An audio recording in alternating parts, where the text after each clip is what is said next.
Episode 1. In the next life, I will not let this go. On the rooftop of a towering building, the biting cold wind mingled with the anguished sobs of a woman in the dead of night. Xiao Chusheng, inebriated, gazed vacantly at the woman who stood less than 10 paces away. Despite his muddled senses and the double vision induced by alcohol, he discerned that the woman possessed a face so strikingly beautiful it could incite a crime. Entranced, he let out an uncontrolled belch before regaining his composure and calling out to her, "Sister, the wind is fierce up here, come down." The tearful Qi Shanshan, initially merely contemplating a fleeting exit from life, was startled into a near cardiac arrest by Xiao Chushing's voice, nearly losing her footing at the edge of the rooftop. Clutching her chest, she steadied her breath, only to feel a surge of indignation rise within her. She turned to glare fiercely at the man behind her. How dare he nearly send her to her next life? She was determined to confront this insolent man. Yet when she beheld him, she was taken aback. The man sat dejectedly on the ground, surrounded by a multitude of beer and liquor bottles, some new and others seemingly abandoned for ages. A disheveled, disheartened middle-aged man was the first impression that flashed through Qi Shanshan's mind. Witnessing his despondency, her desire to confront him dissipated. "Hey, why are you scaring people out here, instead of going home at this hour?" Qi Shanshan nonchalantly approached and sat down beside him. Perhaps dulled by the effects of alcohol, it took Xiao Chushing a moment to respond. "Nothing. Just encountered some unfortunate events and sought solace in drink." A bitter smile crept upon his lips. What awaited him was not sympathy, but rather the delight of a woman. "Oh, a story? Did your wife run off with someone? Come on, share to lighten my mood." Even in his inebriated state, Xiao Chusheng fell silent, realizing that her happiness hinged on his suffering. Yet, he did not refuse her. He needed to vent and share his burdens. Xiao Chusheng succumbed to a melancholic state, slowly articulating his thoughts, his voice laced with resignation. "Today, my girlfriend of over 10 years got engaged to another man, and I only found out now we had agreed to marry once my career flourished. But that S.O., you have achieved nothing until now?" Qi Shanshan interjected. However, the man shook his head. "No. Just last week, my company successfully secured funding and went public. I have turned my fortunes around from being 10 million in debt to owning shares worth over 100 million. Qi Shanshan was taken aback. Disbelief etched across her face. "Then how could your girlfriend leave you?" Yet, she was met with a gaze from Xiao Chusheng that suggested she was foolish for even asking. "They are engaged, so there must have been signs long before I knew. I intended to surprise her, but now." Xiao Chusheng lowered his head. Embodying the harsh reality of life, he had missed the golden opportunity while striving to build his business, and after years of relentless toil, he had only just achieved this modest success. This can be regarded as the pinnacle that an ordinary person can reach through sheer effort. As for truly transcending social classes, that is but a pipe dream. Qi Shanshan pursed her lips, swallowing back the words that were on the verge of escaping her. "And what about you? What brings you to this place of despair?" Xiao Chushing lifted his gaze, scrutinizing the foolish woman who had just been weeping like a child. "Has your man run off with someone else?" At the mention of this, Qi Shanshan burst into tears once more, sobbing to the point of nearly gasping for breath. "My family is on the brink of bankruptcy. That old hag wants to sell me to a balding man." Through her fragmented cries, Xiao Chushing pieced together the troubling narrative. His father, in a bid to prevent their family from collapsing, intended to offer her to a middle-aged man with thinning hair as a mistress. This balding man was willing to provide a low-interest loan, which would allow them to scrape by for a while. Two souls burdened by their respective misfortunes? Kindred spirits, or rather, kindred souls in despair. That moment. They could no longer hold back. They embraced and wept uncontrollably, a poignant reflection of middle-aged sorrow. Thus, the two began to drink, with Qi Shanshan seizing a bottle and indulging fervently.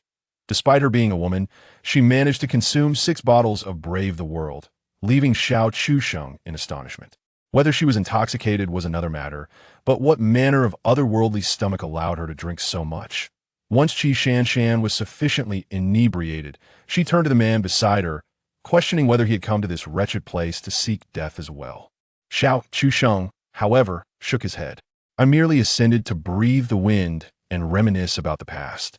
I am now wealthy and attractive. Why should I despair? After so many years of entrepreneurship, she has enjoyed the benefits I provided without contributing anything in return.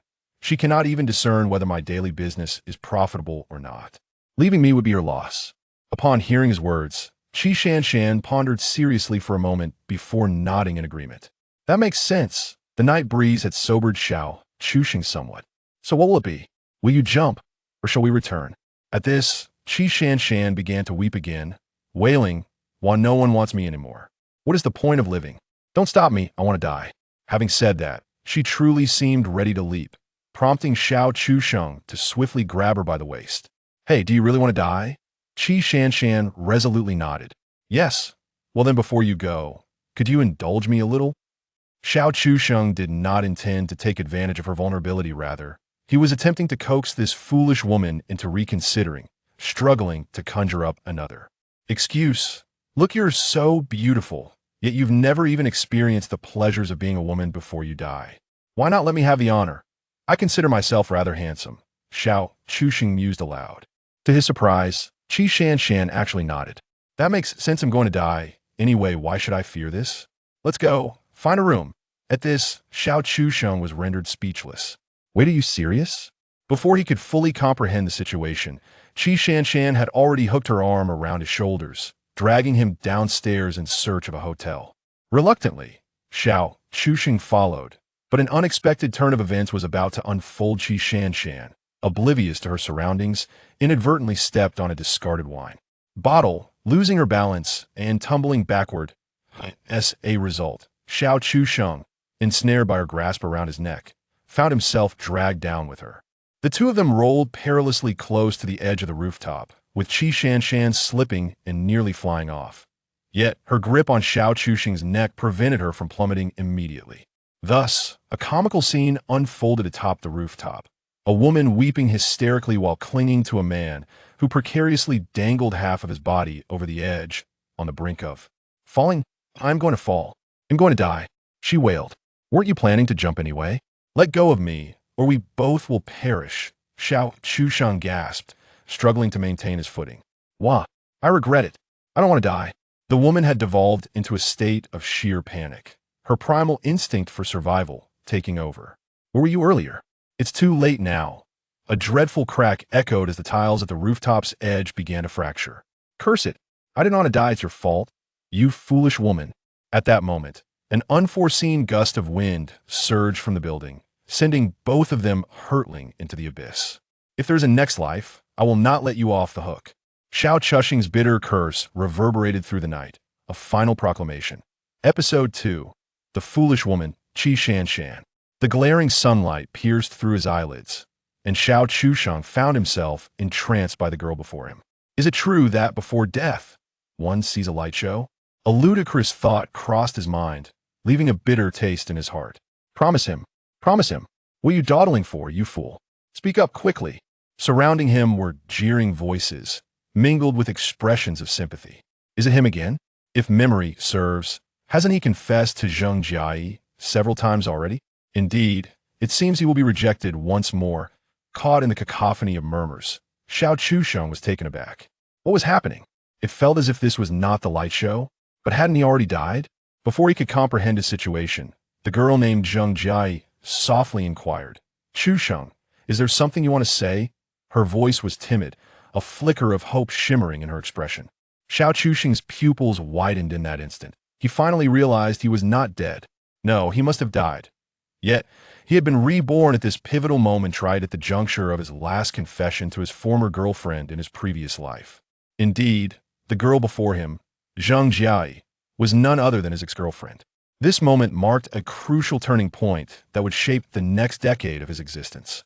For this juncture signified that, should he muster the courage to speak, she would undoubtedly accept his confession. It had been the same in his past life, when he was engulfed by overwhelming joy, blissfully unaware of the chaos that would soon follow. Now presented with the opportunity to live anew, he finds it impossible to disregard the events of his previous life. A reborn individual can only be a speculator of the times, neither a deity nor a sage. Throughout his enduring relationship with Zheng Jiayi, spanning over a decade, They indeed shared moments of love and happiness. Yet, differing worldviews and perspectives led to more frequent disputes, compounded by the burdens of reality. Upon introspection, Xiao Chusheng recognizes his own discontent. Furthermore, during this period, certain events unfolded that felt more like a compromise with life, or perhaps a manifestation of sunk costs, causing the two to meander through their relationship. Ultimately, just before his rebirth, the love they had nurtured for over 10 years came to an inevitable conclusion. Rather than a decade-long marathon, they had already drifted apart to the point of near estrangement, their emotional connection little more than a mere formality. For there exists a saying that divorce is not merely the acquisition of a certificate. Two terms also exist: disconnection and widowhood. In this moment, Xiao Chusheng felt a profound disorientation. Having foreseen the outcome, he resolved not to repeat past mistakes. In his previous life, he had contemplated countless times that if he ever had the chance to start afresh, he would likely refrain from engaging with Zheng Jia. For it is only when passion fades that one can perceive the more fundamental truths of existence. With this thought, Xiao Chusheng's gaze grew resolute. Zheng Jia, upon witnessing the determination in his eyes, mistakenly believed he had finally mustered the courage to confess his feelings to her. Xiao Chusheng seemed to possess all the admirable qualities, and at her age, she had yet to endure the harshness of society. Moreover, the societal context of their time still retained a semblance of innocence, free from materialistic obsessions of the future. Thus, after more than a year of pursuit, she resolved to accept Xiao Chusheng's forthcoming declaration. However, to her astonishment, his voice, tinged with an icy detachment, interrupted her expectations. And oh, it's nothing. Zheng Jia was taken aback, instinctively exclaiming, "Aren't you going to confess to me?" Only after uttering those words did she realize how anxious she sounded. For reasons unknown, she felt a sudden heaviness in her chest, as if something of great significance was slipping away from her grasp.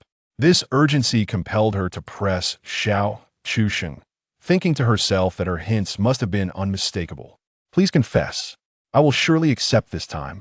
Unbeknownst to her, Xiao Chusheng was already in his second loop, having previously experienced this very scene. Faced with her inquiry, he maintained a stoic expression, opting to Alt F4 out of the game. "Zheng Jia, I have contemplated much these days. In truth, we are not as compatible as I once believed. I will cease my pursuit and will not cause you further distress. I wish you the best in finding someone more suited to you." Zheng Jia stood there, utterly dumbfounded. These were not the words she expected to hear. Why? How could this be the direction things had taken? This was not her desire. What had gone awry? Having spoken, Xiao Chusheng turned to leave, but Zheng Jia instinctively grasped his arm. "Wait, Chusheng, please don't go. It's not like this I feel." Her heart was in turmoil, and she found herself at a loss for words, unsure of how to articulate her feelings. However, Xiao Chusheng interrupted Zheng Jia, aware of her unspoken thoughts that at this moment in his past life, Zheng Jia had already been swayed by his pursuit. Otherwise, she would not have consented to him. Yet, many subsequent events are beyond human control, for no one is perfect. Given the chance to start anew, knowing it would lead to erroneous conclusions, there is no need to err again for anyone's sake. Moreover, in this second life, while some things have undeniably changed, others remain constant. It is akin to reading a book anew. One may glean fresh insights, yet the conclusion remains unaltered. Zheng Jia's mistake was never a lack of companionship in both joy and hardship. If she wished to withdraw from sharing in his sufferings, she could simply leave. After all, during that time, she had not truly endured hardship. They lacked for nothing: house, car, all was well. She relished the benefits bestowed upon her, dangling the prospect of his eventual success before him. In that future, she envisioned herself as the general's wife, soaring to grandeur. Little did she realize, at some point, she had silently sought another. Zheng Jia could make her first mistake, which could lead to subsequent ones. Moreover, refraining from certain errors does not imply a lack of desire. Rather, she was simply too ordinary to feel entitled.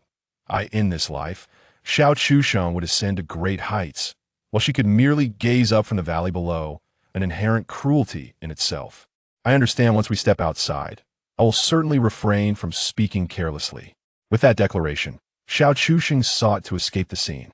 "No, that's not what I meant," Zheng Jia exclaimed, her anxiety causing her to stomp her feet, yet feeling utterly powerless. Everything transpired too abruptly, catching her off guard. However, she could not afford to ponder too deeply, as an ominous feeling urged her to stop Xiao Chusheng, convinced that allowing him to depart would culminate in some dreadful consequence. Noticing his movement, Xiao Chusheng felt a wave of irony wash over him. He contemplated employing a modicum of force, but as he raised his gaze, he beheld a striking figure. It was a tall, fair-skinned girl, her countenance adorned with an icy demeanor. Xiao Chusheng was not one to be easily entranced by beauty. Instead, he was struck by the question, why is she here? That aloof girl was the very one who had yanked him from the rooftop, setting in motion his rebirth. The onlookers soon noticed her as well, expressing their astonishment. Hey, isn't that the campus belle? Qi Daxiwa? The belle has arrived. Qi Shanshan. The belle. Hearing the crowd's murmurs, Xiao Chusheng was taken aback. In his previous life, his focus had solely been on Zheng Jiai, leaving him oblivious to other girls. He had no inkling that this foolish woman was indeed the belle of his class. That it seemed that the affluent led a charmed life, possessing delicate features. Unlike him, despite being the same age, he had been called uncle by her due to the rigors of life. Yet she exuded such an air of aloofness. The stark contrast to the girl who had cried heartbreakingly on the rooftop was striking. Had it not been for their striking resemblance, he would have doubted they were one and the same. Xiao Chusheng couldn't help but feel a sense of wonder. The world was indeed so small. When he confessed his feelings to Zheng Jiai, he never anticipated that Qi Shanshan, that foolish woman, would coincidentally pass by the scene. Qi Shanshan naturally overheard the chatter of the students, but she had long since grown accustomed to it. She intended to leave with her usual impassive demeanor, yet a figure suddenly blocked her path. As she lifted her gaze, she was met with a face that could be described as quite handsome. The young man exuded a comfortable presence, yet there was an inexplicable edge to his expression. Just as she pondered his intentions, he abruptly took hold of her arm and began to pull her away from the crowd without so much as a word. Hey, what's going on? Chapter 3. Should a girl pay for a room? Rather than being aloof, Qi Shanshan was more accurately described as socially anxious. Thus, when Xiao Chusheng pulled her away from the crowd, she instinctively followed. Onlookers, witnessing the protagonist's sudden withdrawal from confessing his feelings to Zheng Jiai, were about to disperse. But what unfolded next was quite the spectacle. Wasn't he just shifting his affections? While he was in the midst of a heartfelt confession, he abruptly rushed toward the arms of the illustrious campus beauty, Qi Shanshan. Although it was undeniable that she was indeed stunning, what truly astonished the crowd was not Xiao Chusheng's fickleness, but rather the fact that Qi Shanshan did not refuse him. A dreadful thought crept into everyone's minds.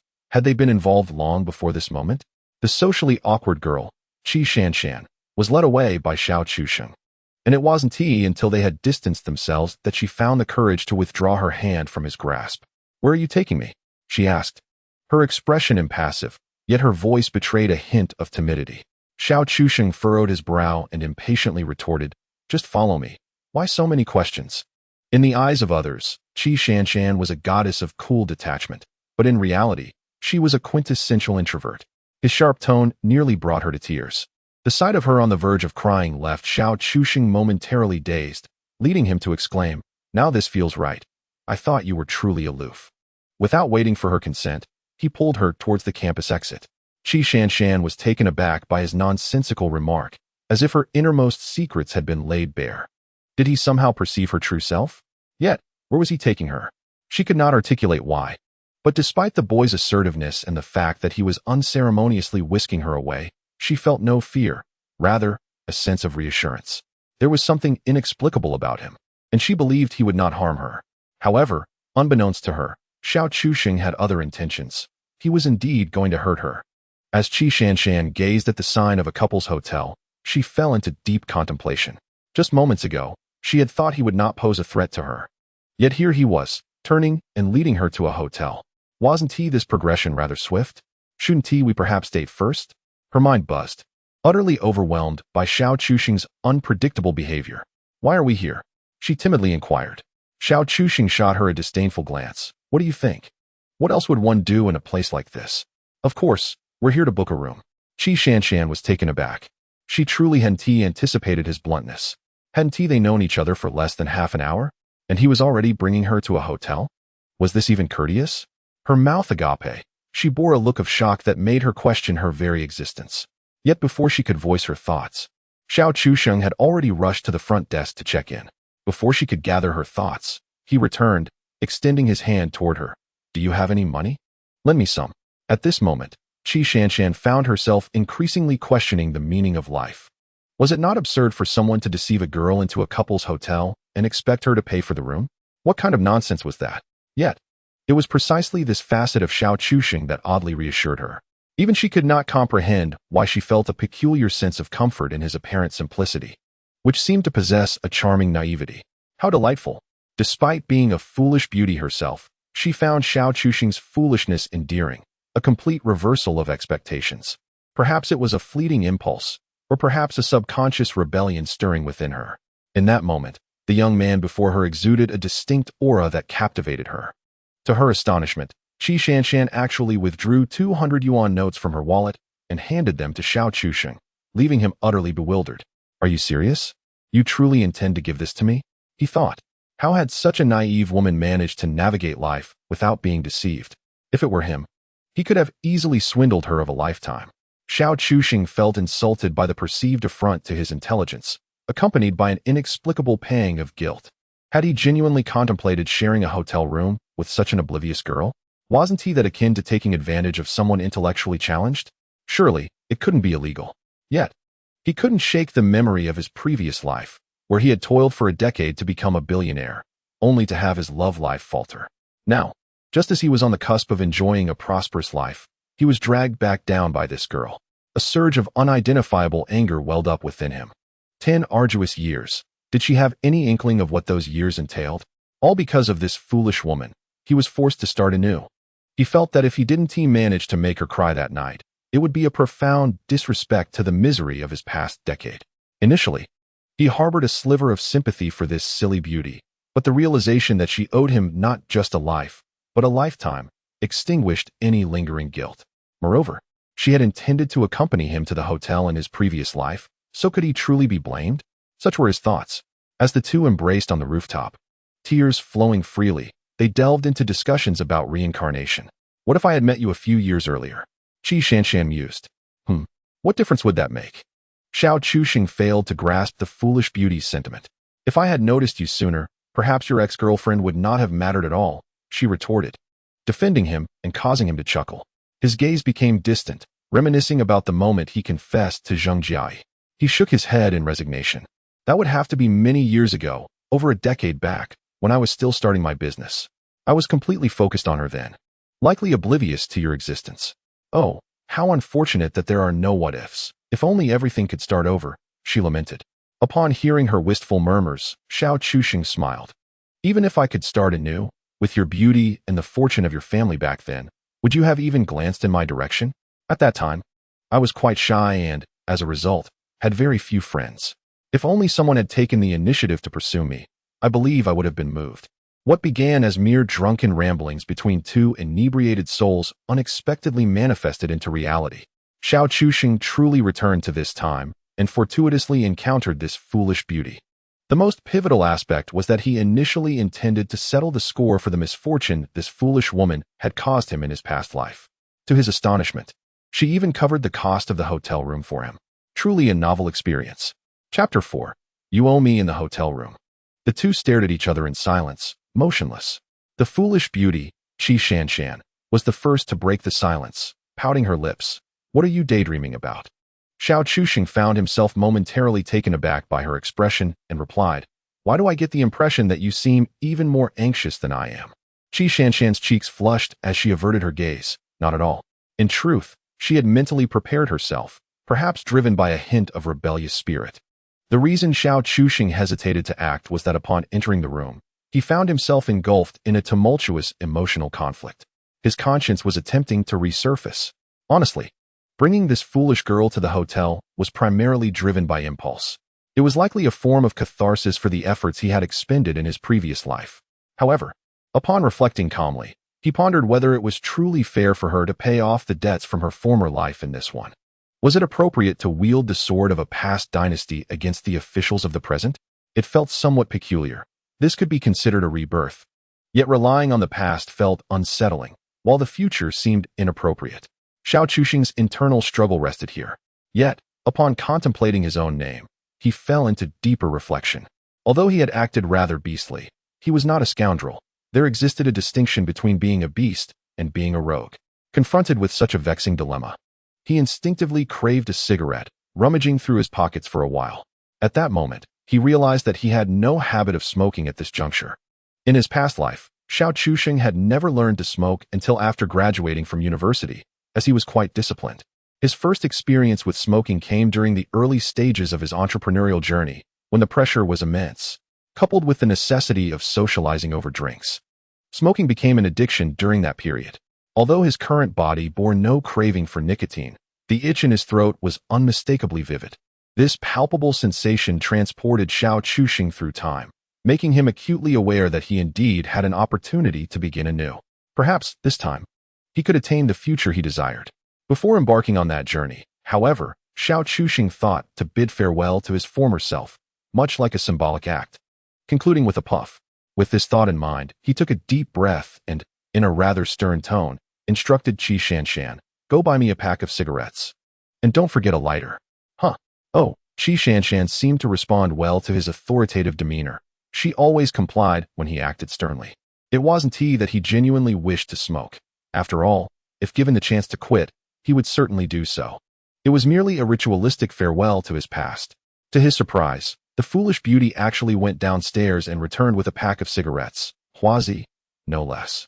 Xiao Chuxing narrowed his eyes. Indeed, as she had claimed before his rebirth, this girl came from an affluent family. CHSHNSH handed the items to Shio CHSH. With practiced ease, Shio CHSH unwrapped one and took a puff, only to be immediately choked by the smoke.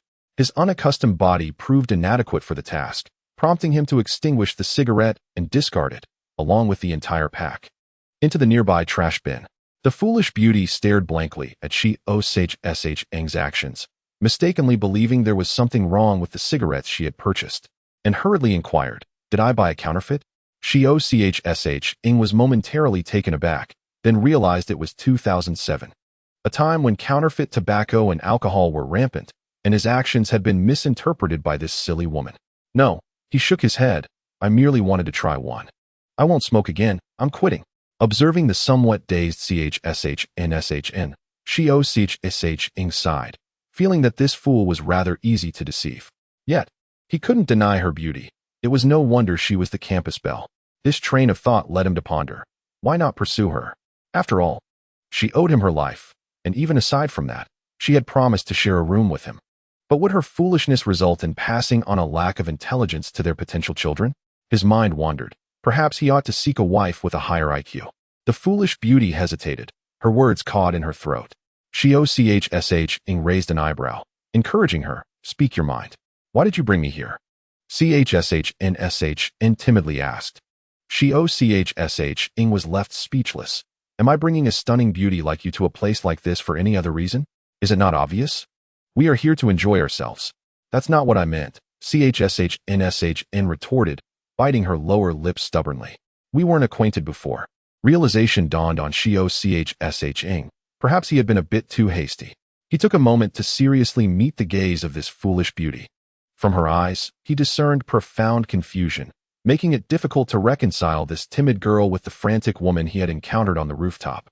How could one transition from social anxiety to social ease? What had transpired in the intervening years? In his previous life, Shio CHSH was merely an ordinary individual striving to survive against adversity, unable to fathom the challenges she might have faced. The atmosphere in the room suddenly felt heavy, as if time had frozen. After what felt like an eternity, he finally spoke, "You owe me." The foolish beauty blinked, her lovely eyes wide in bewilderment, seemingly unable to grasp his meaning. Shio CHSH offered no further explanation, simply reiterating, "All you need to know is that you owe me. Even bearing me 3 children would not suffice as repayment." "What?" A flush of crimson colored CHSHNSH's cheeks as she felt embarrassed. Internally, she mused about the absurdity of his words. Was he suggesting such things so quickly? 3 children? However, considering they were in a hotel, perhaps it wasn't too hasty after all. At that moment, her already limited intelligence seemed further inadequate. Meanwhile, Ing reclined quietly against the headboard, contemplating his next steps. This unexpected rebirth left his mind in disarray as he pondered what he might accomplish moving forward. To be reborn, one must undoubtedly pursue wealth. For a lifetime of experience has taught him the paramount significance of money. However, rebirth is not as effortless as depicted in many online narratives. Possessing memories does not render one omnipotent. In reality, there are myriad details to consider, where even the slightest deviation can yield vastly different outcomes. This phenomenon is known as the butterfly effect, and he now embodies that very butterfly. Upon reflection, Xiao Chuxing realized that his most valuable asset was the ability to witness the future firsthand. In essence, his greatest advantage lay in the reduced cost of trial and error. The future world is built upon countless experiments and mistakes, and he has the unique opportunity to select the most favorable outcomes from the outset. With this thought, Xiao Chuxing's gaze became resolute.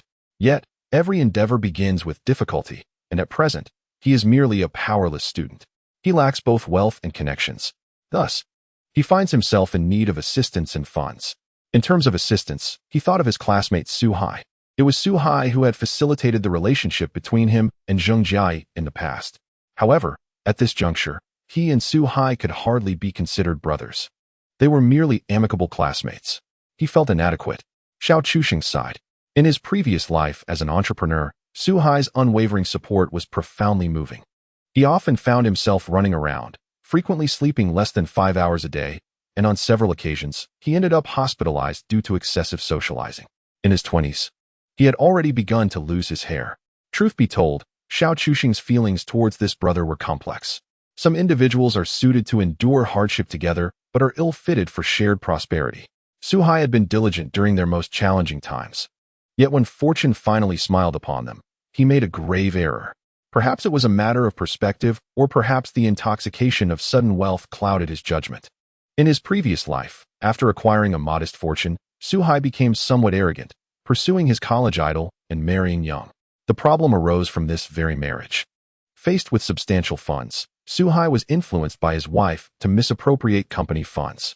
That money was intended as a reserve for expansion, and Xiao Chuxing's company nearly faced bankruptcy due to this financial misstep. Out of sentiment for their past, Xiao Chuxing allowed Su Hai to repay only the misappropriated funds without pursuing legal repercussions. However, their friendship effectively came to an end then. Now, like Zheng Jiai, would Su Hai, fully aware of the outcome, repeat his past mistakes? Xiao Chuxing understood that Su Hai was an ordinary person, no matter how hard he tried. It is exceedingly difficult for one to earn more than their understanding allows. Faced with greater sums, Su Hai would likely still struggle to control his impulses. Once disloyal, forever untrustworthy. If Xiao Chuxing could not harden his heart, he too would not have achieved success in his previous life. Contemplating this, he took a deep breath. This would be challenging. At that moment, the timid Shirshan, who had been silent out of fear, softly murmured, "Is there anything I can assist you with?" Xiao Chuxing finally noticed her presence. "Oh, so you are still here." Qi Shanshan inexplicably felt a sense of insult. Here she was, a stunning beauty, and he had been lost in thought since earlier. He even mentioned taking her to a hotel, yet left her there. Did she possess no allure at all? Perhaps this was the competitive spirit inherent in women. Initially, this fellow seemed somewhat flustered, but now, having done nothing to her, Xiao Chuxing found her displeasure perplexing. Irritated, Xiao Chuxing waved his hand dismissively. "Why don't you take a shower?" "Huh. Oh." The foolish beauty, embodying obedience, actually went to take a shower, leaving Xiao Chuxing momentarily stunned. How had she lived this long with such naivety? He was astonished. This ditzy beauty's intelligence seemed genuinely concerning. What if she were to bear children, and they inherited such innate foolishness? In truth, he merely sought to dismiss this simpleton, for he needed to clear his mind and contemplate his next steps. Given the lack of options, he could only grit his teeth and struggle. Since he could not trust Su Hai, he pondered who else might be reliable. Wait a moment, perhaps I could. At that instant, a figure materialized in Xiao Chuxing's mind. To be precise, she was the pivotal person behind his previous life's entrepreneurial success. Half of his achievements could be attributed to her. The reason he had not thought of her sooner was that he had been conditioned to consider only those he knew in this timeline. Indeed, Xiao Chuxing was thinking of Lin Shi, another partner from his past life. a remarkable talent from Shanghai University of Finance and Economics. However, when he met her, Lin Shi was already engaged in her internship. Xiao Chusheng had helped her by chance, and they became friends. Eventually, they embarked on a business venture together, where Lin Shi showcased her talents, greatly contributing to Xiao Chusheng's success. Pondering with his chin resting on his hand, Xiao Chusheng recalled that Lin Shi should be a sophomore at this time. If it were Lin Shi, perhaps he could indeed persuade her to join him. He muttered to himself. Others might be beyond his reach, but his bond with Lin Shi was extraordinary. Even the passage of 2 lifetimes could not impede their destined encounter. Yes, that was Xiao Chusheng's conviction. Thus, rather than pursue those ethereal notions, he focused on how to bring Lin Shi aboard his proverbial ship. Just as he was fervently planning his next objective, Qi Shanshan opened the bathroom door. The foolish beauty was wrapped in a large bath towel, freshly emerged from her shower, with steam lingering on her bare shoulders. Xiao Chusheng admitted to feeling somewhat stirred. Despite her foolishness, she was undeniably beautiful. Who could resist such allure? He was just an ordinary man, fully aware of his own inclinations. He never considered himself overly sentimental. His entanglement with Zheng Jiai in his past life felt more like an obsession. A youthful love, nurtured over the years, had persisted for so long that relinquishing it would seem frivolous. Embracing such thoughts, even if the passion may have long since faded, and even if the process of being together is indeed fraught with pain, the depth of Xiao Chusheng's affection is merely a fade. Regrettably, his profound feelings ultimately yield nothing of value. Qi Shanshan felt quite uncomfortable under Xiao Chusheng's piercing gaze, which seemed almost to emit a greenish glow. Could he not avert his eyes? The naive girl, her cheeks flushed, murmured, "It's rather embarrassing." Only then did Xiao Chusheng realize that his gaze had indeed been rather overt. However, he pondered, wasn't he the very purpose of their meeting to share a room? What harm was there in stealing a few glances? With this thought, he grew bolder. His gaze fixed unreservedly upon the foolish goddess. Qi Shanshan found herself simultaneously irritated and amused by his shamelessness. Yet, the more he behaved this way, the more she relaxed. Perhaps to conquer her social anxiety, she needed a brazen rogue. Unfortunately, Xiao Chusheng fit that bill perfectly. "Why not show me?" he provocatively suggested. Huh? Qi Shanshan was momentarily stunned. Was he truly so audacious? "What do you mean by huh?" "You owe me," he retorted, his logic tenuous but his bravado stout. "What is the problem with me taking a look? You can't escape. I'll have my say." "What?" "Oh." Qi Shanshan felt her mind faltering. His words sounded somewhat reasonable, yet something felt amiss. The naive beauty actually believed this rogue's nonsense, allowing Xiao Chusheng, at such a young age, to indulge his eyes. The fact that she was the most sought-after beauty in school meant that if the admirers of other school beauties were to discover this, they might very well seek revenge on Xiao Chusheng.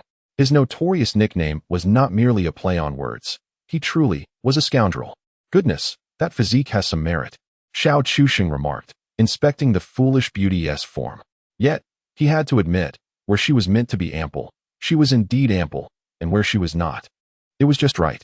Reflecting on the foolish beauty from his past life, he mused, "Oh, perhaps she truly possessed a genuine 36. A thought crossed his mind. What about your intelligence? Surely it hasn't dwindled to 36 as well? However, as he reveled in this visual feast, a sense of guilt began to creep in. Was he not, in a sense, deceiving an innocent girl? Especially since this innocent girl might have some cognitive deficiencies. Could this be construed as exploiting her naivety? A rather convoluted predicament, indeed. The more Xiao Chusheng contemplated, the more he sensed something was amiss. His eyes narrowed slightly. "I suspect you might be feigning ignorance, toying with me as if I were the fool." The foolish beauty trembled slightly, adopting a bewildered expression. "No. I'm genuinely foolish, truly." "Oh, you are genuinely foolish, are you? Something seems off." Chapter 6. Are you a freeloader? At this moment, Xiao Chusheng's mind was still in turmoil. Before he could find his composure, he had no desire to return home. Thus, he resolved to call his family. But as he reached into his pocket, he suddenly remembered. Oh right, at this time, he did not yet possess a mobile phone. It was still the era of feature phones, and they were not particularly affordable. Aside from making calls and sending texts, they served little purpose, and thus, they were not universally owned. "Excuse me, do you have a mobile phone?" Xiao Chusheng unceremoniously inquired of the foolish beauty. "I am not called He, but rather Qi Shanshan." Qi Shanshan pouted, displaying her displeasure. "Oh, do you have a mobile phone?" "Yes, she replied, handing hers over without pretense. Upon receiving it, Xiao Chuxing noted with surprise, a Nokia 95. Indeed, this foolish girl is the daughter of a wealthy family, using a 95 model in 2007, which cost over 6,000 yuan. Spending 6,000 on a phone in 2007 is akin to splurging 20,000 on a top-tier Apple device a decade later. Despite the low average income in 2007, this era was rife with opportunities, and the legal framework was not yet fully developed. In simpler terms, many lucrative avenues for profit had yet to be codified into law, allowing numerous individuals to exploit the gaps. The true affluent emerged during this time, and many families laid the groundwork for future prosperity in these years. Yet, such discussions were best left unspoken. Xiao Chuxing understood that this year was one of global awkwardness, as the storm clouds gathered for the impending financial crisis of 2008, which would inevitably sweep through the country. Many financial bubbles burst, with only a select few seizing opportunities to leap into higher social strata, while others merely deposited their funds in banks, living comfortably off the interest. Conversely, those who were both greedy and short-sighted faced dire consequences, their vast fortunes evaporating, leading to tragic ends. Xiao Chuxing himself found his circumstances similarly grim, though he was thrust into this plight against his will. "Why aren't you typing?" the foolish beauty Qi Shanshan questioned, puzzled by Xiao Chuxing's stillness at the keyboard. Embarrassed, he scratched his head and replied, "I was just recalling my family's phone number." It was not entirely his fault. The number ingrained in his memory belonged to his parents before his rebirth. At present, it seemed that only his father possessed a mobile phone, while the household had a landline. But what was the number? After a moment of contemplation, Xiao Chuxing decided to dial the number he remembered belonging to his father. To his astonishment, the call connected. Is this truly the number? Goodness. My father has held on to this number for over a decade. Ah, old Xiao, I want to be returning home tonight. Yes, I'm staying at a classmate's house for the night. All right then. Xiao Chuxing endeavored to limit his words, worried that any noticeable change in his demeanor might alert his parents to something amiss. He returned the phone to Qi Shanshan and said, "Get dressed. Let us go grab something to eat." "Ah, is that all?" Qi Shanshan appeared bewildered. Xiao Chuxing felt an odd dissonance in their conversation, but doubted whether the fault lay with him. "What do you mean, is that all? You're not going anywhere. This room is booked for the night. First, we eat, and then I have a whole night planned for you." Qi Shanshan blinked innocently, a flush of embarrassment creeping onto her cheeks. What did I just say? Xiao Chuxing had booked the room for an overnight stay. After all, he had come with the intention of engaging with the foolish beauty. However, his mind was currently in disarray, and hunger gnawed at him. He needed to replenish his energy first. Otherwise, he would be dizzy and lack the strength to handle matters at hand, which would be exceedingly unfortunate. As he observed the foolish beauty preparing to dress, a mischievous thought crossed his mind. Why not let me touch for a moment? The air seemed to freeze for an instant, yet he ultimately got his wish. At this stage, Qi Shanshan possessed a figure that was quite captivating. At the very least, he would gather some interest. It was not a loss. The two descended the stairs, with the foolish beauty trailing behind, her face flushed and her eyes averted, inciting the curiosity of the receptionist below. Upon seeing them, it was evident they were still students, and given that it was not the weekend, their presence in such a place spoke volumes. But had they truly concluded their business so swiftly? Xiao Chuxing, oblivious to the receptionist's thoughts of possibly labeling him as incapable, was solely focused on satisfying his hunger. Unfortunately, when he reached into his pocket, he discovered it was emptier than his own face. With no other recourse, he had to rely on the affluent Qi. After all, she belonged to a prominent family.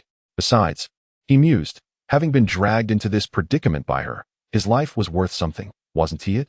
Qi Shanshan, however, harbored no such thoughts, silently following in his wake. Fresh from her shower, her hair still damp, she exuded a delightful fragrance that Xiao Chuxing could clearly perceive. It wasn't the synthetic scent of shampoo or body wash, but rather something entirely natural. Perhaps it was her innate body scent. He almost succumbed to its allure, shaking his head to dispel the sensation while glancing around. In 2007, when the tangible economy still flourished, street vendors were ubiquitous. "Shall we eat that?" he inquired, pointing towards a barbecue stall. Xiao Chuxing had his reasons for choosing this. Seizing the opportunity to live anew, he aimed to earn money while he could, for in 2 years, wealth would become elusive. In the context of a tangible economy, the quickest way to amass initial capital was indeed here. Thus, He considered this an investigation. After haggling over prices, it confirmed Xiao Chuxing's expectations, just like in the future. The profit margins for barbecue were astonishingly high. Let us eat, but don't overindulge. We'll take the leftovers back, he cautioned her. Oh. The foolish beauty acquiesced readily, which brought a sense of satisfaction to Xiao Chuxing. All right, it's time to pay, he asserted, with unwavering confidence. That the foolish beauty should cover the bill. The owner regarded Xiao Chuxing with incredulity, clearly astonished to discover that this young man was living off a woman. Yet, Xiao Chuxing paid no mind to such judgments. After all, what was the value of pride if one could not eat? On their way back, they passed a convenience store, where Xiao Chuxing seized the opportunity to buy a case of beer. Once again, it was the foolish beauty who footed the bill. I don't drink, Qi Shanshan said timidly. That's all right. I'll drink, Xiao Chuxing replied, a twinge of discomfort lingering within him. At present, he yearned for one final bout of intoxication to bid farewell to his past. When he awoke, he would face a new life. Perhaps it was a form of ritual. Returning to the hotel room, Xiao Chuxing sat on the balcony, gazing out at the cityscape. He had long forgotten when he last observed this city in such a manner. In 2007, Hangzhou's nights were not yet ablaze with lights. There was an indescribable warmth in the air that brought a sense of comfort. With a mouthful of barbecued delicacies and a sip of beer, Xiao Chuxing found himself unable to stop. Before long, he had consumed nearly half a case of beer, his gaze becoming increasingly unfocused. Qi Shanshan watched him intently, sensing an unutterable emotion cloaking him, evoking deep sympathy within her. He truly needs me, she thought to herself.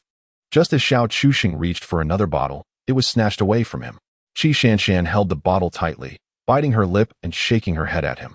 Chapter 7. Could this guy merely be trying to swindle me for hotel fees? At this moment, Xiao Chuxing was indeed inebriated, perceiving only a shadow in the darkness. With the faint light filtering in from outside, he barely discerned the clean and lovely visage before him. Oh, he exhaled, a breath of alcohol escaping his lips. You're still here? Qi Shanshan was momentarily taken aback by his words, the emotion she had just felt dissipating in an instant. Then she heard Xiao Chuxing inquire. Aren't you going home? Qi Shanshan paused, pondering who had insisted on bringing her to this hotel. Could it be that he simply wished to deceive her for money? Yet, she dismissed that notion. Despite her lack of mental acuity, she could untangle the logic of the situation. His actions were utterly irrational. Thus, she softly replied, No? Doesn't your family look for you? Xiao Chuxing asked. But Qi Shanshan merely pressed her lips together, her eyes dimming. It was evident that she was enveloped by an ineffable sense of negativity. Forcing a smile, she replied, They will never seek me out, even if I were to die. The gravity of her words, escalating to the level of death and tinged with bitterness, sobered Xiao Chuxing to some extent. He recalled the days before his rebirth, when he had drunkenly conversed with this foolish girl on the rooftop, discussing how she wished she had met him sooner. In truth, their conversations had deeper implications. But Xiao Chuxing had previously dismissed them as the foolish musings of a beautiful girl lamenting her circumstances. If only I had met you sooner. You would help me get rid of that old hag and that wretched woman. Xiao Chuxing's expression grew increasingly intricate, as it appeared her grievances were not merely recent. This girl genuinely wished to rid herself of her father. After mulling it over, he couldn't help but ask, What's wrong? Is your family unkind to you? Qi Shanshan seemed to have been prodded at her most vulnerable point, her expression shifting to one of grievance. Clutching the beer she had taken from Xiao Chuxing, she began to drink voraciously, startling him. He quickly seized it back, only to find that more than half the bottle had already been consumed.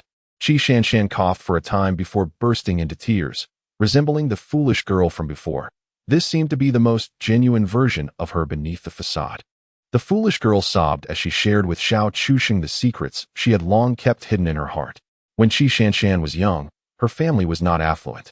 However, her father later received assistance from a benefactor and opened a small coal mine, amassing a fortune from the coal trade.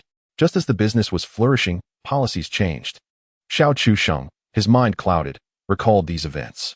It seemed the small coal mine was shut down by the state at the beginning of the century, which clarified for Xiao Chuxing why this fool's family was so wealthy. A coal magnate, indeed. Subsequently, her father invested in real estate, propelling their fortune even further. Upon hearing this, Xiao Chuxing pieced together the reason behind this individual's leap off the rooftop in his past life. The real estate industry truly thrived in the following decade. Yet many succumbed to insatiable greed, engaging in a cycle of debt to finance their ventures. Ultimately, the market collapsed, resulting in countless real estate professionals and owners facing dire consequences, including Xiao Chuxing himself, who remained oblivious to it all. Was this foolish beauty's family driven to bankruptcy by such events? Xiao Chuxing was particularly curious about why the foolish beauty had once harbored such murderous intent towards her biological father. Moreover, who was the scoundrel she mentioned? Qi Shanshan gazed blankly at Xiao Chuxing, her eyes welling with tears as she sobbed. After comforting her for a while, Xiao Chuxing finally learned everything he sought to understand. Qi's father had profited in real estate, and as is often the case with men, wealth corrupted him. Qi Shanshan's biological mother was a girl from the same village as her father. They had met through matchmaking. Once he became prosperous, he callously abandoned his first wife for a younger, more attractive woman. A clutch scenario, indeed. Yet, the tragedy deepened, as this stepmother was responsible for the death of the foolish beauty's biological mother. What was most distressing was that Qi's father was fully aware of it. Xiao Chuxing was taken aback, understanding now why the foolish beauty harbored such animosity. He himself would feel compelled to eliminate that old scoundrel and the vile woman. With her face flushed from alcohol, Qi Shanshan self-deprecatingly remarked, "They never truly cared for me. They raised me solely for my pretty face, hoping to sell me for a handsome price in the future." Xiao Chuxing fell silent, now comprehending why the foolish beauty had become what she was. She was merely a pawn, nurtured by her father and stepmother to exchange for greater benefits. They had never anticipated the rapid collapse of their empire, rendering Qi Shanshan, their concealed treasure, useless. In the end, they could only offer her to a balding man to prolong the family's business survival for a while. Unfortunately, despite her foolishness, she possessed a fiery spirit and ultimately chose to leap from the rooftop. Ah, how unjust! Watching the foolish beauty cry silently, Xiao Chuxing felt a pang of sympathy. Soon after, Qi Shanshan felt a slight sting on her face, momentarily forgetting her tears. Xiao Chuxing gently patted her back, softly reassuring her, "Don't worry. I'm here for you. I'll help you deal with them, so they can't bully you anymore." In a peculiar twist of fate, Xiao Chuxing found himself reborn, a circumstance intricately linked to this enigmatic individual. After all, had it not been for her, he would have had no opportunity for a second chance at life. Thus, he resolved to fulfill her unspoken wishes in this lifetime. As he contemplated this, he tightened his embrace around her, inhaling the intoxicating fragrance that enveloped her, rendering his gaze somewhat dazed. Amidst the haze, the incessant ringing of a bell began to gnaw at his patience. In a state of confusion, he fumbled for the source of the sound, only to inadvertently elicit a pained yelp from the girl beside him, jolting him into full awareness. Before him stood the charming yet foolish Shizhan, her tear-filled eyes fixed upon him in a mixture of hurt and bewilderment. In that moment, Xiao Chuxing realized the extent of his earlier actions. His grip had been so forceful that it had caused her discomfort. The persistent ringtone belonged to Shizhan's alarm, a daily reminder for her to rise each morning. An awkward chuckle escaped Xiao Chuxing's lips as he grappled with embarrassment. However, a sudden realization struck him. Where were their clothes? Chapter 8. A night of indulgence. Not only was he devoid of clothing, but Shizhan was similarly attired. It dawned on him that he had been cradling her in his arms moments before. The implications of this realization caused his pupils to dilate. Could it be that he had inadvertently exposed her? As he assessed his own physical state, a lingering sense of drowsiness persisted. Was this the aftermath of exhaustion? Confusion enveloped them both. What had transpired the previous night? The events began to blur in his mind. It was likely that they had both succumbed to intoxication and stumbled into bed together. Perhaps they had discarded their garments themselves in the haze of the evening? This thought plunged Xiao Chuxing into deep contemplation. Was he, perhaps, eager to discover what had transpired between them? Doubt crept into his mind as he grappled with the absurdity of the situation. Despite having engaged with this foolish girl, he felt no guilt. However, the lack of any tangible experience seemed a significant loss. Meanwhile, Shizhan remained in a stupor, prompting Xiao Chuxing to scratch his head in confusion. "What's the matter?" "You and I," he began, chuckling awkwardly, reflecting on their prior conversation before his fall from the rooftop. It became apparent that she had never truly grasped the essence of femininity, even unto her last breath. Perhaps she, too, was uncertain about the events that had unfolded. "Don't ask me. I have no idea either." Xiao Chuxing jested, and, predictably, A blush crept onto Shirjan's cheeks. This blush stemmed from a flicker of anticipation she had felt moments ago, mixed with an inexplicable annoyance at his audacity. How dare you? She thought. I am undeniably beautiful. If you engaged with me, that would be acceptable, but if you did not, such an oversight would be a profound disrespect. Both remained in a state of bewilderment. In a silent agreement, they began to gather their scattered garments from the floor, remnants of the previous night's escapades. There was little doubt that they had discarded them themselves. Are you heading to school? Xiao Chuxing inquired abruptly. Shirjan paused for a moment, then nodded in a daze. Xiao Chuxing hesitated for a moment. He had initially planned to wait until the holiday to seek out Lin Shi in Shanghai. However, he had a change of heart. During the holiday, Lin Shi might not be at school, as he was well aware of the hardships she faced in life, often juggling multiple jobs. Moreover, Xiao Chuxing realized that the year 2007 was a particularly sensitive time, poised on the brink of a new era. Time was of the essence, and he needed to act swiftly. He had previously missed the optimal opportunity for entrepreneurship, but now, the age was ripe with possibilities, and he must seize the moment. With this thought in mind, Xiao Chuxing turned to Qi Shanshan and said, "If you're going to school, could you please request a leave for me?" Qi Shanshan was taken aback, asking, "Huh? Where are you going?" Suddenly, Xiao Chuxing felt a mischievous urge to tease her, quipping, "I'm going to support a female university student." Qi Shanshan was momentarily flabbergasted. What on earth was he talking about? He had just exhausted me. Wait, did he even do anything to me? But now he was off to support a female university student? If such words had been uttered by a lecherous man in his 30s or 40s, they might not have seemed so outlandish. Yet, Xiao Chuxing was so young. The notion of him pursuing a university student was utterly bizarre. Anticipating Qi Shanshan's reaction, Xiao Chuxing deliberately refrained from elaborating, chuckling mischievously, "Let us go, time to check out." Just as they stepped out of the room, Qi Shanshan noticed Xiao Chuxing suddenly recalling something and turning back into the room. Confused, she followed him, only to see him retrieve a box of Zhonghua cigarettes from the trash can, which he had discarded the day before, and pocket it.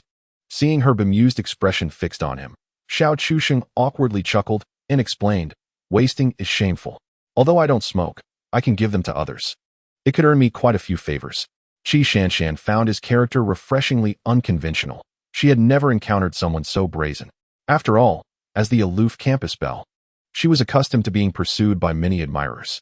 Young boys her age tended to either act cool or portray themselves as particularly gentlemanly and elegant. Yet Xiao Chuxing's audacity was in a league of its own. The most outrageous part was that he had taken her directly to a hotel. Strangely enough, she had followed him inside. Am I losing my mind? At that moment, a handsome student on his way to school rubbed his eyes in disbelief, only to find the pair had already walked away. Another student beside him inquired, "What's up?" "I think I just saw our school SG Daxiwa exiting a hotel with a guy," he replied. "You must be mistaken. That SG Daxiwa? Her family seems quite affluent. How could she?" "I don't know, but that guy looks somewhat familiar.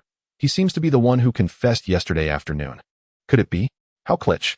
The two students had witnessed the uproar from the previous afternoon, but had left before realizing that Qi Shanshan had been whisked away by Xiao Chuxing. They certainly had no idea that the two had headed straight for a hotel. Certainly, Xiao Chuxing and Qi Shanshan were unaware that they were being observed by more than just two students as they exited the hotel together. Soon, their scandal would spread throughout the entire school. So, where are Xiao Chuxing and Qi Shanshan now? Oh, the two have gone to indulge in breakfast, steamed dumplings and tofu pudding from a rather ordinary street vendor. However, the sight of such handsome and beautiful individuals naturally draws attention, especially at a modest breakfast stall where passing students and pedestrians can't help but steal glances. Xiao Chuxing ate heartily, quickly finishing his meal with a satisfied burp. Having consumed quite a bit of alcohol, his stomach was certainly feeling a bit uneasy, but the food helped alleviate that discomfort. Although Xiao Chuxing had a reputation for being able to hold his liquor in his previous life, his current body was still adjusting to such indulgences and lacked the same tolerance. "All right, I'm off. You head back," he said, bidding farewell to the somewhat foolish beauty. Qi Shanshan stood there, dazed, watching the man who had deceived her into sharing a hotel room depart. Just as he had taken a few steps away, he suddenly turned back. Qi Shanshan furrowed her brow, puzzled by his return. Then she saw Xiao Chuxing extending a hand towards her, palm up, while the other hand awkwardly scratched his nose. "Give me $70. No, wait, Let us make it a clean 100, a red note. Xiao Chuxing boldly demanded money. Showing no hint of politeness, Qi Shanshan felt utterly dismayed. Not only had he tricked her into sharing a room, but he also intended to deceive her out of her money. You go and keep a college sweetheart, and now you want me to fund it? Yet, inexplicably, she found herself handing over the cash, even giving him an extra red note, fearing he might not have enough. Xiao Chuxing felt an odd sense of being a sugar daddy, albeit with the funds of a wealthy lady, which seemed quite surreal. It only dawned on him after taking a few steps that he was actually broke and needed money for a train ticket to Shanghai. He then recalled that if he couldn't find Lin Shi, he would still require funds for a meal, which explained his request for 100. To his surprise, the affluent lady generously handed him 2 $100 bills. Chapter 9. He intended to kill. She handed him the knife in the hotel room. Lin Shi nestled in Xiao Chuxing's embrace. If we had met a few years earlier, would things have turned out differently? Lin Shi kissed Xiao Chuxing passionately. He shook his head, probably not. He was all too aware of his past. Yet, Xiao Chuxing chuckled softly, jesting, even if I had met you sooner. You were so cautious back then, no need for me to elaborate, right? However, Lin Shi fell into deep contemplation before slowly responding, not necessarily. You're 3 years younger than me. If you had suddenly appeared in front of me a few years ago and offered to support me, I might have actually accepted. On the train, Xiao Chuxing opened his eyes, recalling a memory from his past life, a time when he awoke in a hotel after a night of heavy drinking. Perhaps it was destined to happen, or merely an accident, but he had shared an intimate night with his most trusted partner, Lin Shi. In their previous life, they were more like soulmates. Lin Shi was truly Xiao Chuxing's confidant in every sense of the word. At that time, Zheng Jiai had already returned to her hometown for over a year. Although they occasionally exchanged phone calls, each conversation lacked substance. In truth, Xiao Chuxing had begun to sense that, amid his struggles for a future with Zheng Jiai, their prospects were precariously teetering. His relationship with Lin Shi perhaps hastened this decline. Although until the very moment before his rebirth, he had not formally committed to Lin Shi. What he received instead was the news of Zheng Jiai's departure. Xiao Chuxing pondered. In his previous life, upon learning of his demise, aside from his parents, perhaps only Lin Shi would genuinely mourn for him. Would Zheng Jiai shed tears for him? He shook his head, knowing that even if she were to learn of his fate, she would likely feign ignorance. After so many years of companionship, Xiao Chuxing understood better than anyone the woman who had almost walked down the aisle with him. Zheng Jiai was an exceedingly ordinary woman. And ordinary people often weigh the benefits and harms in their choices. Ignoring Xiao Chuxing's death was a decision Zheng Jiai would make after careful consideration as an ordinary person. This raises a question. How much trust existed between Xiao Chuxing and Lin Shi in his past life? It was a level of trust so profound that, if Xiao Chuxing were to commit murder, Lin Shi would silently hand him the knife. This is no exaggeration. Without Lin Shi, Xiao Chuxing could not have achieved success in the harsh environment of his later life. It is worth noting that the latter period was marked by an entrepreneurial winter. Succeeding under such circumstances and accruing considerable assets was no small feat, while Xiao Chuxing's unique perspective and philosophy played a significant role. It was Lin Shi who transformed these ideas into reality and rationalized them. Moreover, in a certain sense, Lin Shi acted as Xiao Chuxing's strategist. Without her input in many crucial decisions, he would have taken many more detours and made numerous mistakes. If there were only one person in the world who would never deceive Xiao Chuxing, it would undoubtedly be Lin Shi.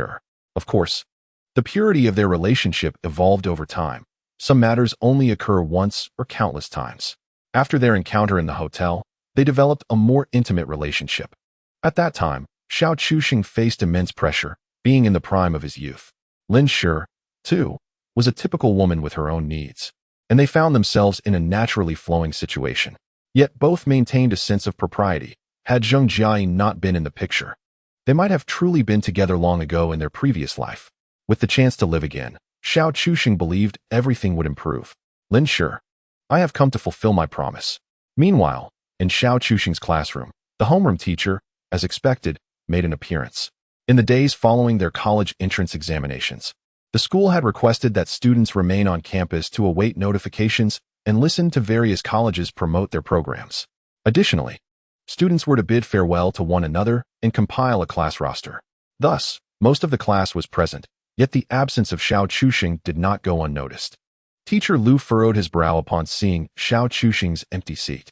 He never anticipated that Xiao Chuxing would not come. For Xiao Chuxing was quite well liked among his peers and enjoyed a commendable reputation among the teachers, being rather obedient. Furthermore, his academic performance placed him among the top students, leading old Lu to assume that perhaps Xiao encountered a minor mishap, such as a malfunctioning alarm clock or oversleeping, or perhaps even falling ill. As he pondered this, old Lu couldn't help but chuckle. After all, who among the youth hasn't faced such moments? It was entirely understandable. However, as old Lu prepared to exit the classroom, a striking young woman peeked in from the doorway. "Classmate, whom are you looking for?" Old Lu recognized her immediately. Qi Shanshan was a notable figure at the school, an acclaimed beauty known for her aloof demeanor, and her father was a prominent real estate mogul who had generously donated a batch of educational equipment to the institution. Old Lu was perplexed as to why this esteemed beauty would appear in his class, especially in such a furtive manner, which struck him as rather amusing. The seemingly daft beauty was not being secretive. Rather, she was grappling with social anxiety. Upon being called by old Lu, she had no choice but to muster her courage and approach. The presence of the esteemed Qi Shanshan sent a wave of excitement through the classroom, with everyone buzzing with curiosity regarding her intentions. Yet, one individual stood pale-faced, fixated on the enchanting figure at the entrance, none other than Zheng Jia. Just yesterday afternoon, Xiao Chuxing had intended to confess his feelings to her, but abruptly withdrew, only to leave with Qi Shanshan. Zheng Jia had been in a state of turmoil since then, unwilling to accept that there might be any connection between Xiao and Qi, but now, why was Qi Shanshan in her class? Was she there to seek out Xiao Chuxing? Xiao Chuxing is unable to attend today due to some unforeseen circumstances, Qi Shanshan murmured, her gaze drifting, avoiding old Lu's eyes. Old Lu was taken aback. He was not jumping to conclusions, merely puzzled as to why the aloof beauty was the one requesting leave for Xiao. "What is your relationship with him?" he inquired. Nevertheless, old Lu chose not to dwell on this matter excessively, nodding graciously in acknowledgement. Although he was curious about the nature of Qi Shanshan and Xiao Chuxing's relationship, he reasoned that youth often harbored their share of romantic entanglements, so he kept his insights to himself. Yet, he dared not overthink, for Qi Shanshan was indeed a high-profile figure, the daughter of a real estate magnate. He simply tried to convince himself that perhaps they lived in close proximity. In a mere half-day, the news of Qi Shanshan requesting leave for Xiao Chuxing had spread throughout the school. Zheng Jia's expression darkened further. What was truly happening between her and Xiao Chuxing? Chapter 10. The ingenious young lady with an IQ of 163 unbeknownst to Xiao Chuxing, who was en route to university. Rumors about his exit from the hotel with the esteemed Qi Shanshan were quietly circulating. Oh, but perhaps it was not merely rumor, after all. They had indeed shared a hotel room together. Upon arriving in Shanghai, Xiao Chuxing felt as though he had returned home. After all, he had lived in this city for over a decade in his previous life, attending school and embarking on entrepreneurial ventures here. However, his knowledge of Lin Shi's school was rather limited. This lack of familiarity was precisely why he was uncertain about locating Lin Shi, as their initial encounter had not taken place at the financial institute. In his previous life, Xiao Chuxing's academic performance would have easily secured him a place at the financial institute, the very institution he had aspired to attend. However, at that time, Zheng Jia's scores fell short, prompting Xiao Chuxing to follow her to the comparatively lesser-known University of International Business and Economics. At this point in time, it was still referred to as the College of Foreign Trade, a name it would retain for several more years. Reflecting on the sacrifices he made for Zheng Jia in his past life, Xiao Chuxing couldn't help but feel a twinge of self-mockery. He had been so young and naive, willing to relinquish so much for love. It was only later that he came to a profound realization. In an age meant for financial pursuits, indulging in romantic fantasies was nothing but a castle in the air. Nevertheless, the weight of his past experiences had already led Xiao Chuxing to discern the harsh truths of reality. He and Zheng Jia were fundamentally incompatible, primarily due to differing worldviews. In hindsight, even if they had married in his previous life, it was highly probable that they would eventually face divorce. Thus, in this life, Xiao Chuxing resolved to minimize his entanglements with Zheng Jia, allowing what was meant to be in the past to remain there. As he stepped out of the train station, a wave of disorientation washed over him, accompanied by a sense of déjà vu. He recalled his initial arrival in Shanghai, a time when he felt utterly lost. Yet now, Xiao Chuxing's aspirations were unwavering. His singular focus was on university life and its opportunities. Boarding a bus, he effortlessly made his way to the financial institute. However, a dilemma soon arose. How was he to locate Lin Shi? He fell into a contemplative silence. Although he knew Lin Shi was studying economics, he was uncertain about her specific department. Suddenly, a thought struck him. Finding Lin Shi might not be as challenging as he initially believed. He approached a random student from the financial institute and, as expected, managed to gather the information he sought. Xiao Chuxing momentarily forgot that Lin Shi was renowned within the institute, even though her reputation as an exceptional student would solidify during her third year. Signs of her brilliance were already emerging. Her prominence as a freshman belle made it improbable that anyone would be unaware of her. Consequently, he made his way to the School of Finance, where, after some inquiries, he discovered that Lin Shi had no classes that day. This revelation posed a conundrum for Xiao Chuxing. Where was he to find her? Nevertheless, he resolved to take a chance and headed directly to the dormitory area. While he was uncertain about Lin Shi's classroom locations, he was quite familiar with the dormitory, having visited numerous times in his past life. Fortune or misfortune? Upon arriving at the female dormitory, he spotted Lin Shi.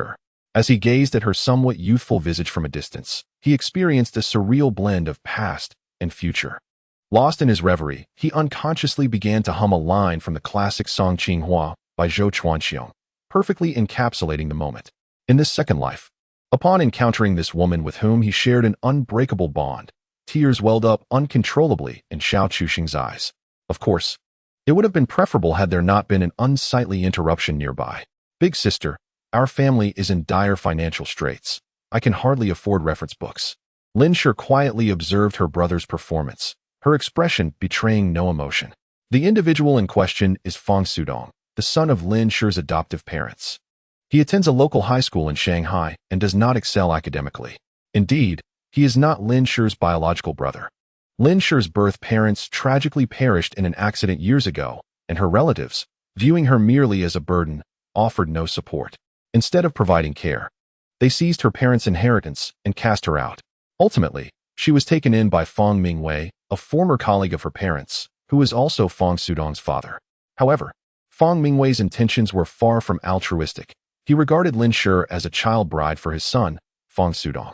Life in her adoptive home was harsh for Lin Shi, as she was tasked with all household chores and her guardians were reluctant to allocate sufficient funds for her needs. Consequently, her tuition was covered by scholarships provided by the school, and during her university years, she relied on part-time jobs to manage her expenses. It can be said that her life was a series of tragedies until she encountered Xiao Chuxing. Nevertheless, this resilient woman achieved remarkable academic success, becoming the top science student in the city in 2005. Lin Shi possesses an IQ of 163. This is not an exaggeration, but rather a fact confirmed through testing in her previous life. A high IQ beauty, she embodies this description.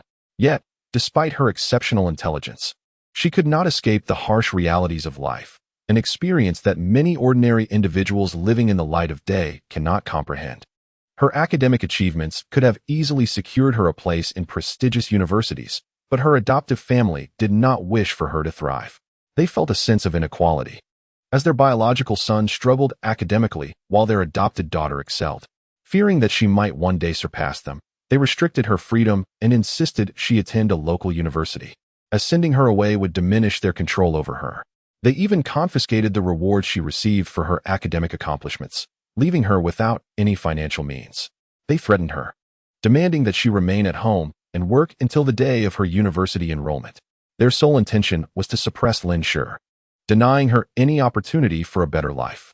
Ultimately, she was compelled to enroll at the local financial academy, with all expenses covered by scholarships and her own earnings from part-time work. The academy was a compromise her adoptive family could accept. It was neither too prestigious, which would incite their jealousy, nor too mediocre, which would yield little benefit for them. Moreover, the financial academy agreed to cover all her expenses, aside from living costs. This arrangement allowed her to survive, as any funds directly allocated to her would likely be seized by her adoptive family. Despite this precarious situation, her adoptive parents frequently visited the school to demand money. Fang Mingwei found himself on the list of employees laid off from his state-owned enterprise and felt too proud to accept menial jobs. After being unemployed for over 6 months, He faced rejection from numerous companies due to his age and lack of qualifications. Meanwhile, his wife, Chen Shui, was a lazy and demanding individual. As a result, Lin Shi's foster family relied entirely on her scholarship and wages from part-time jobs for their sustenance. Fong Sudong's requests for money for reference books were mere pretexts. In reality, he sought funds to indulge in gaming and purchasing cigarettes and alcohol with his unsavory companions. A family of vampires, as Xiao Chuxing perceived. The unfortunate reality is that, in this era, even reporting such matters to the authorities would primarily lead to mere mediation, if that, since these issues are often deemed familial. It is only when they gain traction on the mobile internet, escalating into societal concerns, that any improvement occurs. Lin Shi, possessing principles and morals, became an easy target for bullying, a quality that Xiao Chuxing lacked entirely. In his previous life, Xiao Chuxing had resolutely taught Fong Mingwei's family a lesson, reclaiming Lin Shi's inheritance from her relatives. Regrettably, he arrived too late. By then, Lin Shi had already lost her passion for life and suffered from severe depression. It took years for Xiao Chuxing to fully heal Lin Shi's afflictions, yet she was left with lingering aftereffects, such as frequent nightmares and poor sleep quality. Fortunately, this time, there was still an opportunity to avert disaster. Chapter 11. Is Intelligence High? A tragic exchange. Xiao Chuxing suddenly felt that perhaps the divine is equitable. If a certain foolish beauty exchanged her intelligence for a score of 36, what of Lin Shi? Her staggering IQ of 163 was undoubtedly the result of the tragedies that marked her early life. Unfortunately, it is often the case that capability does not necessarily enhance a person's circumstances, particularly for beautiful women. However, Lin Shi was fortunate in that Xiao Chuxing, in both his lives, found this woman whose tragedies had woven through her existence, preventing her from continuing down that sorrowful path and becoming her spiritual anchor for survival. Hey, stop dawdling. My teacher is still waiting for the payment, Fong Sudong urged impatiently, noticing Lin Shi's cold demeanor. In her previous life, Lin Shi initially believed Fong Sudong's words and indeed contributed a significant amount to her family. Yet, once he tasted the benefits, he grew increasingly audacious, ultimately depleting Lin Shi's finances. Thus, for an extended period, Lin Shi endured a life where she could barely afford meals. However, this was not the primary reason Xiao Chuxing decided to take action against Fong Sudong. It was his unscrupulous nature that prompted Xiao Chuxing's intervention. When Xiao Chuxing rescued Lin Shi, he initially refrained from total annihilation, considering that Fong Mingwei's family had at least cared for Lin Shi. Nonetheless, he ensured that Lin Shi would not contribute another penny to them. Yet, Fong Sudong, driven by greed, betrayed Lin Shi, attempting to sell her to a wealthy owner of an entertainment establishment, hoping to deliver her to his bed. Fortunately, Lin Shi had long since lost faith in their family and had taken precautions. At that moment, Xiao Chuxing and Lin Shi retaliated, administering a thorough beating to Fong Sudong and his family, which led to Xiao Chuxing spending several days in jail. However, vengeance was never delayed for Xiao Chuxing. On the very day of his release, he sought out the owner and delivered another beating, this time under the cover of night, leaving no evidence behind. Even though the owner suspected Xiao Chuxing's involvement, he was utterly powerless to retaliate. Xiao Chuxing's reputation for ruthlessness was not unfounded. As for what transpired thereafter, in his previous life, Xiao Chuxing's vengeance against Fong Sudong was unparalleled in its severity. However, his retribution was not merely a matter of delivering a beating. He meticulously orchestrated the ruin of Fong Sudong's entire existence. He ensured that Fong was expelled from school and rendered incapable of securing employment. Wherever Fong sought work, Xiao Chuxing would send individuals to create disturbances, ultimately leaving Fong with no viable job prospects. Lacking both qualifications and options, even the most menial of labor eluded him. What remained for him in life? Similarly, Fong Weiming and his spouse employed comparable methods of revenge in their quest to avenge Lin Shi. The financial toll on Xiao Chuxing was substantial. Their motives were singular, retribution. Thus, when Xiao Chuxing beheld Fong Sudong before Lin Shi, a tempest of rage surged within him. Fong Sudong continued to prattle on, attempting to seize the meager earnings Lin Shi had painstakingly accrued from her labor.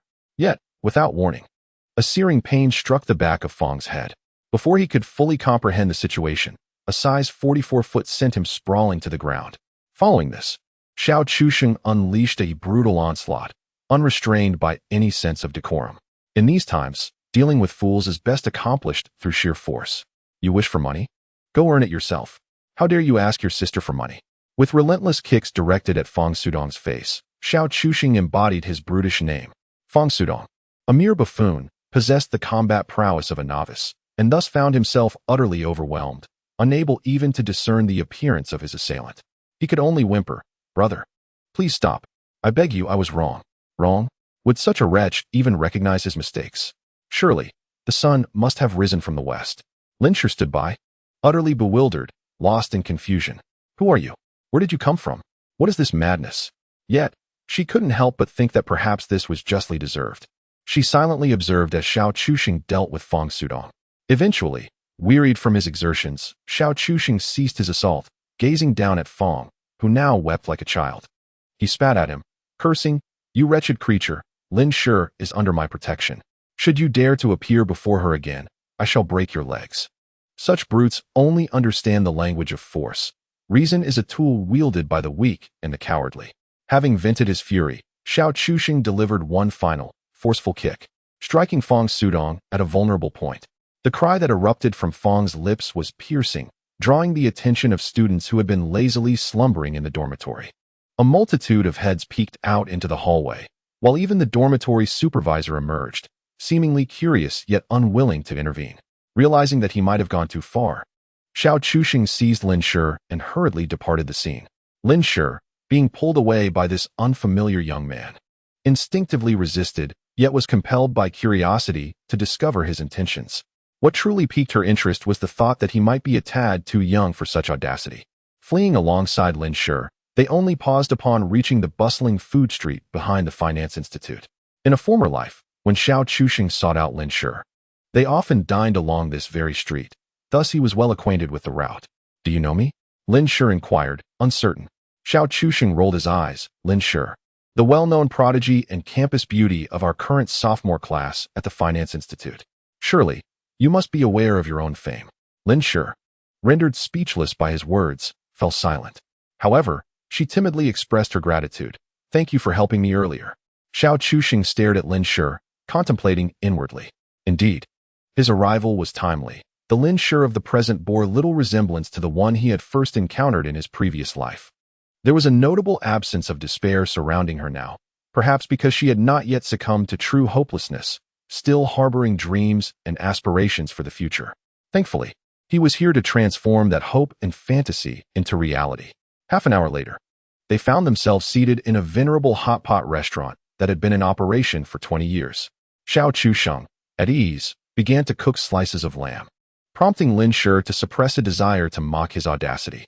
Unbeknownst to her, this was precisely the impression Xiao Chuxing intended to convey. "That looks a bit small, doesn't it?" Lin Shi ventured hesitantly. Xiao Chuxing nodded. "Indeed, I am 3 years younger than you."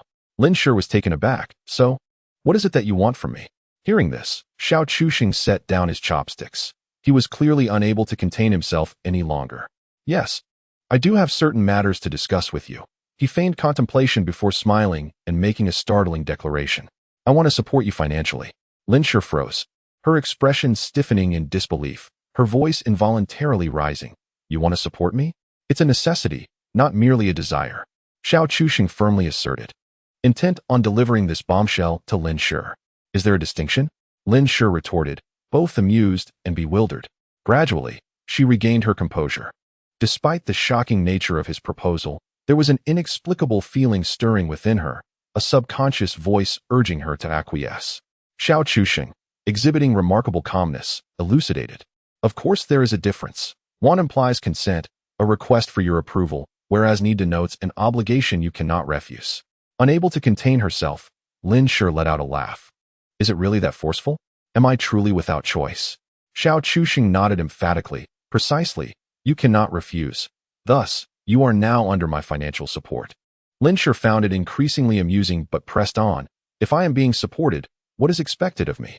At that moment, Xiao Chuxing's heart swelled with exhilaration. Had he truly succeeded? Indeed, the prodigious Lin Shi was no deception. Could it be that the future her would guide him in winning over the past her? Taking a deep breath, he cleared his throat, adopting a serious tone. "For now, our priority is to generate wealth. I have grand plans ahead." Let us proceed in a certain manner, and you shall assist me in counting the profits. Listening intently, Lin Shi directed a peculiar gaze towards Xiao Chusheng. What does this mean? And what about that? After confirming their arrangement, the two departed from Shanghai by train, arriving 4 hours later at a wholesale market in Hangzhou. Gazing at the barbecue cart before her, Lin Shi couldn't help but twitch her lips. Is this what you meant by a big venture? Xiao Chusheng, equally embarrassed, coughed. Well, we need some initial capital. Let's earn a little to start. Hurry and pay. Although it was Lin Shi who was footing the bill, Xiao Chusheng maintained an audacious demeanor as if he were the one spending lavishly. Lin Shi felt a wave of frustration. Did she unwittingly board a pirate ship? Wasn't this what you claimed would be a nurturing relationship? Now, he was dining on her funds for lunch and using her money to purchase a barbecue cart? Lin Shi was almost laughing in exasperation. What kind of arrangement was this? It was more akin to her having found a freeloading young man. Xiao Chusheng, with a righteous air, reassured her. Don't worry, this won't be the case, especially since you'll be paying for the ingredients later. Lin Shi was at a loss for words. How could you say that with a straight face? Lin Shi clenched her fists in frustration, yet after some contemplation, she decided to let it go. Having already boarded this peculiar ship, she found it astonishing. Consequently, the majority of her hard-earned savings were siphoned away by Xiao Chusheng. However, it was preferable to the predatory grasp of her adoptive family. In recent years, the city management in Hangzhou had not been overly stringent. As long as there was open space, one could set up a stall in parks and similar locations. Thus, with Xiao Chusheng leading the way, Lin Shi pushed the barbecue cart towards the spot near the stall where they had dined the previous night with the foolish beauty. Are you sure this will earn us money? Lin Shi observed as Xiao Chusheng rode on a board and couldn't help but quip. I don't have that much money to repay you. Xiao Chusheng waved his hand dismissively. Don't worry, it's guaranteed profit. He then began skillfully skewering lamb onto sticks, one after another. Lin Shi sat on a stone platform behind him, resting her chin on her hands, lost in thought. It felt surreal, as if she were dreaming. This campus belle from the finance department was being kept, and he was 3 years her junior. Despite her unease, she pondered, shouldn't he being kept mean I receive money to spend while lounging in bed all day? Why does it seem like I am the one spending so much on him? And why am I here selling barbecue with you? Lin Shi, pouting in a serious expression, remarked, I suspect you are using our arrangement to swindle my money and make me work for free. Xiao Chusheng paused, then chuckled dismissively. Nonsense, how could that be? Do I look like that kind of person? Lin Shi, surprisingly serious, contemplated for a long moment before uttering a single word. Yes. Ah, you are quite perceptive. Xiao Chusheng laughed like a villain. But I'm not just tricking you into working for me. I'm also deceiving you in other ways. Did you think I was joking about keeping you? What? Lin Shi was taken aback, wondering if he could possibly be serious. Yet, she found herself struggling to grasp the situation. How had she inexplicably gone from Shanghai to Hangzhou, following such a diminutive boy, as the saying goes? Extraordinary circumstances often conceal hidden motives. The highly intelligent and beautiful Lin Shi, utilizing her extraordinary intellect with an IQ of 163, engaged her mind in rapid contemplation. She gazed intently at Xiao Chusheng's retreating figure when an absurd thought flashed through her mind. Are you from Hangzhou? Lin Shi inquired cautiously. Xiao Chusheng, preoccupied with skewering meat, perceived her words as mere small talk. After all, in this timeline, Lin Shi was not yet well acquainted with him, and her curiosity about his background seemed entirely reasonable. However, he overlooked a crucial detail, one that revealed much more than he intended. So, you traveled to Shanghai specifically to seek me out, to keep me company? Lin Shi pondered aloud. Xiao Chusheng responded with a casual affirmation. Indeed, given your remarkable talent, it would be a shame to let another man take advantage of it. I might as well enjoy it myself. While his reasoning appeared sound, Lin Shi harbored deep skepticism. She narrowed her eyes. Is that so? I almost thought you had traveled back from the future. Xiao Chusheng felt a cold sweat trickling down his back. Was it truly the case that those with an IQ of 163 were so formidable? Perhaps he had unwittingly set a record for being unmasked as a reincarnated individual. Was it really necessary for such absurdity to unfold? On the first day of his reincarnation, he had shared a room with a beautiful but naive girl, only to have his identity exposed by a high IQ senior the very next day. Surely, fiction would shy away from such implausibility. His heart raced, yet he maintained a facade of calm, feigning ignorance. From the future? What makes you think that? Lin Shi considered for a moment, pouting. Because I truly cannot fathom how, if I hadn't disclosed it myself, you would devise such a bizarre method to ensnare me. Xiao Chuxing's mind was already tumultuous.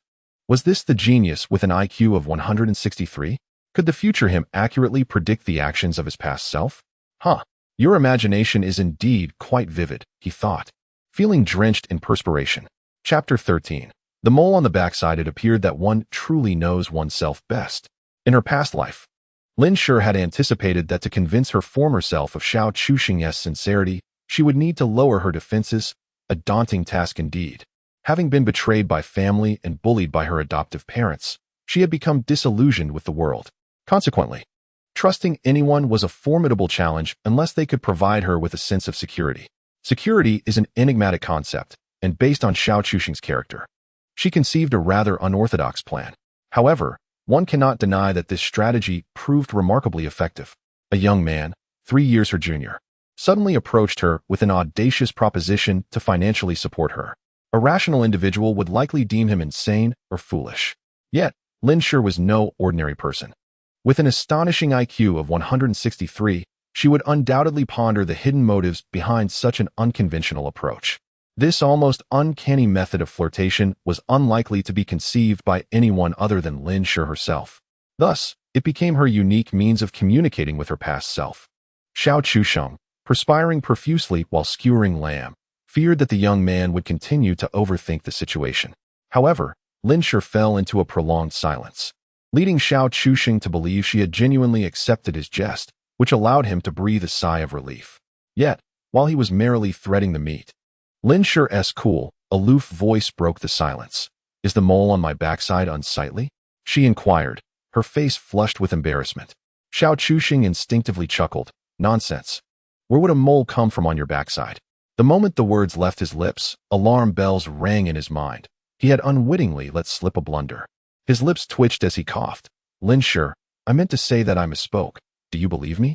Lin Shi gazed at him with a knowing look, a hint of amusement in her voice. "How do you know there's no mole on my backside? We only met for the first time today. How could you have seen?" "I guessed," he stammered.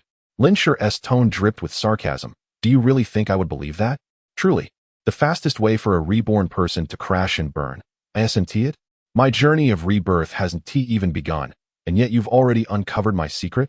Wasn't it said that those with an IQ of 163 were to be feared? Could this be what they termed intellectual suppression?" Good heavens, it was terrifying. At that moment, Xiao Chuxing pondered how to deflect her probing, only to hear Lin Shi suddenly smirk. "Oh, perhaps I'm overthinking it. I truly know nothing." Such an overtly disingenuous statement darkened Xiao Chuxing's expression. This individual was as cunning as she had been in his previous life. When they first met, Lin Shi had maintained a facade of seriousness, but as she gradually opened up, he came to realize that her outward appearance was a mere veneer. She was, at her core, a profoundly cunning individual. Having endured considerable hardship in her early life, Lin Shi had closed off her heart, resulting in a deteriorated mental state. Thus, when she first encountered Xiao Chuxing, she harbored a certain wariness towards him, which made her reluctant to place her trust in him. Lin Shi cradled her face in her hands, quietly observing the man who evoked both love and frustration within her. This boy had penetrated the softest recesses of her heart. The very thought of entrusting her body to him suggested a profound affection, she mused. Though somewhat mystical, Lin Shi was unwavering in her belief that this young man had come to rescue her. "I will assist you," she smiled gently, moving to help Xiao Chuxing skewer the meat and vegetables. By a little past 6 in the evening, they had finally prepared the dishes they intended to sell that day. They hadn't prepared too much on the first day due to uncertainties, opting instead to test the waters for customer reactions. "You're starting to grill before we even have customers?" Lin Shi inquired, blinking in confusion from her seat nearby. Xiao Chuxing chuckled mischievously. "You don't understand. Passers-by might be drawn in by this aroma." Lin Shi fell silent, for at times, she too was susceptible to such temptations. However, she pointed at the sign Xiao Chuxing had written. "Isn't this rather offensive?"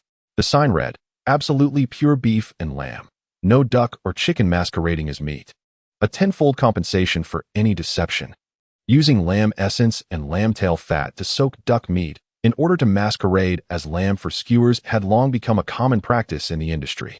Yet, Xiao Chuxing, a newcomer, boldly proclaimed this, implying to passers-by that others were deceitful, while only he offered genuine lamb.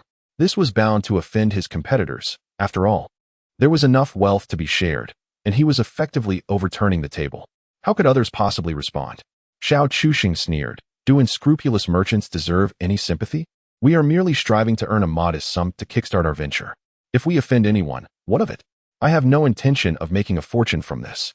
Lin Shi felt a flush of embarrassment, unable to suppress her burgeoning concerns for her future. What kind of mental state would lead one to fall for such a rogue? She couldn't help but question her future self. Alas, her future self remained unresponsive.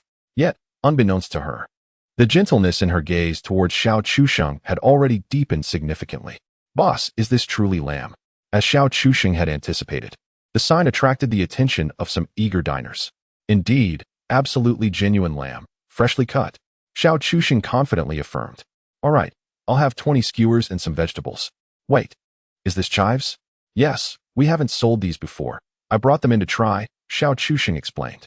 In 2007, grilled chives and garlic were not yet popular nationwide. So to experiment, he introduced some items that would later become ubiquitous. This gentleman was quite the connoisseur, having tasted a variety of dishes across the country, and promptly ordered a selection of delectable items. After starting a company in his previous life, it was inevitable that there would be team-building events, and Xiao Chuxing, as the boss, would handle the grilling, thus honing his skills. At the very least, setting up a stall would pose no issues. Here, give it a try. As soon as the gentleman tasted it, he instantly knew the quality, giving a thumbs up. Not bad, truly excellent. Here, have some. Xiao Chuxing pushed some extra grilled skewers towards Lin Shi. Lin Shi hesitated. Aren't you supposed to sell these? Does it really matter if you have one bite? Xiao Chuxing rolled his eyes in response. He had long noticed that Lin Shi had been salivating since earlier, her foster family constantly demanding money from her. Normally, she wouldn't dare indulge in such treats. She could barely afford a meal. Reflecting on this, Xiao Chuxing's resentment towards the Fong family escalated. Chapter 14. Are we already facing a battlefield? Xiao Chuxing grilled nearby, while Lin Shi munched quietly, also learning in the process. Although Xiao Chuxing's grilling skills were commendable, it was evident that this venture would not last merely a day or two. A helping hand would be essential. Certainly, mastering this endeavor is no simple feat, particularly when it comes to roasting vegetables, which are all too easily overcooked. Just moments ago, the gentleman contributed over 100 units of revenue to Xiao Chuxing, underscoring the lucrative nature of such a stall. However, the earnings are hard-won. Within a brief span, Xiao Chuxing's back was already drenched in perspiration. Standing before an open flame in the sweltering summer heat is, after all, quite a normal occurrence. Is this a couple shop? The gentleman inquired, casting a curious glance at Lin Shi before turning his attention back to Xiao Chuxing. It is not surprising to think so. Unlike the exaggerated scene of college students inundating the area, many young couples often enter factories or establish small businesses shortly after graduation. Xiao Chuxing discreetly stole a glance at Lin Shi, only to discover that she was also observing him. An indescribable sense of happiness blossomed within him, prompting him to nod and affirm. Indeed, we are earning some capital to start a business. Oh, that sounds wonderful. After bidding farewell to the gentleman, Xiao Chuxing turned to Lin Shi and asked, is it delicious? Sure. Lin Shi was momentarily taken aback. Doesn't that imply a certain intimacy between us? Xiao Chuxing chuckled awkwardly. However, Lin Shi shot him a meaningful glance, her mind already drifting towards speculation. In truth, the affectionate nickname Shi was one that Xiao Chuxing had only begun using after their intimate encounters in a previous life. After all, they had spent several years together thereafter, and in that moment of happiness, Xiao Chuxing had inadvertently let it slip. Nonetheless, Lin Shi possessed a hint of pride. Her silence suggested acceptance of the pet name. At this age, she exuded a youthful charm that had not been present in their past life, which was rather endearing. It was as if Xiao Chuxing, upon his rebirth, was discovering an aspect of her he had never encountered before. A sense of inexplicable honor washed over him. Why is it so delectable?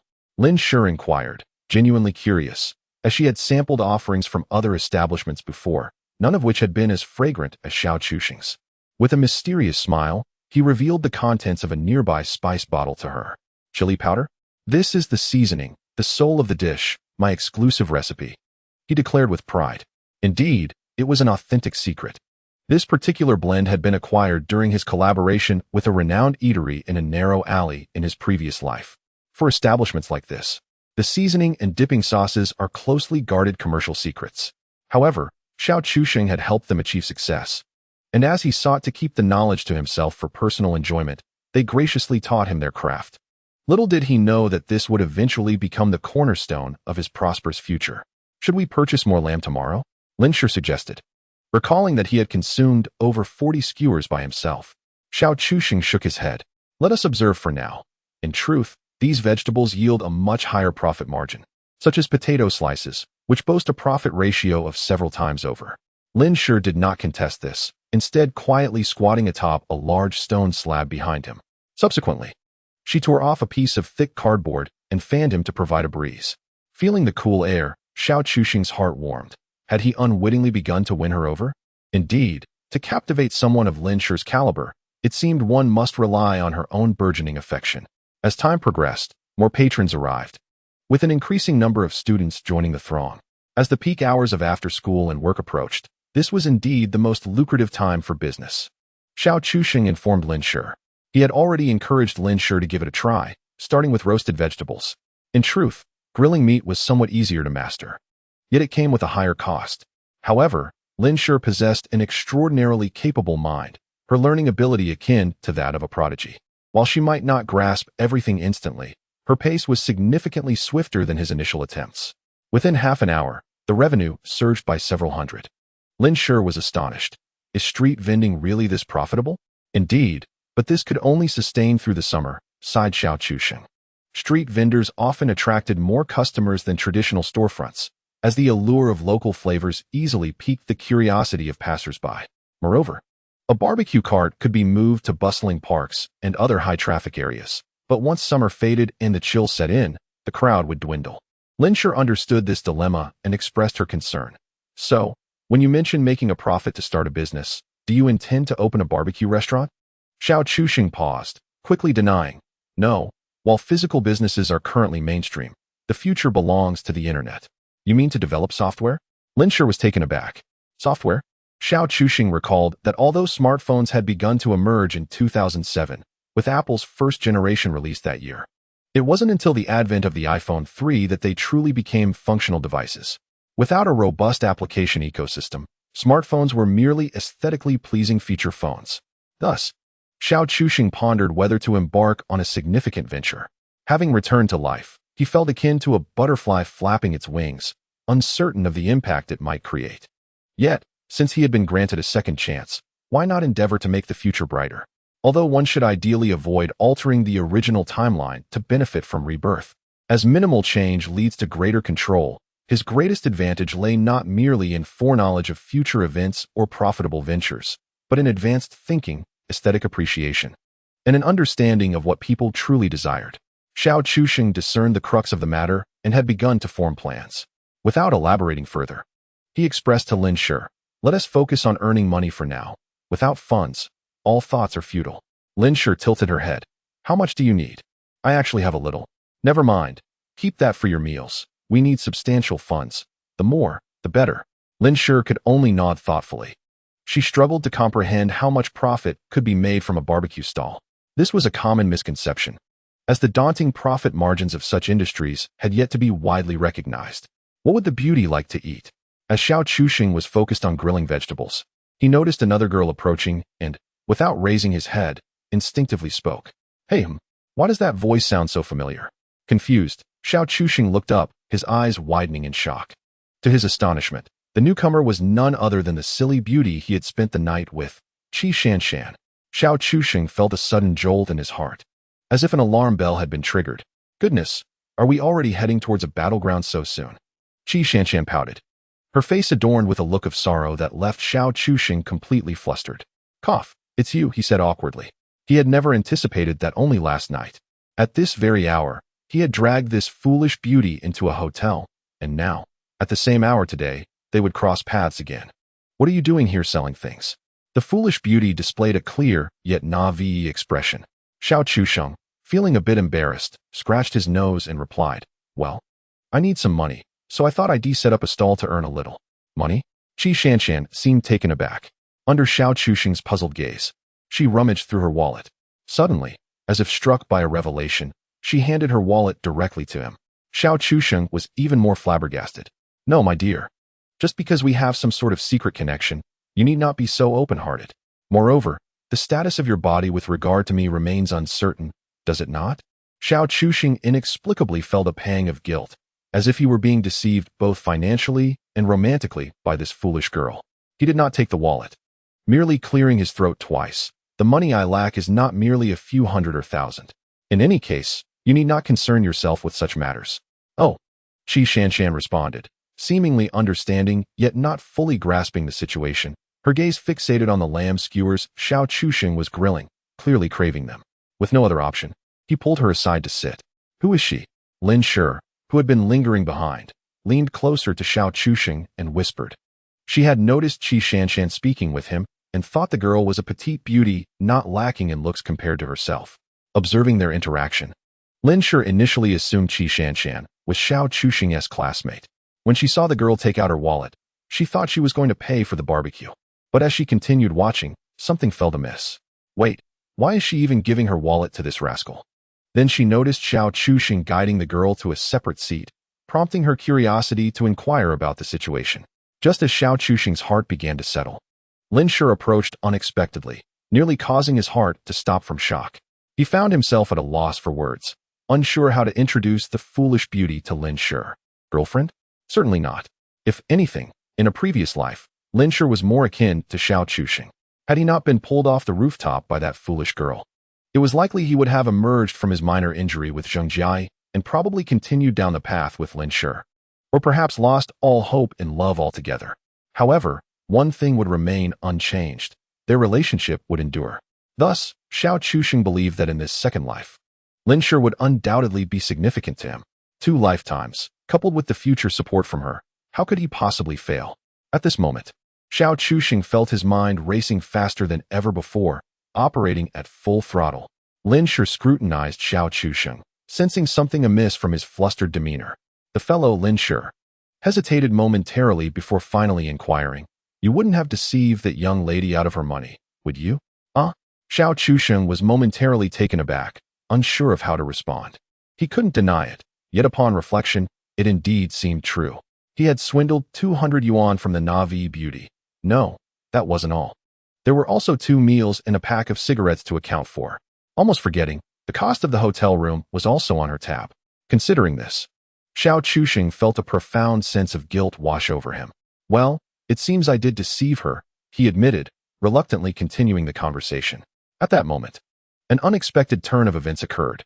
The Navi beauty had appeared out of nowhere, standing right behind him. Is she your sister?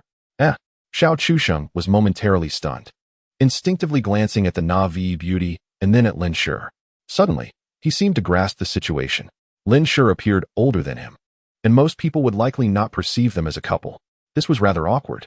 However, a subtle thought emerged in Xiao Chusheng's mind. No, she is merely my kept university student. Indeed, he boldly acknowledged this fact, realizing that some matters were better laid bare, as there was nothing insidious about them. Lin Shi's trust was paramount, while this foolish girl, well, she owed him a debt of gratitude for her life. So what if he took her to hotels daily? After all, she was indebted to him.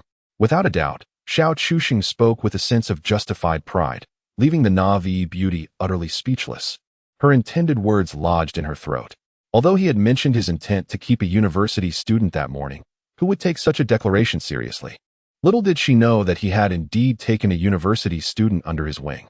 Lin Shi was even more bewildered. You can't be serious? She had not anticipated that when Xiao Chusheng introduced her, he would boldly declare her to be a kept woman. How outrageous. The Navi beauty regarded Lin Shi with astonishment, noting that despite being a few years older, she wore no ostentatious clothing or jewelry. Yet, it was precisely this simplicity that rendered the woman before her enigmatic. Indeed, Lin Shi possessed an innate ethereal quality, one that could not be acquired through fashion or imitation, nor achieved through makeup.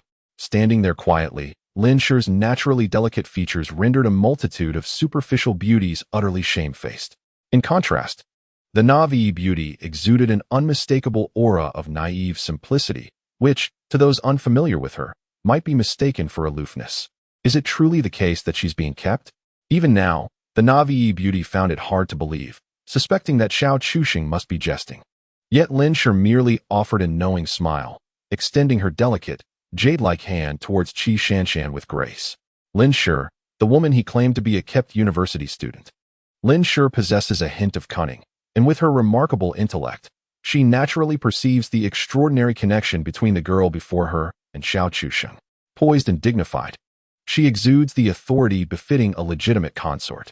Chapter 16. You stayed at a hotel with me. Qi Shanshan stood in a daze, momentarily forgetting to shake hands with Lin Shi. Perhaps she was taken aback by the fact that Lin Shi could boldly acknowledge her status as Xiao Chuxing's kept woman. After all, any ordinary woman would harbor reservations.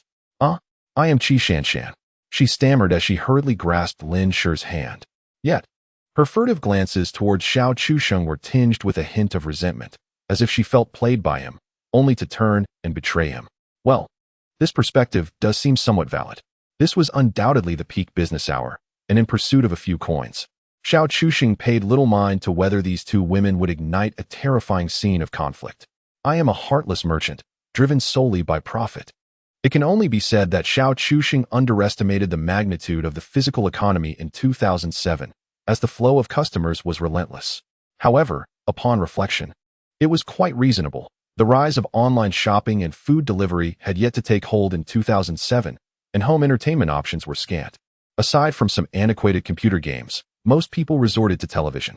Thus, individuals in this era preferred to venture outdoors, and while strolling, who could resist a bite to eat? The speed of transactions was so swift that Xiao Chuxing barely had time to tally the earnings, only realizing that the box collecting money beside him was already overflowing. Nevertheless, while grilling for customers, he did not forget to prepare a portion for the charming yet foolish beauty and delivered it to her. Xiao Chuxing asked Lin Shi to cover for him momentarily, as the dishes he was preparing were rather simple. Observing that the foolish beauty had already begun to eat, he curiously inquired, "Aren't you going home?" Qi Shanshan shook her head, uttering 3 words, "I don't want to." Xiao Chuxing scratched his head, choosing not to comment further. He hadn't gone home himself, so he felt it inappropriate to chide her. "Don't just eat this. You still need to have a proper meal," he reminded her. Oh, the foolish beauty seemed somewhat distracted, her reaction sluggish. Noticing her hesitance, Xiao Chuxing contemplated and then turned to return to relieve Lin Shi. "You stayed at a hotel with me." Just as he was about to step away, he heard the foolish beauty's words from behind. He halted, turning back in confusion. "Huh? You dragged me to the hotel." The foolish beauty, Qi Shanshan, reiterated slowly. Xiao Chuxing was somewhat taken aback, pondering for a moment before tentatively asking, "So, do you still wish to stay at a hotel with me?" The foolish beauty's mouth fell slightly agape, her expression one of disbelief at his audacity. "I said, you dragged me to the hotel." The foolish beauty was teetering on the brink of exasperation, which left Xiao Chuxing even more bewildered. He could only clear his throat awkwardly. "I know. Yes, you've developed quite well. It feels rather pleasant, doesn't it? That's not what I meant." Finally, the foolish beauty was pushed to her limits by Xiao Chuxing, directly voicing her thoughts, her tone suggesting that she was the rightful consort. "You've stayed at a hotel with me, yet you're still keeping her. Indeed, is that not permissible? Huh? Is it not possible?" The beautiful yet naive girl's small eyes brimmed with confusion, her mind momentarily incapacitated by Xiao Chuxing's unexpected nonchalance. The echo of his assertive retort reverberated in her thoughts. Is it not possible? Is it not possible? It seemed that indeed, there was scarcely anything that was impossible. One could only conclude that Qi Shanshan, in her simplicity, was not particularly astute, getting herself ensnared in a mental quagmire by Xiao Chuxing's mere words. She was earnestly contemplating the feasibility of the matter. Xiao Chuxing, overwhelmed by exasperation, felt a sense of intellectual superiority over her apparent dullness. He mused that with Qi, the campus beauty's limited intellect, he could easily persuade her to bear him 5 children. How could one say persuade? This girl clearly owed him. 5 was hardly excessive. Was it? Xiao Chuxing silently returned to grilling skewers, his mind preoccupied with the urgent need to amass a substantial sum of startup capital. Time was of the essence, for between 2007 and 2008 lay the greatest opportunity of the next decade. To miss it would be to forfeit any chance of similar fortune. As he grilled, he instructed Lin Shi, not expecting her to match his skill in a single day, but merely hoping she could reach a competent level. Fortunately, Lin Shi possessed an extraordinary intellect and remarkable learning ability, rendering such expectations easily attainable for her. I have to stay at school for forms and guidance these days, so I can't come here too early. Xiao Chuxing's thoughts were conveyed without words, and Lin Shi signaled her understanding, indicating, I will come at a set time every afternoon. As a university student, her evenings were mostly free, allowing her ample time to assist. Yet, Xiao Chuxing expressed concern. Traveling back and forth between Shanghai and Hangzhou every day will be exhausting. Lin Shi, however, regarded him with a hint of skepticism, but university doesn't require daily attendance, does it? Taken aback, Xiao Chuxing conceded, that seems to be the case. With that, his worries dissipated, and he nodded, well, it's not a long journey anyway. We just need to endure through the initial phase. The initial phase? How long do you intend to stall? Lin Shi inquired, genuinely curious. At least through this summer. He replied. This was the truth. 2007 marked a pivotal moment, and in the realm of business, if one considered costs and disregarded the labor involved. Such mobile food stalls boasted an astonishing profit margin, rivaling the daily surges in the stock market. The distinction, however, lay in the fact that while the stock market seldom exhausted one physically, it did pose risks of hypertension. Risk and reward were inherently proportional. When Lin Shi learned it would last the entire summer, she displayed no particular emotion. After all, she was already juggling 2 jobs daily. Working at a barbecue stall was hardly more exhausting than her current workload. Throughout their conversation, Xiao Chuxing occasionally stole glances at the foolish beauty nearby, bemused. As it appeared, he had inadvertently prompted her to ponder a profound philosophical question. She was lost in deep thought. Noticing Xiao Chuxing's gaze, Lin Shi turned her head and asked, what is she thinking? The seemingly less astute remark brought a smile to Xiao Chuxing's face, compelling him to tease, indeed. While both of you are beauties, you embody 2 extremes. Extremes? Yes, one is frighteningly intelligent, while the other is endearingly simple. Lin Shi could not help but chuckle at this. Is that true? Isn't it quite evident? It appeared to be so, as the two engaged in a playful banter. Suddenly, Lin Shi shifted the conversation. Considering her beauty, why do I feel that your relationship is rather unusual? Chapter 17. The awkward remarks of a white scholar. True to her nature, Lin Shi struck straight to the heart of the matter. Xiao Chuxing's smile faltered as he nervously scratched his cheek, awkwardly admitting, perhaps it has something to do with the fact that I spent the night with her? Huh. Lin Shi, her head filled with questions, pointed at herself and asked Xiao Chuxing, you're supporting me, yet you went to a hotel with her? Xiao Chuxing paused, then corrected her. No, I went to the hotel with her, while also supporting you. Oh, right. The money for supporting you came from her. Lin Shi began to question her own choices, pondering how she could have fallen for such a man. This roadside stall was exceptionally busy, thriving well into the night. However, Xiao Chuxing had not intended to operate for such an extended period. After all, having just completed his college entrance exams, he still had to spend several hours at school each day, which felt like a waste of time, and his family would not allow it. Moreover, it was only the first day, and the ingredients he had prepared were insufficient to last until the late hours. By nearly 11 o'clock, most of the items had sold out. The remaining items, less desirable, he planned to grill for the 3 of them to consume internally. Just as he contemplated this, an elderly gentleman, clad in shorts and flip-flops, approached. Surprisingly, he bore a resemblance to a character from Stephen Chow's comedic films. Boss, I'll take whatever is left, the old man declared. Xiao Chuxing was taken aback. He hadn't anticipated that the elderly gentleman would enjoy such fare. After a brief conversation between the old man and a younger companion, Xiao Chuxing learned the backstory. This gentleman was engaged in a game of chess with friends nearby, and his grandson had brought the skewers over. The enticing aroma had drawn their attention, prompting inquiries, only to discover that it was a newly opened stall. Unfortunately, they had arrived too late. Boss, it seems you're about to close up. The old man expressed his disappointment, though his tone was somewhat disconcerting to Xiao Chuxing, considering he was only 17 in this timeline. After packaging the food for the elderly gentleman, Xiao Chuxing plopped down onto a stone stool behind him. I truly didn't expect this. I've been on my feet for hours without a moment to sip water, he mused. This kind of money is guaranteed profit. Yet it demands considerable effort, he continued. Let us see how much we earned today, Lin Shi said, revealing a glint of avarice in her expression. Having previously lived in modest circumstances, this was her first encounter with such exaggerated profit margins, contrasting starkly with what she had learned in the classroom. Xiao Chuxing smiled mysteriously. We'll discuss it later. One mustn't flaunt their wealth, lest it invite unwanted attention. Lin Sure suddenly understood, her gaze instinctively sweeping across the neighboring stalls. With Xiao Chuxing's stall in operation, it was evident that the businesses nearby were struggling. It was only after he had sold out that they received a trickle of customers. The crux of the matter lies in the inherent tendency of individuals to conform. When patrons observe the long queue at Xiao Chuxing's establishment, they are inexplicably drawn to join the throng. The common rationale is that such a bustling crowd must signify something extraordinary about this place. Otherwise, why would so many people be queuing for a meal? This simple logic is effortlessly grasped by the astute Lin Sure. Are you still here? Xiao Chuxing's gaze fell upon the foolish beauty. This individual had, rather remarkably, occupied a small table for the entirety of the evening, neither causing a ruckus nor making a fuss. Yet, she bore a countenance of deep contemplation, the nature of her thoughts remaining a mystery.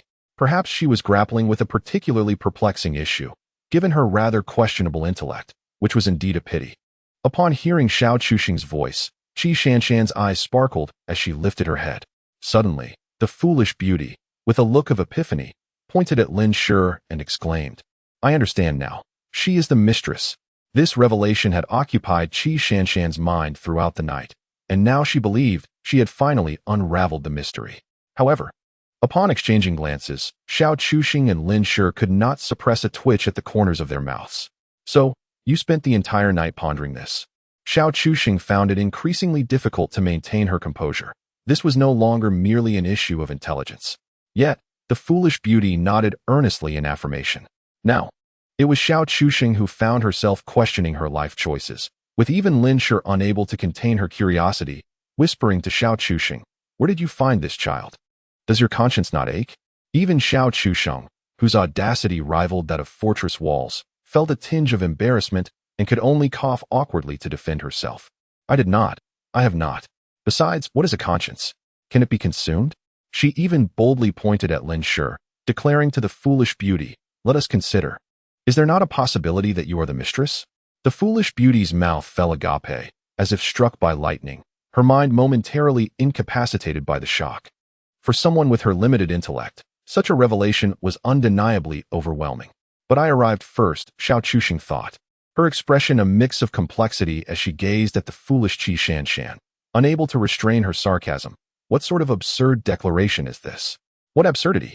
Qi Shanshan inquired, oblivious. "Nothing," Xiao Chuxing hastily deflected. If memory served correctly, the term absurdist was not yet in circulation in this era. She could only quietly inform the foolish beauty, "Actually, she arrived before you, and moreover, you owe me." Qi Shanshan's eyes brimmed with a clear naivety, believing Xiao Chuxing's words without question. Faced with this, Xiao Chuxing had no choice but to pull Lin Sure aside and whisper, "What should I do? I feel an unsettling twinge of conscience." Lin Sure was utterly speechless at her antics. Could you possibly be any more nonsensical? "By the way, what shall we do with the barbecue cart? Should we take it to your home, or leave it here?" Lin Sure suddenly inquired. "Oh." Xiao Chuxing's expression froze as the realization dawned upon her. "Ah, no wonder I felt as though I had forgotten something." The notion of operating this roadside stall had been an impulsive whim, and she had given little thought to the logistical details. "Clearly, you hadn't considered it at all, had you?" Lin Sure could not help but roll her eyes. Xiao Chuxing bit his thumbnail, engulfed in contemplation. "My family certainly wouldn't approve of this. I also feel the same, but leaving it here makes it vulnerable to theft. The security these days is not as reliable as in the future, and even in the future, assurance is elusive." After a moment of reflection, Xiao Chuxing sighed. "I can't just leave you here to sleep. Perhaps I could persuade my family by claiming this belongs to someone who has entrusted it to me." Lin Sure raised an eyebrow, finding this reasoning somewhat dubious. At that moment, the foolish beauty who had inexplicably appeared behind them suddenly interjected, "You can place it in my yard." "Goodness, how did you approach without making a sound?" Xiao Chuxing exclaimed, startled. Chapter 18. Are you two going to a hotel? An hour later, Xiao Chuxing gazed thoughtfully at the three-story villa. "I should have anticipated this. How could a wealthy woman not possess a villa?" Beside him, Lin Sure held no particular sentiments about Qi Shanshan. As a woman herself, she could discern that Xiao Chuxing harbored no romantic feelings for Qi Shanshan. Yet, it was implausible that their relationship was entirely devoid of significance.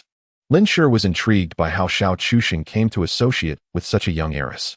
She prodded Xiao Chuxing, whispering, How did you manage to woo such a little rich girl?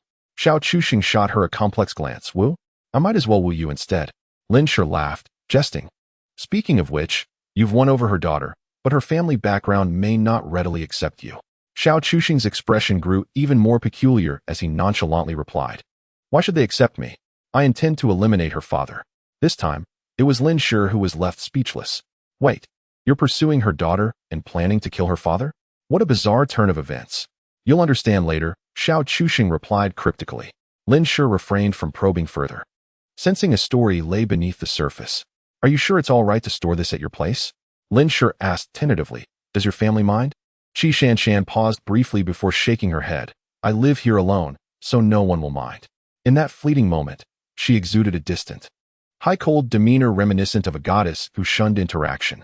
Xiao Chuxing found himself momentarily entranced, realizing that her aloofness might stem not from pretension, but from a lack of familial warmth.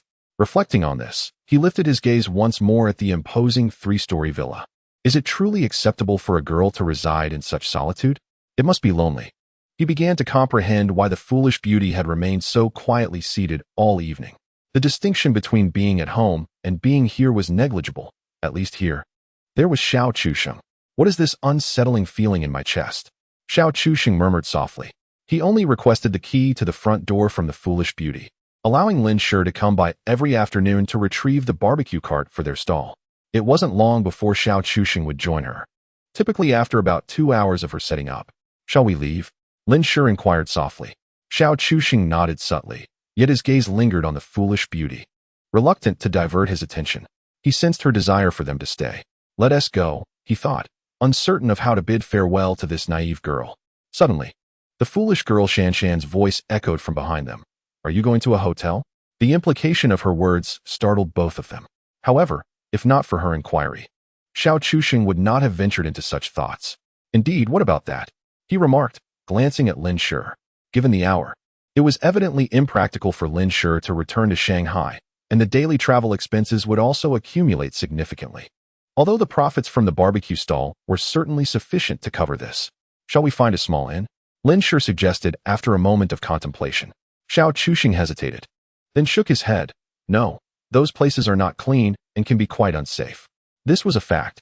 The year 2007 was not like over a decade later, with seedy inns prevalent, posing risks to young women at night, particularly to someone as beautiful as Lin Shi.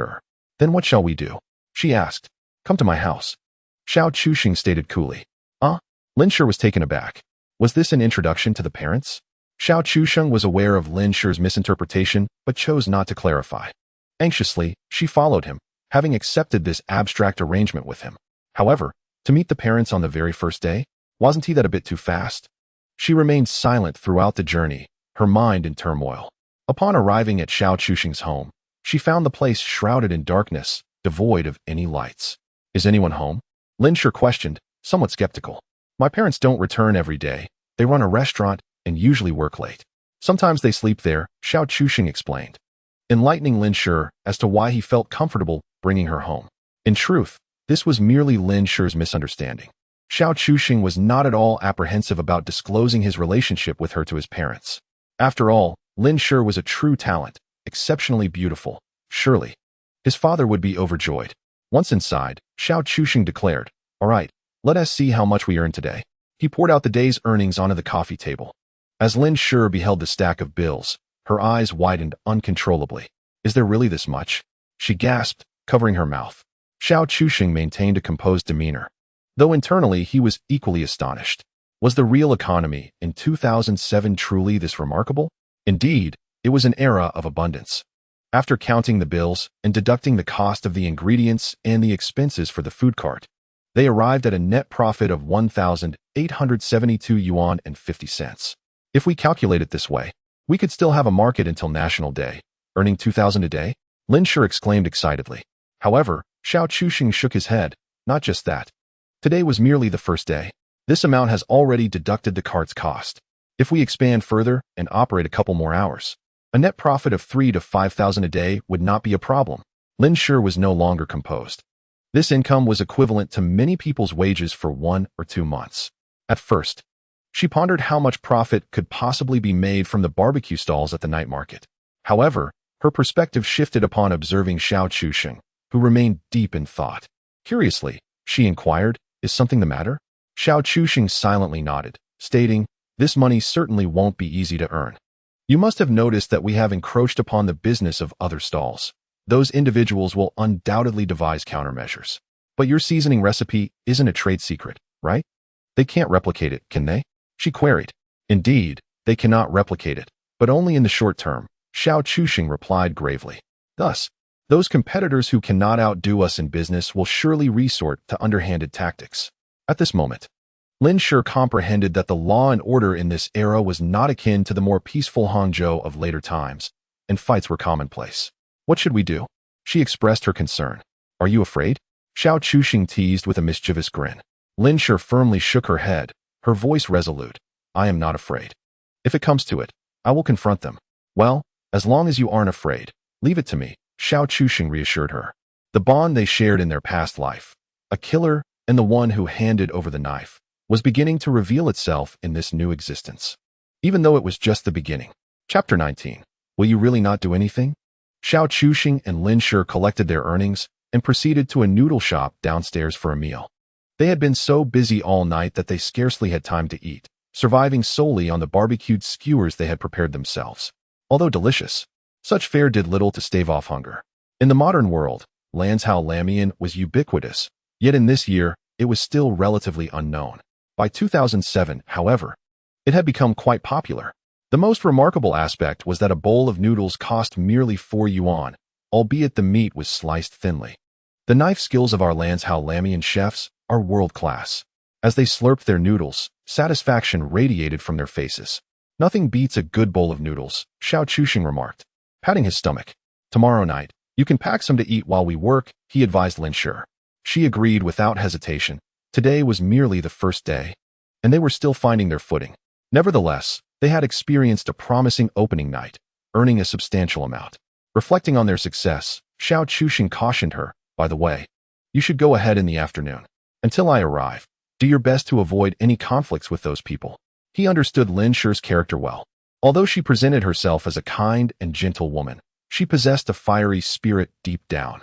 Lin Shi, savoring her soup slowly and unwilling to waste a single drop, was reminded of her challenging past. Her adoptive family had treated her poorly, especially in recent years. Each month, her food allowance barely sufficed, and during her growth spurts, she could manage only 2 meals a day. Even after entering university and working part-time, the meager earnings were often siphoned off by her exploitative family. This led to her frugal demeanor. Xiao Chusheng observed Lin Shi's plight, his heart aching for her. Although he had arrived just in time to prevent her from succumbing to depression under her family's torment, he still felt it was somewhat late. After a long silence, he tentatively asked, "Is there anything you wish to ask me?" Lin Shi paused momentarily, then shook her head. Clever as she was, there were certain questions that should remain unasked. She understood that sometimes feigning ignorance could yield greater rewards. Xiao Chusheng respected her opinion and nodded, no longer dwelling on the matter. Subsequently, the two returned to Xiao Chusheng's home, where he took a shower, having spent the entire evening standing before an open flame. His body drenched in sweat. "Would you like to wash up?" he inquired as he emerged from the bathroom, glancing at Lin Shi. Instinctively, she looked at herself and then shook her head, responding softly, "I'll manage. I didn't bring a change of clothes." At that moment, Xiao Chusheng realized that perhaps he had hurriedly brought her over from Shanghai without considering her needs. It dawned on him that she had come without any belongings. Rubbing the back of his head, he sheepishly suggested, "Actually, you could wear my clothes for now. Your attire will dry by tomorrow if left on the balcony overnight." Lin Shi paused, a flicker of doubt crossing her features as she scrutinized him. "Are you truly not trying to take advantage of this situation?"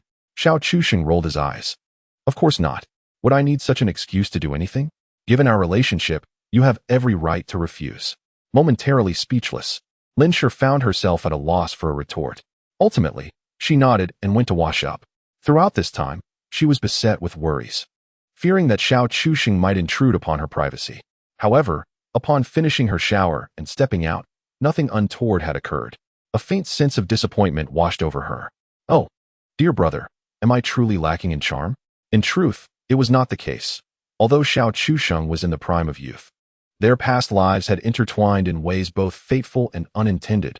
granting him a measure of patience regarding her allure. Dressed in Xiao Chuxing's clothing, Lin Shi felt somewhat self-conscious. Yet she did not detect his scent, only the pleasant aroma of laundry detergent. With her hair still damp from the shower and a delicate blush gracing her skin, she resembled a lotus flower freshly emerging from the water. "All right, let's go to bed," Xiao Chuxing yawned, his eyelids growing heavy. Lin Shi nodded and silently followed him. Eventually, she entered Xiao Chuxing's bedroom, where he had intended to suggest she take the bed while he settled for the sofa. However, reflecting on their shared history, he realized they had seen each other in various states of undress before. Why linger on such trivialities? Lin Shi surveyed the tidiness of Xiao Chuxing's room, which was immaculate. He, too, felt a wave of nostalgia wash over him as he recalled the years spent building his career in Shanghai, eventually bringing his parents to live with him. It had been nearly 5 years since he last returned to this modest abode, a thought that stirred bittersweet memories within him. The bed, though not large, could accommodate two with a little adjustment. Lin Shi did not seem particularly averse to this arrangement. As Xiao Chuxing had mentioned, he had already taken her under his wing. Sharing a bed was hardly daunting, and should something transpire, what of it? She possessed a keen awareness of her circumstances.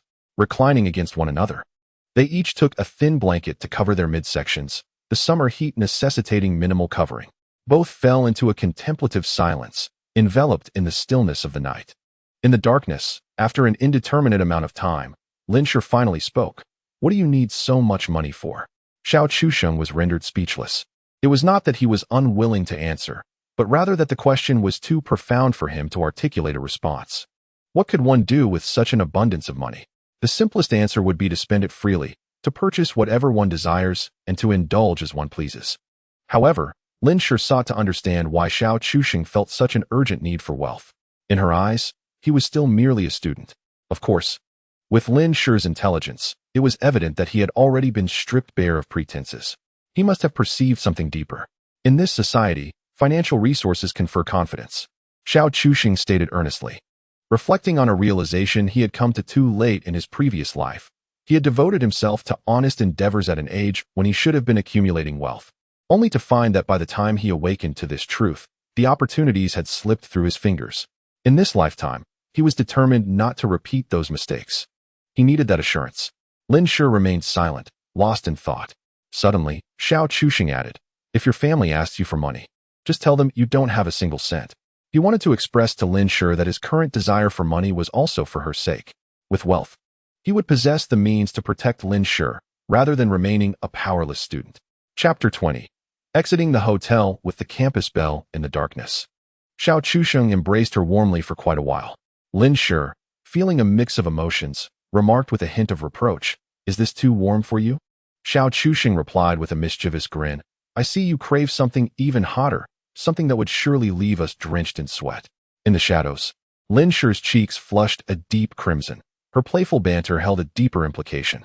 Little did she expect Xiao Chuxing to counter her teasing with a firm grip, leaving her feeling quite flustered. Now, she was more convinced than ever that this insufferable man must have already taken liberties with her. The thought made Lin Shi's face burn with embarrassment. Despite her awareness, she couldn't help but feel shy. She fell silent, burying her face in his embrace, evading reality. Although the heat was unbearable, she found an unexpected sense of security in his arms, an unfamiliar sensation for her. Perhaps after a long night of setting up stalls, Xiao Chuxing soon fell into a deep slumber, holding her close. Lin Shi attempted to rouse him several times, but to no avail, and so she resigned herself to his slumber. Come morning, the alarm clock stirred Xiao Chuxing awake, simultaneously rousing Lin Shi from her rest. Lin Shi held her forehead, feeling slightly overwhelmed. Since entering university, she had not risen so early in quite some time, often working late into the night and rarely having classes every day, leading to many lazy mornings. Xiao Chuxing yawned and handed her some money. "You can continue to sleep, but be mindful of the time. It's best to leave by 9:30. My parents sometimes return home around that hour." Lin Shi remained silent, watching him as he busily prepared. Use this money to grab something for breakfast, and then find a place to spend some time, perhaps an internet CAF or an arcade, to pass the time. Make sure to meet me at the school gate before 11:30. Oh, indeed, if my parents return home, please remain silent. They typically do not venture into this room. Of course, should you be discovered, Simply claim to be the sister of my friend, temporarily staying for the night. Just play along. After saying this, Xiao Chuxing hurriedly dashed back to school, leaving Lin Shi lying here in a daze. I must be losing my mind, yet the feeling of being supported is rather delightful. Lin Shi murmured to herself, lost in thought for a considerable time, pondering who knows what. On his way, Xiao Chuxing casually purchased a meat bun, making do with it. He now possessed a considerable sum of money, at least for someone of his age, so he need not worry excessively about his meals. What he truly required was substantial wealth, especially with the impending financial storm. He aimed to gather resources before the global financial crisis of 2008 struck.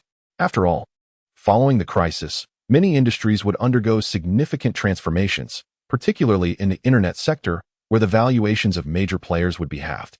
This would usher in a period of economic stagnation, during which cash would become exceedingly precious.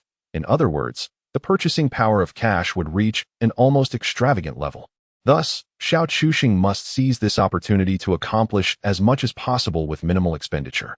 After all, earning during the initial and mid-stages of the financial crisis would not be as effortless as it is now. Although he merely intended to set up a night market barbecue stall, these everyday consumer activities are increasingly reflective of the turbulence in the financial market.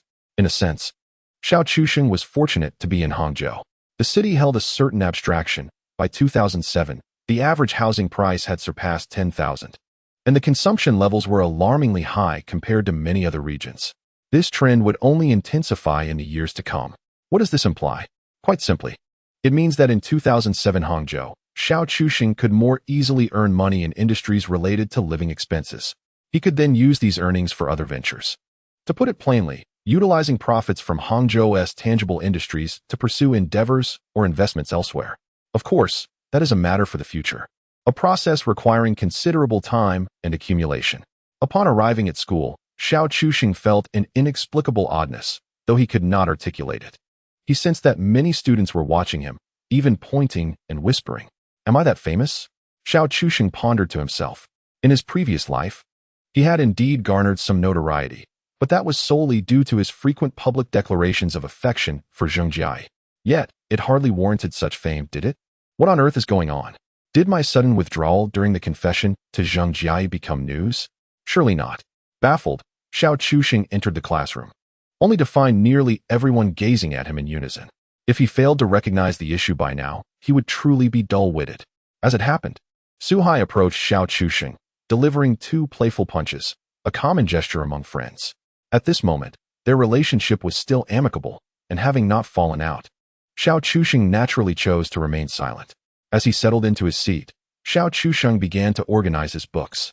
Having missed class yesterday, and with his recent rebirth, this was his inaugural return to the classroom, imparting a sense of ritual to the moment. What exactly is going on between you and the school beauty, Qi? Su Hai inquired eagerly. Xiao Chuxing was taken aback, bewildered as to how Su Hai was aware of that foolish beauty. Nevertheless, he maintained a facade of calmness, replying, "What do you mean by what's going on? How could Qi possibly request leave for you?" Xiao Chuxing blinked in surprise. How do you know that? It was only after Su Hai's explanation that he grasped the situation. That foolish beauty had approached old Lu on his behalf, and in front of so many classmates no less. I should have anticipated this, he thought, unable to suppress the urge to cover his face. Realizing that the foolish beauty's obliviousness rendered her utterly unreliable in such matters. Yet he retorted defensively. It was merely asking her to request a leave. Why the fuss? However, he was met with Su Hai's complex expression, causing Xiao Chuxing's heart to tighten, sensing there was more to the story. Their conversation, devoid of any effort to lower their voices, had piqued the curiosity of numerous classmates, including Zheng Jia, who had just entered. Her seat was situated diagonally across from Xiao Chuxing. There are rumors that you and the school beauty, Qi, emerged from a couple's hotel together. Is there any truth to that? Su Hai queried with intrigue. Xiao Chuxing felt a surge of shock within. This was not a mere figment of his imagination. Now he comprehended why so many had been observing him along the way. He had inadvertently become quite renowned. Chapter 21. The School Beauty and the Beast. As Su Hai's gossip reverberated, an eerie silence enveloped the classroom. Zheng Jia also turned her gaze upon Xiao Chuxing, intent on extracting answers from him. Yet, he appeared unfazed, raising an eyebrow with an expression as calm as a still pond. He brusquely pushed Su Hai aside, admonishing, "Children should refrain from prying into matters that do not concern them." Su Hai, having discerned a hint of truth, understood that whether to confirm or deny the rumors posed its own complications. He resolved to probe further in private, hoping to unearth the truth. The classmates, seeing Xiao Chuxing's reticence, opted not to pursue the matter further. However, in their hearts, they had tacitly accepted one conclusion. This beast likely had a genuine connection with the school beauty. After all, she was the esteemed school beauty, never embroiled in scandal. The notion that she would request leave for a male was almost unfathomable. As for the rumor of them exiting a hotel together, opinions varied. Yet it was clear that there was some basis to the tale. The students engaged in animated chatter, some even playing cards, while Xiao Chuxing sat quietly, scribbling on paper.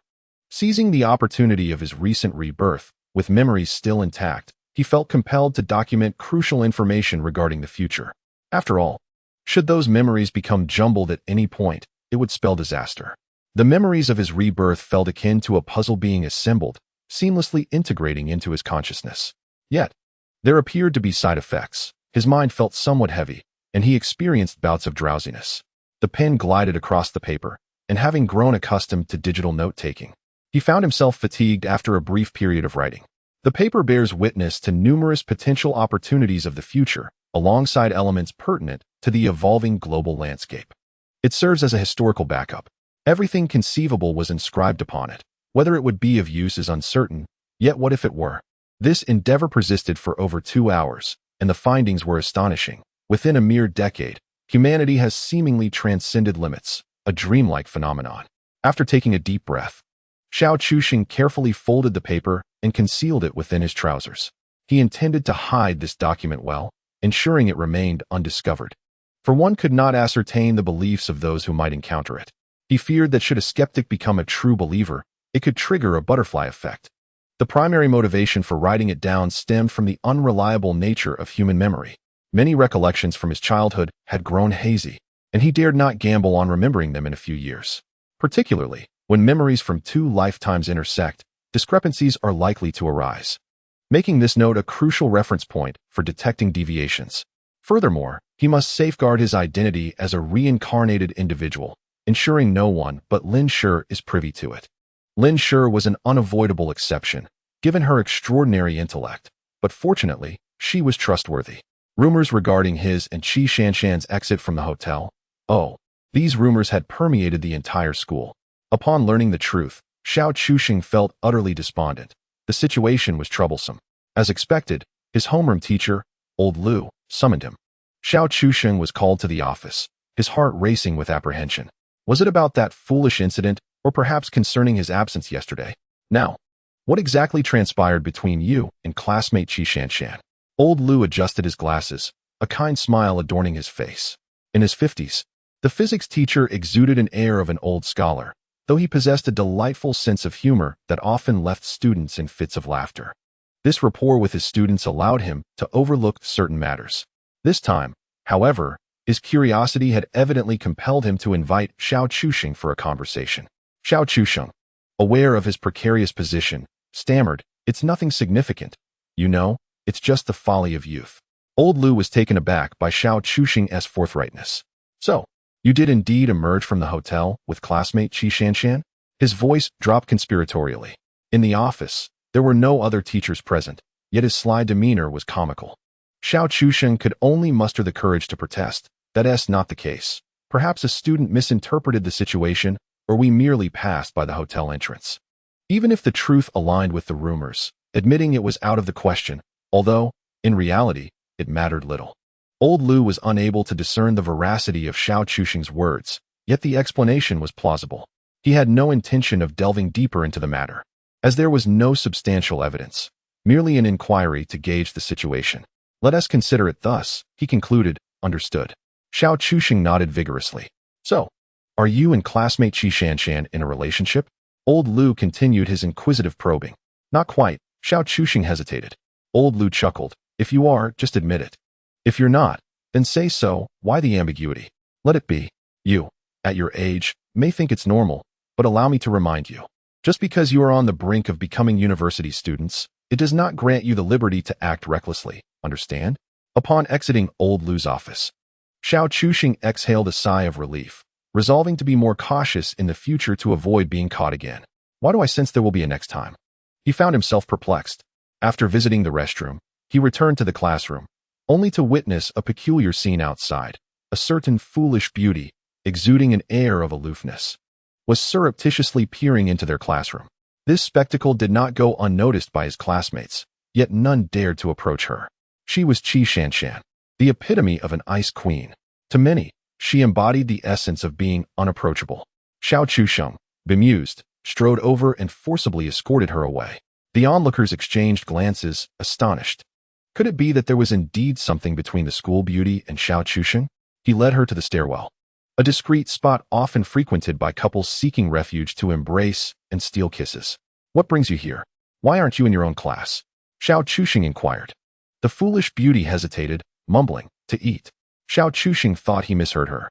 Eat? What sort of meal at this hour? Lunch. A moment of realization struck him. You wish to have lunch with me?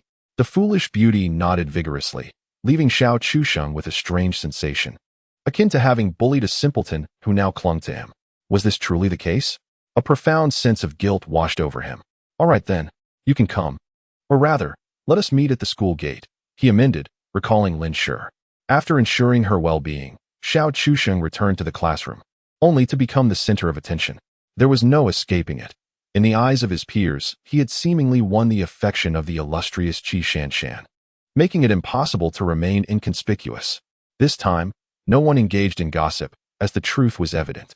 Although some remained skeptical, questioning the validity of his connection with such a remarkable figure, they kept their thoughts to themselves.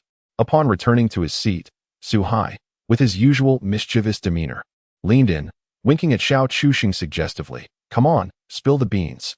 How can you deny it now that Qi Shanshan herself has approached you? What was your secret? Before Xiao Chuxing could respond, an unexpected visitor arrived. Zheng Jiai stood at his desk, an expression of conflict etched across her face, seemingly struggling to formulate her inquiry. Su Hai, sensing the tension, wisely retreated, unwilling to become embroiled in the situation. Having known Zheng Jiai for over a decade in his previous life, he understood her nature well, proud and somewhat conceited. The moment Xiao Chuxing had abandoned his confession to her had left a lasting impact, and the emergence of the foolish beauty had undoubtedly accelerated the unfolding of this narrative. Zheng Jiai bit her lip, caught in a dilemma about how to approach the subject. In this lifetime, Xiao Chuxing wished to sever ties with Zheng Jiai, fully aware of the misguided nature of their previous feelings. He had no desire to endure such an experience once more.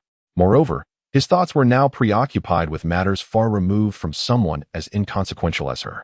Thus, with a decisive cut, Xiao Chuxing nodded directly. Yes, it is exactly as you think. Zheng Jiai appeared as if struck by lightning, frozen in place. But haven't you always liked me? Her tone was laden with disbelief, a hint of confusion creeping in. When did you and her? Xiao Chuxing, growing increasingly impatient, interrupted. This is none of your concern. I did like you once, but I have come to realize that we are simply not compatible, as you have suggested. Therefore, I have decided to move on. That fool, Qi Shanshan, is more suited for me. He nearly let the word fool slip, but managed to restrain himself. Zheng Jiai's eyes shimmered with unshed tears, her expression on the verge of breaking. In their past lives, she often wore this same look during their disputes. Initially, Xiao Chuxing would feel a twinge of pain, but gradually, he became immune to it. Thus, his heart remained unperturbed. Once love fades, this is how it feels. Zheng Jiai, witnessing Xiao Chuxing's indifference, felt an acute pain in her chest. It was so close. If only you would confess your feelings once more, I would accept you. But why? I regret it. Zheng Jiai bit her lip, as if resolute. Could you grant me another chance? Yet, Xiao Chuxing shook his head. No need. I have already made up my mind, and I no longer harbor feelings for you. Besides, Qi Shanshan possesses qualities that surpass yours. I truly have no reason to look back. Lies do not wound, but the truth is a sharp blade. The most straightforward rejection is simply to inform someone that there exists someone better. Why wait for you? Zheng Jiai could no longer contain herself, turning away to weep into her seat. Xiao Chuxing watched in silence, his heart long since numb. Such scenes had unfolded countless times in their past lives. Perhaps this is the reality when two incompatible individuals insist on being together. If one were to ask if he held any resentment towards her, Xiao Chusheng would assert that he did not. For Zheng Jia had not truly wronged him. He had never resorted to simpering behavior towards her. She was merely an ordinary girl with aspirations, hoping to carve out a desired life in Shanghai post-graduation. However, the rapid pace of economic development rendered her efforts futile. No matter how hard she worked, her earnings could never keep pace with the soaring housing prices. Realizing this, Xiao Chusheng understood that he could not continue in such a manner and thus embarked on an entrepreneurial venture. Initially, Zheng Jia was supportive, as her family demanded that any prospective partner must possess a home and a car in Shanghai. The investments during the early stages of his business felt like an endless abyss, consuming all of Xiao Chusheng's savings and financial support from his father. For a while, he lived in financial hardship, struggling even to afford meals. As their future appeared bleak, the discord between them only intensified, leading to more frequent arguments. Pain became the predominant emotion in Xiao Chusheng's experience of their relationship.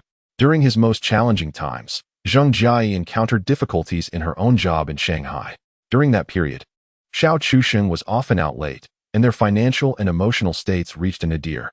It was during this time that Zheng Jia returned to her hometown, securing work there. Subsequently, Xiao Chusheng made a few visits to her hometown, but each encounter was tinged with discomfort.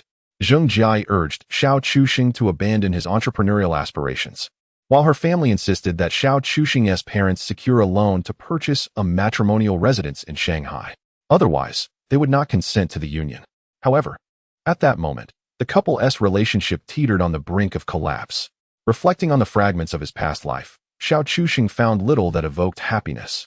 Their relationship was akin to a mess of trivialities. Upon closer examination, it was Lin Shi who had tirelessly accompanied him since the inception of his venture, enduring many hardships alongside him. Even now, Lin Shi unashamedly pushed his barbecue cart from behind. In stark contrast, Zheng Jia would never deign to partake in such menial tasks. She held herself to a standard befitting a young woman, possessing a sense of self-respect. The disparity in their personalities was profound. Lin Shi was undoubtedly the woman who truly shared in Xiao Chusheng's trials and tribulations. If given the chance to relive his life, Xiao Chusheng would unhesitatingly choose to be with Lin Shi, for she was deserving of his affection. Of course, these sentiments were beyond Zheng Jia's comprehension, as she remained a sheltered student, untouched by the harsh realities of life. "Beast, aren't you going to offer some comfort?" Suhai inquired. His voice lowered in conflicted tones. "Not necessary," came the response. Chapter 23.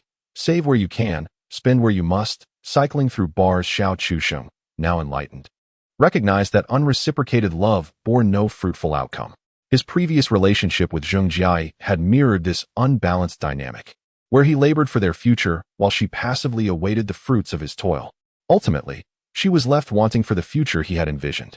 A wave of self-deprecation washed over him as he pondered their past. It seemed devoid of any cherished memories. Their experiences could be succinctly summarized in a few phrases, a fact that struck him as profoundly tragic. Zheng Jia ceased to intrude upon his life, while classmates occasionally cast glances in Xiao Chusheng's direction. Many were aware of the situation between the two, yet the disinterested Xiao Chusheng had opted out. Ironically, after this decision, he had captured the affections of the campus belle, leaving many bewildered. Thus, while his peers feigned nonchalance, some harbored resentment beneath the surface. The rationale was simple. Although Zheng Jia could not compare to the foolishly beautiful Ji Shanshan, she was still attractive enough to garner attention. Previously, Xiao Chusheng had pursued Zheng Jia, which deterred others from intervening. However, now that he had won over the campus belle, many felt entitled to Zheng Jia's affections. A sense of opportunity ignited among them, eager to take their shot. Yet, none of this concerned Xiao Chusheng in this lifetime. He yearned to distance himself from the woman who had left him with only painful memories in his previous existence. "Beast, let us go eat together today," Suhai casually suggested, but this time, he was met with refusal. "I have matters to attend to. I've made plans with someone. Let us catch up after this busy period," Xiao Chusheng offered, crafting an excuse before slipping away. Suhai remained behind, scratching his head and muttering to himself. Plans with someone. Another observer of Xiao Chusheng's departure was Zheng Jia. The words spoken by Xiao Chusheng and his resolute figure left Zheng Jia with no appetite for food. Xiao Chusheng hurriedly made his way to the school gate, and as expected, he spotted Lin Shi in the distance, accompanied by the foolish beauty. Although Xiao Chuxing had not informed Qi Shanshan that Lin Shi would also be present, their encounter was hardly a surprise. Without uttering a word, he waved to the two. "Let's go." As they walked together, they attracted the attention of passers-by, with a remarkably high rate of glances thrown their way. After all, two beauties together were indeed a sight to behold. In terms of appearance, they were equally stunning, yet represented different types of beauty, one exuding an air of sophistication, while the other embodied the youthful charm of a schoolgirl. However, the foolish beauty seemed to possess a certain clumsiness, perhaps due to being overly pampered, giving her a rather robust appearance, standing at a height of 170 centimeters, referring to her stature, not her weight. This disparity only intensified the impression of her being a naive giant. Among the trio, her presence felt rather incongruous. At this stage, Xiao Chuxing's financial situation was just beginning to stabilize, making it difficult for him to indulge in extravagant meals. Although the school cafeteria offered mediocre cuisine, it was remarkably affordable, making it a suitable option when funds were low. They ordered 3 servings of rice bowls and settled at a window-side table to begin their meal. Lin Shi, understanding the unspoken dynamics, refrained from questioning why Qi Shanshan was present, while the foolish beauty seemed oblivious to such thoughts, perhaps due to a lack of cognitive capacity for deeper contemplation. However, as they dined, Xiao Chuxing couldn't shake the feeling that something was amiss. Why were all these people staring at them? He found it absurd. After all, weren't these two merely pretty? Why the fuss? As if they had never seen women before. The trio was treated as rare curiosities, with passers-by pausing to steal glances, some even whispering among themselves. This unusual attention stemmed from the rumors surrounding Xiao Chuxing and Qi Shanshan. Witnesses had seen them leaving a hotel together, and now, dining side by side. The rumors seemed to gain credibility, drawing a crowd to observe. Naturally, Lin Shi's presence added an air of intrigue to the rumors. Onlookers were curious about Lin Shi's identity and why she was dining with them. Given that Lin Shi's beauty rivaled Qi Shanshan's, many speculated whether Lin Shi might be Qi Shanshan's sister. After all, it wouldn't be surprising for Qi Shanshan's family to confront Xiao Chuxing after he had taken their daughter to a hotel. They hastily finished their meal and made a swift exit. Once outside the school gates, Xiao Chuxing took a deep breath.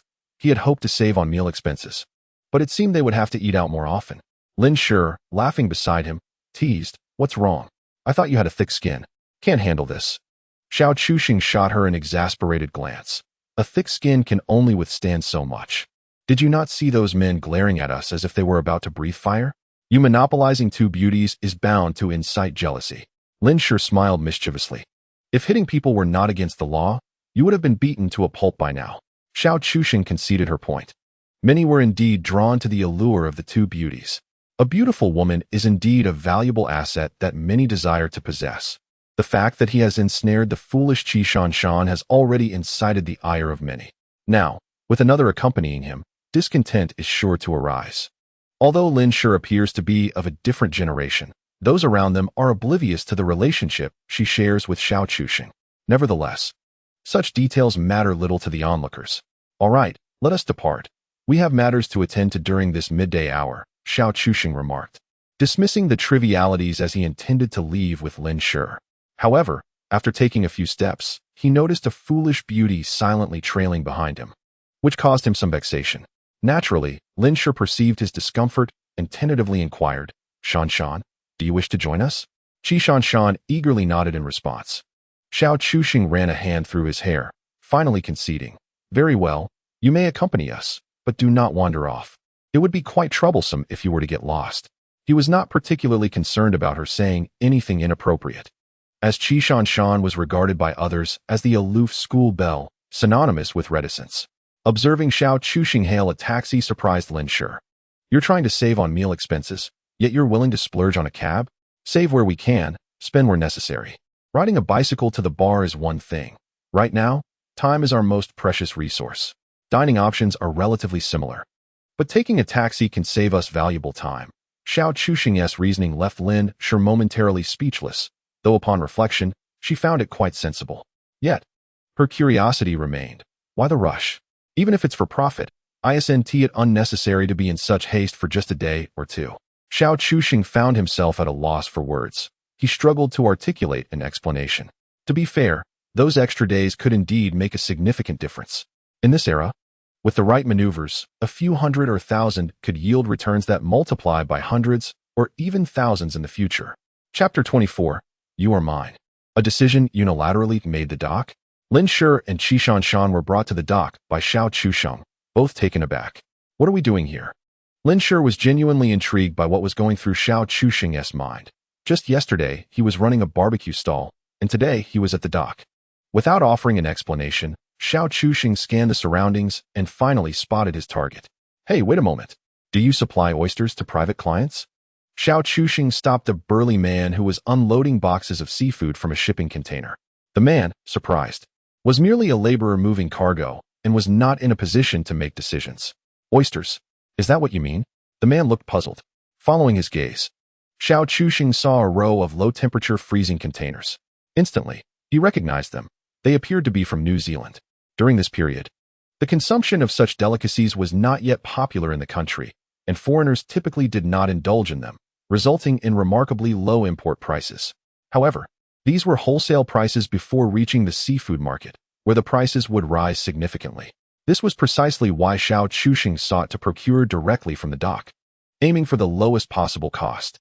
You will need to consult our supervisor, the burly man replied, indicating that he had no authority to make such decisions. Xiao Chusheng inquired about the location of their supervisor's office and proceeded to seek him out directly. The supervisor responsible for the containers was a man with a small mustache, appearing to be in his 40s. He seemed somewhat surprised to see Xiao Chusheng but refrained from showing it, as there were many young entrepreneurs in business at that age. The year 2007 was distinct from later years when university graduates were ubiquitous. Many young individuals began earning a living right after high school. Oysters. The mustached man stroked his chin, appearing puzzled. Not many people buy those, as they are primarily supplied to markets and large hotels. Indeed, I was hoping to try selling them in a different way. Do you think it would be feasible? Xiao Chusheng feigned a naive and honest demeanor.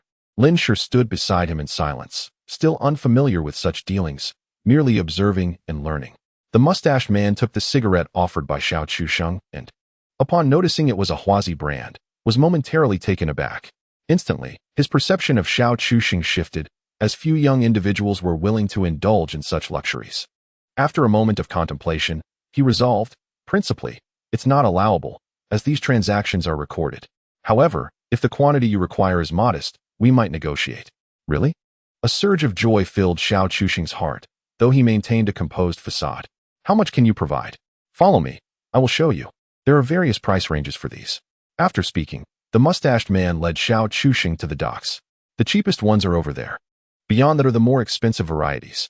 The affordable ones weigh 50 pounds per box, containing 300 to 400 oysters, and are the smallest size available. This is the largest type of frozen container, absolutely first-hand goods. Xiao Chusheng quickly declared, I want this one. Let us sell it and see how it goes. I need 3 boxes for now, and if they sell well, I would require 3 boxes daily. What do you think? The mustached man was taken aback by Xiao Chusheng's decisiveness and nodded, lowering his voice. All right, but keep it discreet, understand? Xiao Chusheng immediately grasped the implication. It was evident that the mustached man intended to pocket the proceeds from these boxes of oysters. Such occurrences were not uncommon in any industry, and as a current beneficiary, Xiao Chusheng had no inclination to dwell on it. After all, he did not plan to rely on this venture for long-term profit. Selling for a day was sufficient. Due to the under-the-table nature of this transaction, Xiao Chusheng managed to procure the 3 boxes of oysters for merely 200 yuan. This price, while not excessively low, was reasonable given the small quantity he was acquiring. Brother, I have a small request, Xiao Chusheng chuckled sheepishly. The mustached supervisor remained indifferent. Go ahead. It's about this. We lack proper preservation methods. Could you assist me by delivering ice to this address every afternoon? Xiao Chusheng handed over a note with the address of the foolish beauty written on it. The mustached supervisor glanced at it and appeared somewhat troubled. However, after a moment's thought, he decided to comply, saying, if you add an extra 20 yuan, I will drive over in my own car every afternoon. The mustached supervisor had his own considerations. Should Xiao Chusheng's daily visits attract unwanted attention, he could be reported, resulting in a serious reprimand. Not only would he lose some income, but he might even risk losing his job altogether. Thus, Xiao Chusheng's request allows him to mitigate risks while also earning a bit more profit. Without objections, Xiao Chusheng nodded and said, all right, we We shall take our leave now." Once they exited the dock, Lin Shikai inquired about his plans for selling the goods. With a mysterious smile, Xiao Chusheng replied, "We will roast them. I will teach you this evening. 2 yuan each, over 1,000 pieces, just think of the profit margin."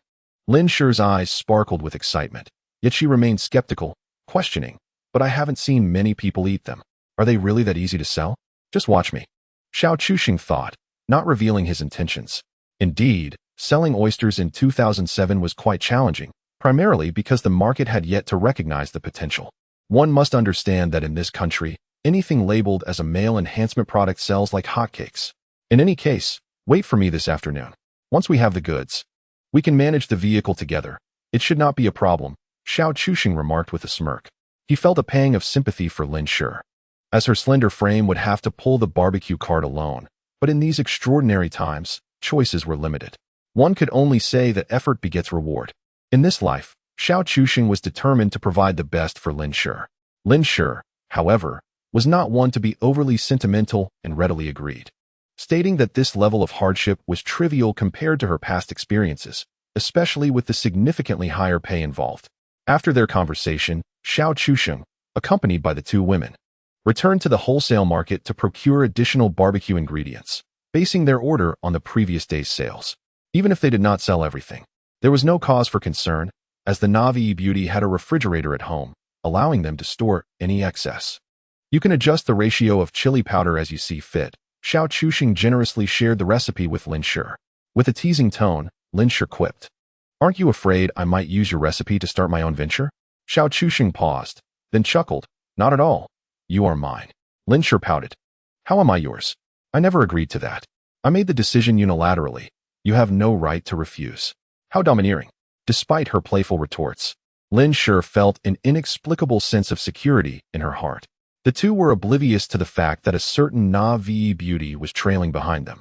Just then, Xiao Chusheng felt a tug at the corner of his clothing. They both turned curiously to find the Navi beauty looking at him with a pitiful expression. An awkward silence ensued between Lin Shi and Xiao Chusheng, as Chai Shanshan resembled a forlorn stray dog, evoking a sense of sympathy. "Ah, I almost forgot about you." Xiao Chusheng felt a bit embarrassed, but still asked, "Will you be coming tonight?" Chai Shanshan nodded vigorously, her enthusiasm palpable. Lin Shi regarded Chai Shanshan with a knowing gaze, her eyes reflecting a deeper understanding. They delivered the frozen items and fresh vegetables purchased from the wholesale market to Chai Shanshan's refrigerator. The Navi beauty displayed no caution, readily handing her house key to Lin Shi. Xiao Chusheng scratched his head, torn between reprimanding her and failing to find the right words. It was Lin Shi who stepped in, pulling Chai Shanshan aside to advise, "In the future, don't be so trusting of others, all right? While we may not intend harm, others might not be as benign." The foolishly beautiful girl mumbled an acknowledgement, uncertain whether she truly absorbed Lin Shi's words. Xiao Chusheng shook his head in resignation and refrained from further commentary. "In any case, the afternoon is entrusted to you," he sighed, feeling a twinge of discomfort within. He regretted imposing such labor upon her. However, Lin Shi appeared unfazed, chuckling self-deprecatingly. "After all, I have little to offer you. This work suits me perfectly." Upon hearing her self-mockery, Xiao Chusheng gazed at her intently, vehemently countering, "Do not say that. You simply have yet to find your rightful place. The battlefield suited to your talents is not here." Lin Shi paused, struck by his insight. This young man truly understood her better than she understood herself. Indeed, Xiao Chusheng possessed a deeper awareness of Lin Shi than she did at present. Given that her genuine gifts and abilities had only begun to manifest after their entrepreneurial venture commenced. Initially, her potential was not immediately apparent, only revealing itself as the company gained strength. It was during this time that Xiao Chusheng realized Lin Shi might indeed be a quintessential genius. On a whim, he once had her take an IQ test, discovering her astonishing score of 163. This stunning beauty, Lin Shi, was meant for high-stakes endeavors. The businesses rooted in physical labor and social intricacies currently surrounding her could not adequately showcase her capabilities. Nonetheless, even in this context, Lin Shi occasionally demonstrated her extraordinary aptitude for learning. For instance, last night's mastery of grilling skewers was something Xiao Chusheng had struggled with for numerous attempts before reaching a marketable level. Yet Lin Shi, merely observing alongside him, absorbed the information so rapidly that she was nearly proficient enough to take over his responsibilities after just one evening. Remarkable. Moreover, her memory was astounding. She retained the proportions of spices, monetary transactions, and even the phone number of the dock's supervisor without needing to jot them down. She could perform mental calculations with the precision of a human calculator. However, Xiao Chuxing chose not to reveal the full extent of her strengths, as the time for that had yet to arrive. He needed to guide Lin Shi gradually, steering her towards a battlefield that would truly align with her potential. As for the possibility of her abandoning or betraying him one day, Xiao Chuxing merely smiled. Such a notion was utterly unfathomable. Their relationship resembled a mutual salvation. The trio spent time at the foolishly beautiful girl's home, skewering a considerable amount of meat and vegetables in preparation for the evening. Yet, Ji Shanshan, in her clumsiness, pricked her hand with a skewer, causing blood to seep from the wound. With tearful eyes, she appeared on the verge of crying, yet held back her emotions. This scene tugged at the hearts of both Xiao Chuxing and Lin Shi, particularly affecting Xiao Chuxing, who could not bear to see her in pain. He hurriedly searched for tissues to staunch her bleeding. "Do you have any band-aids at home? Where are they?" The foolishly beautiful girl sniffled and pointed to a box on the bookshelf. Lin Shi understood and quickly approached, discovering an entire box of band-aids. "Is your home a band-aid factory? Why so many?" Xiao Chuxing exclaimed in astonishment. "I used to get hurt often." The foolish beauty murmured softly, her expression one of distress. Xiao Chuxing found himself at a loss for words, unsure of how to comfort her. After tending to her wounds, he affixed a band-aid to her injury. "Perhaps it would be best if you refrained from this for now and sat quietly to the side," he suggested. The two of them observed Ji Shanshan sitting nearby, her bandaged fingers still sniffling. She wore that familiar expression of wanting to cry, yet suppressing her emotions, as if she were in great pain. But was it truly that agonizing? Both were uncertain. If you feel the urge to cry, it's better to let it out rather than hold it in, Xiao Chuxing tentatively offered. Lin Shi nodded in agreement, her heart heavy upon witnessing Ji Shanshan's plight. However, the foolish beauty's next words transformed the atmosphere, casting a chilling shadow over their expressions. "But Aunt Zhang said I mustn't cry, or else I would be punished." Xiao Chuxing did not conceal from Lin Shi the troubling aspects of the foolish beauty's home life, such as the stepmother who had caused the death of Ji Shanshan's biological mother. The implications of the foolish beauty's statement were clear. Indeed, Aunt Zhang referred to her stepmother, Zhang Ting. It was evident that in previous years, whenever the foolish beauty cried, this woman had bullied her, even forbidding her from shedding tears. In such a stifling environment, what kind of personality would a little girl develop? Timid? Submissive? Insecure? Xiao Chuxing began to grasp the roots of her social anxiety, recognizing it as the handiwork of that malicious woman. The most venomous curse the foolish beauty had directed at Zhang Ting before her rebirth now seemed entirely justified to him. Moreover, this was merely a minor incident. It was difficult to fathom the extent of Zhang Ting's cruelty towards the foolish beauty. Just the thought of it caused a pang of bitterness in both Xiao Chuxing and Lin Shi's hearts. Lin Shi, in particular, felt a profound sense of empathy. In truth, the experiences of these two individuals bore a certain resemblance, albeit one faced a stepmother while the other dealt with foster parents. Yet, the commonality lay in their deprivation of familial affection. Suppressing the rage simmering within him, Xiao Chuxing vowed that one day both families would face retribution for their actions. Thankfully, he was there for her. Sure, come, I shall take you to a place," Xiao Chuxing said, glancing at the time and deeming it appropriate. Where to?" Lin Shi inquired, puzzled. "To find you some bodyguards." Chapter 26. A daughter of such size throughout the journey, the foolish Ji Shanshan clung to Lin Shi without letting go, leaving Lin Shi utterly exhausted. At home, they had allowed her to cry freely, as the foolish girl had been suppressing her emotions for far too long and needed an outlet. Now, it seemed as though Ji Shanshan had become inseparable from Lin Shi. "I can't shake off this feeling of DJVU," Xiao Chuxing remarked, his expression complex. "What sense of DJVU?" Lin Shi questioned, stroking Ji Shanshan, who was still clinging to her. Xiao Chuxing hesitated, before finally voicing his thoughts. "It feels as though we have acquired a daughter of such size." Lin Shi's expression froze for a moment, and in an instant, she too realized that it was indeed true. However, the foolish Xia had not considered any of this. "Where are we headed?" Lin Shi hesitated as she noticed Xiao Chuxing leading them down an unfrequented alley. "Let us go, you will soon find out." Xiao Chuxing maintained a stoic expression as he guided the way, uncertain if he would indeed find the person here, merely hoping for a stroke of luck. Yet, he recalled that this individual had likely been in the area over the past few years. As they ventured deeper, they encountered a few spirited young men, essentially ruffians. Xiao Chuxing felt assured that they had arrived at the correct location.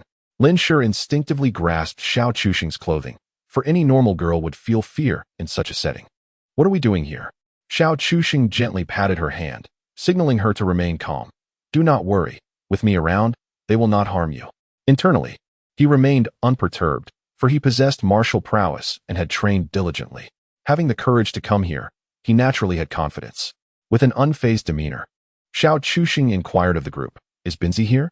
The spirited young men, taken aback by Xiao Chuxing addressing them, momentarily hesitated but eventually pointed towards the back, inside. Xiao Chuxing nodded and continued deeper with the two women. The young men exchanged glances as they watched Xiao Chuxing and the others enter. Friends of Binzi?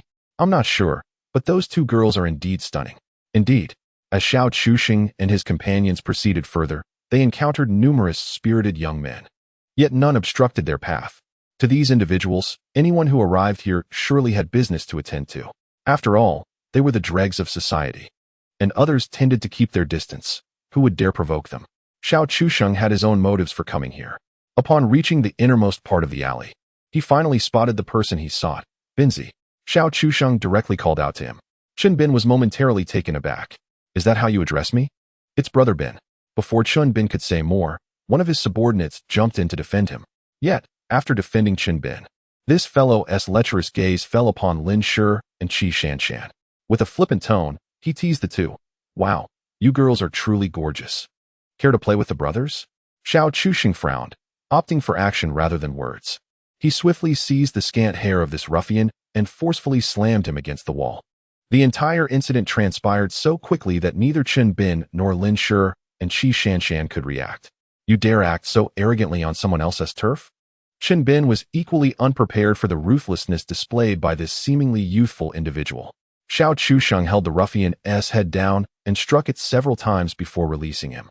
The ruffian emerged with a bloodied forehead, a terrifying sight, yet he was largely unharmed. Though Xiao Chuxing's actions appeared brutal, he exerted minimal force. His intention was to intimidate these individuals. To negotiate with them, one must disrupt their conventional thought patterns. They are not the kind of girls you are entitled to fantasize about, understand?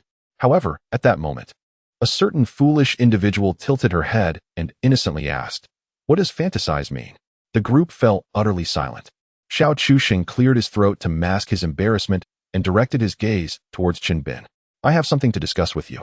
Chun Bin's expression darkened, his tone decidedly unfriendly. You audaciously come onto my territory and confront my men. Do you not think that is somewhat brazen? You must provide me with an explanation, or you shall not leave here today. Xiao Chuxing fixed his unwavering gaze upon him. Explanation? There is none. As I said, I have matters to discuss with you. Chun Bin hesitated for a moment, but eventually nodded. Very well, speak of your business. However, if you cannot furnish me with a satisfactory answer, you will not be leaving today. Lin Shi and Qi Shanshan were already petrified with fear. Before arriving, Xiao Chuxing had mentioned needing a few bodyguards. But who would have imagined that he would seek them out in such a place? From now on, you shall all follow me, Xiao Chuxing nonchalantly declared. Leaving everyone in a state of bewilderment, Chun Bin couldn't help but chuckle, instinctively pointing at himself. You want me to follow you? Xiao Chuxing nodded earnestly and gestured towards Lin Shi. For the next month, you will accompany her daily and ensure her protection. Starting next month, I will offer you a job. Job. Upon hearing this word, Chun Bin's dismissive attitude towards Xiao Chuxing dissipated. Xiao Chuxing affirmed, indeed, a job. However, let me clarify my criteria for selection. You must be trustworthy, and you need to temper your unruly behavior. Oh, and that one, he is not welcome. He indicated the individual who had been incapacitated for harassing Lin Shi and her companion. Chun Bin hesitated, pulling out a cigarette from his pocket and lighting it, enveloping himself in a cloud of smoke as he pondered the authenticity of Xiao Chuxing's words. To have risen to the position of leader among this group, one must possess certain qualities. At the very least, one must have a keen mind. At that moment, Chun Bin's gaze shifted to the two women accompanying Xiao Chuxing, and he was instantly captivated. The two were, of course, Lin Shi and the beautiful yet foolish girl. With such stunning companions by his side, Chunbin seemed to connect the dots. This sudden appearance of Xiao Chusheng was likely not as simple as it seemed. The invisible assumptions forming in his mind were perilous, and Chunbin's thoughts began to crystallize. The remaining young men murmured quietly among themselves, clearly fixated on the term job. Being a petty thug did not equate to being entrenched in the underworld. After all, they lacked wealth and influence, merely a group of ordinary individuals who appeared menacing. In reality, many so-called gangsters were merely there to intimidate, too afraid to engage in actual conflict. "Are you offering us a salary?" After some contemplation, Chunbin inquired. Xiao Chusheng nodded. "Once you start working, compensation is assured." "How much?" One of the men standing beside Chunbin asked instinctively. Xiao Chusheng glanced at him disdainfully. "What do you think? It certainly won't be much. Then why should we work for you?" He immediately expressed his displeasure. Xiao Chusheng chuckled lightly. "To be frank, do you believe that you, these societal lowlifes, are worthy of a generous salary?" Lin Shi gasped, quickly clutching Xiao Chusheng's arm. She was bewildered. How could he be so audacious? He had already struck someone, and now he was boldly berating them. Was he not courting trouble? Indeed, Xiao Chusheng's deeply insulting remarks ignited a tempestuous uproar among the spirited youths, who were immediately incensed and poised to confront him. Yet, it was Chunbin, the leader, who maintained an unexpected calmness. Xiao Chusheng, ever nonchalant, exuded an air of mastery over the situation. He chuckled softly, questioning, "What? Are you all dissatisfied? Let me ask you, what skills do you possess? What abilities do you have? Why do you believe that you, the dregs of society, deserve to earn more than others?" A barrage of inquiries rendered the youth speechless. Seizing the moment, Xiao Chusheng shifted his tone. "Remember, the amount you can earn is directly proportional to your capabilities. This is the fundamental law of our world. However, I shall extend to you an opportunity. I cannot promise vast riches, but if you possess the competence, you can provide for your families and even achieve a modest fortune. Consider this carefully, for the choice lies before you. Continue as societal outcasts, occasionally finding yourselves incarcerated for brawling, unable to afford your ailing mother's medical expenses, or follow me. I make no promises regarding what you may gain. That is entirely contingent upon your own efforts." Chapter 27. Beauty is also a resource. Upon hearing Xiao Chusheng's words, Chunbin fell silent. The truth of his statement resonated deeply, for it mirrored the harsh realities of Chunbin's past. At that time, his mother suffered an acute cerebral hemorrhage, and he was uneducated, wasting his days in idleness. The entirety of their savings was insufficient for her medical treatment. Some relatives offered small sums, while others turned a blind eye. In a state of near despair, Chunbin found himself begging at the doorsteps of neighbors, kneeling in supplication for a mere 100 or so yuan for medical expenses, his knees bruised and bloodied from the pavement. Moved by compassion, Xiao Chusheng had given him 5,000 yuan, which ultimately saved Chunbin's mother from peril. This act spurred Chunbin to reform, seeking legitimate employment. But the story did not end there. On one occasion, while Xiao Chusheng was conducting business with Lin Shi, her striking beauty caught the attention of a rival businessman, who attempted to coerce her presence. Though Xiao Chusheng was capable of defending himself, he found himself struggling. At a critical moment, Chunbin appeared from seemingly nowhere, unleashing his formidable strength upon the antagonist, leaving him severely incapacitated. Later, Xiao Chusheng discovered that Chunbin had been working as a waiter at the hotel where the business meeting took place. As a consequence of this altercation, Chunbin lost his job and spent half a year in confinement. Upon his release, he ventured into dealing computer parts, seemingly earning a profit. However, the subsequent events of his life remained unclear to Xiao Chusheng, as his own business endeavors expanded and evolved, leading him into different circles. Xiao Chusheng's current pursuit of Chunbin was driven by his own considerations. In a past life, Chunbin had harbored gratitude for the 5,000 yuan, willing to endure imprisonment to repay that kindness. This demonstrated that he possessed a sense of loyalty and an understanding of moral obligation. Moreover, despite his former reckless ways, for the sake of his ailing mother, he had humbly knelt before others, showcasing his reverence for relationships and principles, thus establishing a foundation of trustworthiness. Certainly, one's vision and perspective will determine how far one can go. A person like Chunbin possesses limited abilities and may not earn substantial wealth. However, Xiao Chusheng is indifferent to such matters. He is willing to allow Chunbin to earn within, or even slightly beyond, his capabilities. Hence, he has come here today. Undoubtedly, Chen Bin is an astute individual. Otherwise, he would have impulsively ejected Xiao Chusheng long ago. Whether he could overpower Xiao Chusheng is another matter entirely. In reality, his rise to prominence in this domain speaks to his competence and charisma, of which Xiao Chusheng harbors no doubt. After silently finishing a cigarette, a glimmer of insight flickered in Chen Bin's eyes. Taking a deep breath, he declared, "Very well, I shall follow you." Upon uttering these words, the room erupted in astonishment. The spirited young men gazed at Chen Bin in disbelief. "Brother Bin, do not speak. I have made up my mind. He is the boss from now on." Chen Bin promptly interrupted his subordinate. "Wait, do you think this is some kind of gang?" Xiao Chusheng's expression was peculiar. "The endeavors I intend to pursue are legitimate businesses. Henceforth, you must shed your rough demeanor and address me as boss." Chen Bin chuckled heartily and inquired, "Then, boss, what shall we call you?" Lin Shi couldn't help but roll her eyes, bemused by how quickly he fell into character. Xiao Chusheng, unperturbed, introduced himself. "I am Xiao Chusheng. You may call me Boss Xiao. This is your boss lady, Lin Shi. You will refer to her as such." He proceeded to introduce Lin Shi to them, as she was the very target they were to protect. "And what about me?" A certain foolish beauty suddenly interjected. Xiao Chusheng raised an eyebrow and, pressing her head down, replied, "You can just let them keep an eye on you." This scene elicited laughter from the spirited young men, though many cast suggestive glances their way. In their eyes, Xiao Chusheng might very well be a significant figure. It is commonplace for a big boss to be surrounded by admirers. They had witnessed enough of the world to understand the typical demeanor of the affluent. "All right, this afternoon you will go to this address to find her." Xiao Chusheng handed Chen Bin a piece of paper, then departed with Lin Shi and the foolish beauty. Chen Bin gazed at the paper thoughtfully, as a young subordinate approached him and asked, "Brother Bin, are you truly going to follow him?" Chen Bin nodded. "Indeed, he is correct. We cannot continue down this path. This may very well be an opportunity to change our fates." He understood clearly that sometimes a small opportunity, if seized, could potentially alter the course of one's life. Many among them did not genuinely wish to descend into depravity. Rather, they were simply unable to envision hope for the future. In this era, opportunities leading to prosperity abound for individuals like Xiao Chusheng. Yet for the majority of ordinary people, their abilities and perspectives will serve as shackles that bind them throughout their lives.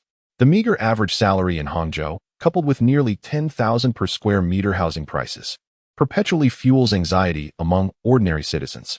Once they emerged from the alley, Lin Shi and Qi Shanshan gasped for breath. Xiao Chusheng's earlier maneuvers had been frightening enough to nearly overwhelm them. "So this is what you meant by bodyguard?" Lin Shi remarked incredulously. "Indeed. We currently lack the financial means to employ professional bodyguards, and for such minor affairs, it seems unnecessary to seek expertise. Thus, we can only resort to grandiose plans." Xiao Chusheng spoke with an air of conviction, leaving Lin Shi speechless. How could one speak so confidently while fabricating illusions? "Oh, I almost forgot. I was lured here by his grand vision." Xiao Chusheng saw no issue with this. After all, capitalists are often unscrupulous, adept at turning nothing into something. "Although my vision is merely fabricated, I possess the ability to transform it into reality. Is it truly necessary for you to involve us? Aren't you concerned about potential dangers? If a confrontation were to arise, we are merely delicate young women, incapable of aiding you and possibly hindering your efforts." Lin Shi's curiosity was piqued. "Did we not almost come to blows just moments ago?" Xiao Chusheng cast a skeptical glance at Lin Shi. "Delicate? Are you certain?" He had witnessed her fierce side. In a previous life, Lin Shi had always carried her own weapons since the incident with Chen Bin. "Ahem. Those weapons combined wouldn't stand a chance against me. I have trained. Furthermore, I have my own considerations in this matter." Xiao Chusheng cleared his throat and began to elucidate. "You perceive that aside from your beauty, you are of no assistance, but that is not the case." "Oh, how can we be of assistance?" Lin Shi raised an eyebrow, intrigued. Even the seemingly foolish beauty blinked her clear, innocent eyes, brimming with curiosity. Xiao Chusheng replied with a light hum. "Yes, you are indeed beautiful, yet you are not without merit. You must understand, in this society, beauty is a form of power. Beautiful women represent a valuable resource." "Huh. So, you intend to surrender us if things take a turn for the worse?" Xiao Chusheng wore an expression akin to an old man on the subway engrossed in his phone. What peculiar thought process is this? Chapter 28. The essence lies in companionship. Is that not the case?" Lin Shi feigned surprise. In truth, she knew Xiao Chusheng would never betray them. She was merely teasing him. However, her genuine curiosity about his thoughts remained evident as she gazed at him intently. Of course not. While beautiful women are indeed a resource, not everyone is entitled to such assets. To possess one is already remarkable, but to possess two? His rhetorical question momentarily stunned Lin Shi, prompting her to glance back at the stunning Qi Shanshan trailing behind. She truly was breathtaking. If a woman of such beauty were to be won, countless men would surely be driven to madness. Lin Shi felt a twinge of insecurity regarding her own appearance, stemming from her upbringing, which led her to seldom gaze into mirrors. Yet, she could not deny her own beauty. Xiao Chusheng, who had won her over, was indeed the object of envy for many men. At this moment, Lin Shi comprehended Xiao Chusheng's thoughts but still probed. So, you intend to leverage us to create a psychological advantage? To elevate your standing, albeit subtly? Nonsense about standing. It's about levels, Xiao Chusheng retorted, rolling his eyes at her. In essence, that is the situation. I see.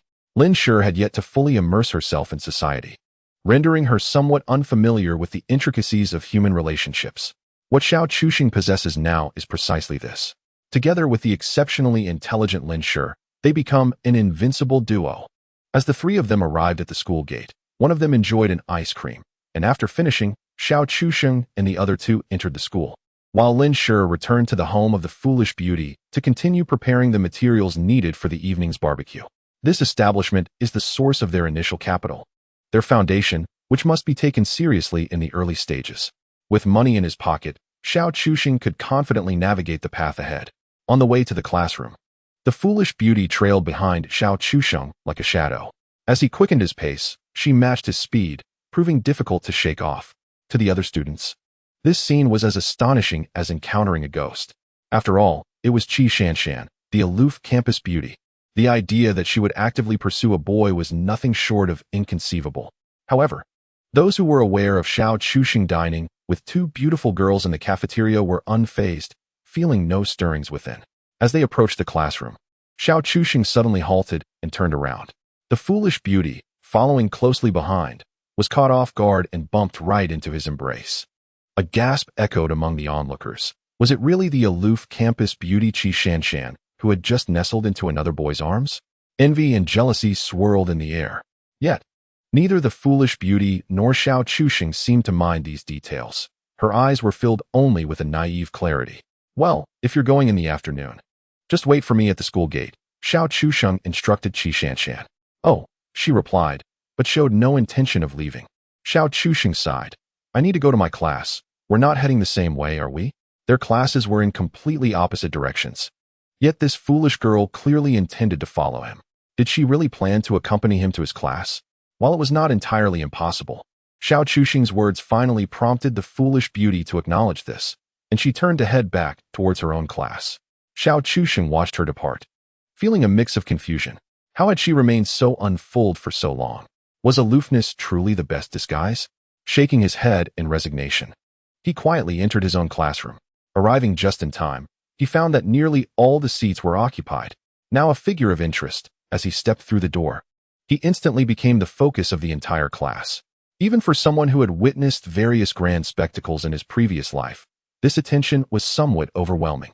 As he passed by Zheng Jiayi's seat, he noticed her appearance was rather poor. Her eyes were slightly swollen, and traces of tears marred her face. Yet, he felt no pangs of sympathy or sorrow. This realization led Xiao Chusheng to reflect. Indeed, once one stops loving someone, their heart becomes as unyielding as stone. As a student, while academic qualifications may no longer hold significance for him, this was a necessary process. Lacking a part of life would ultimately render it incomplete. In this lifetime, Xiao Chusheng stands as a figure that any academic institution would merely adorn. It is he who graces a school with his presence, and thus the institution takes pride in him, rather than the other way around, wherein he would find glory in being a mere student of any establishment. Therefore, as long as he avoids the lesser institutions, he finds no issue. Currently, he leans towards the financial academy, primarily for the sake of Lin Shi, as his intent is simply to accompany her. Speaking of which, who is my current deskmate? Over the past few days, Xiao Chusheng's memories have remained rather muddled. The reason he could locate his seat upon entering the classroom earlier was that only these two seats were unoccupied. With no other options available, he casually took a seat. The adjacent seat had remained vacant, which struck him as odd. However, the thought of inquiring about the ownership of that seat seemed rather peculiar. After a moment's contemplation, Xiao Chuxing suddenly conceived an idea and discreetly poked the person in front of him. Suhai. What is up? Suhai responded with confusion, turning to face him. When do you think she'll return? Xiao Chuxing gestured towards the empty seat beside him. Suhai paused. How would I know? With the significant incident at Shirley's home, she may not come back at all. Xiao Chuxing was taken aback. Shirley? Lu Shirley? A wave of unsettling memories, long buried, resurfaced within him. Lu Shirley was a girl with a rather sophisticated name. Due to the phonetic similarity, she had earned the nickname associated with the character AI Hybra from the series Detective Conan. Xiao Chuxing had shared a desk with this girl for a time, but due to unforeseen family circumstances, she had to drop out of school and never returned. I can't believe I forgot about this, Xiao Chuxing thought, his heart heavy. Chapter 29. The time he loved her most. This moment coincided with the time of Lu Shirley's parents' tragic car accident, where her father lost his life on the spot, and her mother suffered an amputation. The driver, a single trucker, also died immediately. At that time, the legal system was inadequate and the driver had no insurance, meaning no compensation could be obtained. The father, as the pillar of the family, had collapsed, severing all financial support for Lu Shirley's household. The medical expenses for her mother escalated to alarming levels, and during that period, their finances were rapidly depleting. Lu Shirley, unable to finish her studies, had to work tirelessly, accumulating debt in the process, until Xiao Chuxing encountered her upon returning to Hangsheng after establishing his career.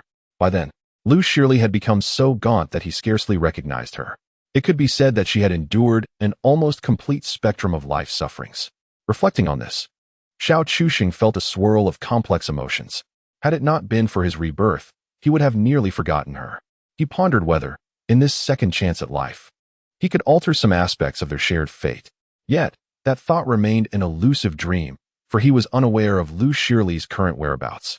In reality, during his previous life, their classmates had contemplated uniting to assist her. However, in the quest to fund her mother's treatment, they had sold their family home. And by the time the homeroom teacher and students sought to deliver the collected donations, Lu Shirley and her mother had vanished without a trace. In 2007, the world had yet to reach the point where every individual possessed a mobile phone. Once an address was changed, locating someone became an arduous task. Thus, I relinquish my efforts to fate. In such circumstances, even those who have been reborn find themselves powerless. With a heart heavy with complexity, Xiao Chuxing closed his eyes to rejuvenate. His recent visits to school felt like mere exercises in futility, as he awaited notifications without engaging in any meaningful activities. In fact, he often contemplated skipping school altogether. His current predicament was rather intricate, with memories from 2 lifetimes swirling chaotically in his mind. The mental fatigue was palpable, a consequence of the aftereffects of his rebirth compounded by a lack of midday rest. During lunch, he had been bustling about the docks and preparing ingredients for the evening's sales with Lin Shi and others, leaving him utterly exhausted. It was no wonder he felt drowsy. Upon realizing that many in his class had succumbed to slumber, Xiao Chuxing could no longer resist and succumbed to sleep for over an hour. Eventually, he was roused by Su Hai's voice. Hey, you lazy bum. Hurry up, there's a beautiful girl looking for you. Groggy and disoriented, Xiao Chuxing managed to utter, a beautiful girl? As he lifted his head, he caught sight of the clueless beauty, Qi Shanshan, peeking through the back door of the classroom. Indeed, she was beautiful. Su Hai, grinning mischievously, pressed on. Come on, tell me what is going on between you and the campus goddess, Qi. Xiao Chuxing maintained his composure, replying enigmatically. In the world of adults, children should refrain from prying. With that, he rose and strolled toward the exit of the classroom, feeling the aches from having rested his head on the desk for the first time in years. Unbeknownst to him, someone was intently observing his departing figure, Zheng Jiai. According to the original timeline, they would have already been together. Thus, Zheng Jiai had indeed been moved by Xiao Chuxing. In this moment, her feelings for him were at their zenith. The innocence of youthful affection, unmarred by ulterior motives, is undoubtedly the purest form of love. Zheng Jiai, however, was unwilling to surrender her feelings. Yet, Xiao Chuxing, determined not to repeat past mistakes, would not look back. Nor would he concern himself with how Zheng Jiai felt at present. At this moment, he was outside the convenience store, munching on a bag of Wei Long snacks. the large-sized pack. This treat was truly timeless, never failing to delight. Back in 2007, Wei Long had not yet transitioned to its white packaging and had yet to hit the market. Who could have imagined that this snack would eventually sell billions? Do you really enjoy eating it that much? Xiao Chuxing asked, watching the clueless beauty devour one piece after another like a hamster. Qi Shanshan nodded eagerly. When I was a child, my mother wouldn't let me eat this, claiming it was unhealthy. Xiao Chuxing refrained from inquiring whether she referred to her biological mother or her stepmother, Zhang Ting. Nevertheless, there was some truth to her words, despite its reputation. Consuming spicy strips posed no real harm. The concept of health is indeed quite distant from such indulgences, particularly given their excessive oil and salt content. Do you think selling spicy strips would be profitable? Pondered Xiao Chuxing, resting his chin on his hand. The naive beauty was momentarily taken aback, glancing at the spicy strips in her hand, deep in thought. Don't ask. The answer lies in his envy of Wei Long's annual revenue, which reaches billions. Besides Wei Long, another brand known as Spicy Prince gained popularity later, though it primarily thrived in the southern regions, while Wei Long became a nationwide sensation, even extending its reach overseas. There is undoubtedly an element of hype involved, yet it is indisputable that this industry is quite lucrative. However, the market for spicy strips is limited, accommodating only 2 or 3 major players. This implies that only a couple of brands will ultimately reap substantial profits, while the remaining ones will scrape by on the crumbs left behind. The year 2007 was indeed a transitional phase, neither here nor there for development. This venture was not conducive to his growth trajectory at that moment. For now, Xiao Chuxing needed to secure initial capital. He required funds to build a snowball effect. It would be prudent to establish a stable and risk-free business foundation, especially since it was not an opportune time to start a factory before the financial crisis. Time to flush it back, said Xiao Chuxing, wiping the greasy residue from his hands with a tissue. Flush it back? He sighed, realizing that this individual probably wouldn't grasp the meaning. He thought to himself that this dim-wit might even be oblivious enough to be tricked into parenthood without understanding the mechanics of it. Chapter 30. A truly wonderful woman. He was genuinely puzzled, particularly by her excessive dullness. Haven't you ever taken a biology class? Xiao Chuxing inquired tentatively.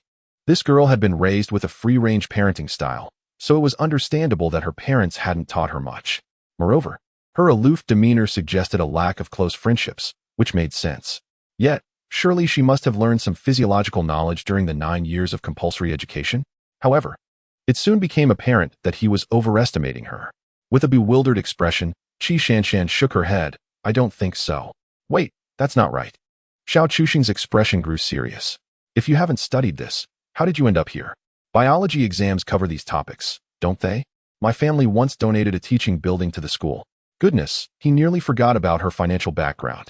Xiao Chuxing struggled to maintain his composure, feeling a tinge of envy. Yet, he felt no admiration for her, although, at first glance, it seemed her family was willing to fund her education generously. However, this did not equate to affection, but rather a means to adorn her with a prestigious facade. A beautiful vase with an impressive academic background fetches a higher price, does it not? Furthermore, corporate donations can be tax-deductible and enhance one's reputation, offering myriad benefits. It was evident that she was merely a beneficiary of these advantages. Before his rebirth, Qi Shanshan had already informed him about such matters on the rooftop. After flushing the water, Xiao Chuxing grabbed a chilled bottle of soda. And then he and Qi Shanshan returned to their respective classes. Along the way, they attracted quite a bit of attention from fellow students, as the illustrious campus beauty was hard to miss. Moreover, the rumors of the lunchtime encounter have thoroughly spread. The news of Xiao Chuxing dining with 2 beautiful women has become common knowledge. Upon returning to class, he was immediately seized by Su Hai, who playfully clutched his neck. You rascal, how charming you are. You're still entangled with Zheng Jiai, and now you've hooked another one? Come on. Reveal the identity of the other lady you dined with. Su Hai grinned wickedly, persistently interrogating Xiao Chuxing. Xiao Chuxing effortlessly extricated himself from Su Hai's grip, having no intention of elucidating the matter. At that moment, a few classmates, with whom he shared a decent rapport, gathered around, captivated by the rarity of such gossip. Xiao Chuxing merely smiled, deflecting their curiosity. Just some casual dining, as rumored outside. They interpreted his words as a sign that he had no real connection with the woman, merely a misunderstanding by outsiders, and thus did not pursue the topic further. However, Su Hai, being Xiao Chuxing's closest confidant, held a different view. Once the crowd dispersed, he lowered his voice to question Xiao Chuxing. It can't be that simple, can it? You must explain what is going on. Xiao Chuxing cast a cool glance his way, responding indifferently. You should concern yourself with your own business rather than mine. Perhaps you ought to find someone for yourself. Su Hai was momentarily left speechless, realizing his friend might have a point. After all, it takes two to tango. Though Xiao Chuxing no longer intended to partner with Su Hai in business, their friendship remained intact. For Su Hai was merely an ordinary fellow. While they exchanged hushed words, a figure loomed before Xiao Chuxing's desk. Without glancing up, he recognized the intruder instantly. I wish to discuss something with you, Zheng Jia commanded, almost imperiously. Xiao Chuxing did not lift his head, his voice icy and distant. I believe there is nothing of significance for us to discuss. Zheng Jia appeared struck by lightning, her expression one of disbelief. She could not fathom why Xiao Chuxing had suddenly lost all warmth towards her, becoming instead cold and even disdainful. Her tone involuntarily rose an octave. You cannot simply leave things unresolved. You must clarify everything to me. Yet, what greeted her was an even colder gaze from Xiao Chuxing. That single look left Zheng Jia petrified, as if to imply that should she persist in her unreasonable demands, he might retaliate with a slap. Su Hai cowered nearby, feeling small and helpless, anxious not to be swept into the fray. Zheng Jia, you were the one who said we were incompatible. Now what are you saying? Xiao Chuxing was reluctant to invest further energy into this failed relationship, as the pain was too profound. The more she pressed, the more it felt like salt in an open wound. He yearned to sever all ties with Zheng Jia, yet she remained obstinately persistent. Taking a deep breath, he finally articulated his thoughts. Do not bother me again. We never truly began, so what is there to end? If you insist on an answer, consider it that I have found better options. Is that sufficient? Zheng Jia's complexion drained of color, for this was the very response she dreaded most. Nothing could be more devastating. Is Qishan Shan truly the better choice? Although she knows the answer, Zheng Jia remains unwilling to let go. Perhaps it is the bitterness within her that stirs her reluctance. She cannot bear the thought of Zai Kasheng being taken by a girl like Qishan Shan, who surpasses her in every way. This leaves her feeling unworthy, as though she stands beneath Zai Kasheng. Zai Kasheng does not respond to her, but rather states, this is no longer your concern. I am under no obligation to answer you. Please leave. After uttering this, he does not spare her another glance. Zheng Jia stands there in silence for what feels like an eternity, while her classmates witness the scene but dare not speak a word. Eventually, she can only retreat to her seat. Su Hai turns to Zai Kasheng and softly inquires, is this really the way to handle things? Zai Kasheng glances at him, and what of it? What are you trying to convey? Su Hai is momentarily at a loss for words. Indeed, what is he trying to say? In truth, Su Hai feels a twinge of guilt, as he was the one who initially attempted to bring Zheng Jia and Zai Kasheng together. Having once been in the same class as Zheng Jia, Su Hai later forged a close friendship with Zai Kasheng, which led to his matchmaking efforts. Zai Kasheng, however, is already weary of such matters. Yet he finds it difficult to quell his emotions. The reason being, Lin Shi is already preparing to set up her stall. Meanwhile, at the residence of the charming beauty, Lin Shi has indeed received 3 boxes of oysters from the dock supervisor, accompanied by ice. Upon arriving at the lavish 3-story villa, the supervisor is taken aback, repeatedly verifying the address until Lin Shi steps outside, confirming he has not made a mistake. In that moment, the supervisor's perception of Zai Kasheng changes entirely. Who could afford to live in such a place? He begins to regard Zai Kasheng as a wealthy heir dabbling in entrepreneurship, a misconception that proves dangerously misleading. Lin Shi struggles to maneuver the barbecue cart toward her stall in the park, her slender form appearing fragile enough to be toppled by the cart's weight. Yet, she stands resilient like a rose swaying in a storm, unyielding amidst the tempest.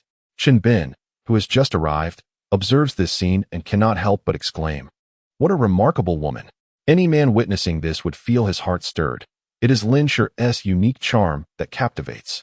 Bin Gu, if you fancy that girl, why not pursue her? Chen Bin's subordinates, feeling resentment toward Zai Kasheng for working alongside their peer, seek to create mischief. However, Chen Bin's expression darkens as he fixes his gaze on the subordinate, kicking him hard in the waist, sending him sprawling. Get back, you no longer belong here. With a stern look, he chastises, A woman of her caliber is not someone you dare to covet.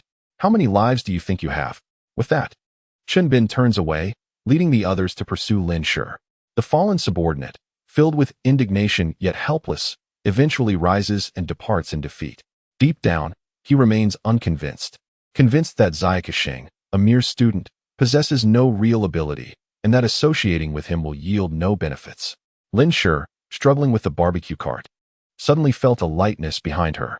Turning in confusion, she saw Chen Bin and a few of his subordinates assisting her in pushing the cart. Lin Shi nodded gratefully at Chen Bin, expressing her appreciation. With their help, her journey became considerably easier. Upon reaching the designated spot for setting up her stall, Chen Bin and his companions did not approach but instead observed from a distance. Prior to his departure, Xiao Chusheng had briefed Chen Bin on the general situation, advising him to act according to the circumstances. Although Lin Shi set up her stall relatively early, several competitors had already established their presence. It was quite normal to pursue profit. At this hour, there were not many patrons seeking food, so her stall was still devoid of customers. As she began preparing the items for sale that evening, trouble inevitably found her. As Xiao Chusheng had anticipated, their flourishing business would undoubtedly encroach upon the interests of their competitors. If one merely shared a portion of their food with others, it would not raise any issues. However, what Xiao Chusheng was engaged in was a matter of survival. With pure mutton and a secret seasoning blend, he not only accrued profits for himself, but also left nothing for others to gain.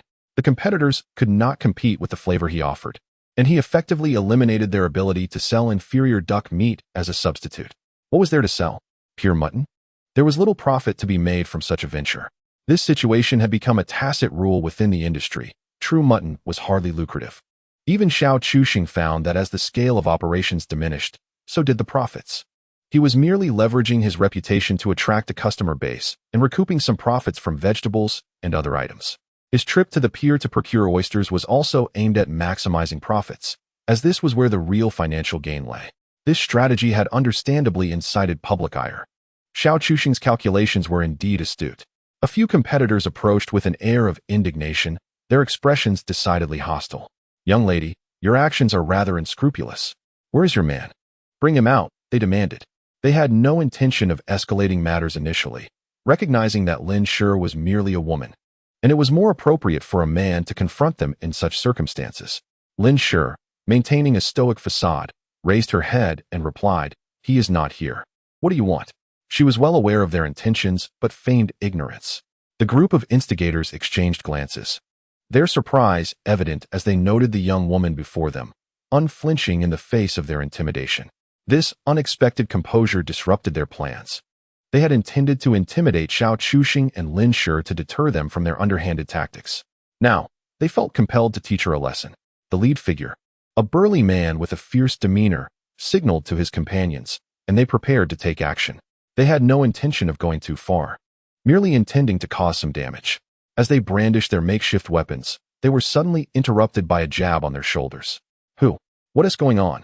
Turning around, they were met with a group of jovial young men, some of whom were shirtless, their bodies marked with tattoos. Compared to these brawling ruffians, the middle-aged men engaged in business appear rather insignificant. "Do you have a problem?" the plump leader inquired, his eyelids twitching, sensing something amiss. Chen Bin, a cigarette dangling from his lips, flashed a reassuring smile at Lin Shi.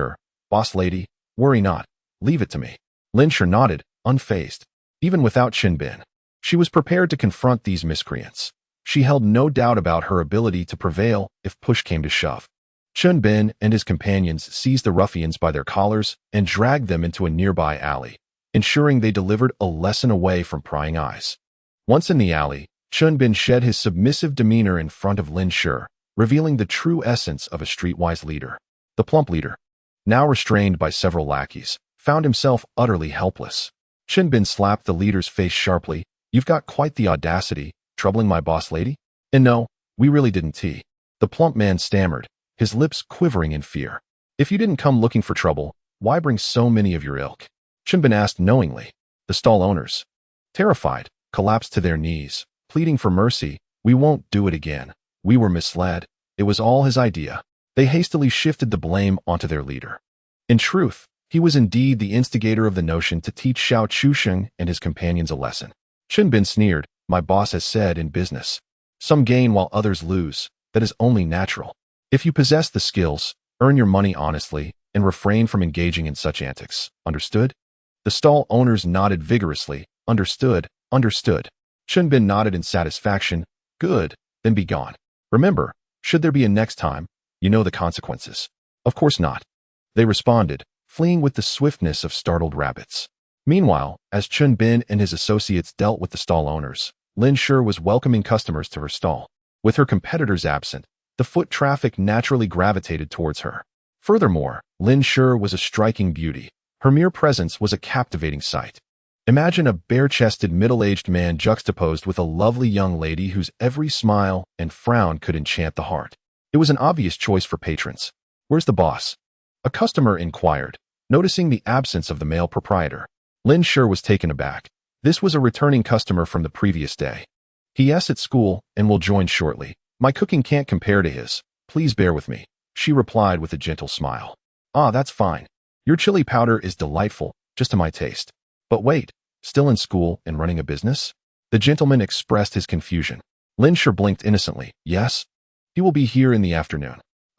Really? Chapter 32. Is she truly just naturally naive? Let us go grab a meal together. Later, a few of us are heading to the internet CAF. Are you coming? Su Hai approached Xiao Chusheng with an invitation, as the saying goes. A childhood without visiting an internet CAF is incomplete. However, the current Xiao Chusheng has already transcended this phase.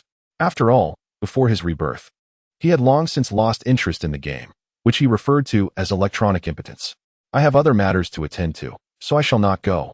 He gracefully declined, causing the preparations to falter. Su Hai scratched his head, unable to articulate the reason for his discomfort. He merely sensed that Xiao Chusheng seemed somewhat different from his former self. Yet, just as Xiao Chusheng exited the classroom, someone obstructed his path. I have something to discuss with you. Zheng Jiai's eyes glimmered. Xiao Chusheng fell silent, genuinely wishing to sever ties with Zheng Jiai. Despite his efforts to move on, she persistently approached him, which was quite vexing. Ultimately, Xiao Chusheng cast a profound glance at Zheng Jiai before turning away in silence, making it abundantly clear that he had no desire for conversation. This scene was naturally witnessed by the students coming and going, many of whom initially believed Xiao Chusheng was merely playing hard to get with Zheng Jiai. However, no one entertained such notions anymore, especially considering the rumors involving that notorious school beauty from Cheetah. Although Xiao Chusheng's antics with the foolish beauty created quite a stir, many remained skeptical about the authenticity of their relationship. Without hesitation, Xiao Chusheng swiftly made his way off campus. You are indeed quick, he remarked upon noticing the foolish beauty waiting for him in the usual spot. His surprise mingled with suspicion. Had she truly rushed out the moment class ended? What if his conscience stirred with unease? The two of them wasted no time and headed to the park where they had set up their stall, spotting it brimming with customers and a long queue.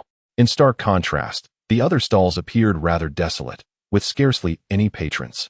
Those vendors dared not shout out their wares, as they had just been warned by Chunbin earlier that afternoon, though Chunbin had not explicitly forbidden them from conducting business.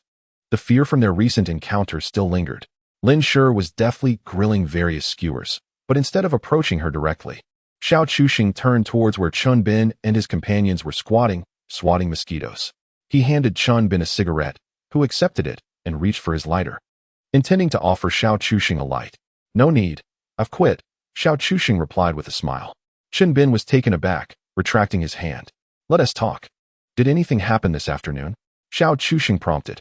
Consequently, Chunbin recounted the troubles they faced earlier that day. After listening attentively, Xiao Chusheng nodded. That's acceptable. In business, each must rely on their own skills to earn. However, we must refrain from engaging in anything outside the rules. Remember, we do not partake in illegal activities. Chunbin nodded in understanding. Xiao Chusheng continued. In the future, our nation will undoubtedly become more regulated, and society is moving towards peace and stability. Of course, I'm not suggesting that your group is of no use. Much like our nation's nuclear arsenal, I may not need it, but it must exist. Do you comprehend? That is the essence of confidence. Consider me enlightened. After grasping the situation, Xiao Chusheng sought out Lin Shi and observed her work for a while. He soon realized that her technique had reached a commendable level, though she still lacked a bit in controlling the heat. You've arrived? As Lin Shi caught sight of Xiao Chusheng, Her eyes sparkled with intrigue. Xiao Chuxing did not immediately seize the opportunity, but instead crafted a new sign: a gas station for men, a beauty salon for women. Delicious and potent, garlic grilled oysters for 2 yuan each. Lin Shi was taken aback. She had never anticipated that Xiao Chuxing would create such an advertisement. Did anyone truly indulge in such offerings? She found herself uncertain. With a mysterious smile, Xiao Chuxing reassured her, just wait and see. Once the sign was hung, nearly everyone in line began inquiring whether the claims were genuine. Of course, they were true. If in doubt, one could verify online. Xiao Chuxing remained unfazed. Although Baidu could indeed be misleading, its dominance in 2007 was unquestionable. Even basic mobile phones could access Baidu, prompting some to skeptically investigate. To their astonishment, the claims were verifiable. Instantly, many began to entertain thoughts of trying the oysters, though hesitation lingered. At 2 yuan each, the price seemed steep for such a small morsel. People in 2007 were not as liberal with their spending as in later years, which was entirely understandable. Xiao Chuxing, however, remained patient, confident that the oysters would eventually sell. He began grilling, adding garlic, mixing a sauce, and sprinkling in some chili. This preparation was simple and swift, easily learned by Lin Shi. The enticing aroma wafting through the evening breeze was enough to make mouths water. One particularly dim-witted beauty, drawn by the scent, approached and stood by, watching Xiao Chuxing with longing as he arranged the oysters on the grill. Her pitiful expression amused Xiao Chuxing, making him feel as though he were denying her sustenance. Here, give it a try. He shared several grilled oysters with Lin Shi and the dim-witted beauty. The two, experiencing them for the first time, were caught off guard by the heat, exclaiming in surprise, "What do you think?" Xiao Chuxing was pleased with their reaction, recalling his own initial experience. "It's delicious," Lin Shi declared, giving a thumbs up. "Though it is a bit pricey, I wonder if they will sell out." "I'm not sure, but I believe they will," Xiao Chuxing replied, feeling uncertain himself.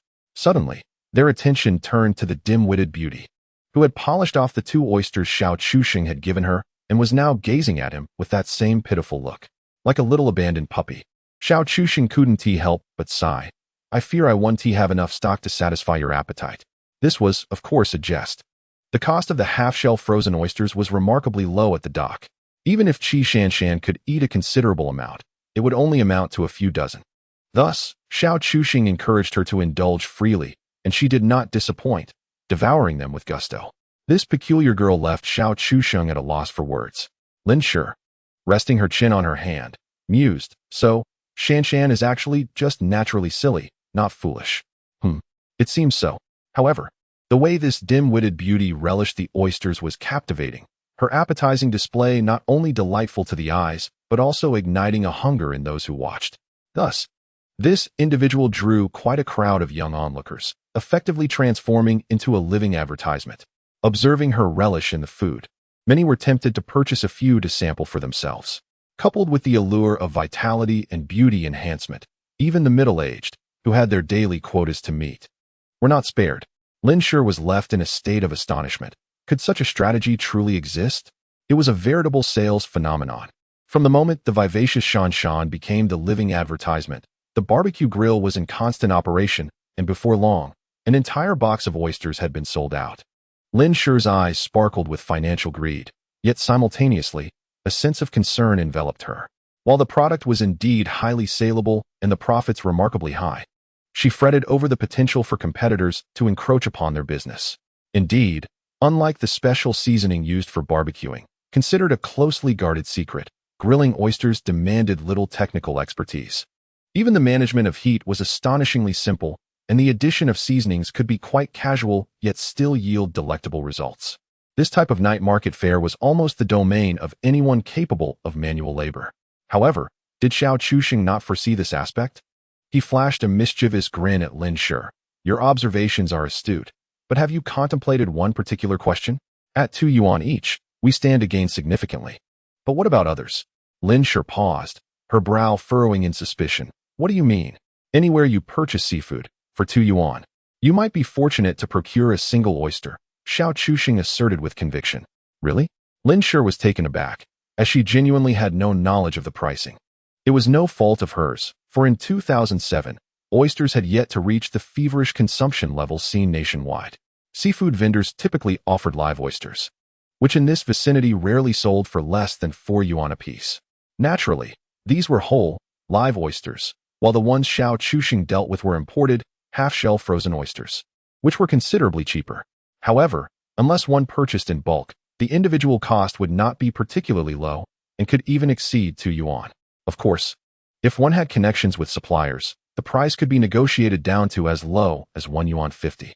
But at 1 yuan 50, when accounting for labor, seasonings, and charcoal costs, how much profit remained? Xiao Chuxing's sourcing was practically akin to acquiring goods for free, allowing him to obtain stock at a price nearly negligible, thus creating a substantial profit margin. Undoubtedly, this venture could not sustain itself indefinitely. Yet, Xiao Chuxing did not intend to rely on it for the long haul. His aim was merely to gather initial capital. Furthermore, the barbecue stalls business could only realistically thrive until the National Day holiday in October, after which profitability would sharply decline. Following the onset of autumn, even making 1,000 yuan in a night would be a formidable challenge, and Xiao Chuxing had alternative plans in mind for that time. No wonder he exuded such confidence. After absorbing Xiao Chuxing's strategies, Lin Shi experienced a moment of clarity and felt reassured. Simultaneously, she discreetly calculated the potential earnings leading up to the National Day celebrations.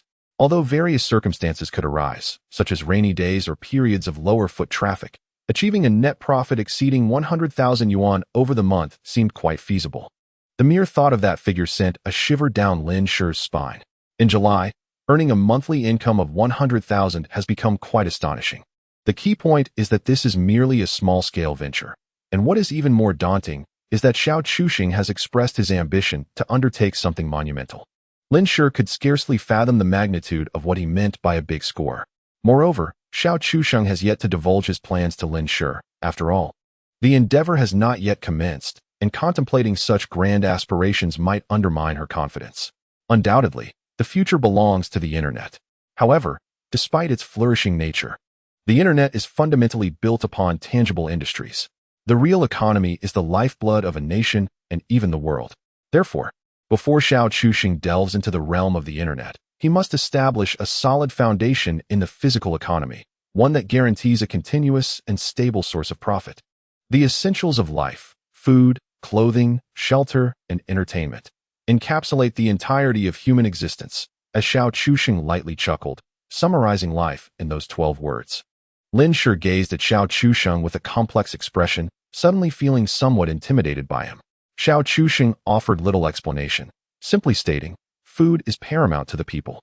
Every industry may be impacted by the internet, yet the food and beverage sector remains invulnerable. Do you know why? It is because one must physically consume food. Lin Shi immediately grasped the crux of the matter. With a slight acknowledgement, Xiao Chuxing nodded. In reality, no matter how advanced the delivery industry becomes, certain experiences necessitate immediate consumption to savor the flavor and sensation of the moment. Thus, while the internet may disrupt some snack businesses, restaurants and bubble tea shops will remain impervious to such forces, as one can always adapt and join the fray. So, your current earnings are aimed at opening a store? Lin Shi quickly deduced Xiao Chuxing's intentions. Indeed, the two conversed about their future plans while grilling oysters. This evening, the oysters had gained quite a reputation in the area, attracting numerous diners, including many returning customers who had spread the word. By the way, your summer vacation seems to start a bit earlier, doesn't it? Xiao Chuxing suddenly recalled. Yes, if all goes as planned, I should be able to return home next week. When Lin Shi mentioned going home, a trace of melancholy flickered in her eyes, evoking sympathy.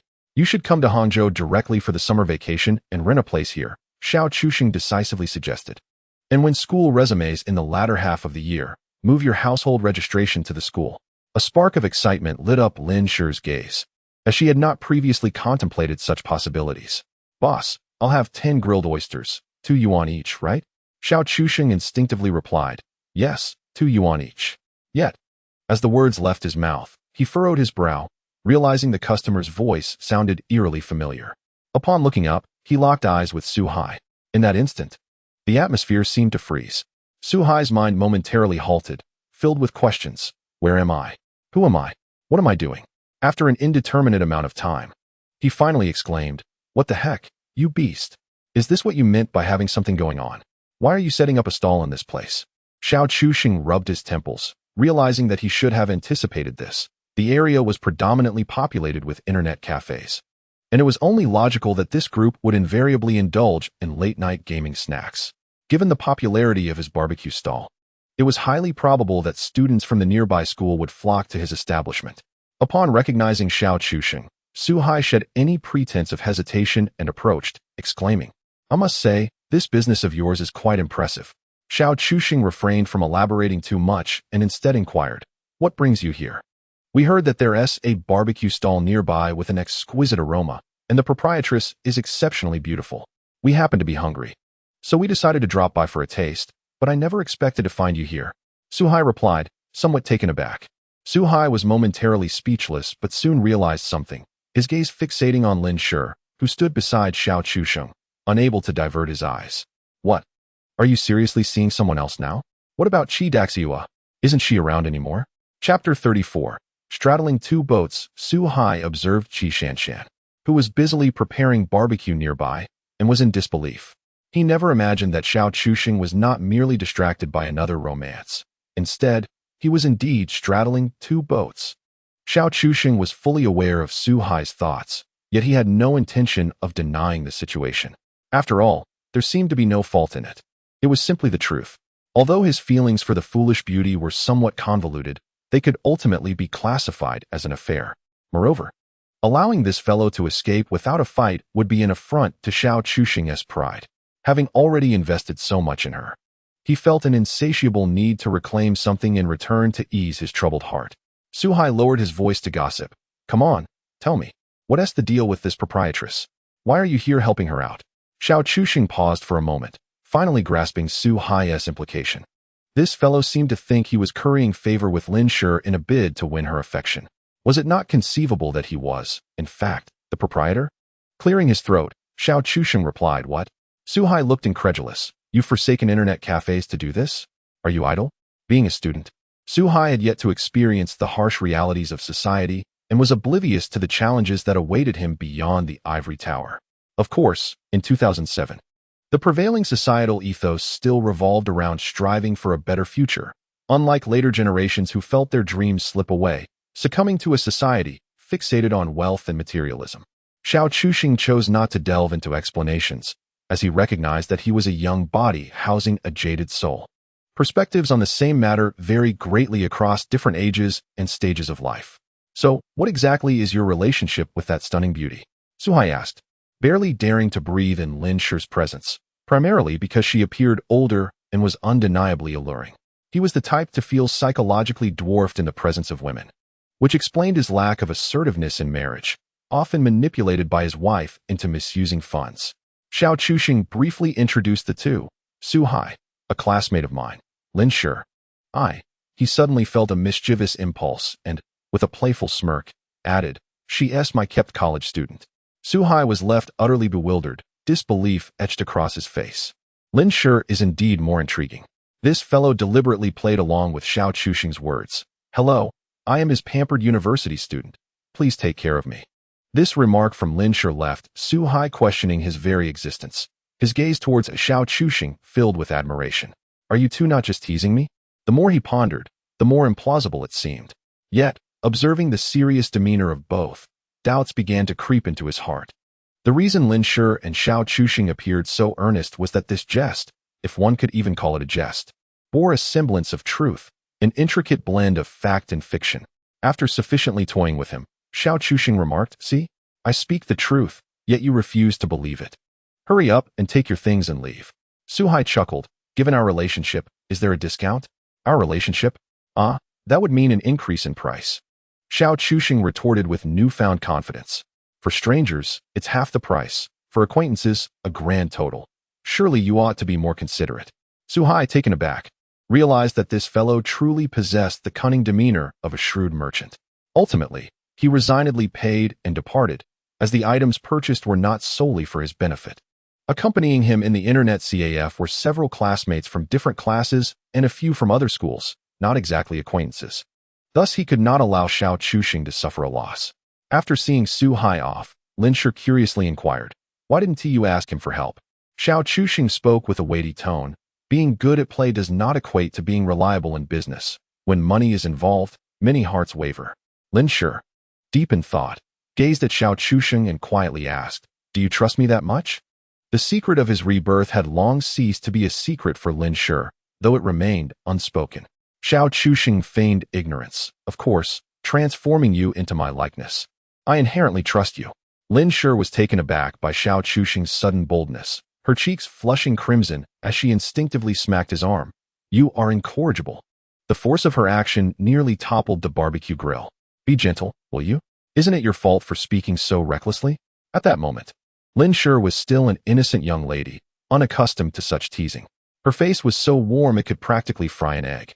Yet, the more she reacted this way, the more Xiao Chusheng found himself wanting to tease her further. With a mischievous grin, he quipped, "What? Do you think I am jesting? Let me tell you. Had I not been exhausted from this business these past few days, do you truly believe you would still be well? Otherwise, why would I need to pamper a university student?" Lin Shi turned her face away, unable to bear looking at Xiao Chusheng, though unexpectedly, a sense of anticipation blossomed within her. Undoubtedly, in a mere 2 days, she had completely opened her heart to Xiao Chusheng. Even she herself was puzzled at how quickly she had succumbed, though they had only just met.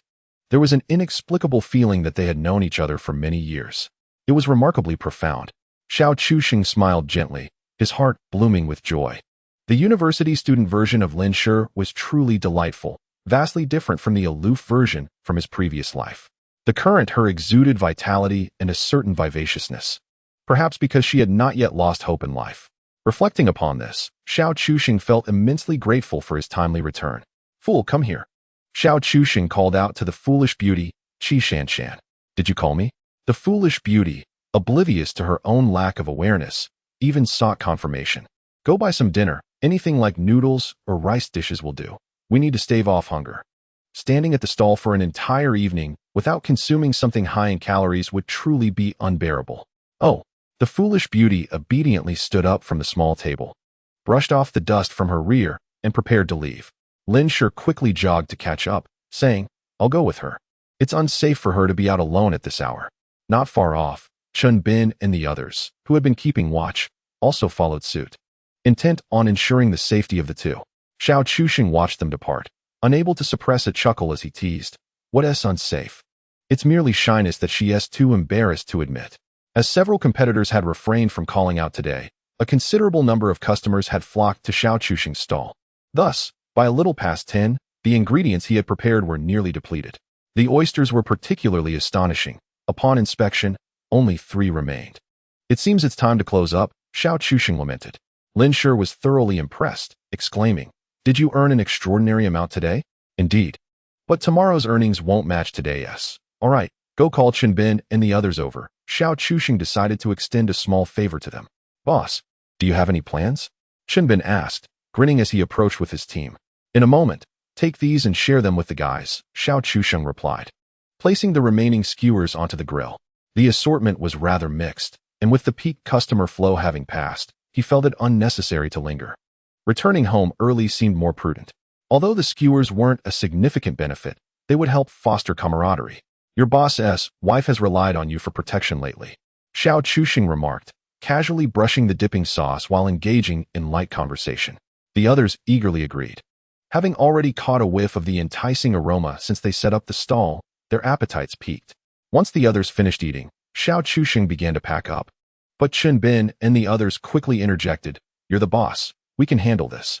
The spirited young men practically wore their ambition on their faces, leaving Xiao Chusheng both amused and exasperated. He didn't refuse their help and continued discussing future plans with Lin Shi. "I need to catch the first train tomorrow morning.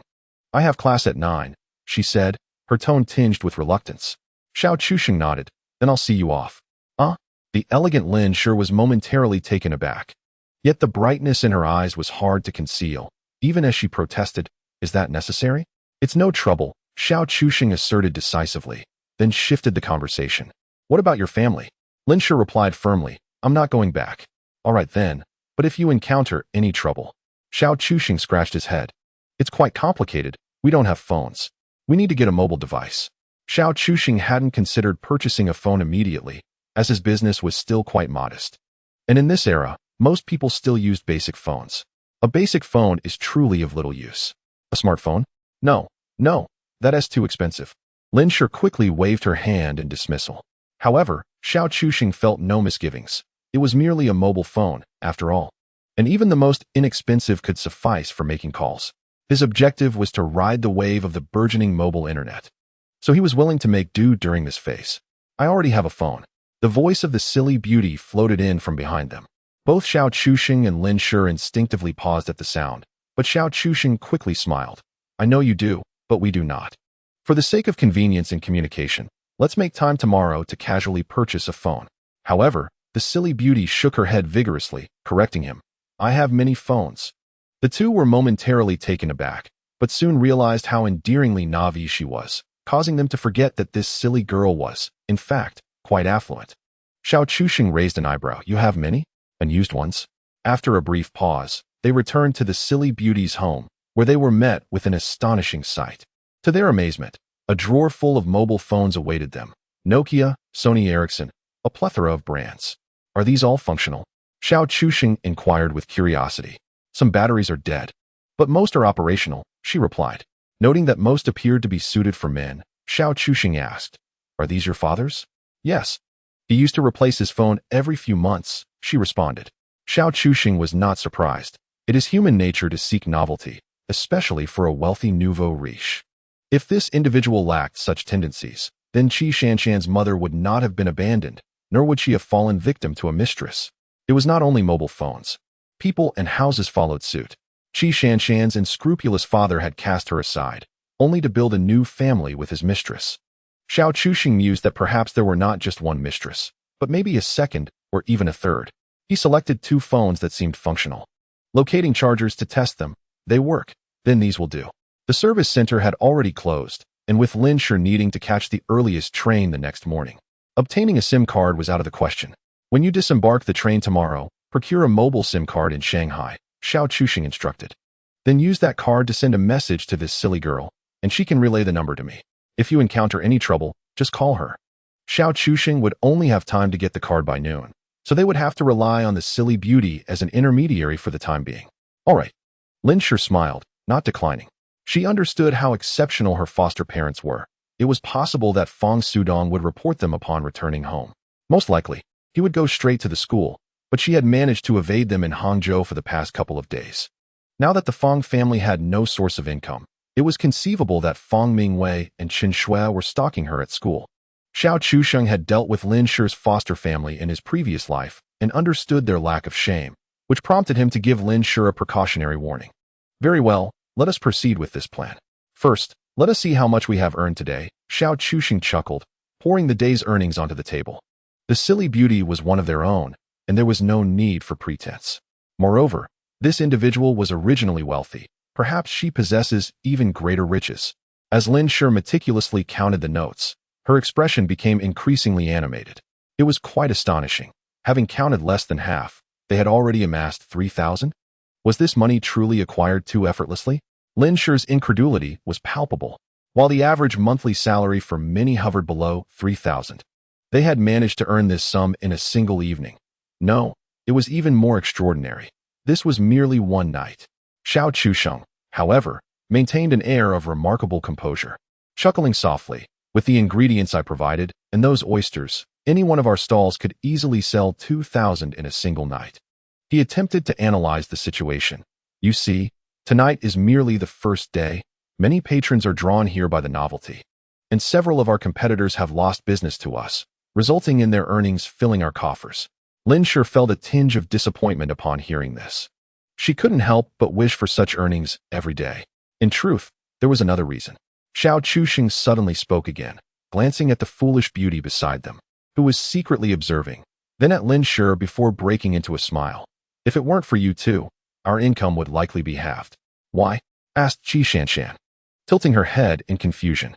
Because you are our lucky charms. Many customers come specifically for the allure of beautiful women. You are our living advertisements, Xiao Chuxing chuckled, his eyes narrowing in mirth. Lin Shi and Qi Shanshan felt a bit bashful at the compliment, yet they both understood that Xiao Chuxing's words rang true. People are indeed creatures of appearances. 7,351 yuan. Lin Shi's breath quickened. She could scarcely fathom such a figure. At this rate, A month's net profit could easily reach 150,000. Xiao Chuxing nodded, his mind already calculating how to allocate these funds. The principle of making money work for you was indisputable. Originally, he had anticipated that it would take 2 months to execute his next plan. Yet he had not expected that the night market barbecue stall would perform so well, thus accelerating the timeline. On the way home, he pondered, what if we set up a clothing stall at the night market? Yet he quickly shook his head. Clothing differed from food services, heavily influenced by subjective customer aesthetics. While there was potential for profit, it was minimal and largely dependent on luck. Observing Xiao Chuxing's troubled expression, Lin Shi suddenly suggested, how about a breakfast stall? That's a sure win. We could earn a considerable amount in a day, right? Xiao Chuxing was taken aback. Why would you think of a breakfast stall? Isn't the money we made tonight sufficient? It's just that I noticed there were so many customers at the breakfast stalls, Lin Shi pouted. However, Xiao Chuxing shook his head. That won't do, the timing is too tight. You go to school, and I'll manage it alone. I can handle it. Lin Shi was quite insistent. No, it's early morning and late at night. How many hours do you plan to sleep in a day? Xiao Chuxing's tone inadvertently intensified. Lin Shi's resolve faltered, her voice tinged with a hint of grievance. I just feel that you're in need of money, so I wanted to earn some quickly. Xiao Chuxing's heart warmed at her words, and he couldn't help but embrace Lin Shi tightly. In the dark alley, Lin Shi's body stiffened, unable to move a muscle. Though she had already accepted Xiao Chuxing, her lack of experience left her feeling somewhat flustered. Xiao Chuxing, eager to merge his very essence with hers, was unfortunately still in the throes of adolescence, appearing slightly younger than Lin Shi. As he nestled into her embrace, the youthful version of Lin Shi's facial cleanser lacked the mature allure of its sophisticated counterpart. Little rascal, let me go? Lin Shi playfully protested, attempting to push Xiao Chuxing away. Yet, he stubbornly refused to relent, provoking a mixture of shyness and anger within her as she scolded, let go. You little rogue. You're pinching me too hard. Only then did Xiao Chuxing, with a mischievous grin, withdraw slightly, teasingly remarking, actually, I was tempted to bite you. In a fit of exasperation, Lin Shi chased after Xiao Chuxing, exclaiming, stop right there. You want a bite? I'll be the one to bite you first. Amidst their playful banter, the pair arrived at the residential complex where Xiao Chuxing lived. He gestured for silence, and they stealthily made their way into the building. Peering up the staircase, he noted, it seems there are no lights on. They must not be home. Xiao Chuxing's parents had an unpredictable schedule, often returning late in the evening, necessitating caution. What if there's someone at your house? Lin Shi inquired, voicing her concern. Xiao Chuxing shot her a glance, replying, in that case, we'd have to book a room at a proper hotel, his words trailing off as a thought struck him. His expression turned contemplative. Going to that silly girl's house isn't out of the question. I can't believe I almost forgot about that. Shanshan's place? Lin Shi pondered, realizing that Shanshan's parents were virtually absent, leaving her to inhabit a spacious home all by herself. Xiao Chuxing genuinely considered this option. Initially, I thought you could rent a place temporarily, but living there would offer more advantages. Not only would you save on rent, but you could also prepare some meals. However, Xiao Chuxing hesitated, feeling somewhat guilty, as if he were straddling two boats. Upon introspection, he quickly reached a conclusion. Indeed, it did feel that way. Initially, his feelings towards the foolish Shanshan were driven by a desire for retribution, given that his life's upheaval was largely her doing. Yet, this was not a burden she ought to bear now. Despite this, he felt compelled to impose that burden upon her. Yet, upon learning of the foolish beauty's circumstances, his perspective shifted significantly. Lin Shi, too, had noticed this change, albeit without addressing it directly. The notion of Xiao Chuxing allowing these two women, both of whom he shared ambiguous relationships with, to live together struck her as odd. Shanshan, with her naive disposition, likely lacked self-awareness regarding emotional matters. Yet, this only intensified Xiao Chuxing's feelings of guilt. While Lin Shi was in the shower, Xiao Chuxing reclined on the sofa, pondering the situation. Ultimately, reason triumphed over emotion. He recognized the need to regulate the dynamics between these two women. Nevertheless, pressing matters took precedence. Earning money was now of utmost importance. With resolve, Xiao Chuxing affirmed that financial gain was his primary focus. The experiences of his past life have profoundly instilled in Xiao Chuxing the understanding that during the years when one is in dire need of financial stability, it is unwise to seek love. Otherwise, All aspirations are but castles in the air. Moreover, there exists an element of escapism within him. In truth, he has been secretly contemplating that, given his current lack of strength, he is incapable of safeguarding either Lin Shi or that foolish girl. Lin Shi, a woman of beauty and intelligence, is particularly unfortunate, having been born into a wretched family. Should fortune smile upon her, she might encounter a good man who could transform her life. Indeed, in his past life, she was fortunate enough to meet Xiao Chuxing. Conversely, if fate is unkind, her life may unfold as a tragedy. The foolish beauty shares a similarly dismal fate, having tragically leapt from a rooftop. And she inadvertently triggered a reset for him.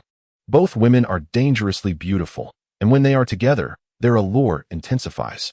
Xiao Chuxing must cultivate sufficient strength to protect them and earn the right to possess their hearts. The inherent fickleness of men gnaws at him, as he muses, if I were wealthy enough, why should I not have them both? Indeed, not only would I have them, but I would take two at once. The mere thought is exhilarating. Just as Xiao Chuxing's mind wanders into such fanciful realms, Lin Shi peeks her head out from the bathroom, exhibiting a somewhat clandestine demeanor. Why are you smiling so wickedly? What are you thinking? She inquires, her tone laced with suspicion. Her words serve to mask her own anxiety, for being alone in a room with a man, clad only in a bath towel, leaves her feeling profoundly insecure. She has even washed her intimate garments, having spent the day outdoors, drenched in perspiration. Upon hearing her words, Xiao Chuxing narrows his eyes, feeling inexplicably irked. It seems his mischievous tendencies have resurfaced, prompting him to boldly declare, I was contemplating how to convince you to share a bed with me. In truth, Xiao Chuxing was not entirely jesting. After all, his body is in the prime of youthful vigor. Had he not been utterly exhausted from standing at the market for 2 consecutive nights, leaving him nearly numb in the legs, he would have long since succumbed to the urge to act upon his desires. Their connection from a previous life lingers, and he is not one to indulge in pretense. When emotions run deep, how could one possibly flee? After a refreshing shower, Xiao Chuxing returned to the bedroom clad only in shorts. Upon seeing him bare-chested, Lin Shi's cheeks flushed crimson, yet she could not resist stealing glances, for the allure of the opposite sex is not solely a male prerogative. Well, when women become enamored, men have little to say? Xiao Chuxing quipped with a playful grin. Lin Shi, the stunning beauty, huffed softly and turned her gaze away. Xiao Chuxing then reminded Lin Shi, when you return tomorrow, please remember to bring your change of clothes and any essentials. You will be residing in Hangzhou for an extended period, and you must prepare yourself mentally for the frequent travels between Shanghai and Hangzhou. Upon hearing Xiao Chuxing mention serious matters, Lin Shi's expression turned slightly solemn, and she nodded in acknowledgement. However, once their conversation concluded, an awkward atmosphere enveloped them. After all, on such a sweltering summer day, a solitary man and woman found themselves in a room together, sharing a bed and gazing into each other's eyes as they drifted into slumber. It felt akin to the bond of a married couple, did it not? The bedroom was not particularly dim, allowing the light filtering through the window to faintly illuminate their faces. The scent emanating from each other's bodies caused their breaths to grow increasingly rapid and uncontrollable. Sure, you smell delightful, Xiao Chuxing remarked, swallowing hard. In truth, he had noticed in a previous life that Lin Shi possessed a subtle, almost ethereal fragrance reminiscent of fresh herbs, akin to stepping into a traditional Chinese medicine shop, yet far less overpowering. Xiao Chuxing's words shattered Lin Shi's emotional defenses, causing her cheeks to flush in the dim room. Their proximity was so intimate that any closer would have them entwined in each other's arms, and amidst the silence, her racing heartbeat was unmistakably audible to him. Unable to suppress a smile, Xiao Chuxing found Lin Shi's innocence endearing. A mere tease could leave her blushing and flustered. Utterly adorable. Just as they were caught in this standoff, Lin Shi felt a hand encircle her waist, a daring intrusion. She opened her mouth to voice a protest. Yet no sound emerged, for her lips had been silenced. Instinctively, she sought to push the man away, but gradually, she felt herself weakening, as if she were melting away.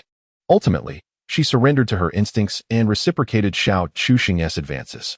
In the fleeting moment they parted, both were momentarily taken aback. Lin Shi, overwhelmed with indignation, pinched Xiao Chuxing's waist in frustration, but that only fueled her desire to bite him in retribution. However, Xiao Chuxing was not one to grant her the satisfaction easily. He deftly evaded her attempts and, with a swift motion, pinned her down. "Let me go? I want to bite you a few times to vent my anger," Lin Shi exclaimed. Xiao Chusheng, unfazed, suddenly appeared to have a mischievous thought, and a wicked smile crept across his face. Lin Shi's heart raced uneasily. She sensed he was up to no good, yet found herself utterly at his mercy, with no chance for resistance. As anticipated, he leaned closer, whispering in her ear, "You certainly cannot bite my arm, but perhaps you might consider something else." Something else? Unacquainted with such notions prior to her encounter with Xiao Chusheng, Lin Shi had scarcely contemplated this aspect of life. After all, living with her foster parents had been a struggle, leaving little room for dreams of the future. At times, she even pondered whether her chaotic family life warranted the absence of a boyfriend, fearing she would only burden someone else. Yet, she never imagined that she would not need to seek out a partner. A suitor had appeared unbidden. Well, perhaps he could not be classified as a boyfriend, considering she was currently a kept university student. However, the thought of being his little lover did not seem so bad after all. This encapsulates Lin Shi's current thoughts. She harbors little aspiration for happiness, content merely to exist without excessive suffering. Thus, what Xiao Chusheng brings her is a tangible future, a glimmer of hope. Presently, Xiao Chusheng, this scoundrel, shamelessly exploits his experience to deceive and ambush the unsuspecting Lin Shi. Indeed, I shan't say more. You may guess for yourself. Xiao Chusheng grins like a villain. Lin Shi, filled with suspicion, inquires, "Guess?" However, as her words hang in the air, her expression abruptly stiffens, her cheeks ablaze, radiating heat as if she could fry an egg upon them. Even Xiao Chusheng can distinctly sense this wave of warmth, unable to suppress his bewilderment. Is it truly so? Is she this bashful? Lin Shi falls silent, burying her face in Xiao Chusheng's embrace. Initially, she had struggled against his hold, but now she remains utterly still. This leaves Xiao Chusheng somewhat perplexed. Why the sudden lack of response? Hidden in his arms, Lin Shi raises her small fists and lightly thumps this scoundrel, yet refrains from exerting too much force. In a voice as delicate as a whisper, she expresses, "What reaction do you expect from me? Please, I am a girl. Should I be the one to take the initiative in such matters?" At this, Xiao Chusheng finds himself at a loss. Is this a hint? An invitation for him to take the lead? Wait, could she possibly be acquiescing? With this thought, his breath quickens once more, and he swallows hard, feeling parched. What am I to do? Should I relent? His mind is in turmoil as he contemplates yielding to Lin Shi. Meanwhile, Lin Shi, noticing Xiao Chusheng's prolonged silence and his unwillingness to release her, furrows her brows. Summoning her courage to overcome her shyness, she softly suggests, "If you truly cannot endure." "I am not entirely opposed." After a moment's hesitation, Xiao Chusheng shakes his head. "Best not. I have to rise early, and if I do this, my spirits will be quite dreadful all day." Lin Shi ponders this and replies, "But I can catch up on sleep during the train ride. Yet, I too must awaken early. Although the college entrance exam has concluded, I still have to return and await further guidance on my academic pursuits." With an air of nonchalance, Lin Shi asserts, "But I don't mind. After all, I am already a university student, so I can afford to be a bit lazy." Chapter 38. Could you kindly remove your hand from my leg? Xiao Chusheng feels a spark of irritation. In terms of cunning, Lin Shi truly excels. "Huh. I could very well let you have your way, but you chose not to." Lin Shi chuckles with a sound akin to a goose's honk. Xiao Chusheng, this scoundrel, feels inexplicably aggrieved. He senses that Lin Shi is intentionally provoking him, yet lacks evidence to substantiate his claim. With this in mind, he narrows his eyes, gazing at Lin Shi with a knowing intensity. "Surely, you are contemplating the same, are you not?" Xiao Chusheng poses this question deliberately, his gaze roaming over her unabashedly. In truth, he has begun to perceive that Lin Shi harbors a hint of initiative, perhaps even an expectation for him to act upon her desires. Under the weight of his seemingly ravenous gaze, Lin Shi turns her face away, resolutely refusing to concede. There is no alternative. The inherent reserve of a girl is at play. Even though her heart desires it deeply, she cannot possibly acknowledge it verbally. With no other recourse, Xiao Chusheng could only embrace her, inhaling the reassuring scent that enveloped her as he drifted into slumber. However, while he succumbed to sleep, someone else found herself wide awake. Indeed, it was Lin Shi. The audacity of this man, Xiao Chusheng, to fall asleep while she remained restless filled her with indignation. The most infuriating part was that he slept so soundly and yet so ungraciously. Should a good person be held at gunpoint, perhaps? How aggravating. Humph, The scoundrel. Lin Shi let out a delicate huff, unafraid of Xiao Chuxing overhearing her, for she intended for him to hear. Unfortunately, he was genuinely asleep, having stood vigil throughout the night, utterly exhausted. Lin Shi understood this well, thus she cautiously nestled into Xiao Chuxing's embrace, inhaling the uniquely comforting scent of youth that lulled her into sleep. Since Xiao Chuxing had brought her to Hangzhou, Lin Shi had not experienced a single sleepless night. Perhaps it was the distance from her foster parents that granted her a long-forgotten sense of being truly alive. Meanwhile, in the Qi household, the television continued to broadcast tedious and interminable advertisements. On the sofa, a foolish beauty had long since slipped into slumber. A droplet of translucent saliva lingered at the corner of her lips, and occasionally, she would murmur in her dreams, though the content remained a mystery. Yet it was evident that the foolish beauty was content, for even in sleep, a serene smile graced her face. Perhaps feeling excessively lonely, Qi Shanshan required some form of auditory comfort to drift off. Sometimes it was the music in her hands, other times the programs on television. These voices brought her a sense of security. Moreover, she often left the lights on and the television running through the night, ensuring that any ill-intentioned individuals outside would be aware of her presence within the home. Do not be deceived by her simplicity. Her vigilance was commendable. As for Xiao Chuxing, one could only remark that he was unconventional, employing an unorthodox combination of tactics that rendered the already not-so-bright Qi Shanshan utterly bewildered. This allowed him to seize the opportunity. At dawn, barely past 5 o'clock, Lin Shi and Xiao Chuxing were roused by the insistent ringing of the alarm clock. With Lin Shi's earliest bus scheduled for 6, their time was indeed quite limited. At this moment, they remained in the same position as the night before, still entwined in each other's arms. Xiao Chuxing greedily inhaled a breath, unexpectedly detecting a hint of milk amidst the herbal scent. His expression shifted to one of peculiar confusion. Surely, it was an illusion. Yet, he could not deny that holding her felt rather delightful. This sensation was incomparable to anything experienced by the now sophisticated Lin Shi in her previous life. For this was her own youthful, limited edition. If they were to embrace during more intimate moments, he could scarcely imagine how exhilarating it would be, likely a rapture that would elevate them to the heavens. Lin Shi herself rubbed her drowsy eyes. She had been thrown off balance by Xiao Chuxing the previous night, ultimately succumbing to sleep only as dawn approached. It felt as though only a brief moment had passed. And now she was filled with morning irritability. Especially when she saw Xiao Chuxing's mischievous grin, her anger surged. With a fierce glare at that scoundrel, she vowed that revenge would eventually be hers. You want me to bite you? Just wait. I'll make you beg for mercy. Lin Shi thought resentfully. As they needed to head to the train station and public transport was scarce at this hour, Xiao Chuxing decided to retrieve the seldom-used bicycle from home. He contemplated riding the whole small electric scooter. Isn't it rather expensive? Lin Shi considered the suggestion appealing, but felt a pang of reluctance over the cost. Upon hearing Lin Shi's remark, Xiao Chuxing recalled that it was still 2007, and most electric bicycles were indeed just that, electric bicycles, not yet the so-called small scooters. The mainstream options were still the bulky bicycle types equipped with pedals, and even the lesser-known brands were priced above 1,500 to 2,000. The small electric scooters bore some resemblance to motorcycles, and while they did exist at the time, they were still cumbersome. Perhaps we should just take the time to get a driver's license and buy a car with 4 wheels. Xiao Chuxing immediately shifted his perspective. 4 wheels? Isn't that even more expensive? Lin Shi was taken aback. She truly felt the weight of financial concerns, as she had only just managed to save over 10,000. Did Xiao Chuxing intend to spend it all on a car? Xiao Chuxing, however, was unfazed and responded with a mysterious smile. Don't worry, we won't buy it so soon. We'll wait until you get your license. Oh, Lin Shi, unaware of the underlying reasoning, listened attentively. Xiao Chuxing understood the situation all too well. In 2007, one could either pay a bribe to obtain a license directly or endure a lengthy process of various tests. In any case, it would take at least half a year to get one, by which time the money for the car would no longer be a concern.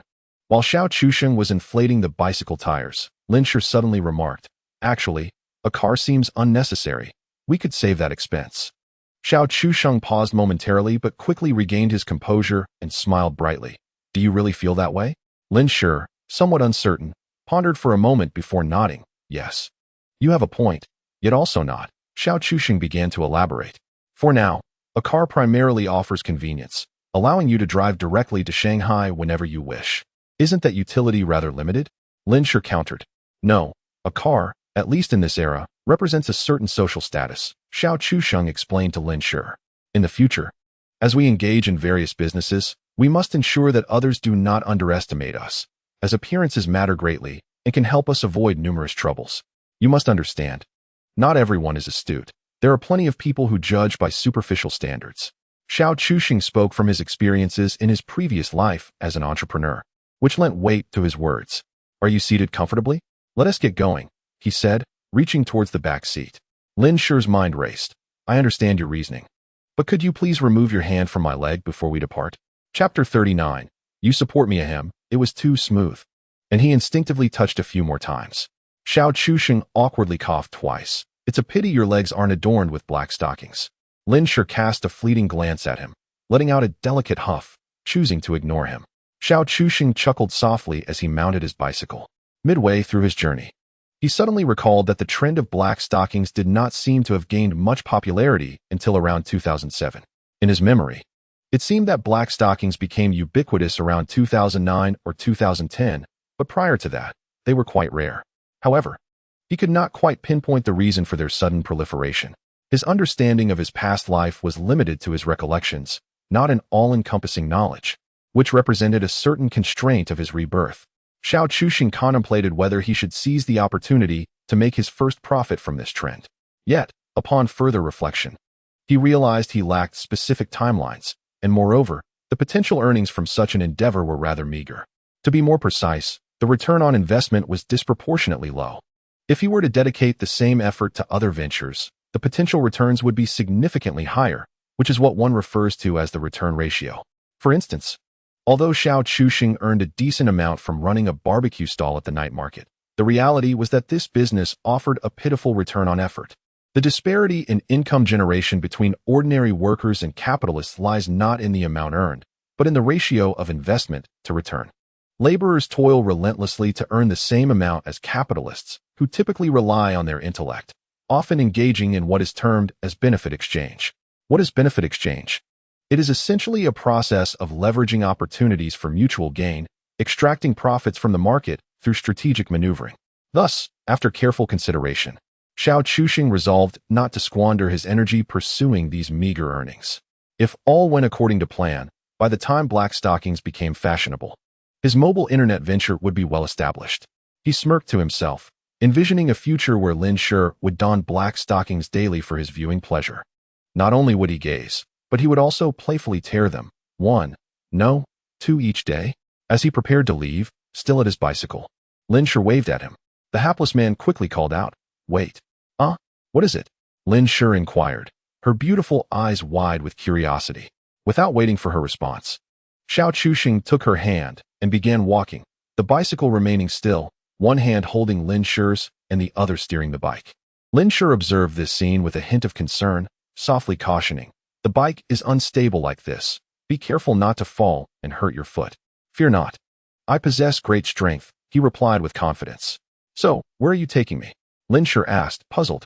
Xiao Chusheng did not answer, but led her to a breakfast stall near the train station, purchasing several meat buns and placing 2 in her embrace.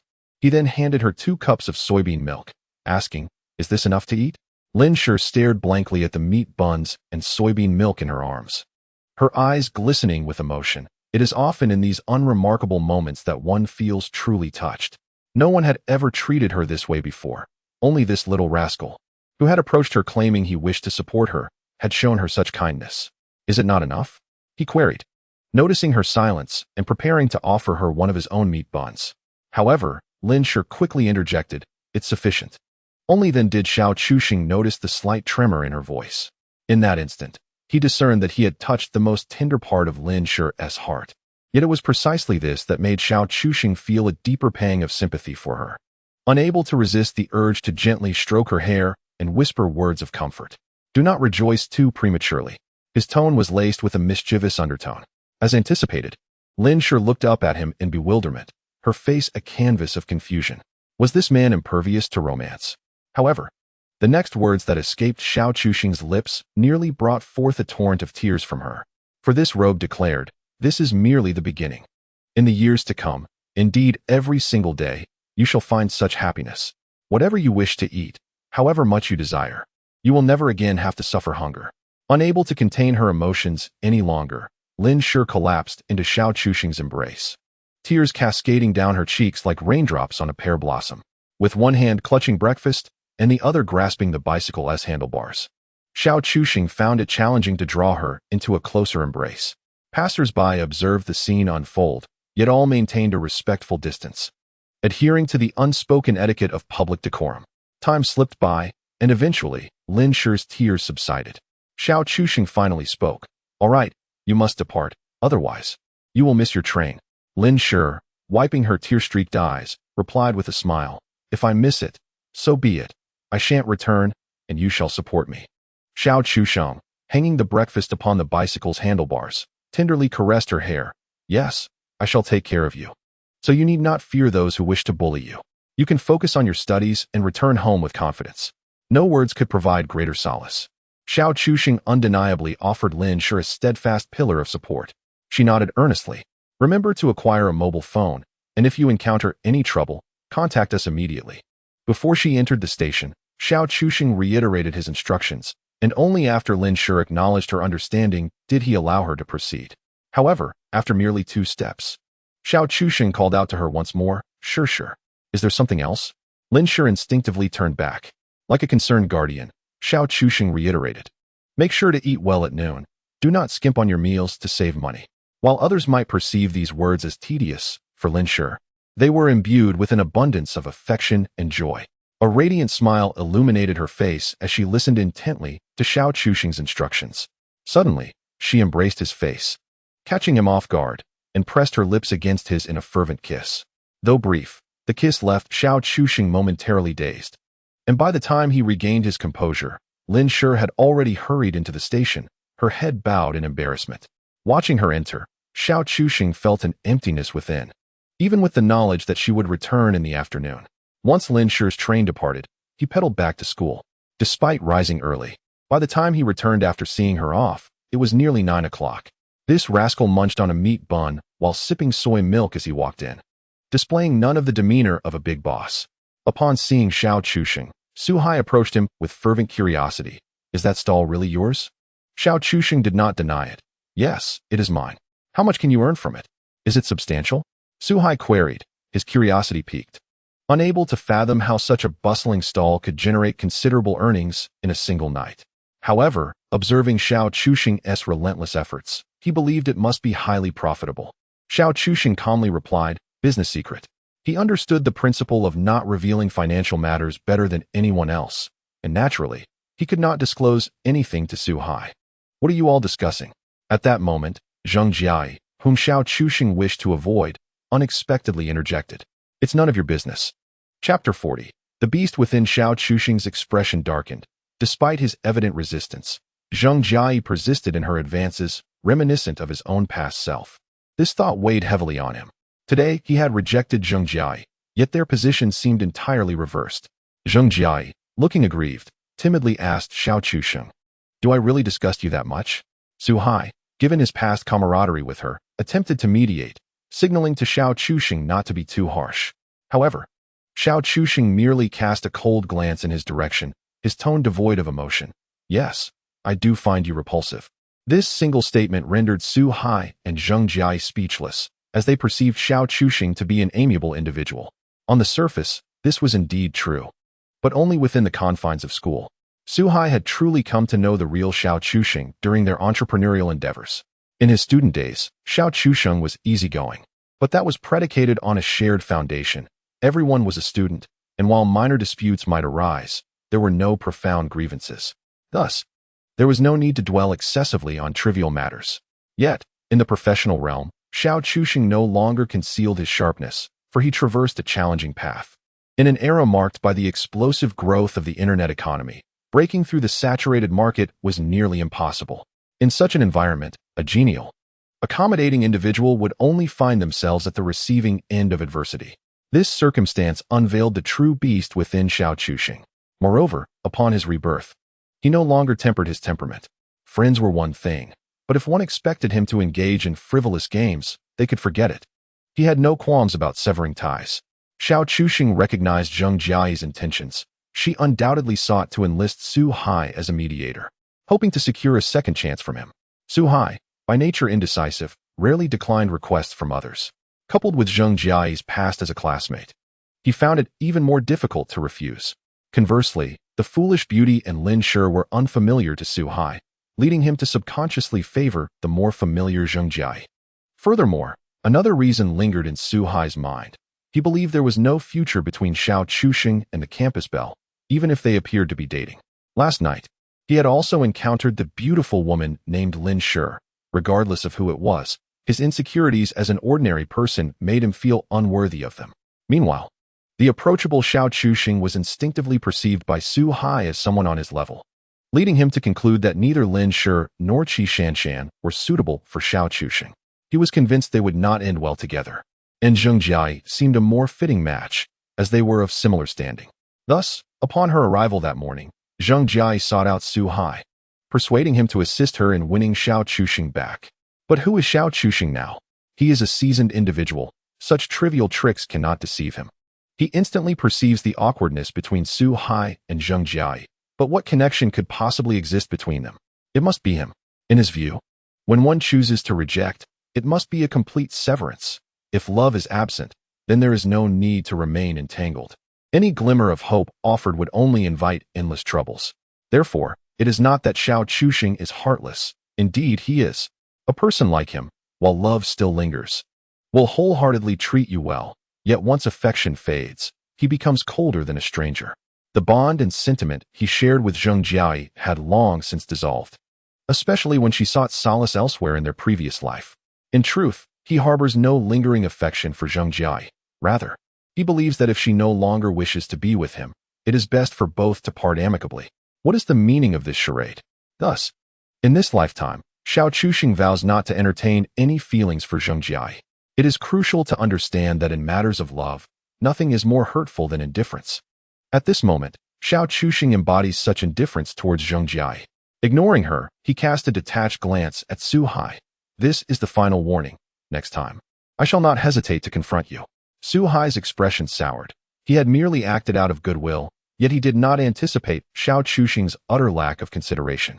Come now, let's reason this out. Su Hai attempted to explain his actions. Yet, confronted with Xiao Chuxing's frigid gaze, he could only silently swallow his words. This was the first time he had witnessed such a look directed at someone. He even sensed a hint of menace within it. As more students filled the classroom, Su Hai averted his gaze, and Zheng Jiayi quietly returned to her seat.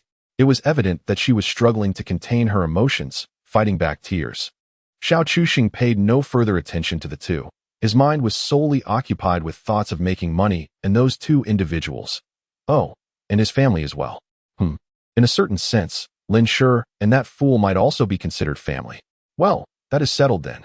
The homeroom teacher, Mr. Liu, made his rounds in the classroom and noticed Xiao Chuxing's presence. However, he said nothing, seemingly forgetting the previous incident involving Qi Shanshan, and departed with a nonchalant stride. Perhaps due to Xiao Chuxing's overwhelming assertiveness that morning, neither Su Hai nor Zheng Jiayi dared to disturb him. Consequently, Xiao Chuxing felt splendid, his spirits high. Later, the foolish beauty arrived, bringing with her Lin Shi's phone number and the news that she had already arrived in Shanghai. Only then did he exhale in relief.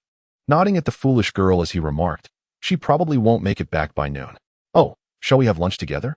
The foolish beauty inquired with her innocent eyes. Xiao Chuxing, with a sense of resignation, replied, "That is acceptable."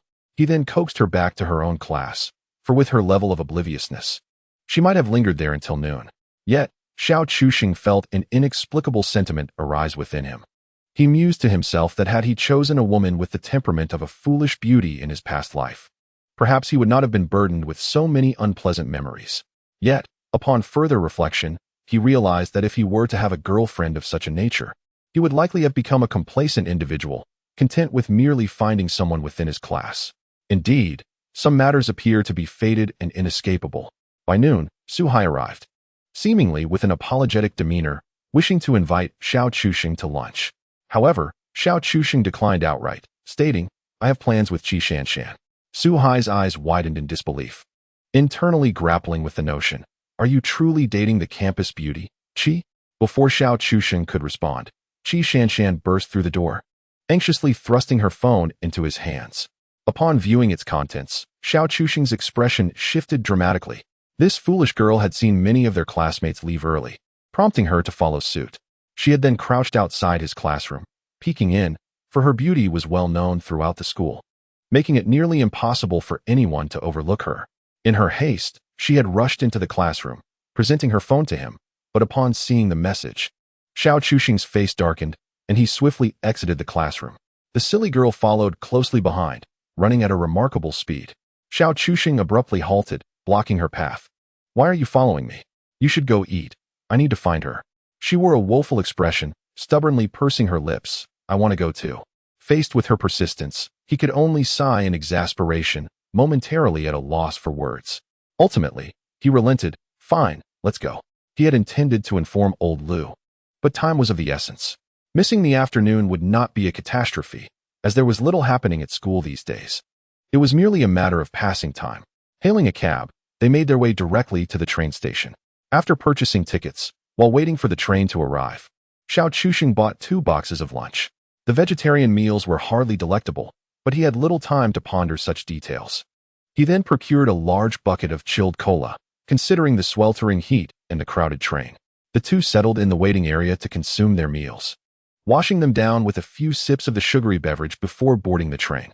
Qi Shanshan, whether genuinely unconcerned or simply oblivious, happily drank from the cola bucket Xiao Chusheng had already used. However, he reflected that given the abstract nature of their relationship, sharing a drink hardly constituted anything significant. With that thought, he felt a sense of relief. Using her phone, he called Lin Shi, who answered promptly. Upon learning that he was coming to pick her up without hesitation, she nearly wept, though she insisted, "You don't need to come. I'll find a way to return." "We're already on the train," Xiao Chusheng spoke softly. "What? You're already on the train?"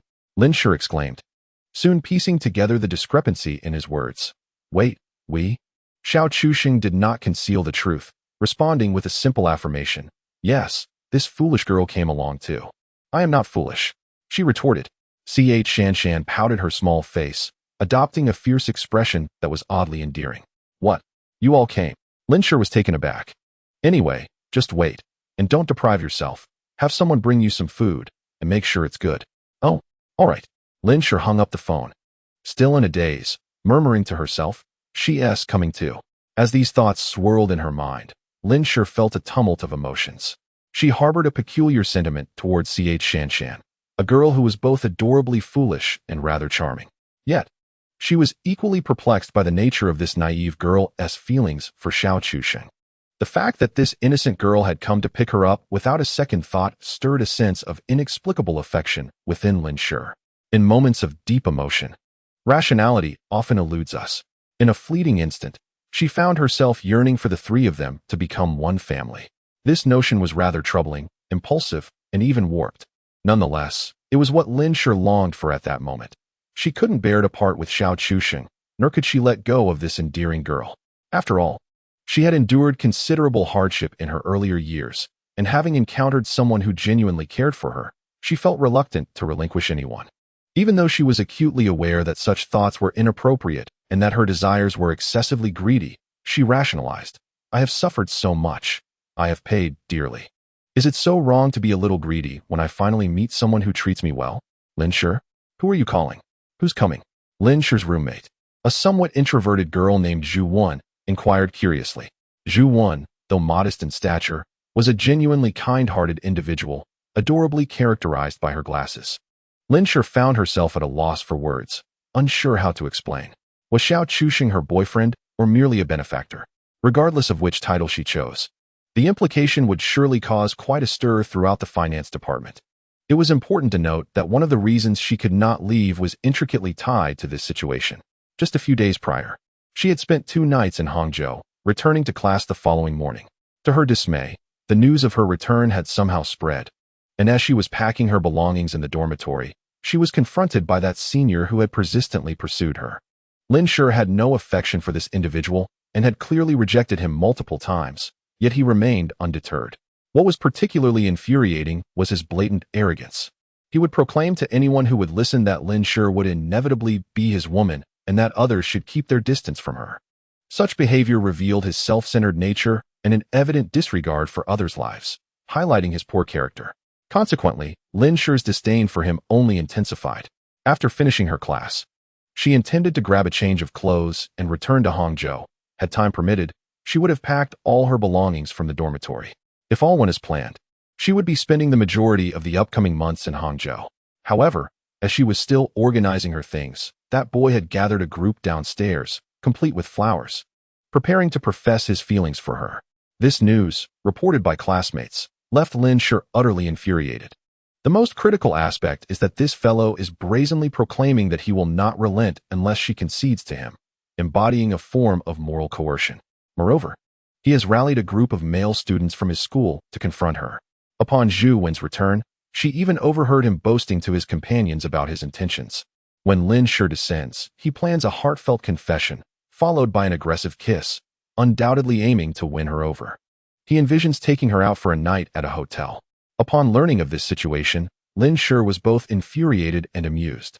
The very boy who made her heart flutter had not even dared to share a bed with her, yet this scoundrel harbored such fanciful aspirations.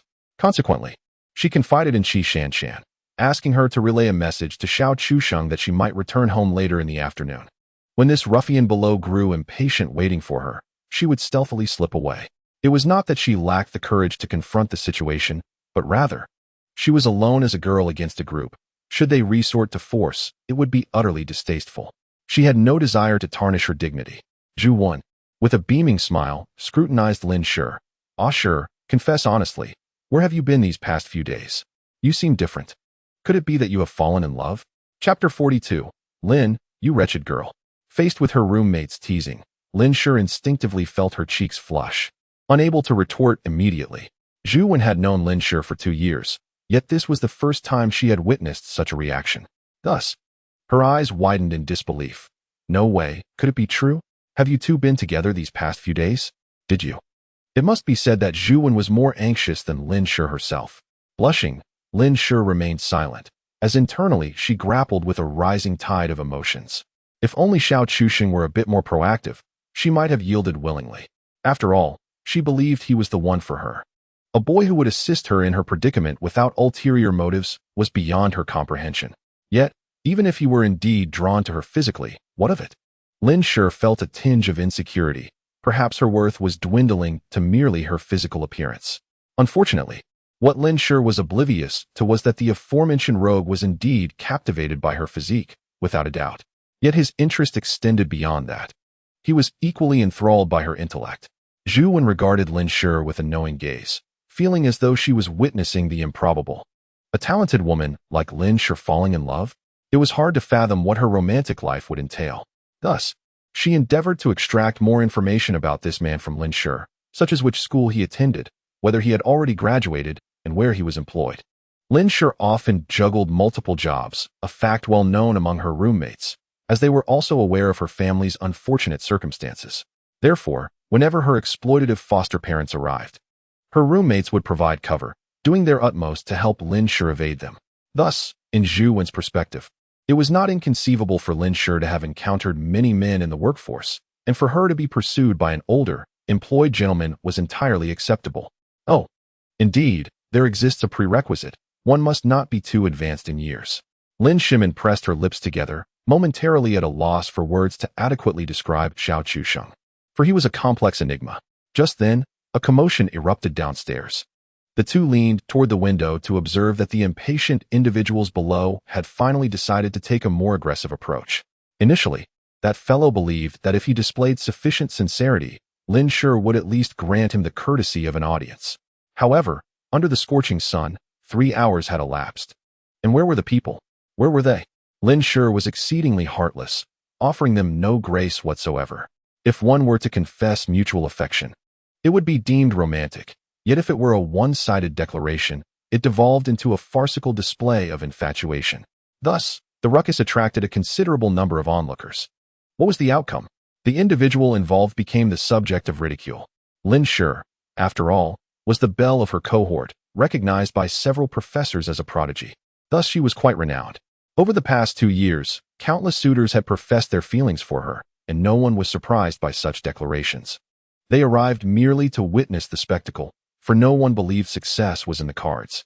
Yet here he was, prematurely celebrating with champagne, boasting about his conquests, claiming he would whisk her away to a hotel that very evening. The earlier bravado now echoed painfully in the wake of his embarrassment. Suddenly, the aspiring suitor became the butt of the joke. He was subjected to pointed fingers and disapproving gazes, his face a kaleidoscope of hues, utterly mortified. Perhaps driven by a mix of humiliation and indignation, he could no longer contain himself, shouting toward Lin Sher's window. "Lin Sher, I love you. You love me too, don't you?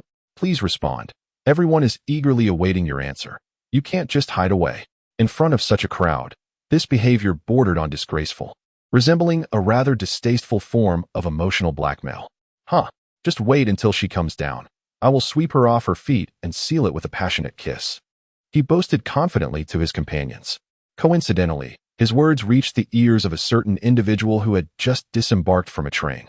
"Oh, who are you trying to win over?" The man instinctively replied, "Lin Sher. Who else could it be?" With a swift kick, Xiao Chuxing sent him flying. His bravado swiftly extinguished.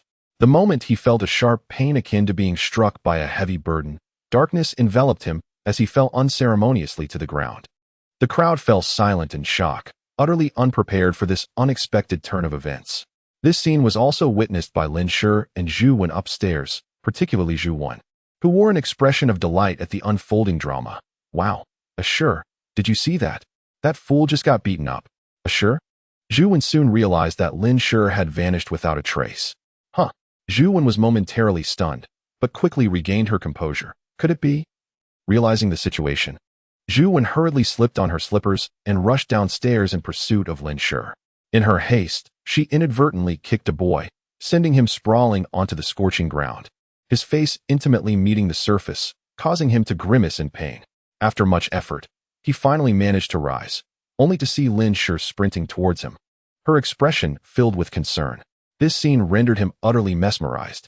Although he was unaware of how he had been ambushed, he felt fortunate to have drawn the attention of his goddess. Naively, he mused that perhaps his approach had been flawed. To win Lin Sher's heart, he needed to feign misfortune. Surely, observing his injury would evoke her sympathy, wouldn't he? With this thought, he raised his arms in a comical manner, assuming a pose to welcome the goddess, convinced she would leap into his embrace. However, Lin Sher did not spare him a glance, simply bypassing him. What? He was taken aback, as were the onlookers. Not only him, but the crowd had also believed that his display of suffering might sway the goddess's affections. Some even expressed indignation, questioning how easily she seemed to be won over. Yet, the reality was that Lin Sher had not even acknowledged him and had simply walked away. The subsequent scene, however, truly astonished everyone present. Without a hint of hesitation, Lin Sher dashed straight into the arms of another boy. The crowd, including the boy who had intended to confess to Lin Sher, stood in stunned silence. What was happening? Their goddess had been whisked away just like that? "You came." Lin Sher suppressed her elation. "Yes, I'm here." Chapter 43. The foolish beauty's fury. This spectacle dazzled countless spectators, their eyes wide with disbelief. Many unable to comprehend why the goddess Lin Sher would be so easily captivated by a boy who appeared somewhat average in stature and only modestly handsome. In truth, Xiao Chuxing was not short. He was merely still in his developmental phase. In his previous life, he had experienced a growth spurt in his sophomore year, currently standing at an average height for his age. Naturally, the onlookers had not pondered this deeply. The boy who had been kicked by Xiao Chuxing finally regained his composure. His face contorted by jealousy, his eyes ablaze with rage. He pointed accusingly at Xiao Chuxing, demanding, "Where did you come from, you brat? Lin Sher is my woman. Stay away from her." Xiao Chuxing leisurely glanced at him, recognizing the fellow, not as an acquaintance, but rather someone he had encountered before. In his previous life, this individual had persistently pursued Lin Sher for an extended period. Even after Xiao Chuxing and Lin Sher embarked on their entrepreneurial journey, this boy had repeatedly shown up at their office, lighting candles in a misguided declaration of affection. Each time, Xiao Chuxing had dealt with him sternly, using a fire extinguisher to teach him a lesson. Eventually, Lin Sher had taken matters into her own hands, summoning security to handle him, resulting in a series of bruises that rendered him a stranger thereafter. Such relentless pestering warranted no kindness. He would only take advantage of it. It could only be said that this type of individual was shielded by the law. Otherwise, he would have long since faced dire consequences. Young man, your father is inquiring about you. Do not feign silence. The individual presumed that Xiao Chuxing was intimidated, instantly adopting an air of petty triumph. This person, rather tall and possessing an awkwardly imposing demeanor, naturally cast a significant shadow over the freshman. Yet, Xiao Chuxing remained unfazed. Lin Shi, upon hearing the vulgarities spewing from this man, felt a chill in her gaze and was poised to retort on behalf of Xiao Chuxing. However, he offered her no opportunity. Nor did he grant the fool a chance to continue. You impertinent fool, dare to utter another vile word? Without hesitation, he launched a straightforward uppercut. The entire sequence transpired so swiftly that the assailant was left dazed, devoid of a moment's reprieve. His companions, however, quickly regained their senses and were eager to swarm Xiao Chuxing. In this era, whether in academia or society at large, public order was far from ideal, and brawls were not uncommon. Lin Shi felt a pang of anxiety, for she understood that no matter how skilled Xiao Chuxing might be, he was but one man. And the principle of 2 fists cannot contend with 4 hands was not lost on her. Yet, Xiao Chuxing, calm and collected, took a deep breath. Adopting the stance of a martial arts master, Wing Chun, beasts. The group, witnessing his demeanor, was momentarily taken aback. Good heavens! Could this lad truly be a practitioner of martial arts? In truth, the film Ip Man, featuring Donnie Yen, had only premiered at the end of 2008, leaving none the wiser regarding Xiao Chuxing's intentions. Nevertheless, this did not deter him from exuding an air of bravado. Indeed, he was not merely posturing. This scoundrel genuinely possessed the art of Wing Chun. In a singular exchange, Xiao Chuxing seized the leader and delivered a relentless series of blows, leaving the man battered and bruised. The essence of street fighting lay in subduing the ringleader, and Xiao Chuxing executed this principle flawlessly, instilling terror into these unseasoned university students, who lost their nerve to advance. Several of them trembled in their legs. Xiao Chuxing scoffed. The empire I forged in my past life was wrought through struggle. You foolish students could never fathom my hardships. Of course, despite the leader's disheveled appearance, he suffered no serious harm. A trip to the hospital would reveal naught but minor injuries, as medical assessments often lacked clarity. Xiao Chuxing's mastery of Wing Chun was a skill he had cultivated in his previous life, not merely for display, but for self-preservation in critical moments. While he might not be able to contend with true masters, he could easily handle ordinary individuals, which had emboldened him to confront Shun Bin previously, though his reborn physique had not undergone the rigorous training of his past. The instinctive techniques he retained made confronting a group of naive university students akin to childish play. This confidence was what allowed Xiao Chuxing to act. Should the police arrive, he would face only verbal admonishments and, at most, a fine of several hundred yuan. If anyone attempted to escalate matters, he would not hesitate to incapacitate them, thus justifying self-defense. Whether or not his actions were excessive could be debated, but he had no fear of financial repercussions, as he was determined to impart an unforgettable lesson to these individuals. With a swift kick, he sent the leader sprawling, before turning to Lin Shi and saying, "Let us ascend and retrieve our belongings. We are leaving." Lin Shi nodded emphatically, ready to turn and head upstairs. At that moment, the boy who had just been stunned by Xiao Chuxing suddenly erupted in fury, cursing, "You bastard, you ruined my good fortune, die?" His target was none other than Xiao Chuxing. Seizing the opportunity while Xiao was engrossed in conversation with Lin Shi, he launched a surprise attack, pouncing towards him. However, Xiao was prepared. Before he could retaliate, a graceful figure had already shielded him. One could not deny the sense of security that the foolish beauty provided at that moment. Xiao felt a fleeting sense of disorientation. It wasn't just Xiao who felt this way. The boy who attempted the ambush was equally taken aback. For Qi Shanshan's beauty was simply breathtaking, momentarily draining the anger from him. What a stunning beauty! Yet, what awaited him was not Qi Shanshan's bashfulness, but rather an unrelenting blow.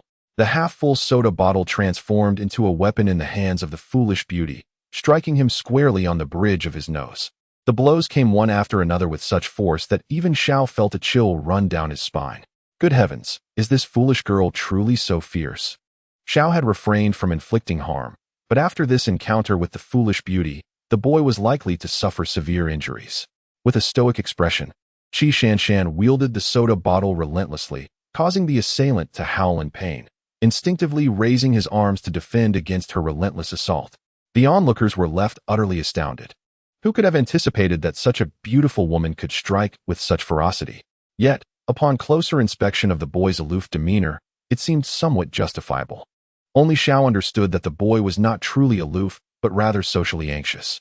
At that moment, her fierce fighting stance was likely a response to stress, as she had stepped forward to protect him.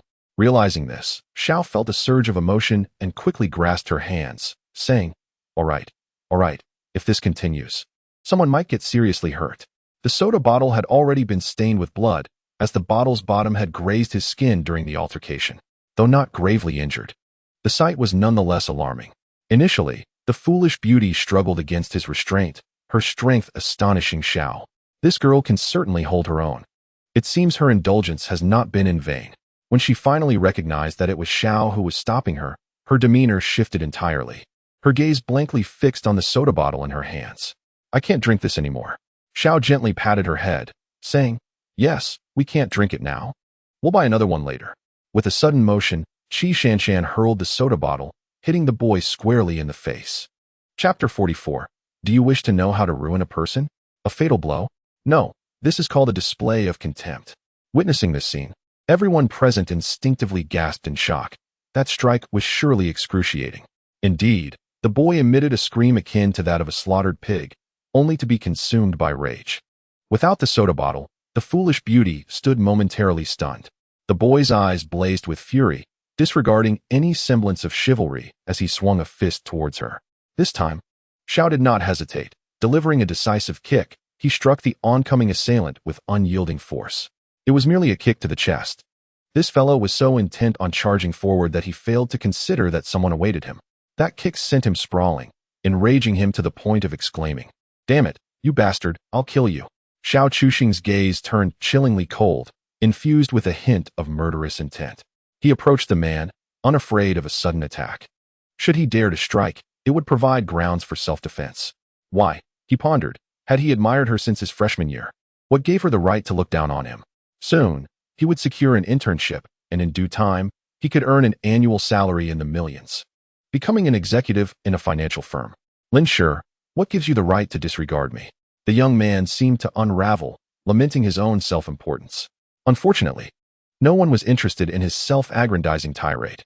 His words only deepened the disdain others felt toward him, as his reasoning was utterly incomprehensible to a rational mind. Yet, the reincarnated Xiao Chuxing found clarity in his perspective. By contextualizing the era, it became evident that during this time, the internet had yet to permeate society, and many still clung to the notion that academic credentials held paramount importance. In some remote areas, students still believed that the college entrance examination could alter their destinies. Indeed, while the examination could transform lives, it was not an absolute guarantee. These students envisioned that gaining admission to university would secure them good jobs, potentially yielding annual salaries of hundreds of thousands, even millions.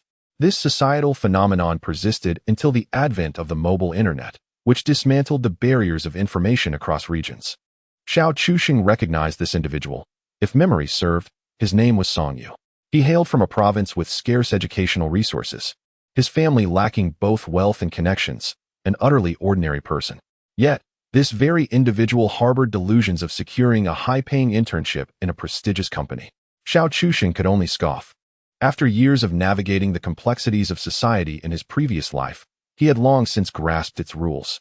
Lacking both a background in financial means while pursuing a degree in finance, one could assert that at least 99 of individuals in such a predicament would lead dismal lives. Why, you might ask? The logic is simple. There are countless geniuses who surpass you, without any advantages. What reason would others have to consider you? Thus, those studying finance often see only two paths to wealth. Either venture into entrepreneurship, where the odds are grim, 8 out of 10 startups fail, and one is left to scrape by, or attach themselves to a wealthy patron, requiring both good looks and the ability to please. There may be opportunities through marriage into wealth, but as for entering a large corporation, that is laughable. Perhaps he had yet to awaken from his dreams. The funds of major companies are entrusted only to those deemed utterly trustworthy. Outsiders need not apply. Those privileged heirs studying finance do so to manage their own family businesses, regarded as insiders. For ordinary finance graduates, even if fortune favored them with a position in a large firm, they would likely end up as mere accountants. Executive roles? Such aspirations belong only to the realm of dreams. Crouching before the fallen man, Xiao Chusheng lowered his voice and spoke with an indifferent tone. Would you like to know how to ruin a person? With a single utterance, the fallen boy's complexion shifted drastically. Xiao Chusheng paid no heed to his pallor but fixed him with a brooding gaze, stating, individuals like you still harbor dreams of boundless prospects. However, I must assert that people of your ilk ultimately find themselves in servitude to individuals such as myself, no less. Regrettably, I have no interest in employing you. You speak nonsense. Song Yu retorted, his face flushed with indignation. He refused to accept such a notion, deeming it utterly absurd. How could someone of his esteemed academic pedigree ever work for a fellow student? On what grounds? Yet, Xiao Chusheng remained unfazed by his outburst, continuing with a chilling calmness. I, on the other hand, am a petty man, driven by a desire for vengeance from dawn till dusk. It would be child's play to obliterate someone as worthless as you. For instance, I could expend a trifling sum to hire an individual to daily saturate your door lock with adhesive or ambush you on your way home. At this point, a sinister grin crept across Xiao Chusheng's face. Ah yes, if you happen to be employed at a company owned by my acquaintances, I could simply have you dismissed, or orchestrate disruptions at your workplace. Do you truly believe any company would retain you? Even if you were reduced to vending on the streets, I could easily enlist a few ruffians to wreck your stall. Do you think your so-called prestigious education would shield you? These were the most sordid and malicious tactics, ones that Xiao Chusheng had previously employed against Lin Shi's adoptive parents. Now, he merely reiterated them to this fellow named Song Yu. Upon hearing this, Song Yu's countenance drained of color, as Xiao Chusheng imparted a harsh lesson in the treachery of life. However, the ordeal was far from over, for Xiao Chusheng scoffed. You take pride in your education, do you? I could just as easily dismantle that pride. For instance, I could orchestrate incidents within this institution that would hinder your graduation. Let me ponder. Ah yes, I could expend a modest sum to hire an escort to create a scandal at the school, claiming to be pregnant with your child. To amplify the impact, I would even invest a little more to publish it in the papers. Do you really think the school would go to bat for someone as inconsequential as you? Song Yu's face turned ashen, devoid of any color. The aforementioned scenarios were merely Xiao Chusheng's way of instilling fear, intended to prevent the same entanglement with Lin Shi that had plagued his past life. To engage in such tactics against him now would be unfeasible, given his lack of resources and funds. Yet, it would not be impossible in the future. At this moment, Song Yu had shed all pretense of arrogance and madness, his voice trembling with fear as he pleaded, Brother, please, I beg you to spare me. I promise I will never dare to cross paths with Lin Shi again. I will keep my distance from her. Is that agreeable? Xiao Chusheng spoke in a hushed tone, rendering their conversation inaudible to the onlooking students. However, witnessing Song Yu's sudden capitulation sent shockwaves through the crowd. What had transpired? Why the sudden submission? As the crowd murmured quietly, the central figure, Song Yu, disregarded his image entirely, kneeling before Xiao Chusheng with tears streaming down his face. He displayed a complete lack of shame and was utterly brazen, yet he was far from formidable. In the face of a more unscrupulous and audacious individual, he appeared as the epitome of subservience. Xiao Chusheng could not help but acknowledge that some methods, while morally questionable and perhaps even bordering on illegal, were undeniably effective. This was an unfortunate truth, for certain scoundrels exploit legal loopholes, and while the law protects the virtuous, it simultaneously shelters the vile. Thus, when confronting such scoundrels, employing morally dubious tactics seems justified. Irritated, Xiao Chusheng kicked him away, admonishing him to keep his distance. If you dare to appear before my Shi again, I will not hesitate to make you experience what I just described. Upon hearing this, Song Yu felt as if a weight had been lifted, stumbling to his feet in a flustered attempt to escape. Today had been a complete embarrassment for him, but just as he managed to rise, his legs buckled, sending him crashing down once more. Once he had departed, the onlookers gradually dispersed. However, a few remained, intrigued by the trio, for both Lin Shi and the naive beauty were stunningly attractive. Particularly, Qi Shanshan, the Navi one, was so striking that many mistakenly believed she was a freshman or a transfer student. Some even bold enough contemplated approaching her for her contact information, yet they hesitated. deterred by her aloof demeanor that radiated an unmistakable keep-your-distance vibe. Little did they know that beneath that exterior lay a socially anxious individual. Xiao Chusheng, indifferent to the onlookers, patted Lin Shi on the shoulder. "Go fetch our things, and we shall depart." Lin Shi, still somewhat dazed, snapped back to reality upon hearing his words and nodded, finally making her way upstairs. It was during her absence that Xiao Chusheng noticed a girl lingering not far away, none other than Zhu Wan, who had pursued Lin Shi downstairs moments earlier. Xiao Chusheng recognized her. They had crossed paths in a previous life.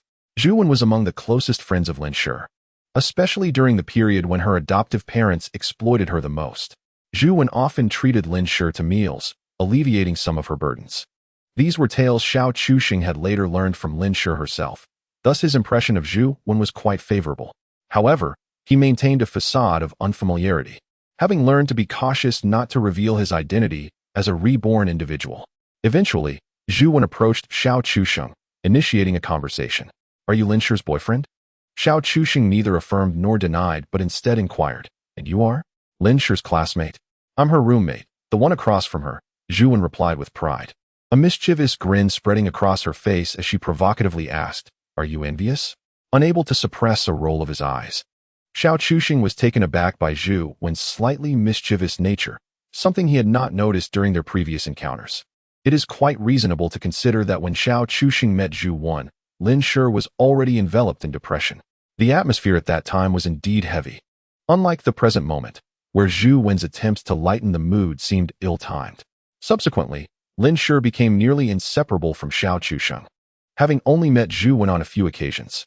The most memorable encounter occurred years after their university graduation, during a reunion with Lin Shi's classmates.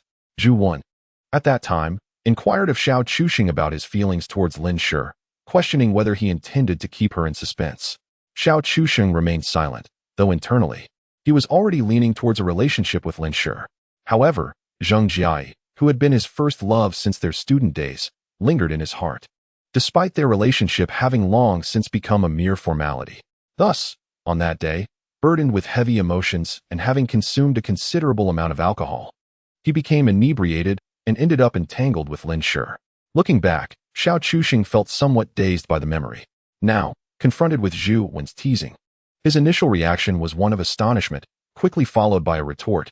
"Naturally, I am not envious." "What? You are not envious?" "I share a bed with a Shi. We are together every day and have even shared a quilt." "No, you cannot," Xiao Chusheng declared with a proud and domineering air, "because from now on, she will be with me every day." At that moment, Zhu Wan caught on. "What? Are you planning to have Lin Shi move out of the school?" "Well, something along those lines," Xiao Chusheng replied, finding it difficult to elaborate, allowing her to draw her own conclusions. During their conversation, Zhu Wan noticed the foolish beauty accompanying Xiao Chusheng. The scene where this girl wielded a bucket of cola against Song Yu with relentless ferocity did not escape her attention, especially coupled with Qi Shanshan's aloof demeanor. To Zhu Wan, this foolish girl seemed nothing short of a heroine. If Xiao Chusheng were to learn of her thoughts, he might very well scoff at such audacity. A heroine, indeed? Who is this? Zhu Wan inquired tentatively. Zhu Wan did not entertain any bizarre notions, such as Xiao Chusheng straddling two boats. Such ideas would be too provocative for a naive and sheltered university student still ensconced in her ivory tower. Qi Shanshan, however, did not wait for Xiao Chusheng to fabricate an appropriate identity, as Lin Shi had already descended the stairs, laden with numerous bags of clothing. "So much?" they all exclaimed in surprise. Lin Shi, feeling a bit sheepish, scratched her head and explained, "These are all clothes for changing. I even packed for the next few months." "A few months?" Zhu Wan's expression turned peculiar. "Isn't summer break just around the corner? Are you bringing all of that?" Xiao Chusheng and Qi Shanshan shared the same confusion. Lin Shi smiled awkwardly and clarified, "Well, since you all came, I thought it would be convenient to bring them along, so I wouldn't have to come back for them next week when the break starts. After all, I can't carry too much by myself." Oh, Xiao Chusheng understood, finding her reasoning quite reasonable. Only Zhu Wan remained perplexed, but she seized upon a key phrase from Lin Shi's words. "Wait a moment. Sure, where are you going? Aren't you coming back to class after the summer break?" Lin Shi was momentarily taken aback by the question, shaking her head in confusion. "No, I will definitely return to attend classes." "Then what about all these clothes?" "Oh, these? Although I will be back for classes." I probably won't be living on campus anymore. For a significant period ahead, aside from attending classes, I will likely be residing in Hangzhou. Upon hearing this, Zhu Wen let out a sigh of relief. However, she suddenly froze, her voice rising several octaves. What? You plan to settle in Hangzhou? Chapter 46. The Life I Choose. I will not regret. Half an hour later, Xiao Chuxing and the three girls arrived at a hot pot restaurant near the financial institute. Lin Sure attempted to decline several times, but Xiao Chuxing would not give her the chance to refuse, insisting on bringing her along. That afternoon, while Lin Sure was tidying up her clothes in her dormitory, she was cornered by Song Yu and his companions. She had asked Zhu Wen to bring her lunch, but Song Yu recognized Zhu Wen immediately and guessed who the food was for. Consequently, he snatched it away downstairs, hoping to force Lin Sure to come down. Thinking of this, Zhu Wen trembled with anger. A guy like Song Yu is utterly disgusting. He truly deserves to be cursed. All right, Wen, why bother talking about him? Lin Sure comforted the furious Zhu Wen. By the way, you guys are having a meal. There's no need to include me, right? Zhu Wen felt a bit embarrassed. After all, they were a couple, and she, as an outsider, felt out of place. It's fine. You've been so considerate of Sure. It's only right to invite you. It's just unfortunate that I don't know when I'll be in Shanghai again. Today is just a fortunate coincidence. Xiao Chuxing said with poise. He chuckled, assuming a contrite demeanor. As long as you don't mind this mealtime, that's good enough. Especially since you've already eaten lunch. Zhu Wen quickly waved her hand. Not at all. Besides, it's nearly 4 o'clock. Our school serves dinner at 6. Xiao Chuxing nodded, his gaze resting on Lin Sure, who was savoring her lamb slices, his expression softening involuntarily. Glancing at the silly, beautiful girl beside him, he noted how she had already consumed a boxed meal at noon, yet was now stuffing her cheeks with tripe, resembling a hamster. Indeed, she was quite the foodie. Given that the boxed meal from earlier had not been particularly appetizing, Xiao Chuxing refrained from criticizing her. Meanwhile, Zhu Wen occasionally cast furtive glances at Lin Sure and then at Qi Shanshan, her eyes ablaze with curiosity. However, everyone tacitly avoided such inquiries, with the exception of one particular fool who lacked the capacity to ponder these matters. By the way, Sure, you're going to Hangzhou and won't be returning? Zhu Wen asked curiously. Lin Sure, who had been eating, paused, casting a disdainful glance at Zhu Wen. I still have classes. How could I possibly not come back? Oh, right. In truth, Zhu Wen had numerous questions she wished to ask, but the abundance of them left her unsure of where to begin. After devouring 2 shrimp, she shifted her attention back to Xiao Chuxing. So about Xiao Chuxing? Yes, indeed. My mother's surname is Chu, and my father's surname is Xiao. The two illiterates came together and produced a little creature, he replied humorously. The self-deprecating remark elicited laughter from the 3 girls, illustrating that old Xiao and old Chu were indeed clever when it came to naming. However, Xiao Chuxing undoubtedly made his name resonate profoundly. To describe him as a beast would be an overstatement. Zhu Wen chuckled uncontrollably, finally managing to stifle her laughter and wipe away her tears before broaching the subject at hand. So, that Xiao Chuxing, he studies in Hangzhou, right? She inquired about his situation. Given her close rapport with Lin Sure, she felt compelled to safeguard her friend, particularly since it appeared Lin Sure was pursuing love in Hangzhou, which seemed somewhat desperate. What if Xiao Chuxing's character was lacking? Xiao Chuxing glanced at Lin Sure, only to find her eyes filled with confusion. Evidently, she had not divulged much about him to Zhu Wen. Well, it won't be long before I become your schoolmate, he declared nonchalantly, recognizing there was no need for concealment. Once he commenced his studies in Shanghai, everyone would be aware. Zhu Wen was momentarily taken aback, her mind swirling with questions. Huh, what do you mean? Wen. I am older than him. He won't be joining our school for a while, Lin Sure interjected, feeling embarrassed and eager to clarify. Zhu Wen's voice rose in surprise. What? I was about to tell you in the dormitory, but then Song Yu interrupted. Lin Sure felt a wave of awkwardness wash over her. Zhu Wen's small eyes were filled with immense perplexity. Upon reflection, it seemed to fit the narrative. No wonder Lin Sure appeared to be in a quandary. Was it because she was the older one pursuing a younger man? But wait, Lin Sure was only 3 years older. So perhaps it should be termed a woman in her prime pursuing a young treasure? After discovering Xiao Chuxing's background, Zhu Wen's gaze toward him grew increasingly intricate. How could such a young lad possibly win over the goddess of the finance department? This young man must possess some extraordinary qualities.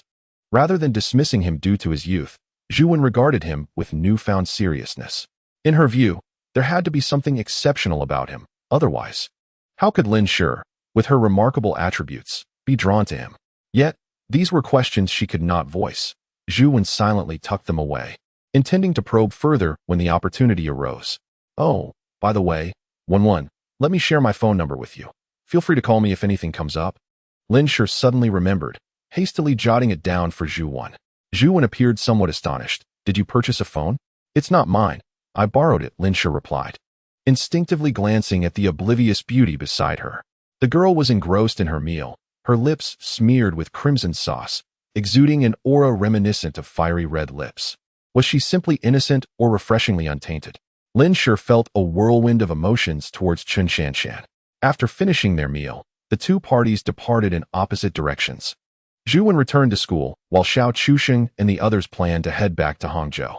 Before leaving, Zhu Wen pulled Lin Shi aside for a brief conversation, urging her to remain safe. Although she held a favorable impression of Xiao Chusheng, and his journey from Hangzhou to protect Lin Shi demonstrated the importance she held in his heart, she had one more question lingering in her mind. Oh, I hesitated to ask earlier. Zhu Wen lowered her voice. How did you two come to know each other, given that he is a student from Hangzhou? Lin Shi's expression momentarily faltered. The situation was rather perplexing. Even if she were to speak, Zhu Wen would likely remain skeptical. After all, this individual had suddenly materialized and immediately proposed to support her. Should one deem this romantic or abstract? Noticing Lin Shi's silence, Zhu Wen felt she might have broached a sensitive topic. Thus, she shifted the subject. I won't press on that, but what is the story with the girl accompanying you? I sense their relationship is rather unusual. Once again, the inquiry bordered on the treacherous, and Lin Shi felt as though her throat was constricted. Ultimately, she managed to muster a smile. That's enough. Wen, please refrain from asking. This is a path I have chosen for myself, and I shall not regret it. Zhu Wen was momentarily taken aback by these words, yet upon regaining her composure, her thoughts raced like lightning. Lin Shi's response seemed somewhat evasive, yet it appeared to encompass everything. Chapter 47. What ill intentions could a fool possibly harbor? From a distance, Lin Shi and Xiao Chusheng's departing figures were accompanied by one Qi Shanshan. Although they were three in number, the scene was strikingly harmonious, yet jarring. Zhu Wen felt an unsettling disquiet within her heart. Yet, certain matters were beyond her purview as an outsider. She could only silently wish Lin Shi well, hoping her choices would lead her to the right path. Are we not heading towards the train station? Lin Shi presumed that Xiao Chusheng had taken a wrong turn and offered a gentle reminder. Unbeknownst to her, Xiao Chusheng was likely more familiar with the area than she was. No, we're on the right track. I just need to pick up a few things. Xiao Chusheng explained. Pick up what? Lin Shi inquired. Xiao Chusheng nodded. Well, coming to Shanghai is quite an endeavor, so I thought I might as well buy some crayfish to take back with me. Crayfish? What are those? Lin Shi queried, having never encountered them before. This was not unusual. In China, the consumption of such delicacies had only gained popularity post-2010. Prior to that, many regions even fed crayfish to pigs, as their prices were alarmingly low. Although Hangzhou had subsequently evolved into a so-called new first-tier city, at present, it could barely be classified as a second-tier one, and crayfish were scarcely seen. Xiao Chusheng believed this delicacy might hold potential, albeit it was still uncertain. Hence, he contemplated purchasing some to sell, and if they did not sell, he would simply consume them himself. Upon arriving at the largest seafood market, the trio spent a considerable amount of time searching before finally locating a vendor with the coveted crustaceans. The vendor could hardly believe that Xiao Chusheng intended to buy this product. It could only be said that the market had yet to be tapped in a few years. When crayfish became the sovereign of night markets, shrimp farms across the nation would struggle to keep up with demand, and buyers would be willing to pay more without receiving any stock. The reason Xiao Chusheng focused on this particular seafood was primarily its affordability. Compared to the exorbitant prices of modern times, in 2007, a pound of live crayfish cost less than 4 yuan, leading to mouth-watering profit margins. Unlike oysters, crayfish could be pre-cooked and sold. In other words, they did not have to be prepared on-site, which often limited revenue due to slower service. On the evening before the stall opened, or even around noon, the purchased crayfish could be sought and sold later that night. Many customers who craved this delicacy could simply make their purchase and leave without waiting. Thus, this arrangement would effectively create an additional source of income, and barring unforeseen circumstances, it appeared quite feasible. Be careful, Shanshan, don't pinch your hand, Lin Shi exclaimed, noticing the clumsy beauty squatting there, poking at the shrimp, prompting her to swiftly pull her away. Xiao Chuxing felt a twitch at the corner of his mouth. That damned sense of deja vu. The more he looked, the more it seemed like a couple was out with their daughter. After a lengthy negotiation with the vendor, Xiao Chuxing ultimately purchased 150 pounds at the price of $3.50 per pound. While that sounded substantial, it would likely only last 2 to 3 days at best, assuming a surge in sales. However, even if sales were slow, it wouldn't pose much of a problem.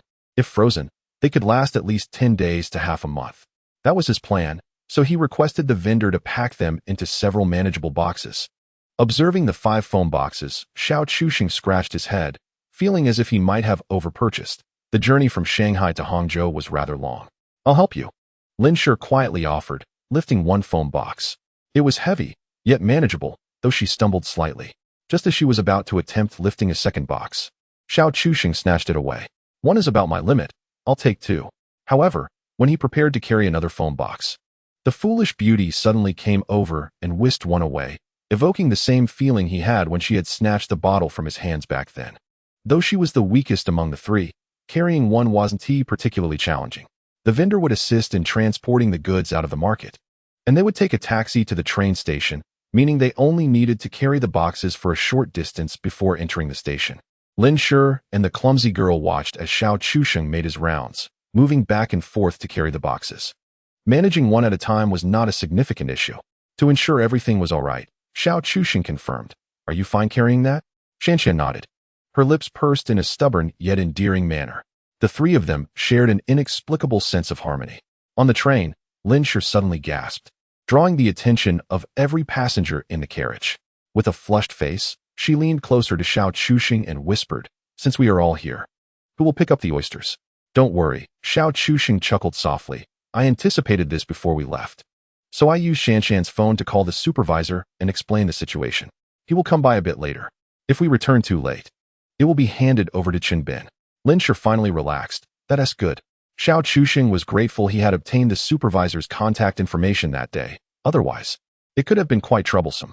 As for Qinbin, although it was somewhat challenging to reach him, he had mentioned he would protect Lin Shi every afternoon, so it was likely he would be near Shanshan's home.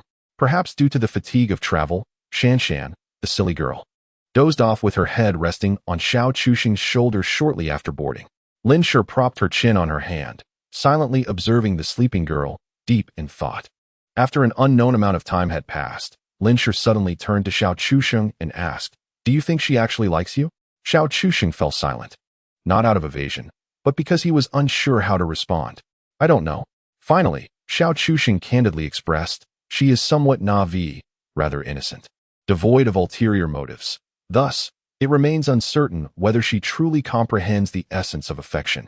Lin Shi fell into silence, acutely aware that Xiao Chuxing's words held a kernel of truth. In Shanshan, there resided a rare purity and innocence.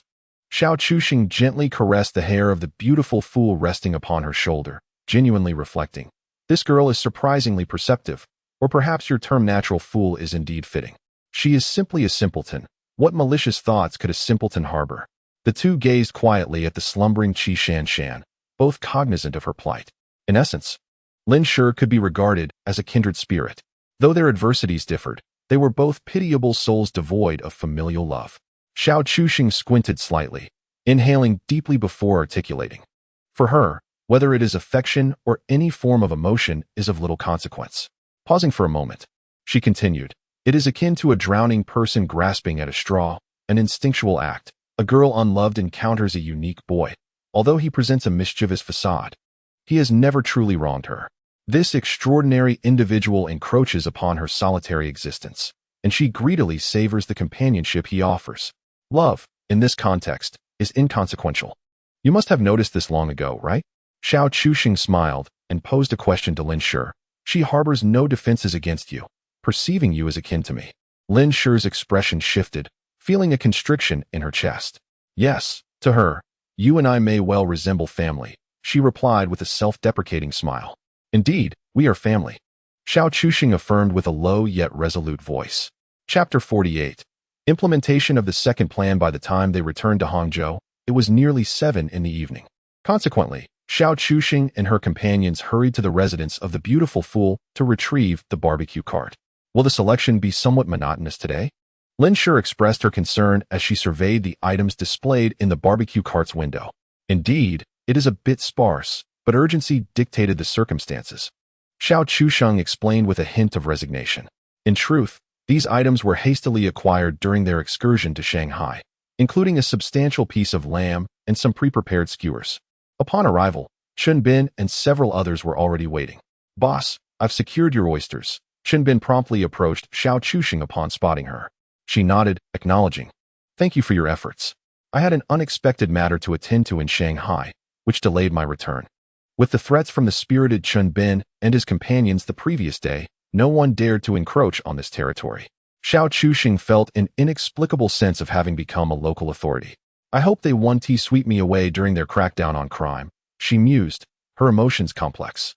As they hastily set up the stall, the aroma of garlic-infused grilled oysters and the skewers of lamb wafted through the park, soon attracting eager customers. Clad in shorts and flip-flops, the local residents were a distinctive sight. "Boss, you arrived quite late today. When I first got here, I thought you wouldn't be setting up at all," remarked a returning customer, marking his third consecutive visit. Xiao Chuxing greeted with a warm smile. "I arrived a bit late due to some matters. If all goes well, as long as the weather isn't too dreadful, I should be able to set up my stall." "That's splendid. I particularly crave your fresh oysters. I haven't seen them at other stalls," replied the customer. "Indeed, procuring this stock is no easy feat, however. I will be introducing some new items tomorrow. You might want to give them a try," Xiao Chuxing said with a grin. The uncle, anxiously awaiting the grilling of oysters, perked up. "New items, you say? What might they be?" With no intention of withholding information, Xiao Chuxing replied, "Tomorrow, I'll have spicy stir-fried crayfish, which is exceptionally fragrant, albeit with a bit less meat. Those who cannot handle spice may find it unsuitable." "Ah, I've seen that dish before. It's quite delightful, though indeed, the meat is scarce." "It seems you are quite the gourmet, having already tried it," the uncle remarked. "However, boss, your stall seems to lack variety today. Will you have enough to sell?" he inquired, as he opened the display case, hoping to select some chives or other accompaniments, only to discover a limited selection. "I returned late and just sent someone to fetch some more ingredients from the markets that are still open. But it's uncertain how much we can get," Xiao Chuxing replied, a hint of helplessness in his voice. He had instructed Chun Bin to take a few individuals to nearby supermarkets and markets to see what they could procure, even if it meant paying a premium for fresh produce. Though the prices at supermarkets were somewhat elevated, there remained a profit margin when selling barbecue, which was preferable to having nothing to offer.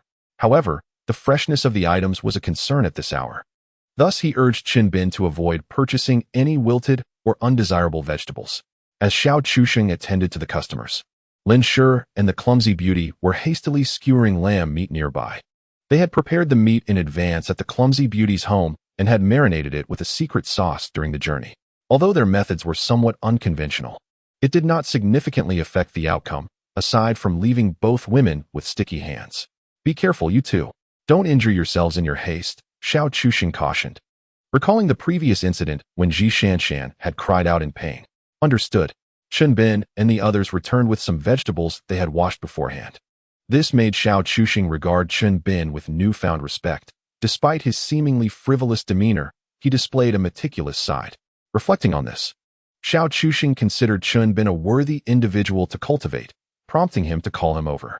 "Binzi, come here and observe my technique." He summoned Chun Bin to teach him the art of grilling. This trip to Shanghai made Xiao Chuxing realize that relying solely on himself was rather impractical, even though he was still in the primitive stage of capital accumulation. To put it plainly, one must toil to generate initial funds. After all, desiring profit without enduring hardship is futile. This world operates on the principles of risk and labor. One cannot expect a good life without any sacrifices.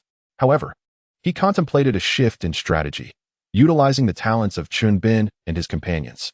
Originally, he intended to wait a month until he had amassed his first chunk of capital before employing them, but it appeared that this plan required adjustment. Thus, Xiao Chuxing, while instructing Chun Bin, proceeded to prepare the array of dishes he had brought. "Pay attention. Once you have grasped the essentials, I might occasionally ask you to cover for me," Xiao Chuxing informed Chun Bin. To this, Chun Bin expressed no dissent, acknowledging, "You are the boss, naturally. Your word is final. At this pace, it would not be long before they found themselves with several tens of thousands of yuan, a sum that would undoubtedly suffice for their barbecue stall endeavors.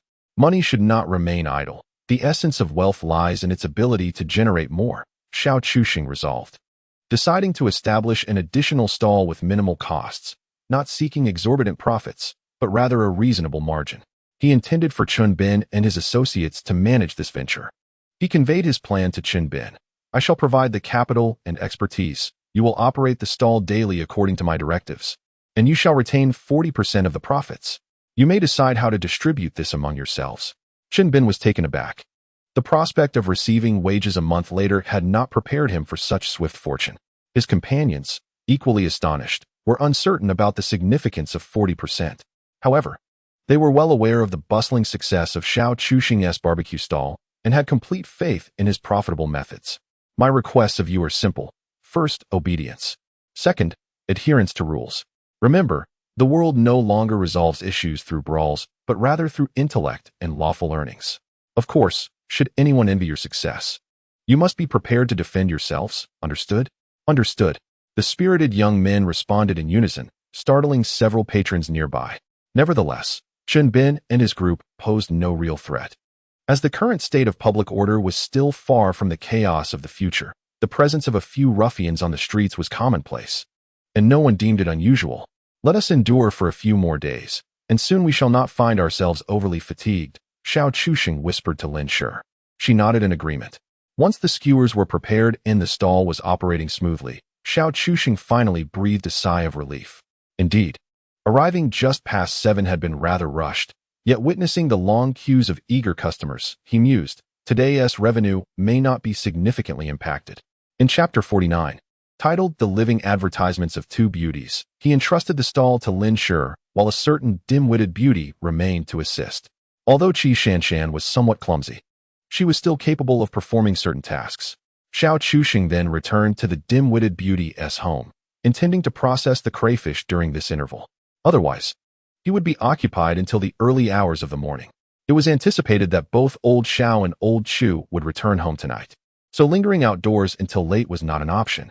Processing crayfish was indeed laborious. If possible, he would have preferred selling frozen shrimp tails. However, such items were exceedingly difficult to procure in 2007, thus he resolved to sell whatever was available. While handling whole shrimp was more cumbersome, it yielded a higher profit margin. Armed with a shoe brush purchased from a convenience store, Xiao Chuxing vigorously scrubbed the crayfish under running water. Nonetheless, managing to process 150 pounds within such a short time frame proved to be a formidable challenge. After more than an hour of effort, he had only managed to prepare a little over 10 pounds. Is this task truly so laborious? Others seem to be quite exhausted. While these delicacies are indeed delectable and yield a handsome profit, they are undeniably labor-intensive. Xiao Chuxing had actually relinquished the thought of earning extra income through crayfish, considering the limitations of his manpower. However, after a moment of contemplation with his chin resting on his hand, he considered enlisting the help of Chun Bin and his crew. With several individuals working together, the process should become significantly swifter. Utilizing the prepared chili, a blend of 13 spices, and beer procured from wholesalers intended for his barbecue stall, he quickly sought at over 10 pounds of crayfish. Mindful that excessive spiciness might deter some customers, he refrained from adding too many chilies. On that note, he decided to prepare a portion of garlic butter shrimp as well, to gauge its market appeal. Once cooked, he packed the crayfish into a clean bucket and headed to the park, purchasing 3 servings of rice along the way. After a busy day, neither he nor Lin Shi had eaten yet, while a certain foolish beauty had already indulged in numerous skewers. The amount she consumed daily at the stall could easily amount to several dozen yuan. Nevertheless, Xiao Chuxing was unconcerned. He wasn't particularly worried about this expenditure, especially since she might become the mother of his child in the future. What's wrong with treating the mother of his child? Hey, come try this.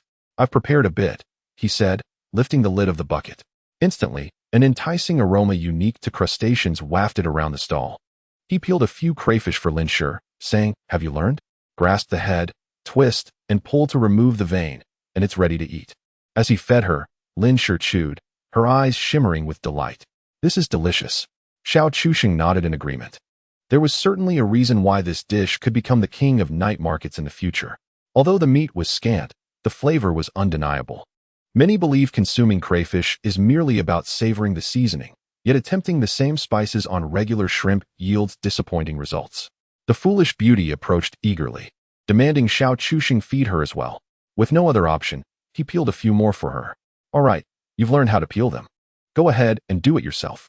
I'll tend to the customers while you eat. After saying this, Xiao Chuxing took Lin Shi's place, allowing her and the foolish beauty to enjoy their meal. The two ladies, one tall and one petite, embraced a bucket of crayfish, unable to stop eating. They gasped and panted, clearly overwhelmed by the spice, yet the more intense the heat, the more they craved. Thus, they became living advertisements, akin to those selling oysters. Customers in line had already caught a whiff of the enticing aroma, their mouths watering uncontrollably. One could not resist inquiring of Xiao Chuxing, "Boss, are you planning to sell these crayfish?" Taken aback by the question, he replied, "I can sell them, but I haven't finalized the pricing yet. My intention is to start selling tomorrow." "Oh, what might the price be?" "That's difficult to say, perhaps 20 to 30 yuan per serving, which would include about 10 to 20 pieces," Xiao Chuxing estimated. It seemed reasonable enough. The inquiring patrons surprisingly didn't find it exorbitant. Xiao Chuxing pondered this, understanding their perspective. Firstly, this delicacy was not readily available in the market, and secondly, they were in Hangzhou, where prices are generally elevated. Furthermore, the crayfish appeared quite substantial, making the notion of 10 to 20 pieces sound impressive. When they eventually sat down to eat, they discovered that the edible portion was surprisingly scant. The dozen or so pure meat portions amounted to merely a couple of bites, a clear case of visual deception. Thus, if one truly wished to feel satiated, they could easily consume several pounds. Excluding Lin Shi and the ditzy beauty's portions, the bucket of shrimp was swiftly claimed, as its pricing remained ambiguous. Xiao Chuxing sold them at 1 yuan each. If the price was set too low, it would undoubtedly increase the following day, a fact that the customers readily understood. Why not give it a try? Xiao Chuxing gestured for Chun Bin and the others to sample a few. They had been watching for a while, curiosity piqued by the delightful aroma wafting through the air. Upon tasting, they were enlightened. Chun Bin couldn't help but exclaim, "Boss, with flavors like these, you're bound to achieve great success." Xiao Chuxing sighed in resignation. "That's certainly true, but while these sell well, preparing them is quite laborious. I intend to have you assist me shortly." "Of course, that's no problem," Chun Bin readily agreed. With 150 pounds of shrimp, he assured his friends they could manage it in just 2 hours. As for the cooking process, that would be straightforward.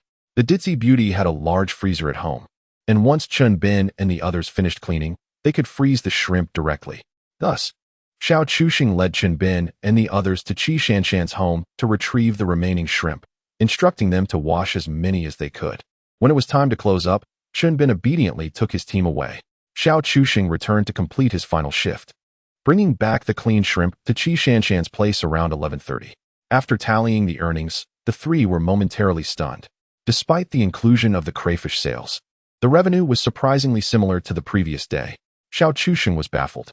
Perhaps the oysters had garnered attention, attracting a host of new customers. Lin Shi attempted to analyze. Though we arrived around 7, the peak business hours are actually after 8. Xiao Chuxing rested his chin in contemplation. That makes sense. Should we really sell the crayfish? Lin Shi expressed her concerns. They are delicious, but the meat is too scarce. Aside from the central meat, the claws and legs yield hardly anything. Xiao Chuxing chuckled at her remark. Many vendors had shared this concern, only to be proven wrong in the end. Just wait and see, it will sell, albeit with considerable effort. He clarified his thoughts. They would assess market response before making a decision.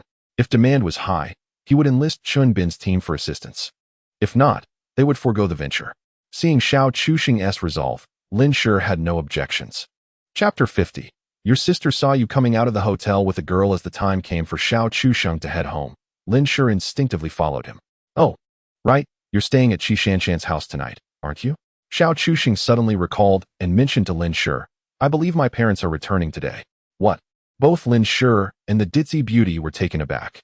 After leaving the foolish girl's home, Xiao Chuxing did not head straight home, but instead sought out Chun Bin.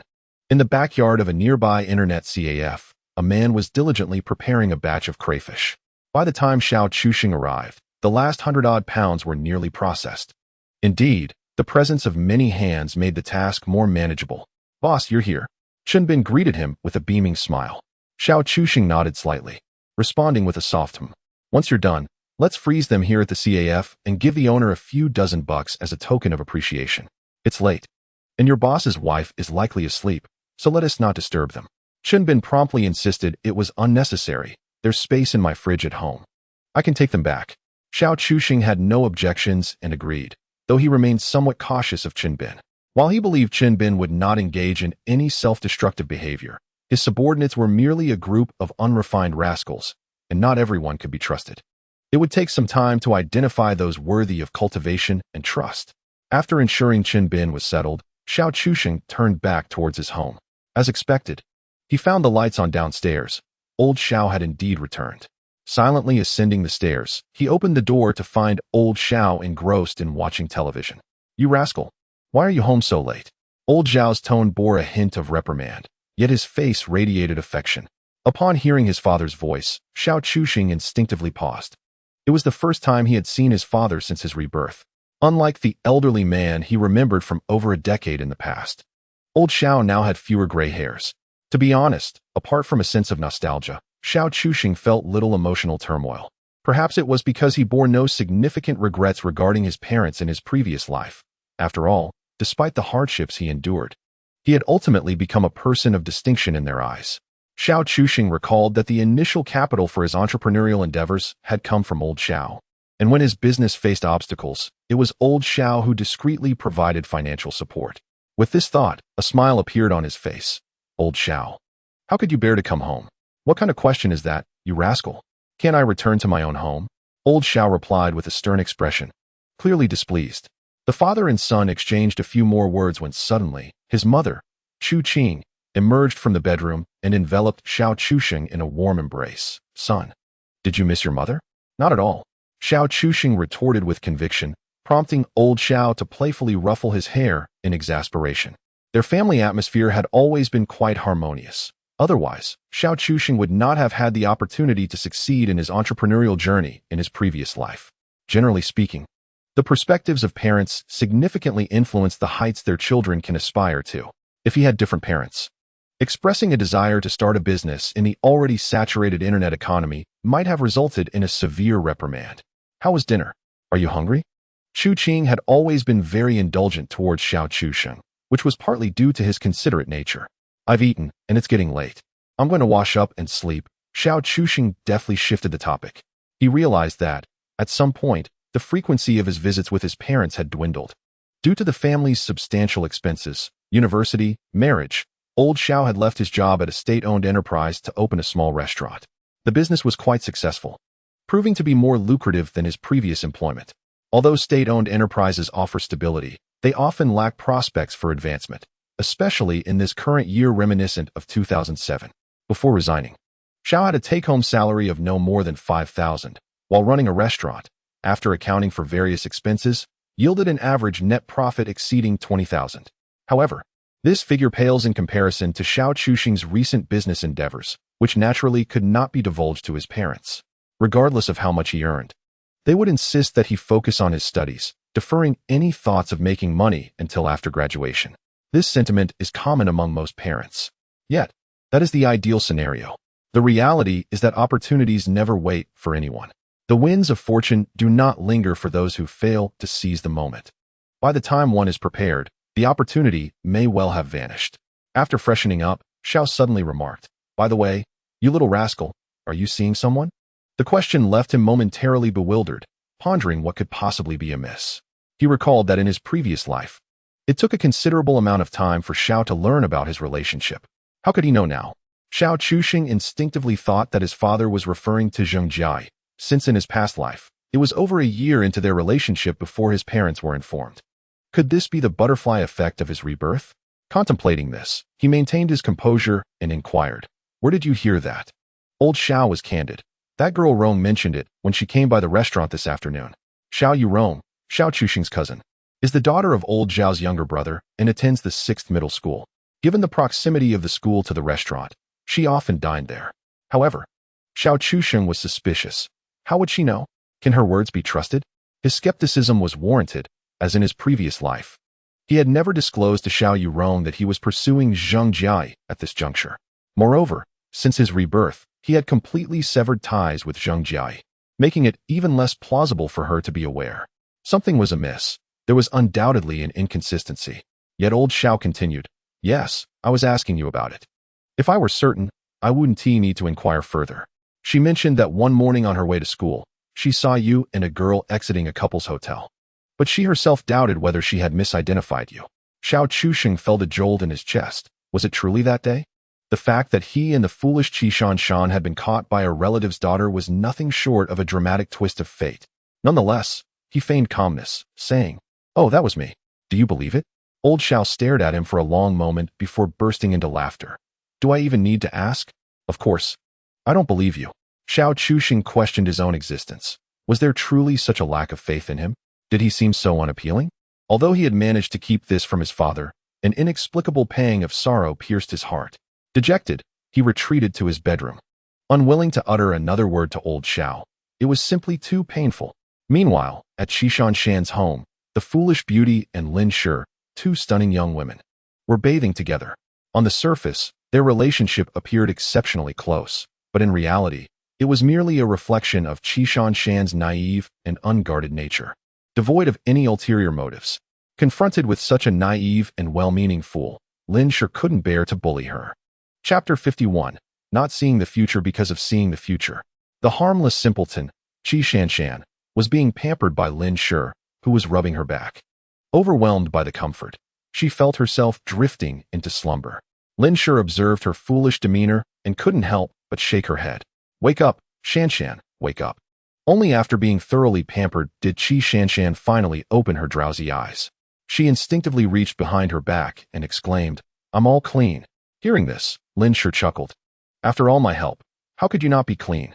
Qishan Shan's eyes were filled with confusion, and she softly replied, "I used to wash alone, and my hands couldn't reach my back."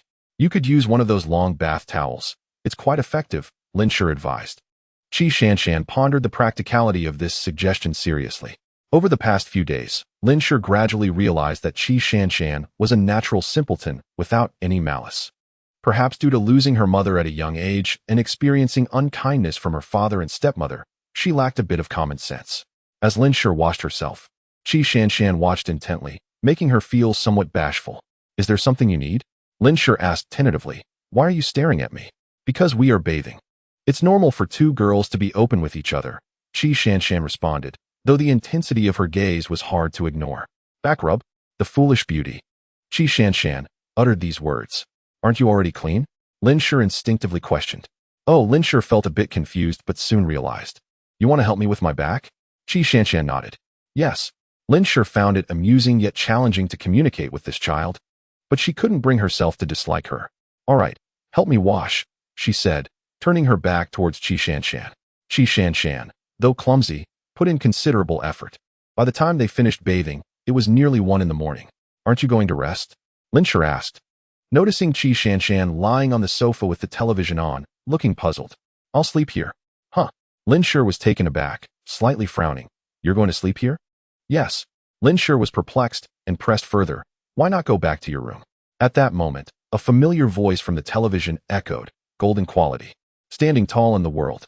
This was one of the most catchy mobile phone advertisements of the era, the source of Jean Li's former dominance in the domestic smartphone market. However, with the advent of the smartphone era, the industry underwent a reshuffle, and the Jean Li brand gradually faded from public view. Alone, one can feel fear. Qishan Shan pointed at the advertisement on the screen. "Listening to the sound makes me less afraid." In that instant, Lin Shi felt as though her heart had been pierced, and she couldn't help but rush over to embrace this foolish girl tightly. Qishan Shan felt Lin Shi's grip was particularly strong, making it hard for her to breathe, prompting her to struggle. Yet, Lin Shi held on too firmly, and she eventually surrendered. "Thank you for coming to see me today." Lin Shi whispered sincerely into Qishan Shan's ear. CHSHNSHN remained unresponsive. She had been solitary for far too long, to the point where she was uncertain how to reciprocate the kindness extended to her. Thus, she instinctively embraced LNSH, for that was all she knew. Though hailing from disparate backgrounds, these two unfortunate women found solace in each other's company, akin to mutual reliance, yet also akin to the tender licking of wounds. Perhaps this exemplifies the inherent attraction between kindred spirits. It is only reasonable to assert that the intersection of Ing and the two women is not without its rationale.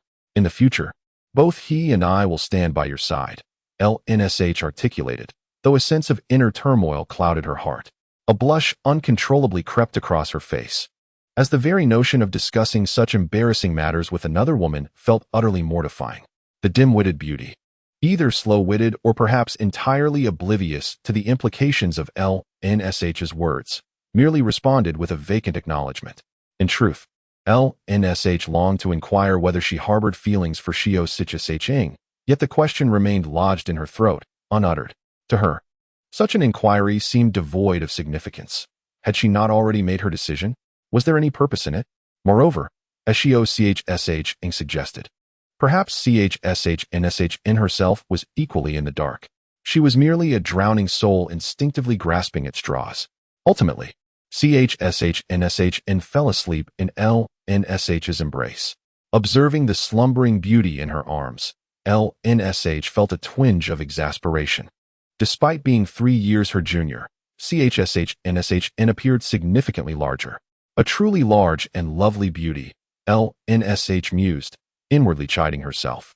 It had taken considerable effort to usher her into the bedroom, while CHN remained blissfully oblivious throughout, as if in a deep slumber. This night marked perhaps the most restful sleep she had experienced in years, aside from that one occasion with Ing at the hotel. That time had been with a brute. This time, she was accompanied by an older sister figure, further signifying that Ing was indeed showered with affection. Before following Ing to Ing, LNSH had lived in a constant state of anxiety. A saying rings true: the most despairing plight is to see the future clearly while simultaneously feeling utterly lost. Yet in LNSH's world, her inability to envision the future stemmed from the stark clarity with which she perceived it.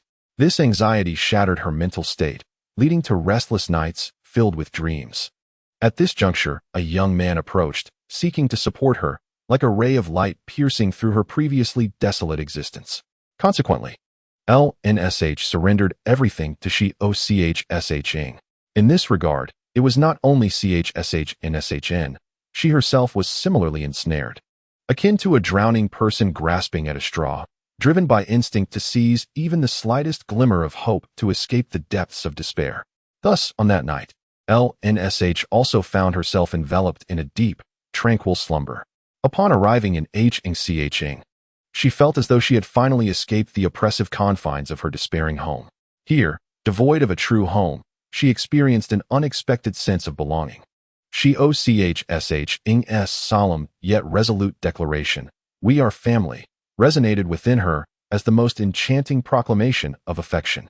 In the early morning, Xiao Chusheng, weary from fatigue, was preparing to head to school when he was halted by old Xiao. "Aren't you on break yet?" Old Xiao inquired with a hint of confusion. As Xiao Chusheng washed his face, he instinctively replied, "Break? It should be soon, right? The college entrance examination has concluded, and during this time, it's merely waiting for arrangements." "I see," old Xiao mused, resting his chin on his hand. Xiao Chusheng, puzzled, did not comprehend his intent.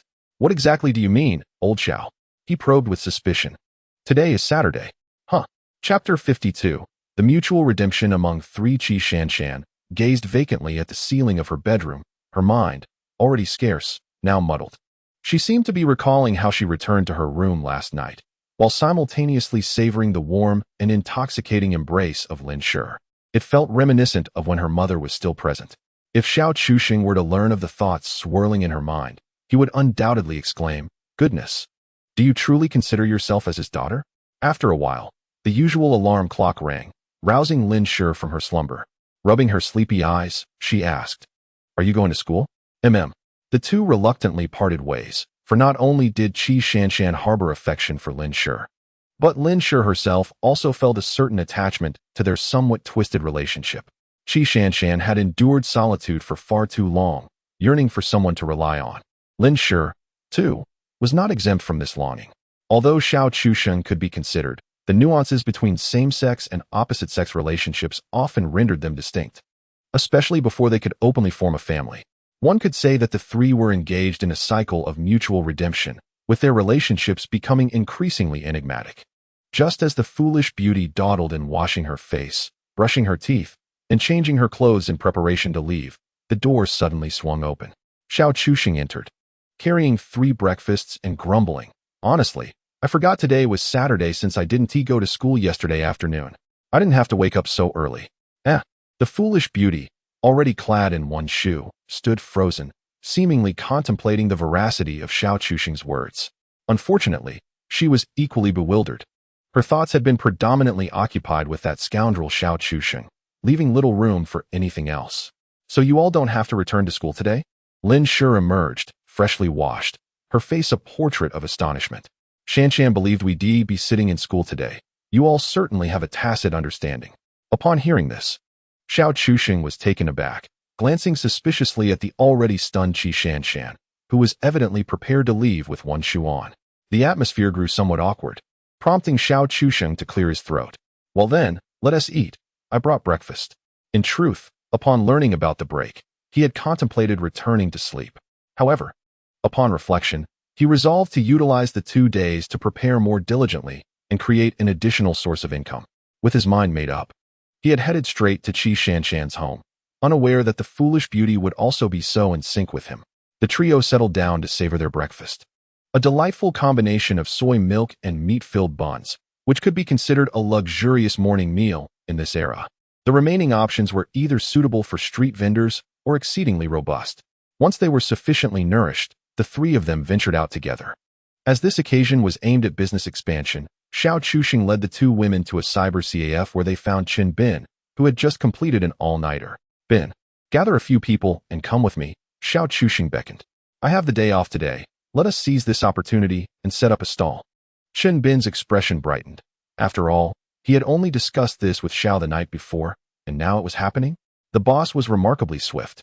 Without hesitation, Qin Bin called over a few of his trusted subordinates and followed Xiao Chuxing. Inside the cyber CAF, some acquaintances of Qin Bin exchanged glances. Had that person just referred to him as Brother Bin? Some wore incredulous expressions. Almost immediately, an informed individual divulged insider information. It was rumored that Qin Bin had recently taken on a boss, who was even younger than he was. Presumably the very person they had just seen. Is that true? A group of recently finished gamers found it hard to believe, while the informant maintained a confident demeanor. If I had any doubt before, seeing that person just now has convinced me of its authenticity.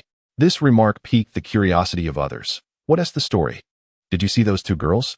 Upon hearing this, their fatigue vanished, and they nodded eagerly. Indeed, we did. They were quite stunning. The informant smiled slightly. Exactly.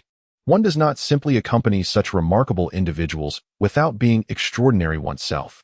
At this hour, they might have just spent an entire night with those exceptional ladies. The realization struck everyone like a bolt of lightning. Had it not been for this informant's reminder, they would never have considered such a possibility. Given the number of people, taking a taxi turned out to be comparably priced to public transport, so Xiao Chuxing hailed a cab, instructing Qin Bin on their destination and advising him to catch a taxi to follow suit. In less than 5 minutes, they arrived at the location where Xiao Chuxing intended to acquire a barbecue cart. This time, he aimed to procure a mobile food truck specifically designed for selling fried delicacies. Of course, a smaller model. Such an enterprise would likely yield longer-lasting results, as fried foods remain popular even in winter. However, considering factors such as cost and foot traffic, he had to commence with this mobile setup. Indeed, at this juncture, Xiao Chuxing's most pressing need was cash. He required a snowball effect to transform his limited funds into a more substantial cash flow. As he was in a phase of primitive capital accumulation, he could only engage in ventures that guaranteed profit. Consequently, the focus had to be on the food industry. After haggling with the owner for quite some time, Xiao Chuxing managed to negotiate the price of the small cart down by nearly half. The owner wore an expression of pained reluctance, while Xiao Chuxing cheerfully remarked, "Consider this, boss. If I succeed in this business, I might very well need to acquire several more in the future." The owner glanced at the people Xiao had brought along and began to ponder the implications of this possibility. Indeed, as Xiao Chuxing observed, this young man possesses considerable audacity, and such a trade is inherently arduous, which typically deters the youth. However, Xiao Chuxing is willing to endure this hardship, and such a venture is bound to flourish over time. Contemplating this, Xiao Chuxing's ambitious plans truly resonate with the proprietor. What kind of business are you planning to embark upon? Lin Shi inquired with curiosity. Initially, I will focus on fried chicken cutlets, and depending on the circumstances, I may consider diversifying into other fried delicacies, Xiao Chuxing elucidated. This is merely a transitional phase. In the long run, I will undoubtedly secure a storefront. Naturally, this endeavor is a grand vision, for real estate in Hangzhou is exorbitantly priced, and leasing a commercial space will not come cheap. For Xiao Chuxing at present, committing to a storefront is simply not justifiable. However, given the vastness of Hangzhou and the relatively low technical barriers associated with fried chicken cutlets, he envisions that if business proves fruitful, he could operate several mobile food trucks. By capturing the bustling customer traffic at parks, tourist attractions, and schools, even a mere 2 months of sales could yield substantial profits. After all, prior to the rise of the delivery industry, the realm of street vendors reigned supreme. In Chapter 53, Deceiving for Money and Then Fleeing, it becomes evident that Xiao Chuxing aspires to follow the path of Jingxin chicken cutlet, despite the market gradually losing its vitality in later years. Nevertheless, even in a waning market, the potential for substantial growth remains, amounting to billions. Of course, he does not believe that he currently possesses the means to compete with an established brand like Jingxin. However, capturing a modest share of the market would suffice. In Xiao Chuxing's memory, the early shadows of Jingxin began to emerge in 2007, although the brand was just taking its first steps. The true explosion of its popularity would not occur for many years, as a brand needs to proliferate its presence across every street and alley of the nation, leaving no corner untouched. Nonetheless, one must progress gradually, both in dining and in business. The rapid market penetration of Jingxin was not merely due to its catchy advertising slogans and palatable flavors. It was heavily supported by the capital behind it. This, regrettably, is the disadvantage Xiao Chuxing currently faces. He is but an individual, far removed from the realm of substantial capital. Consequently, he plans to carve a different path. Initially seizing the street vending economy in Hangzhou with mobile food trucks to establish a reputation. This would serve as a springboard for transitioning to a storefront once his finances are in order, allowing him to radiate outward to surrounding areas. He does not aspire to achieve national dominance, for that is unrealistic. Even a formidable entity like Jingxin relied on a franchise model to expand nationwide. Fried chicken cutlets lack significant technical barriers, making replication exceedingly simple. Once profits are realized, a multitude of chicken cutlet establishments and brands will inevitably emerge. However, in the end, only a few will endure. Thus, rather than fantasizing about national markets, it is wiser to cultivate a niche in a localized area. This culinary delight will always find its patrons, even a decade hence. Xiao Chuxing plans to establish a brand to generate revenue, awaiting the day when investment firms approach him for financing or acquisition. Once he has secured the funds, he intends to abscond with the profits. After all, his ambitions do not lie solely in this realm. These assuredly profitable ventures serve merely as a continuous source of funding for his grander aspirations. The internet industry, indeed, is one that thrives on capital expenditure. In contrast, the culinary sector offers the most stable and immediate financial returns, prompting him to leverage the restaurant business to fuel his internet enterprise. In his previous life, Xiao Chuxing navigated a path akin to the internet sector, granting him profound insights into this domain. Unlike the exuberant narratives found in popular novels where internet companies effortlessly rake in profits, this industry typically sees firms hemorrhaging money in their nascent stages. Indeed, many endure years, even decades, of sustained losses, profit, a fanciful notion. Yet, herein lies the conundrum. If everyone is incurring losses, whence comes the capital? The answer resides in the intricate game of capital. Competing entities engage in a fierce battle, burning money to penetrate the market, ultimately ousting those who cannot keep up. Subsequently, they reap profits through stock markets, financing, and user acquisition, consistently finding ways to offset initial losses. This is the essence of winner takes all. And now, Xiao Chuxing aims to embody that victor. With the assistance of Chun Bin and his cohorts, he procures the ingredients needed for their evening stall. Morning produce is notably fresher than that available at noon, allowing for better selection. While purchasing these ingredients, he also acquired some vegetables. The trio returned home first, while Chun Bin instructed his underlings to transport the newly acquired food truck back. Seizing the opportunity of a day free from school obligations, Xiao Chuxing resolved to prepare the small lobsters in one go at Qi Shanshan's residence. This time, He brought Chen Bin into the lavishly adorned home of Qi Shanshan, leaving him awestruck. Coming from humble beginnings, Chen Bin had never encountered such opulence. Xiao Chuxing chuckled. Are you envious? Chen Bin nodded earnestly. But I have no hope of achieving this in my lifetime. To such a response, Xiao Chuxing often delivered surprising retorts. Indeed, you possess a keen self-awareness.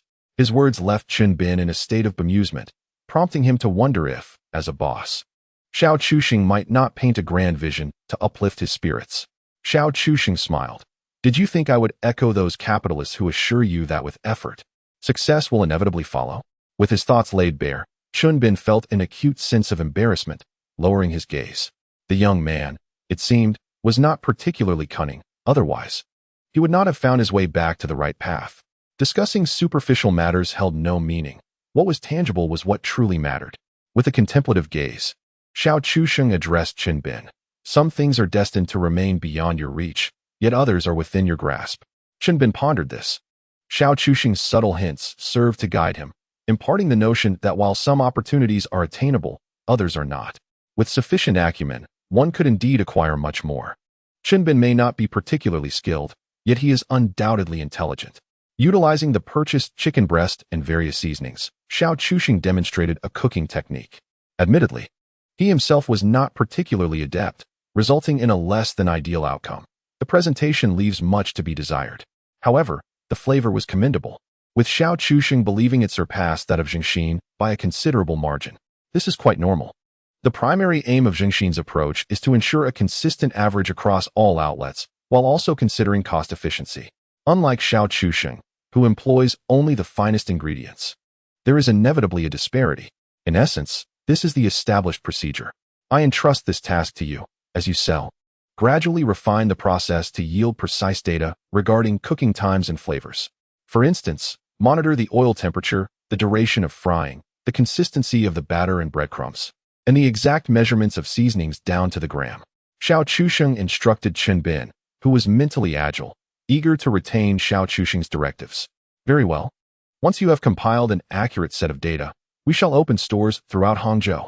Chen Bin felt a surge of enthusiasm and promptly set off to delve into research. Delicious. A certain fool could not restrain himself, devouring piece after piece of the test-fried chicken cutlet.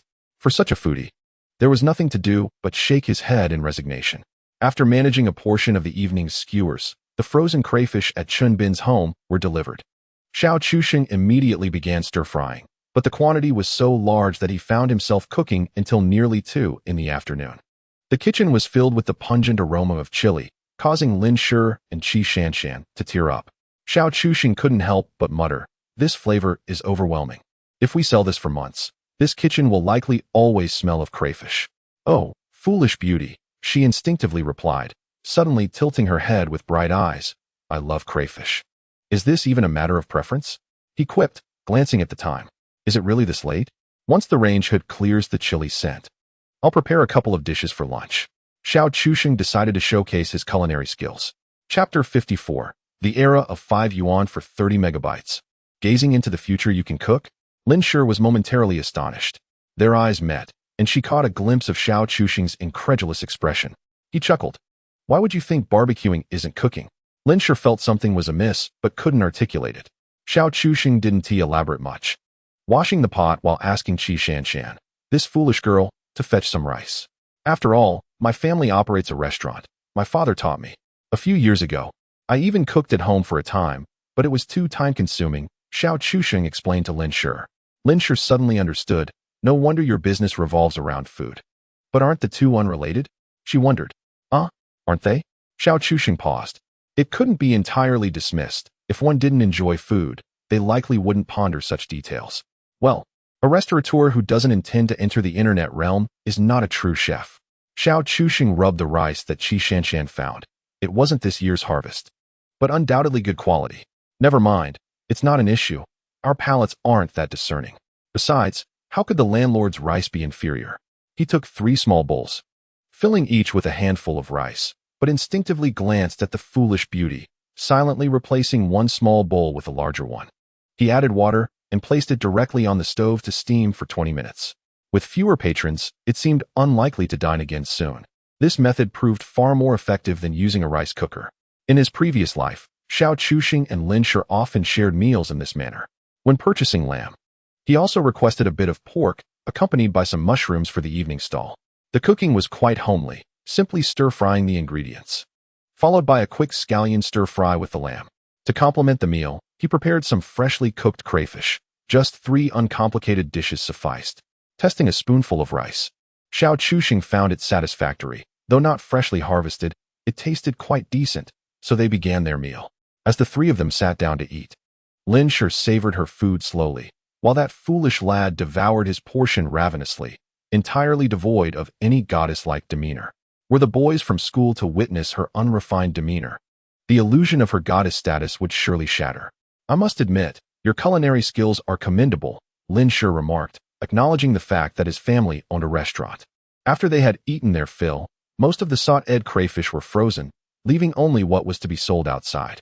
They prepared the ingredients for the evening's fare, and Xiao Chuxing took a brief nap on the sofa. It was Saturday, and the foot traffic was certainly expected to be heavier than usual. Just the thought of standing on his feet until they trembled was a headache for him. When the time came, they prepared to set up their stall, only to find that Chen Bin had arrived early with assistance. This fellow was eager to help Xiao Chuxing transport the barbecue cart, clearly demonstrating his desire for advancement. Undoubtedly, the primary motivation lay in Xiao Chuxing's ability to inspire hope in him. He was genuinely willing to earn some money. Upon receiving the delivered oysters and making his way to the park, Xiao Chuxing discovered it teeming with people. After all, it was Saturday, filled with students on break and couples enjoying their day off. In an age where entertainment options were limited, shopping remained a prevalent leisure activity during vacations. Reflecting on it, the entertainment of 2007 predominantly revolved around computer games, such as World of Warcraft and Legend. If his memory served him right, even the domestic version of the game had yet to be launched by Penguin at that time. Having lived again, gazing into the future felt increasingly surreal, almost as if his past existence was merely a fleeting dream.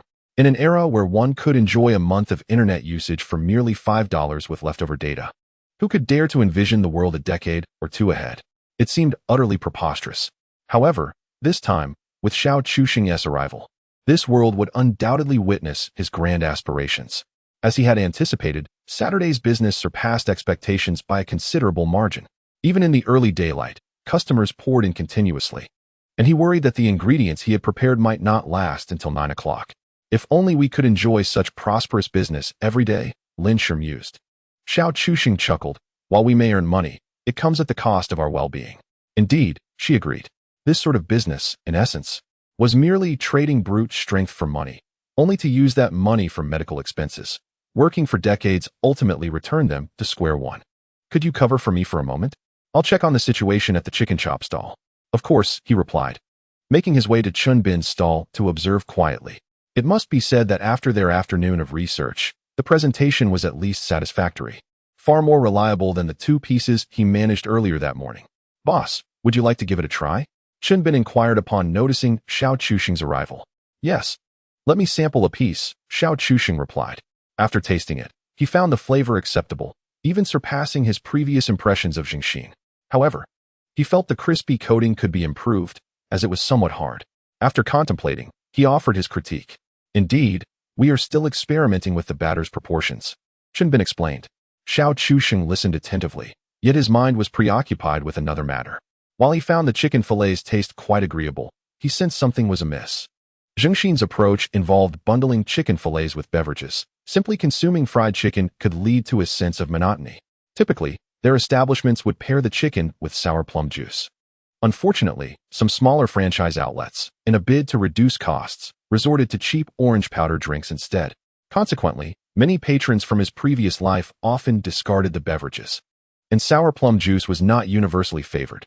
Thus, in purchasing a chicken fillet for 10 or 12 yuan, most customers effectively paid for a drink they did not consume, resulting in waste. Xiao Chuxing pondered whether he could capitalize on this aspect. A spark of inspiration struck him, leading to a potential solution. He resolved to rent a soda machine, as cola was a beverage that most people could accept.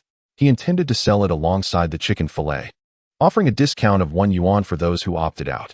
However, the cost of a cup of cola was merely 1 yuan. Many would choose to spend that little extra. In his previous life, Xiao Chuxing had set up a company that provided welfare for employees by renting a soda machine from Coca-Cola, merely paying a deposit and arranging for installation.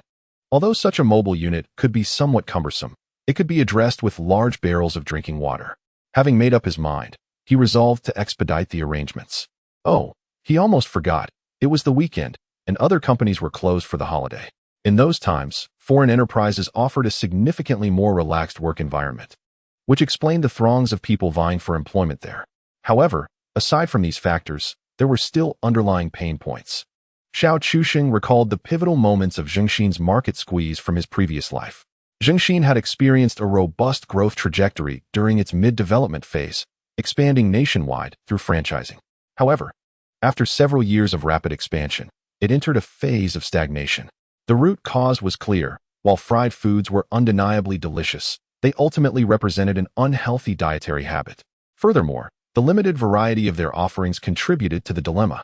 In an attempt to break this deadlock, they subsequently introduced various fried skewers and inexpensive fried snacks.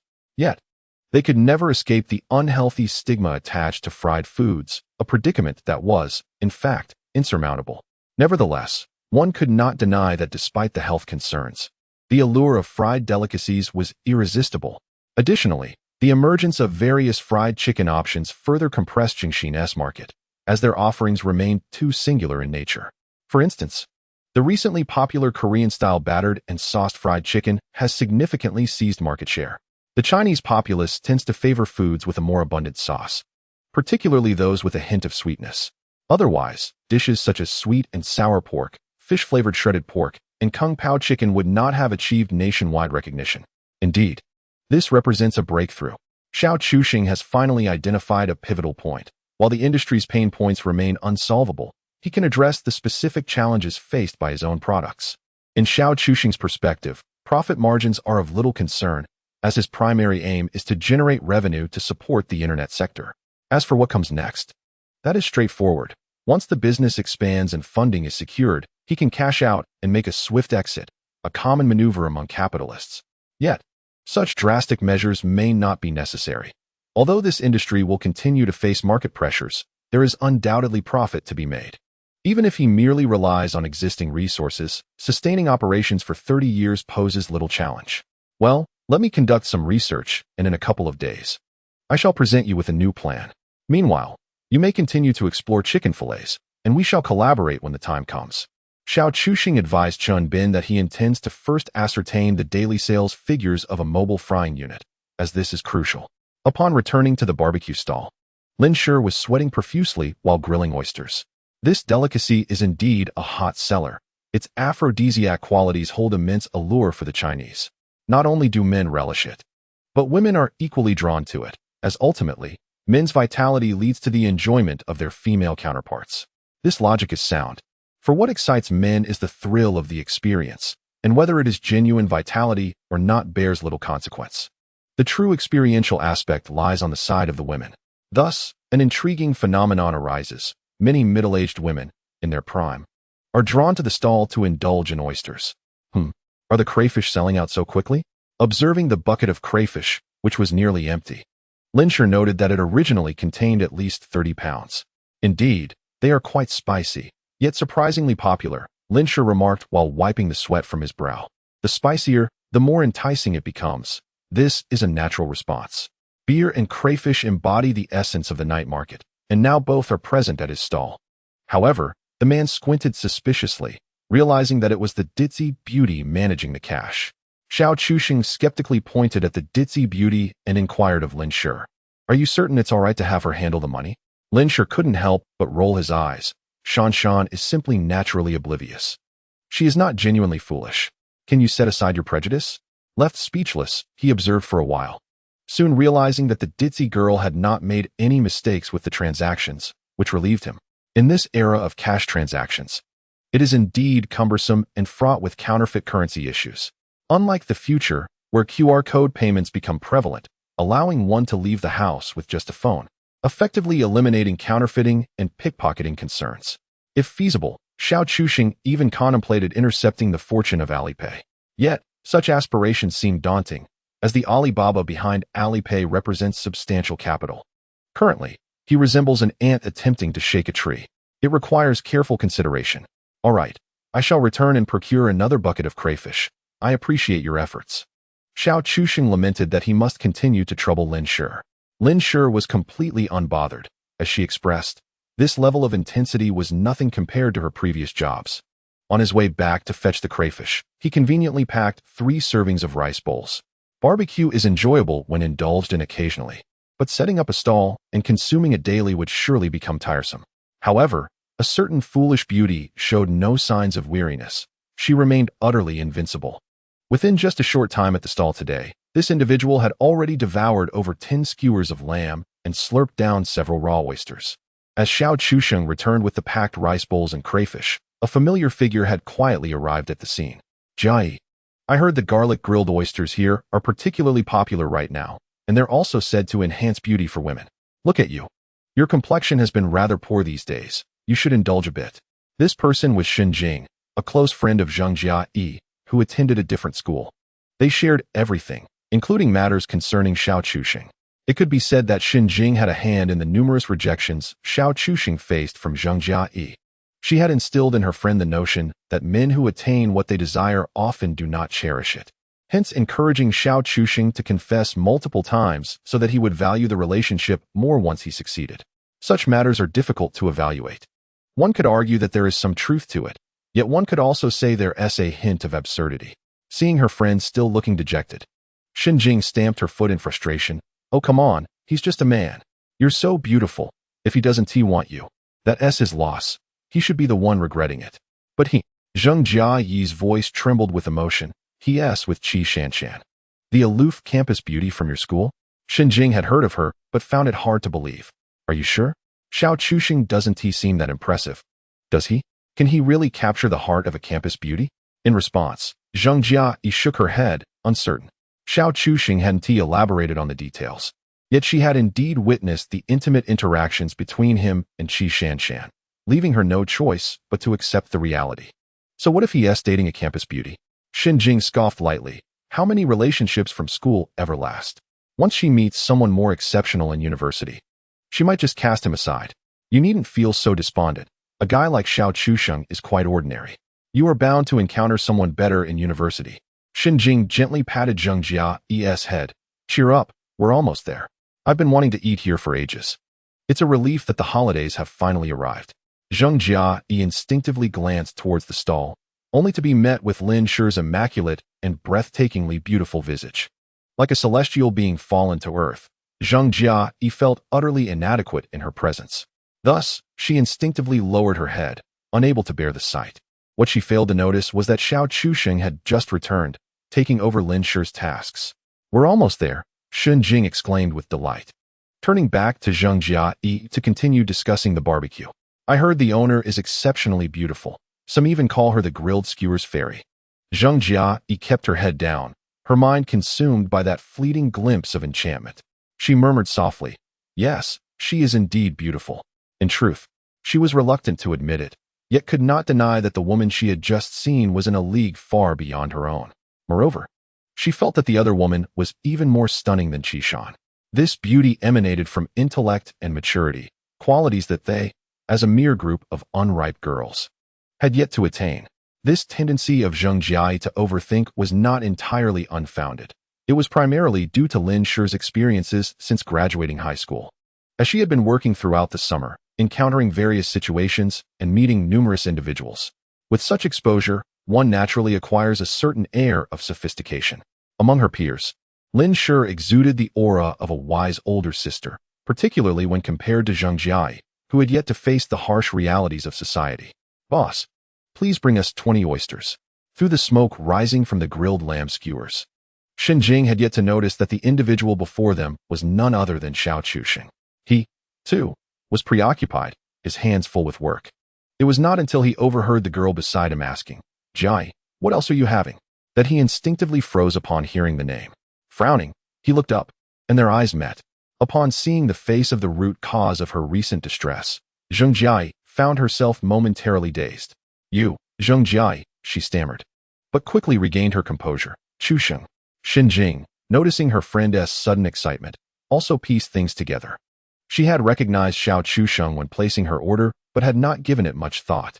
After all, who would expect a student like him to be operating a stall in such a bustling place? Moreover, he had successfully established a wildly popular booth. Xiao Chusheng, what are you doing here?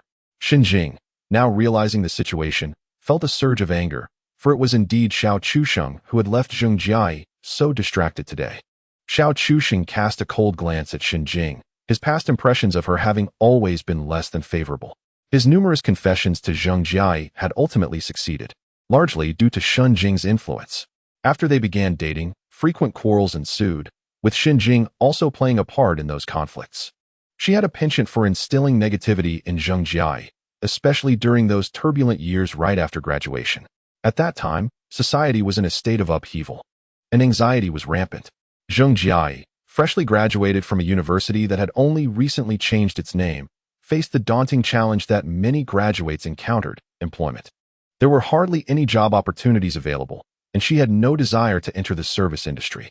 Consequently, she spent a considerable amount of time in Shanghai sending out her SMS, all of which were met with rejection.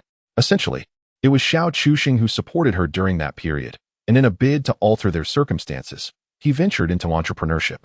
Meanwhile, Zheng Jiai remained stagnant.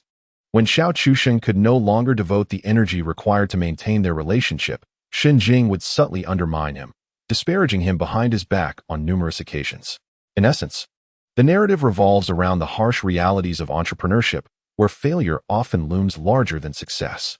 The protagonist, Xiao Chusheng, a mere college graduate from a second-tier university, finds himself ensnared in a series of tumultuous interactions with Zheng Jiai, whose disposition has shifted dramatically, leading to frequent quarrels over trivial matters. The demise of their relationship can be attributed to a multitude of factors, not least of which is the toxic influence of Xin Jing, a so-called friend whose words Zheng Jiai readily accepts, despite Xiao Chusheng's warnings to maintain distance from her. He had overheard unsavory rumors about Xin Jing, whose workplace was a nightclub frequented for business dealings. However, when he brought this up, it only sparked further conflict between them, prompting him to refrain from mentioning it again. Upon encountering Xin Jing anew, Xiao Chusheng's demeanor is icy as he brusquely inquires whether she intends to eat. If not, he suggests she vacate the premises for the sake of other patrons. Xin Jing, taken aback by his response, attempts to retaliate verbally, but is swiftly obstructed by two of Chun Bin's underlings, who forcibly escort her aside. These young men, with their flamboyant hairstyles, instill a palpable fear in Xin Jing, causing her to tremble and question their intentions. Zheng Jiai, oblivious to the unfolding chaos, rushes to check on Xin Jing's well-being, only to be met with a display of intimidation from the young men, who threaten to break her legs should she continue to cause a scene. The sheer intimidation renders Xin Jing silent. Jingjing, are you all right? Did they harm you? Zheng Jiai inquires anxiously once the young men have departed. Xin Jing, shaken and weak, collapses onto the ground, bewildered by the incident and questioning the involvement of Xiao Chusheng in her confrontation. Zheng Jiai's gaze shifts contemplatively towards Xiao Chusheng as she processes the situation. Jingjing, wait here, she instructs before cautiously approaching Xiao Chusheng's barbecue stall.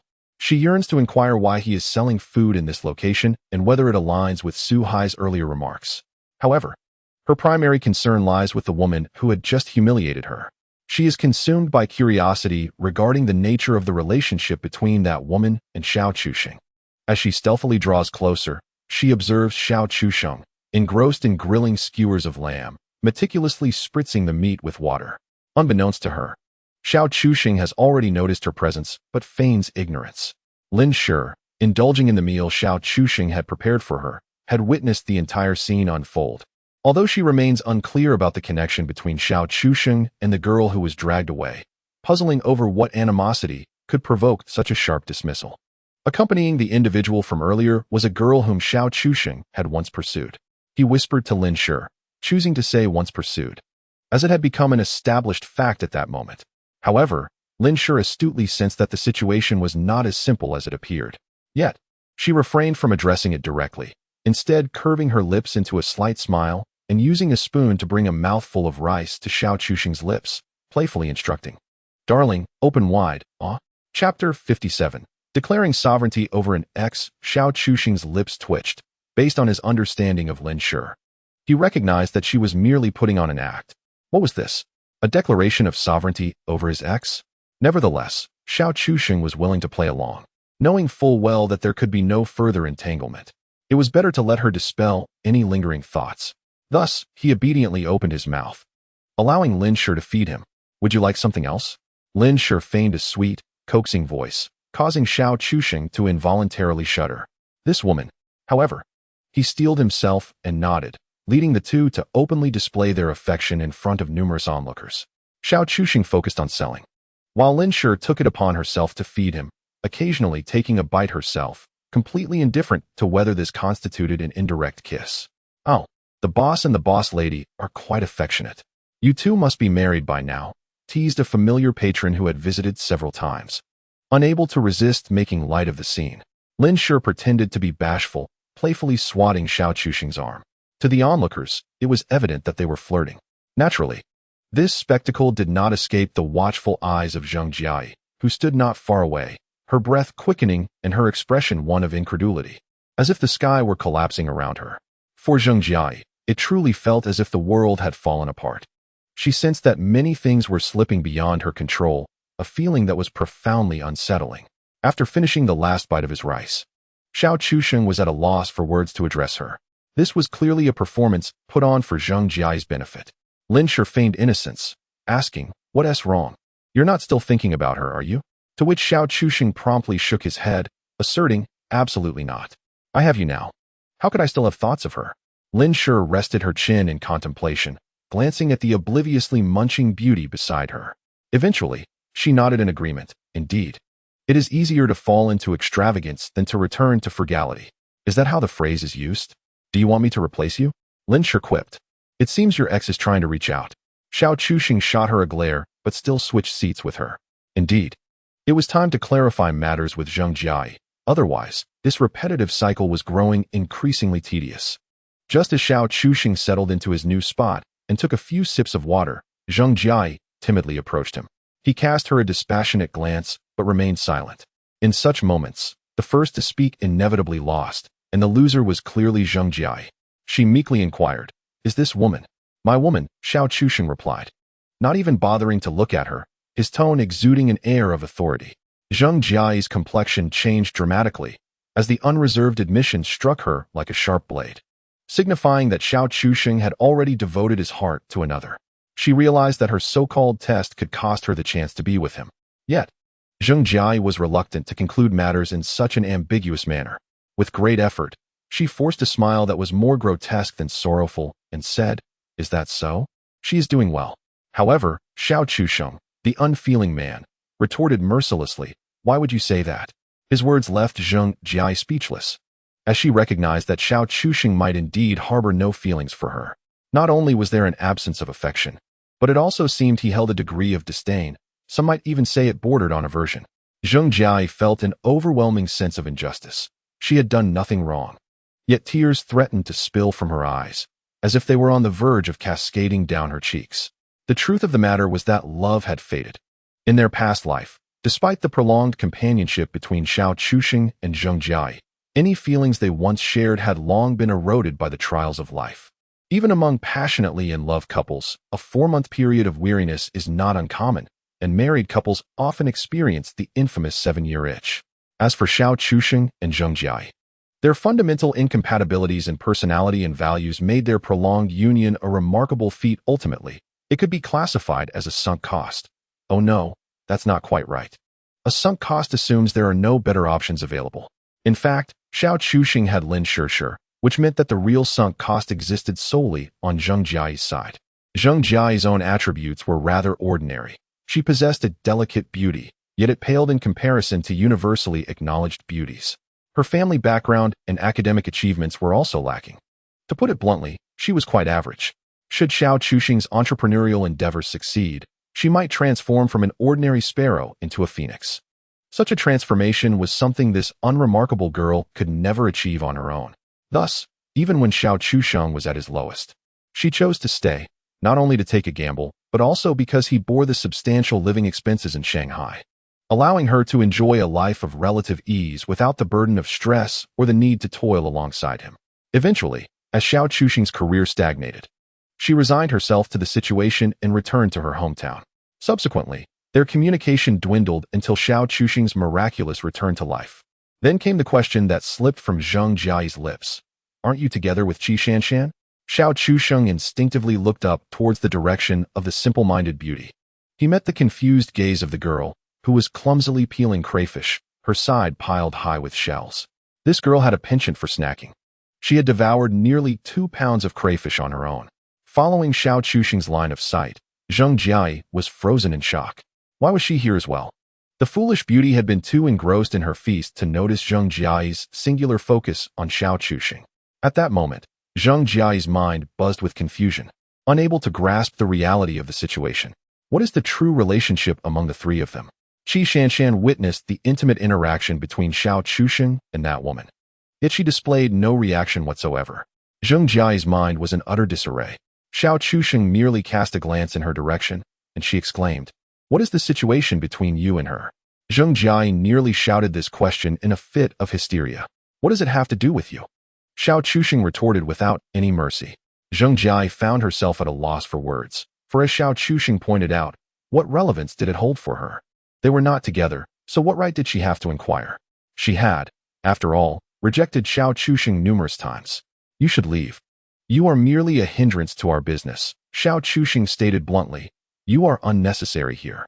Each word struck Zheng Jiayi's heart like a dagger. Tears welled up in Zheng Jiayi's eyes, yet Xiao Chuxing remained oblivious. After their quarrels in previous lives, she always appeared in this manner, as if Xiao Chuxing were the one at fault. Initially, he would feel a pang of sympathy, believing that girls might occasionally experience emotional instability. However, as this scenario repeated itself, he became immune to it. Thus, upon witnessing Zheng Jiayi's current state, Xiao Chuxing remained completely unfazed, even finding it somewhat amusing. Lin Shi cast a deep glance at her, but chose to remain silent. No matter what transpired, Lin Shi was always on Xiao Chuxing's side. Zheng Jiayi stood there for quite some time, only to realize that no one was paying her any mind. Even Qi Shanshan seemed oblivious, not sparing her a single glance. Entirely engrossed in her food. After all, she was merely a heartless foodie. Feeling a sense of futility, Zheng Jiayi quietly withdrew from the crowd and returned to where Xinjing was. Xinjing's eyes were red with anger, yet she dared not express any emotions. For the two spirited young men occasionally cast glances her way. As long as she dared to approach, they would not hesitate to reprimand her. Although Xiao Chuxing, the boss, had advised them that brawls were no longer the norm, if others sought trouble, retaliating was permissible. There was but one flexible bottom line. Upon seeing her friend return, Xinjing gritted her teeth and inquired about the situation. Zheng Jiayi, feeling utterly lost, could only shake her head, unable to utter a sound. Recognizing that Zheng Jiayi was likely unable to accept the current state of affairs, Xinjing attempted to console her, saying, "Don't be disheartened. Soon he will be a university student, pouring his heart into running a small stall like this. What future could he possibly have? Eventually, you will inhabit entirely different worlds." This sentiment reflects the prevailing mindset of this era, shared by the vast majority of students, regardless of their academic standing. They all believe that even second-tier or third-tier universities, or even lesser-known institutions, placed one above the rest. They look down upon jobs deemed undignified, convinced that university graduates should at the very least be office workers. How much profit can be made from this business? Although this notion carries a tinge of sorrow, it reflects the reality of that time, particularly in areas where information was most limited. Even Zheng Jiayi harbored similar thoughts, yet her perspective diverged from Xinjing's. She contemplated whether she should dissuade Xiao Chuxing from pursuing endeavors in such a place, fearing he might squander his future and waste time. Little did she realize that if she acted on this impulse, Xiao Chuxing would not merely wish to sever ties with her. After all, disrupting someone's means of livelihood is akin to committing a grave offense. Admittedly, this comparison may be somewhat exaggerated, yet that year was indeed exceptional, one that would ultimately shape the nation's destiny. In just 1 year, during the Golden Era, the opportunities presented could yield returns in the billions in the future. Could Zheng Jiayi herself be worth such an astronomical sum? Perhaps she was overestimating her value. While Xinjing refrained from causing trouble, she remained discontent. Her disdain for Xiao Chuxing was inexplicable, a sentiment that sometimes arises without reason. When those two spirited young men noticed Xinjing pulling Zheng Jiai toward them, they immediately intervened. What are you doing? Is it unacceptable for us to eat? Or do you not wish to engage in our business? Xinjing's voice trembled with fear. Yet she maintained her defiance. The two young men exchanged glances, choosing silence, yet they remained vigilant, ensuring no disturbances would arise. The girls posed no threat if they merely sought to dine. Xinjing and Zheng Jiai quickly reached the front of the line. Upon seeing them, Xiao Chuxing's expression shifted. He intended to drive them away but paused when Xinjing protested. Is it wrong for us to eat? This response caught Xiao Chuxing off guard. Yet he soon realized their presence was likely a coincidence. His burgeoning reputation naturally attracted attention. Impatiently, he inquired, "What would you like to order?" After all, he had no intention of turning away potential customers. He was keen to profit. Xinjing enthusiastically ordered a plethora of dishes, including over 20 oysters. Xiao Chuxing calculated the total, 80 in total. "Shouldn't you be treating us since Jiai is here?" Xinjing brazenly asserted. This remark elicited a chuckle from Xiao Chuxing, who found amusement in Xinjing's audacity, especially since he was no longer involved with Zheng Jiai. How could she still have the audacity to say such things? Consequently, he retorted with pointed sarcasm, "Treat you? What gives you the right?" Zheng Jiai's complexion paled significantly as she realized Xiao Chuxing had truly moved on from her. A stark contrast to how he would have spoken to her in the past. Xinjing's expression mirrored her dismay, her voice laced with frustration. "Xiao Chuxing, have you no desire to pursue Jiai anymore?" At this, Lin Shi could not contain her laughter, causing Xinjing's face to flush with embarrassment. Xiao Chuxing too felt the urge to laugh, though Lin Shi's laughter preempted his own. He chose to confront the situation head-on, his tone dripping with disdain. "She didn't inform you? Or are you pretending to be oblivious? Is it you pursuing her? Or is it merely a figment of your imagination? If you wish to eat, then do so. If not, kindly step aside, as we have business to attend to. Should you desire a free meal, I suggest you vacate the premises before I summon assistants to escort you out." Such words were nothing short of an affront, reddening the faces of the two individuals. Xinjing, infuriated, contemplated overturning Xiao Chuxing's stall, yet she lacked the courage to do so. A blend of cowardice and mischief. Such was the nature of her treacherous friendship. Surely a discount is not out of the question? After all, Jiai is your classmate. Xinjing seemed determined to salvage the situation. Xiao Chuxing, poised to retort with a discount? "How about I give you a discount on your legs?" Suddenly recalled something and grinned. "A discount? Certainly. 80. You will pay 79.5. Is the bond of our school friendship worth only 50 cents? Such a discount would be more insulting than beneficial." Enraged, Xinjing fished out 80 yuan from her pocket and flung it at Xiao Chuxing. "No need for change." Xiao Chuxing chuckled heartily, displaying indifference. Receiving the money was all that mattered to him. He had become a heartless money-making machine. Xinjing grasped Zheng Jiai's arm, intent on sitting down, heading towards the direction of the foolish beauty, Qi Shanshan. However, Zheng Jiai instinctively clutched Xinjing's arm, feeling an inexplicable dread in the presence of Qi Shanshan, akin to a mouse sensing the presence of a cat, despite the fact that the latter had never even glanced her way. In truth, it was not merely a lack of acknowledgement. She had not even cast a single glance in her direction. To the foolish beauty, her world revolved solely around her own interests. Everything else was mere fluff. Suddenly, the foolish beauty emitted a cry of distress. Chapter 59, more like a couple with a daughter. The foolish beauty's exclamation startled both Xiao Chuxing and Lin Shi. Xiao Chuxing placed his work in Lin Shi's hands. "Keep an eye on things. I'll see what is happening." Lin Shi, initially intending to follow, remained behind upon Xiao Chuxing's directive. As he approached, he discovered the foolish beauty weeping profusely, her demeanor utterly pitiful. "What's wrong?" Xiao Chuxing inquired, perplexed. Assessing her appearance, she seemed fine otherwise. The foolish beauty, amidst her tears, managed to utter, "It's stinging my eyes." Xiao Chuxing sighed in relief. It dawned on him that in a moment of distraction, she had touched her eye with her hands after devouring spicy crayfish, resulting in tears cascading down her cheeks. "Well, she really is quite clumsy," he mused, though he recognized that such an accident was not uncommon. "How could you be so careless?"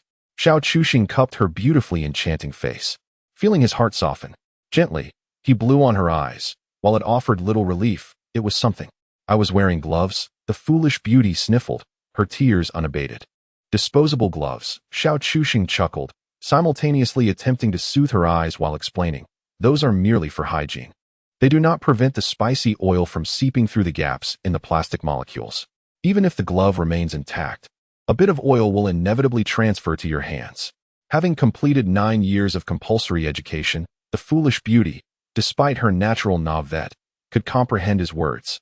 Feeling increasingly aggrieved, Xiao Chusheng retrieved a bottle of mineral water, rinsing her eyes, which eventually provided her some relief. However, it was still red, even slightly swollen. The spiciness was painful, no doubt about it. Compared to this, Xiao Chusheng was actually more curious about whether she would truly feel a burning sensation in her lower regions after consuming such an abundance of spicy crayfish. He was merely inquisitive, nothing more. "Is it still painful?" Xiao Chusheng's voice unconsciously softened, and he couldn't help but caress her face gently. The silly beauty replied obediently, although her gaze remained fixated on the bucket of crayfish. "Aren't you still eating?" Xiao Chusheng felt numb. How much had this girl consumed today? What sort of bottomless pit was her stomach? Since she seemed to be fine, he retreated and took the grilled food from Lin Shure's hands. "What's wrong? Did the spice get in your eyes?" Lin Shure had been observing for a while and had roughly guessed what had transpired. Just a little clumsy. But it's nothing serious," Xiao Chusheng explained with a smile. In his eyes, Lin Shure detected tenderness and an unmistakable hint of happiness. "I'll go take a look." After saying this, Lin Shure approached and cupped the silly beauty's face, inspecting it closely. Finding that there was indeed no major issue, she felt relieved. Just like Xiao Chusheng, Lin Shure found herself captivated by the beauty of this girl. After all, who could resist a pretty girl? Even other girls felt the same way. Of course, she herself was quite beautiful, but without a mirror, she couldn't see her own reflection. "Be good," Lin Shure affectionately stroked Qi Shanshan's hair. This scene grew increasingly peculiar, resembling a couple with their oversized daughter. All of this was observed by Zheng Jiai and Xin Jing. Zheng Jiai's face turned pale as she realized that her last shred of hope had vanished. She finally understood that Xiao Chusheng was completely out of her reach. Yet, she couldn't comprehend the nature of Xiao Chusheng's relationship with these two young women. Was he romantically involved with Qi Shanshan, or was it that woman? If it was indeed that woman, then what did this close bond with Qi Shanshan imply? Just moments ago, that woman had even fed Xiao Chusheng, and they appeared perfectly matched. To Zheng Jiai, the whole picture remained obscured, and she dared not entertain the thought that Xiao Chusheng was truly a scoundrel, genuinely straddling two boats. In her eyes, he was just an ordinary student, and it was already outrageous that he had won the affection of the campus beauty, Qi Shanshan. How could he possibly attract someone like Lin Shure? It was inconceivable, utterly impossible. In fact, even in her previous life, Zheng Jiai had subconsciously held this belief. She had never paid attention to Xiao Chusheng's career, only recognizing him as a student enamored with her during their school days. Thus, even when Xiao Chusheng frequently spent countless days with Lin Shure during his entrepreneurial phase, Zheng Jiai never suspected their relationship. To her, Xiao Chusheng simply did not deserve a woman of Lin Shure's caliber. She was completely unaware of how dynamic and ambitious Xiao Chusheng was in his professional life. He had shown her his most affable side, while neglecting one crucial aspect. Women are often drawn to strength. The persona of an affable individual often finds itself at a disadvantage in matters of the heart. The term, licking dog, indeed derives from this notion. Xin Jing, in her perplexity, inquired Zheng Jiai about the relationship between those two beautiful girls and Xiao Chusheng. Although Xin Jing had heard from Zheng Jiai about Xiao Chusheng's involvement with Qi Shanshan, she had never encountered Qi Shanshan herself. Zheng Jiai, her eyelids drooping, pinched her thumbnail fiercely against her thigh, remaining silent. Xin Jing sensed she may have broached an inappropriate subject and refrained from further questioning. When Lin Shure eventually brought over the oysters the two had ordered, she too remained wordless. Zheng Jiai sampled the delicacies prepared by Xiao Chusheng. Yet the taste was akin to chewing wax. Her palate seemed utterly dulled. Meanwhile, the carefree Xin Jing remarked, "Truth be told, despite Xiao Chusheng's shortcomings, his culinary skills are quite impressive. It's no wonder his business thrives. Jiai, how much do you think he earns in a single day?" Zheng Jiai appeared oblivious to her words, resembling a marionette, mechanically bringing food to her mouth. The events of the day had struck her too harshly, prompting Xin Jing to open her mouth, but ultimately say nothing more. After finishing their meal, the two departed in silence, wary of causing further disturbances.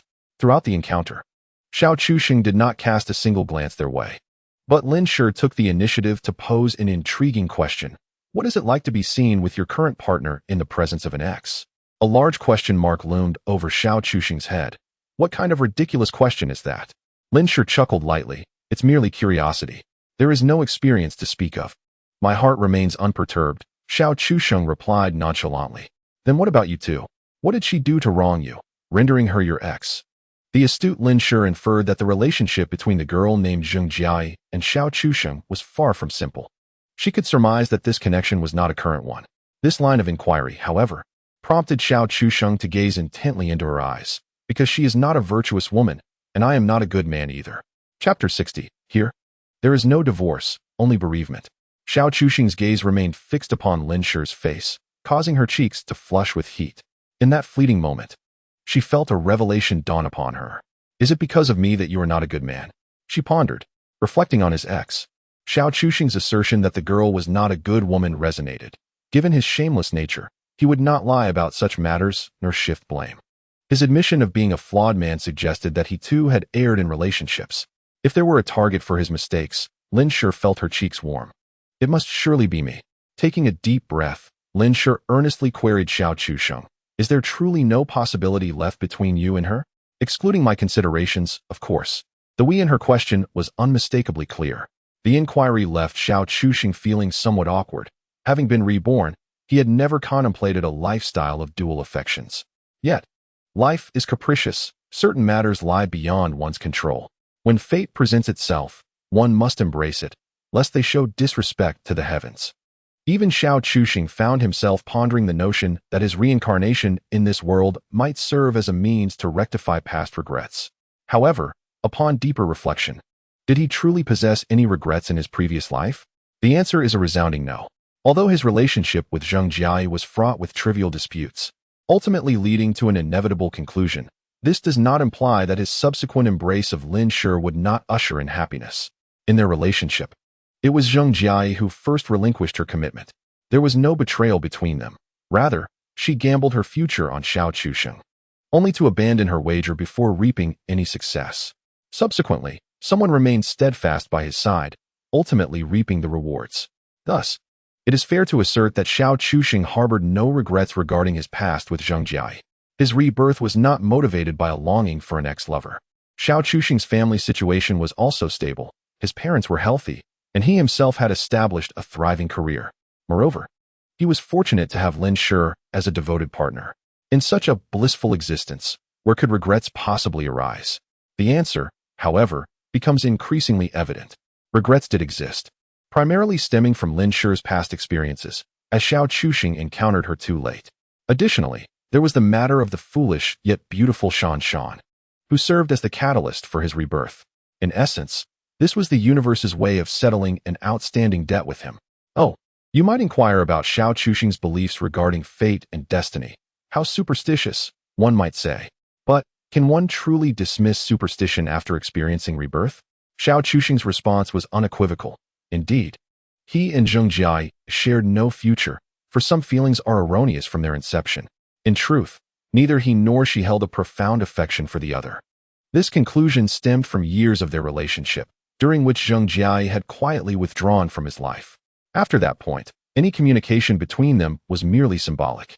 Perhaps it was her way of preserving an escape route for herself, especially as a girl who struggled to thrive in Shanghai and was compelled to return to her hometown. Should she fail to find a suitable partner, she would ultimately be relegated to the realm of arranged marriages. Before his success, Xiao Chuxing was indeed an ordinary individual. Yet he was fundamentally a good person. And what if, one day, he achieved success? It is somewhat ironic, yet this reflects the mindset of many in this world, as well as the actions most would take in similar circumstances.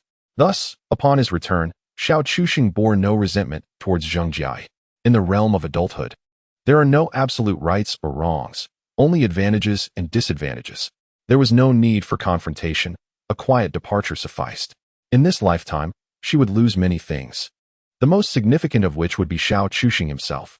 The comfort she enjoyed in her previous life was largely due to Xiao Chuxing's unwavering support. As Xiao Chuxing grappled with these thoughts, Lin Shi unexpectedly interjected with a rather provocative remark. Isn't the thrill of infidelity exhilarating? If Xiao Chuxing failed to discern the underlying implications of Lin Shi's words, it would reflect poorly on his intellect. It is only fitting that a woman of her remarkable intelligence, with an IQ of 163, could infer so much from their past interactions. Uncertain of what to make of it all, he remained contemplative. Xiao Chuxing retorted, I believe that sometimes a breakup isn't defined merely by the words we read on. It's akin to how a divorce isn't merely established by obtaining a certificate from the Civil Affairs Bureau. Lin Shi was momentarily taken aback by his words and instinctively inquired, I understand the concept of a breakup, but how can one be considered divorced without a divorce certificate?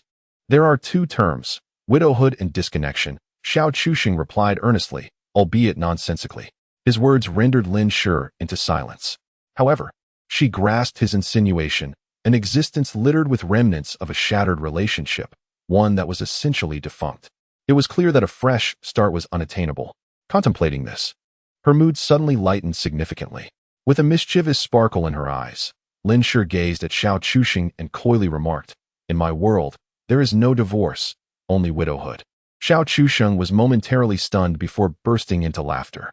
Indeed, it was during such moments that Lin Shi exuded the most vivacity. The Lin Shi of her past would never have uttered such words. Back then, she had lost faith in the entire world, with Xiao Chuxing embodying her universe. Yet, in that era, Lin Shi was plagued by insecurities, lacking the audacity to assert dominion over Xiao Chuxing with such boldness. However, in this lifetime, she was unencumbered by such fears. She possessed both the standing and the courage to express herself freely. As the two engaged in light-hearted banter, the clumsy beauty suddenly tugged at Xiao Chuxing's shirt, startling him. What is it? He exclaimed, caught off guard by her sudden appearance. He was neither worried nor perturbed by her having overheard their previous conversation. After all, whether she could comprehend it was another matter entirely. It's gone. What has gone? At that moment, Xiao Chuxing had yet to grasp the gravity of the situation until he realized, isn't there a whole bucket of crayfish? The bucket was now devoid of any crustaceans, completely empty, not a single one remained. Did you eat the entire bucket? Lin Shi was the first to react, recognizing that the true foodie was none other than the clumsy beauty. However, when they glanced at the small table left for the clumsy beauty, it appeared there weren't many discarded shells, although there were certainly a fair number. Yet, it couldn't possibly account for an entire bucket being consumed. This posed a pressing question. Where had they all gone? Both of them turned their inquisitive gazes towards Qi Shanshan, who handed them a stack of money. So much. Lin Shi and Xiao Chuxing exchanged astonished glances, seeing the shock mirrored in each other's eyes. The clumsy beauty nodded vigorously. After her explanation, Xiao Chuxing and Lin Shi finally understood what had transpired. Goodness, a major client? It turned out that while they had been engrossed in their discussion, the owner of a nearby restaurant had come over with a bucket and taken the entire batch of crayfish away. Crayfish can indeed serve as a dish. Perhaps he wanted to test the waters, to see if it would sell well for him, Xiao Chuxing speculated. Perhaps, but if he does, it might affect our business. Lin Shi expressed her concern. Xiao Chuxing shook his head. As for crayfish, it's more about the ambience, dining at home versus sitting here under the evening breeze. Savoring the aroma of charcoal creates two entirely different experiences. Lin Shi pondered this, realizing that he was indeed correct. It was all about the essence of the moment, the spirit of the culinary experience. Indeed, it is the essence of life, a term both profound and enigmatic. Xiao Chuxing elucidated with a smile. Our stall is sufficiently spacious, allowing us to accommodate such a substantial quantity of crayfish. Otherwise, given the current supply and average price of crayfish in Hangzhou, profitability would be quite elusive. This is the truth. In 2007, the craze for crayfish had yet to reach Hangzhou. Without large-scale farming and a supportive logistics system, costs simply cannot be reduced. The affordability in Shanghai arises from preliminary collaborations with Xinjiang, currently in the distribution phase. One could say that Xiao Chuxing is indeed reaping the benefits of his time, positioning himself at the forefront. The most lucrative period for crayfish was when they first gained popularity. The night markets were brimming with them, and they would sell out daily. However, that changed over time. As layers of middlemen proliferated, profits were inevitably squeezed. Much like our oysters, while they can be profitable, only one vendor can truly thrive at present. Fresh oysters, costing over 2 yuan each, leave little room for profit. Xiao Chuxing surveyed the surrounding stalls, noting that two had begun offering oysters, albeit without signage due to their limited quantity. Their pricing could not be set too low, nor too high without scaring off customers. They could only hope to entice a few. But what if they find the dock? Lin Sure expressed her concerns. What if they steal our business? Xiao Chuxing chuckled nonchalantly. I never intended to pursue this business indefinitely. It's inherently short-lived, and I consider it more of a fortunate opportunity. Who knows? One day that supervisor might miss the chance to earn this extra income. Thus, we should seize the moment while we can, and if it no longer proves profitable, we can pivot. Oh, you have it all planned out then? That is reassuring, Lin Sure sighed in relief. Indeed, as I mentioned earlier, this stall is merely a means to earn some quick cash, a startup investment. You need not worry about others discovering the dock. Oysters are still quite niche, and many are unaware of their existence there. Even if they do find it, the demand is so minimal that they likely wouldn't sell. Xiao Chuxing rationally assessed the situation. He wasn't particularly concerned about the oyster business, as it would only be relevant until October.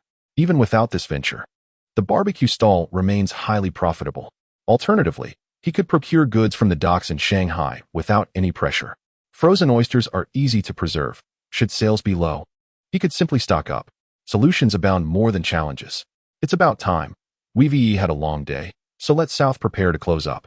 The ingredients prepared in the display had dwindled significantly, leaving only a few types and a handful of skewers, making further sales somewhat pointless. Thus, he called Chen Bin and the others to grill the remaining items and share them among themselves, while conversing about the day's business. Chen Bin, brimming with excitement, exclaimed, "Boss, business has been exceptionally good. Although we haven't tallied the exact sales, it surely exceeds 2,000. 2,000. Xiao Chuxing calculated.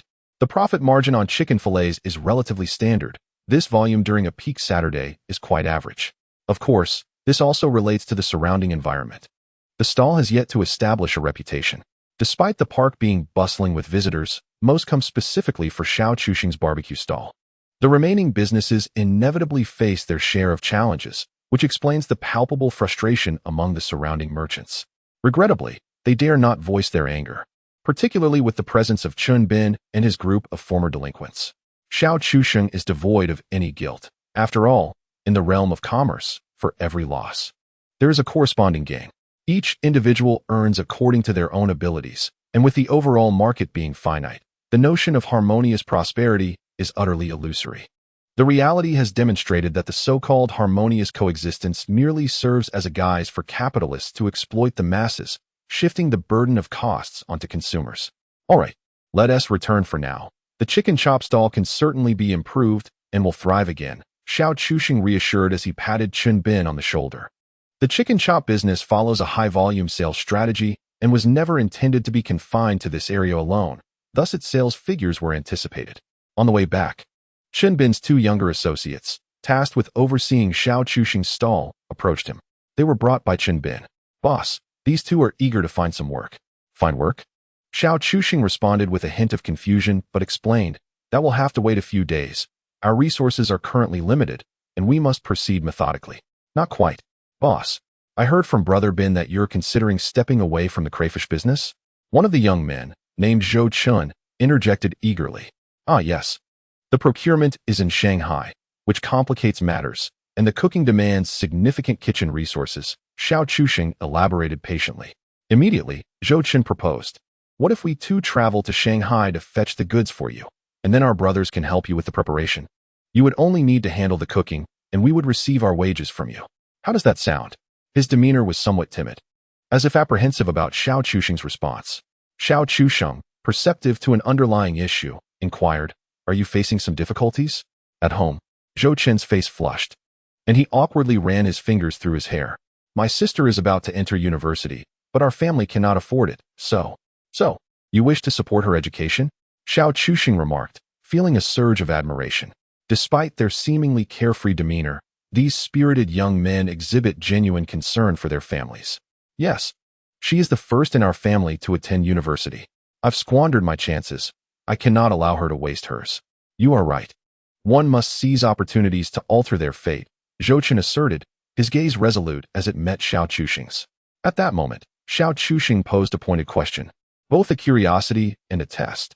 If that is the case, why not allow your sister to work part-time? Now that she has graduated high school. She could earn some money washing dishes or similar tasks. Absolutely not. Zhou Qin replied emphatically, his urgency palpable. She is a girl, and the world isn't safe. I fear for her safety while working. Xiao Chuxing found himself admiring Zhou Qin's spirited determination and nodded. Very well. The earnings are yours to claim. Chapter 62. Striving to become a better version of oneself. As soon as Xiao Chuxing's words left his lips, smiles illuminated the faces of the two young men. However, before their joy could linger, Xiao Chuxing suddenly furrowed his brow and turned his attention to the other young man. He is working to support his sister's education. What about you? Instantly, everyone fell silent, their gazes fixated on the other spirited young man, Su Fei. Unquestionably, curiosity enveloped them all. Qinbin was about to offer an explanation on behalf of Su Fei when Su Fei himself spoke up. Boss, I'm actually doing this for his sister. The three individuals with Xiao Chuxing were momentarily taken aback. This response was indeed unexpected. Zhou Chun awkwardly chuckled. Boss, well, Fei likes my sister. Xiao Chuxing couldn't help but facepalm. Was it really so? So, you're a romantic at heart? Lin Shi's eyes were filled with astonishment as well, never anticipating that this seemingly unreliable ruffian would charge forth for love. Perhaps driven by a morbid curiosity, Xiao Chuxing approached Su Fei and patted his shoulder. That is commendable. But I do wish to pose a question. Su Fei hesitated, his expression tinged with concern. Boss, you're not going to stop me, are you? Xiao Chuxing shook his head. Not at all. I'm merely intrigued by a matter, which you may interpret as my exploration of human nature. Such profound words left everyone present perplexed. Yet, he was the boss, the ultimate authority, so no one dared to speak against him. With a cheerful demeanor, Xiao Chuxing continued. I wish to know, hypothetically speaking, if Zhou Qin's sister were to attend university, she would undoubtedly encounter many people and broaden her horizons over those 4 years. In other words, she might become more accomplished, raise her standards, and perhaps meet someone better than you. At this juncture, everyone comprehended the gravity of the situation. For a young man with a simple heart, this was indeed rather cruel. Nevertheless, Xiao Chuxing, ever the provocateur, posed the question, what if, in that scenario, she falls for another man and no longer desires you? All your efforts today would merely serve as a wedding garment for someone else. What would you do? An immediate silence enveloped the room. Xiao Chuxing had articulated a brutally realistic inquiry in the calmest of tones, akin to a soul-searching question. Su Fei stood frozen, having never contemplated such thoughts before they were voiced by Xiao Chuxing. Yet, the mere consideration of that hypothetical scenario sent chills through his veins. Zhou Chen opened his mouth, wishing to interject, but he realized that the boss was speaking the truth. Despite the prevailing societal narrative of striving and hard work leading to a promising future, the reality was far more uncertain, especially for the majority in this era, excluding, of course, Xiao Chuxing, who had witnessed the future firsthand. Su Fei felt like he had lost all hope, and, with a voice nearly breaking into tears, implored Xiao Chuxing. Are you saying that someone like me is unworthy of love? Xiao Chuxing smiled and shook his head. No. I never deny that there are good women in this world willing to stand by you through the toughest times and help you rise. However, he acknowledged, it is also undeniable that many unscrupulous women are merely looking to exploit you. The mental strain had caused Su Fei to tremble, seeking clarity. What do you mean by that, boss? Do you remember what I said when I first sought out Bingo? Xiao Chuxing retorted without answering directly. Su Fei nodded emphatically. Of course, I remember. Xiao Chuxing responded with a light hum, affirming, indeed, as I have stated, the extent of your abilities directly correlates with the wealth you can acquire. This is the fundamental rule of our world.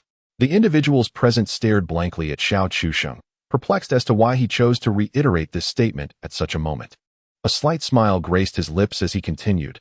Similarly, certain abilities are innate. This is referred to as talent.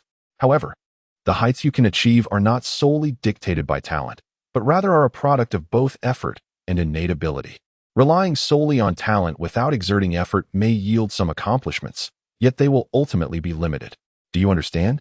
Su Fei, whose intellect was not particularly sharp, struggled to comprehend Xiao Chuxing's words. After a moment of contemplation, he scratched his head and asked, Are you implying that as long as I strive and am not abandoned by Xiao Qian, she will not leave me? Xiao Chuxing inferred that Xiao Qian was Zhou Qin's sister and simply nodded, correct. This world does not offer a singular path. Diligently pursuing higher education is one avenue. while venturing into business is another. There are countless options. I cannot guarantee that your efforts to become a better version of yourself will prevent her from changing her affections, for human emotions are complex. Nonetheless, at that juncture, losing you may well be her most regrettable decision, for you will remain formidable even without her. Su Fei's eyes grew increasingly bright. Undeniably, Xiao Chuxing had awakened him. However, Su Fei still posed the question that piqued everyone's curiosity. Boss, if I follow you, will I be able to earn a substantial amount of money? Instead of providing a direct answer, Xiao Chuxing countered, that depends on your capabilities. Here, I never lack opportunities for profit, only individuals with the requisite skills. I will have them, Su Fei asserted with conviction. Satisfied with his response, Xiao Chuxing patted his back, saying, I shall await your progress with anticipation. Now, everyone, please return. Once we finalize the accounts, we shall distribute the earnings tomorrow. After bidding farewell to Chen Bin and the others, Xiao Chuxing and his two companions calculated the day's earnings at Qi Shanshan's residence. During this time, Lin Shi suddenly inquired of Xiao Chuxing, do you think Su Fei can win over his sister? Xiao Chuxing was somewhat taken aback. You actually care about this? Indeed. He replied nonchalantly, I do not know. The changes in this world are too numerous. All we can do is focus on bettering ourselves. True, Lin Shi pondered thoughtfully. Upon concluding their calculations, it became evident that, bolstered by the addition of two new offerings, small crayfish and chicken steaks, on this bustling Saturday, their daily profit had comfortably surpassed 10,000. The small crayfish represented an expansion of their business, as many customers purchased them to enjoy at home, eliminating the need for on-site preparation, thereby establishing a profitable avenue. Xiao Chuxing attempted an analysis. The chicken steak business, however, was somewhat monotonous, with a ceiling on its revenue. Earning 2,000 in a single day was already considered substantial. Clearly, adjustments were necessary, Xiao Chuxing murmured to himself. At that moment, Lin Shi unexpectedly posed a question to Xiao Chuxing. If you allow the procurement of small crayfish, teaching them how to earn money, once they accumulate enough startup capital, won't you fear they might venture out on their own? Surprised by her long-term thinking, Xiao Chuxing smiled faintly, I am not concerned. Chapter 63. Must you not kiss me? Xiao Chuxing did not conceal his intentions. He had never anticipated making a profit from this endeavor. It was merely one of his means of amassing wealth. Moreover, this business was labor-intensive and time-consuming. At least for us, it was not particularly lucrative. If others were willing to exert themselves, then the money would essentially be theirs for the taking. As for them starting anew, it was hardly a significant concern. Utilizing this modest profit to discern human nature is, in fact, a lucrative venture. Xiao Chuxing revealed a perceptive glimmer in his eyes. If they were sufficiently astute, they would recognize that aligning with me would yield greater rewards. Those who solely pursue immediate trivial profits are unworthy of more substantial gains. Lin Shi gazed at Xiao Chuxing, unable to deny that he was truly captivating at this moment. It seemed entirely reasonable that her future self could fall deeply in love with him. Just then, Xiao Chuxing suddenly smirked and remarked, of course, even if they ventured out on their own, they would not amass much wealth. Why is that? Lin Shi inquired, puzzled. Because crayfish belong to a unique category. They thrive on the atmosphere we create through our barbecue business, enabling them to sell in large quantities.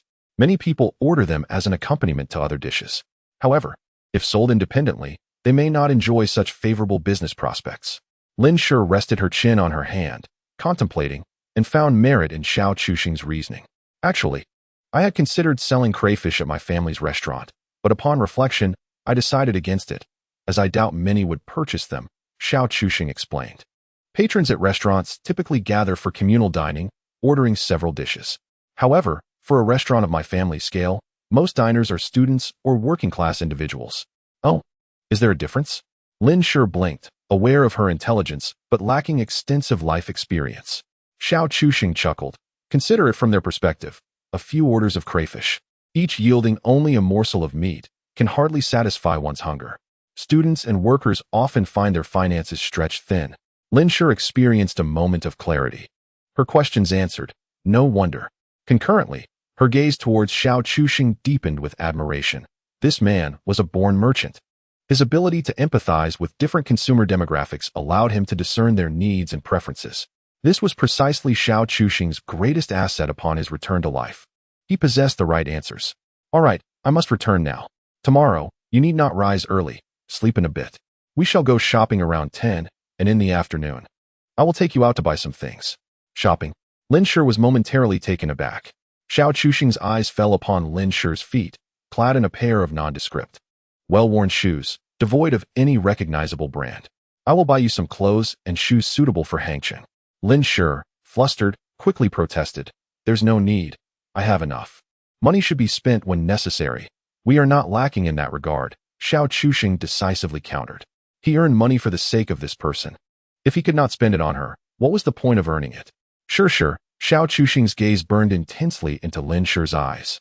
Lin Shi found herself unable to maintain eye contact, feeling as though Xiao Chuxing might devour her in the next moment. However, Xiao Chuxing remained quite restrained, merely stating, "There is no need to conserve money for my sake. You must understand the principle that money begets money. It must be spent to multiply, and in the future, we shall possess even greater wealth, so abundant that you would struggle to exhaust it. At present, what I lack is substantial capital, which is of no great consequence." This declaration piqued Lin Shi's curiosity, prompting her to inquire, "How much do you actually require?" Xiao Chuxing smiled slightly. "Perhaps several million, or even tens of millions. May not suffice." Lin Shi felt as though struck by lightning. Is this for a major undertaking? Might it be a bit too ambitious? Xiao Chuxing could only offer a rueful smile. Such is the nature of industries related to the internet, which demand heavy investment. Moreover, as he sought to establish a solid foundation, his needs would only increase. The figure of tens of millions was merely an estimate. However, this capital would not be expended all at once, but rather over a course of time. During this period, he could gradually subsidize from other ventures, which is precisely why he tirelessly managed these stalls. Despite their unassuming appearance and the labor they required, these stalls were genuinely profitable. During this era, the street stall economy represented the optimal solution, low cost, yet high profit. As for alternatives, they either necessitate a significant initial investment or involve prolonged recovery of early expenditures. In contrast, the street stall economy allows one to earn while simultaneously reinvesting the profits for expansion. Much like a snowball effect, substantial cash flow can be swiftly attained. Of course, the challenge lies in the need for manpower. Hence, he enlisted Chen Bin and his group. While this cohort may not be entirely trustworthy, they represented the most advantageous means available to Xiao Chuxing at this juncture. The words he shared with Zhou Chun and Su Fei today served to establish his authority among these spirited young men. He aimed to instill in them the belief that by aligning themselves with a magnate like Xiao Chuxing, they would indeed prosper, securing their unwavering loyalty. Moreover, should he uncover a few hidden gems among these individuals, he could simultaneously eliminate those with ulterior motives. Once the enterprise expanded, these individuals could be considered his elite guard. The lessons learned from Su Hai in his previous life taught Xiao Chuxing a vital truth. Certain positions must be filled by individuals of unquestionable trustworthiness. And how does one ensure trust? The answer lies in mutual benefit. Indeed, when sufficiently incentivized, they would be willing to stake their very lives. Xiao Chuxing was crafting an image for himself as the linchpin of this endeavor. With him at the helm, everyone would experience a continuous flow of benefits. This way, none would replicate Su Hai's folly of forsaking the greater good for fleeting gains. Well, I must take my leave. If I linger any longer, I might end up sharing your bed, Xiao Chuxing jested. Yet Lin Shi, her eyes sparkling with amusement, replied, "That might not be out of the question. So do you wish to stay?" Xiao Chuxing felt his heart flutter at her teasing, instinctively swallowing hard. "Don't say it. I truly would like to, but my parents are at home. I will bring you to meet them one day. They would surely be delighted." With a wave, Xiao Chuxing exited. Lin Shi watched him depart, a flicker of anticipation blossoming within her heart, possessing a hint of mischief. She was eager to ascertain the reaction of Xiao Chuxing's parents upon encountering two lovely young ladies. Just as she was about to express her delight aloud, Xiao Chuxing unexpectedly turned back. Did you forget something?"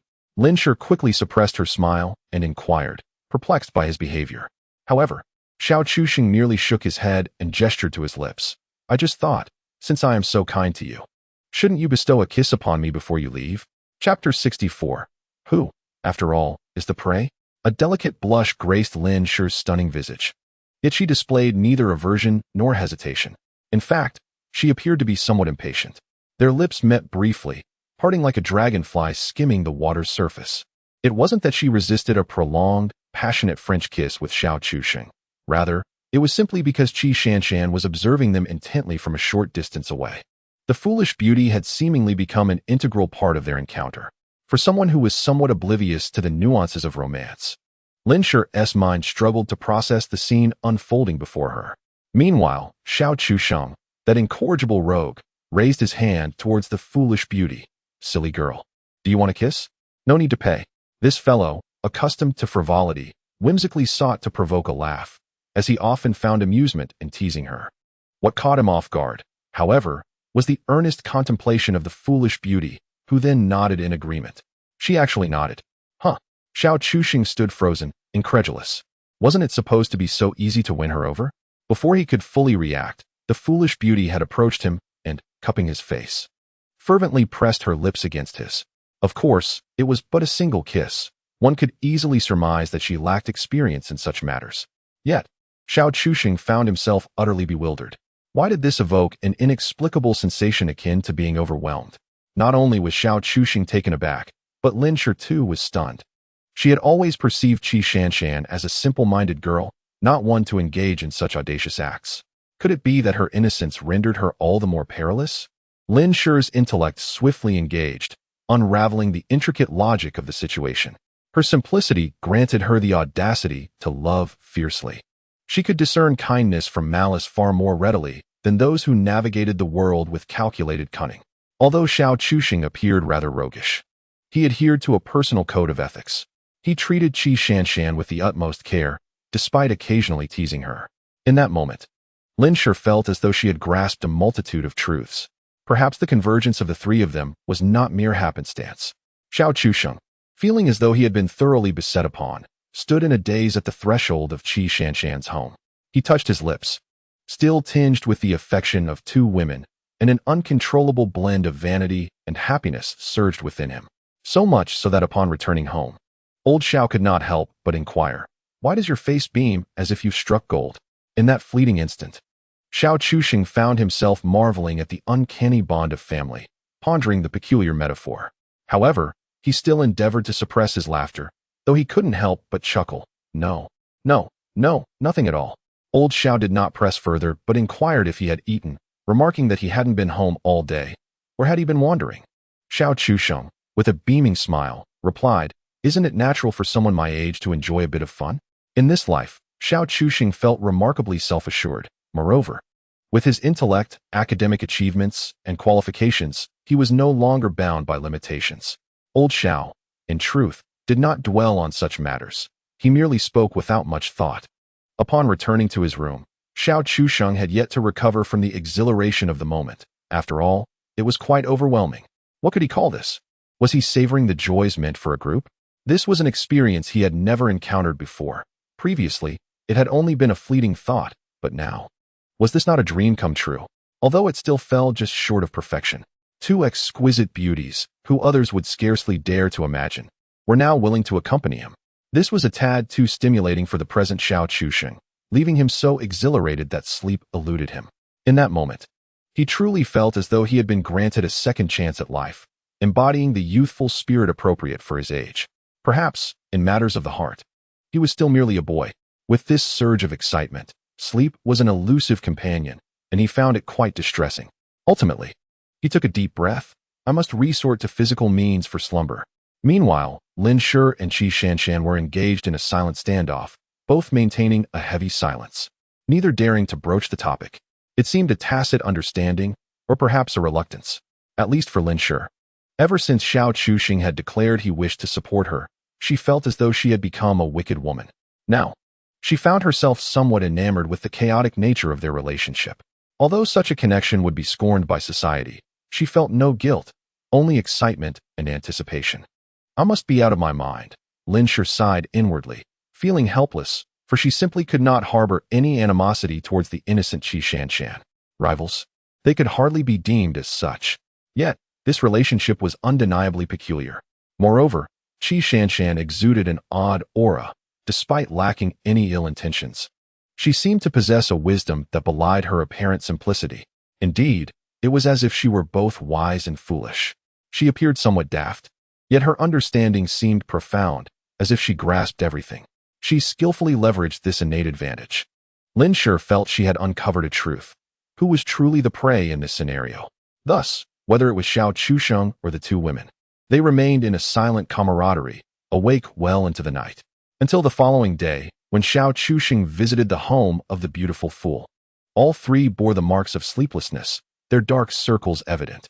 They exchanged glances, and for a moment, the air felt thick with tension. What were you all up to last night? Xiao Chusheng was the first to voice his curiosity. And what about you? Lin Shi retorted suspiciously. I couldn't sleep. Xiao Chusheng offered a flimsy excuse. It was just loneliness, emptiness, and coldness. No girl in my arms, you see? Lin Shi couldn't help but roll her eyes.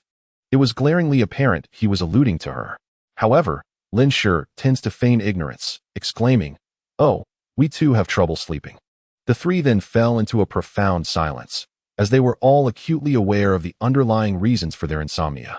They were all cunning foxes with 1,000 years of experience.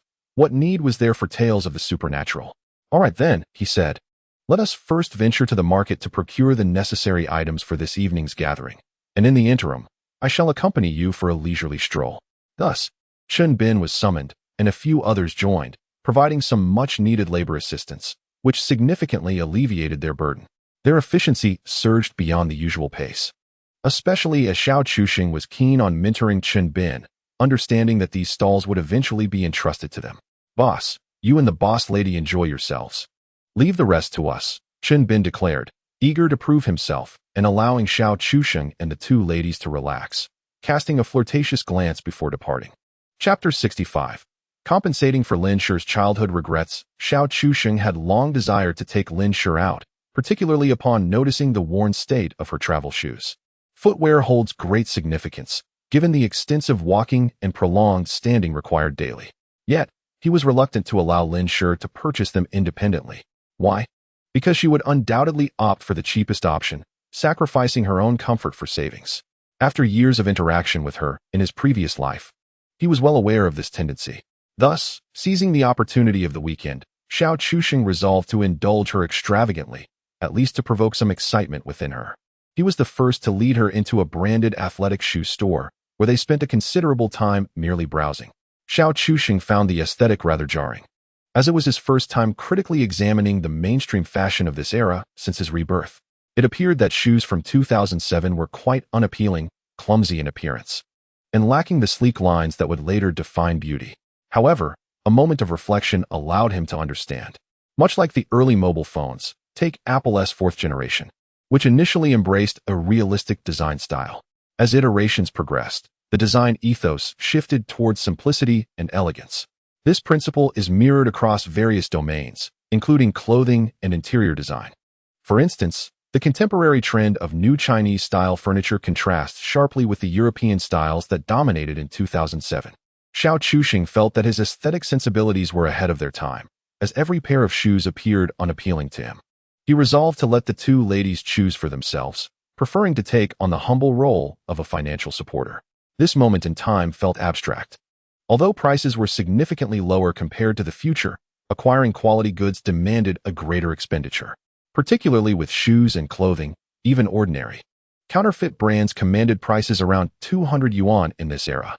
In contrast, in the future, domestic brands would compete fiercely, and 200 yuan could secure a renowned model with exceptional comfort.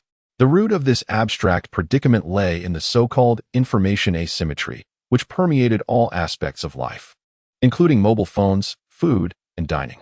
The proliferation of mobile internet brought not only entertainment and convenience, but also a myriad of complexities.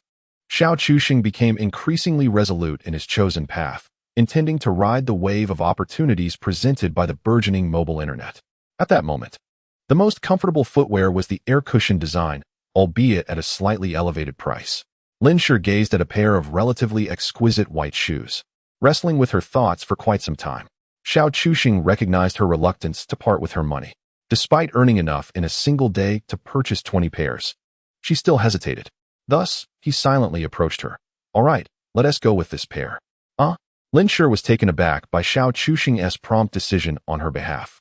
Currently, she was still cautious with her spending, so she couldn't afford to be overly concerned about appearances.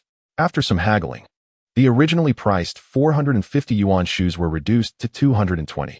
Xiao Chusheng could only lament the opacity of physical store pricing in this era, yet felt powerless to change it. Don't you want to buy anything? He queried, noticing the foolish beauty seated on a nearby bench, seemingly disinterested in browsing. Normally, one would expect a boy to exhibit such behavior, not her. The foolish beauty shook her head. I have plenty of shoes. I can't wear them all. Such was the privilege of those from affluent families. One simply could not compete. Just try them on, he urged. Lin Shi was momentarily taken aback. What do you mean, Change into them. Your current pair is quite worn out. New shoes will be much more comfortable. This was precisely the reason Xiao Chusheng had brought her here. So he naturally encouraged her. Lin Shi bit her lip, but ultimately complied. Are they comfortable? Very comfortable. Then let us continue shopping afterward and buy you a couple more pairs as replacements, Xiao Chusheng said with a smile. Lin Shi immediately panicked. Is that really necessary? That's too extravagant. One must spend wisely but also indulge when appropriate. If one earns money but doesn't he spend it, what is the point of having it? Xiao Chusheng once again took the initiative in making decisions for her. Lin Shi felt quite embarrassed, yet found herself unable to oppose him. As the money was in his hands, the trio did not continue their shopping but opted to find a place to dine, as it was already midday. In truth, Xiao Chusheng had initially intended to treat them to something more upscale, but upon reflection, he realized that, in the current era, fast food appeared quite posh to many. For instance, the cuisine of Kaifeng and the establishment known colloquially as Golden Arches, though at this time, it had yet to be referred to as such. This cognitive dissonance stemmed from relentless advertising bombardment by these foreign fast food chains on television, coupled with their prices, which had indeed risen in recent years. It fostered an illusion of exclusivity. With that thought in mind, Xiao Chusheng's mischievous side surfaced. Shall we have fast food? Do you want pizza? He inquired of Lin Shi. Her eyes widened in surprise. She was well aware of what it was, but had never indulged, as it had always seemed too costly for her. After moving in with her foster parents, not only was her allowance insufficient, but she had never actually received any. Even the earnings from her later part-time job were meager, making such expenses utterly impractical for someone of Lin Shi's financial standing. It was only during her early university days, when her dorm mates occasionally ventured out, that she had the good fortune to share some fried chicken with Zhu Wen. Xiao Chusheng was fully aware of this, having felt a pang of sympathy for her after hearing about it from Lin Shi in his previous life. During that period, Xiao Chusheng frequently took her out for fast food, disregarding the implications for health, primarily as a means to compensate for her childhood regrets. Although he was now present, Lin Shi could not truly label this as her childhood. Nevertheless, he was determined to provide her with experiences of all that she had missed in the first half of her life. What others had, his woman, Lin Shi, should also possess. As she entered such an establishment for the first time, Lin Shi appeared somewhat anxious. Xiao Chusheng gently grasped her hand, reassuring her, do not worry. Order whatever you desire. Eat to your heart's content. Money is no concern. I will earn it. Lin Shi's eyes sparkled at that moment. This young man bestowed upon her an overwhelming sense of security. Even though she was mentally prepared, the prices on the menu still astonished her. Various pizzas, with the cheapest 9-inch option starting at 40 to 50. To satiate the three of them, they would likely need at least 300 to 400. In an instant, she contemplated withdrawing from the situation. However, Xiao Chusheng, with an impassive expression, gazed steadily into Lin Shi's eyes and asked, do you believe that I can one day earn enough so that you can eat until you are sick? His words caused Lin Shi to momentarily lose her breath. Did she believe him? Absolutely. Noticing the shift in Lin Shi's demeanor, Xiao Chusheng then handed her the menu, saying, do not fear spending. Order whatever you wish. As Lin Shi pondered over the menu, Xiao Chusheng's gaze fell upon the foolish beauty nearby. The foolish beauty felt a shiver. She sensed that this person might have ulterior motives. Chapter 66. When reaching for the wallet becomes muscle memory. Before Xiao Chusheng could utter a word, the foolish beauty, Qi Shanshan, skillfully retrieved her wallet and presented it with both hands. Xiao Chusheng was utterly taken aback. What was he about to say? Qi Shanshan's actions were so remarkable that they left him momentarily speechless. Lin Shi, too, was astonished, her mouth agape, momentarily forgetting to review the menu. For this pair was quite the spectacle. That is not what I meant. Xiao Chusheng quickly regained his composure, clearing his throat awkwardly. I wouldn't ask you to pay. The expression on the foolish beauty's face seemed to convey doubt, as if to say, are you sure? She recalled his previous unscrupulous behavior, eating and drinking at her expense, even having her pay for a hotel room, and before leaving, he had swiped 200 from her. Xiao Chusheng, of course, remembered all of this, yet his face was thick enough to act as if nothing had happened. What I meant was for you to grab a family bucket from next door, and the rest. You can order as you please, he explained. The foolish beauty, still dazed, blinked her beautiful eyes and stared at him in bewilderment. Go on. Xiao Chusheng playfully smacked her on the backside, rousing her from her stupor. Oh, she exclaimed, and then hurriedly exited the door with her head down. Lin Shi glanced at Xiao Chusheng, momentarily unsure of where to begin her critique. After a prolonged silence, Lin Shi, in a subdued tone, finally remarked, I thought you had deceived me enough. How many times have you tricked her? This has become muscle memory. She hands over her wallet before you even speak. Xiao Chusheng felt unjustly accused but found himself at a loss for a rebuttal, for indeed, those unscrupulous deeds were actions he had committed. Moreover, upon her first encounter with Lin Shi, this fool had even gone so far as to present her with her entire wallet. At that moment, Xiao Chusheng was equally bewildered, thinking to himself how easily this silly girl could be deceived. Nonetheless, he declined her offer, reasoning that although her family might be affluent, her personal resources were likely limited. In essence, Xiao Chusheng was not particularly in want of money, as he possessed numerous avenues for earning. What he truly lacked was substantial capital. And even with Qi Shanshan's assistance, that would be of little avail, for he had no one to rely upon. The returns one could generate individually were inherently restricted, as evidenced by the barbecue stall they were at. No matter how much he and Lin Shi exerted themselves, they could only earn a modest sum from that particular spot. To achieve exponential gains, one needed to involve others in the venture. Thus, he set his sights on Qinbin, although this carried its own risks. As an initial step towards capital accumulation, such risks were not prohibitive. Moreover, his refusal to accept the foolish beauty's assistance was partly due to considerations regarding her father. Should he tamper with her funds, a small amount might pose no significant issue, but what of a larger sum? Heaven knows whether the account holding Qi Shanshan's money was known only to her, or if her father was also privy to the transactions. Consequently, Xiao Chusheng found himself in a state of hesitation. Have you made your choice? Xiao Chusheng observed that Lin Shi had ceased perusing the menu and curiously inquired. Let us wait for Shanshan to return and let her choose, as well as you, she replied.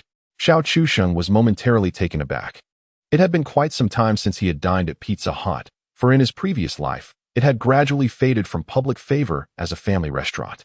This decline was attributed to the rise of pre-prepared meals and the fact that its prices were rather steep. However, as he flipped through the menu, his eyes widened in disbelief. Alarmed, he quickly checked the time on his phone. Indeed, it was 2007. Noticing Xiao Chusheng's unusual demeanor, Lin Shi inquired about his odd behavior. Oh, it's nothing, just checking the time, he replied sheepishly. Meanwhile, he was contemplating why Lin Shi found the prices exorbitant. Indeed, even he felt the costs were outrageous. The most bewildering aspect was that this was 2007, a time when prices were paradoxically higher than a decade later. Was this even logical? Xiao Chusheng had to concede that the relationship between prices and wages was, in some respects, counterintuitive.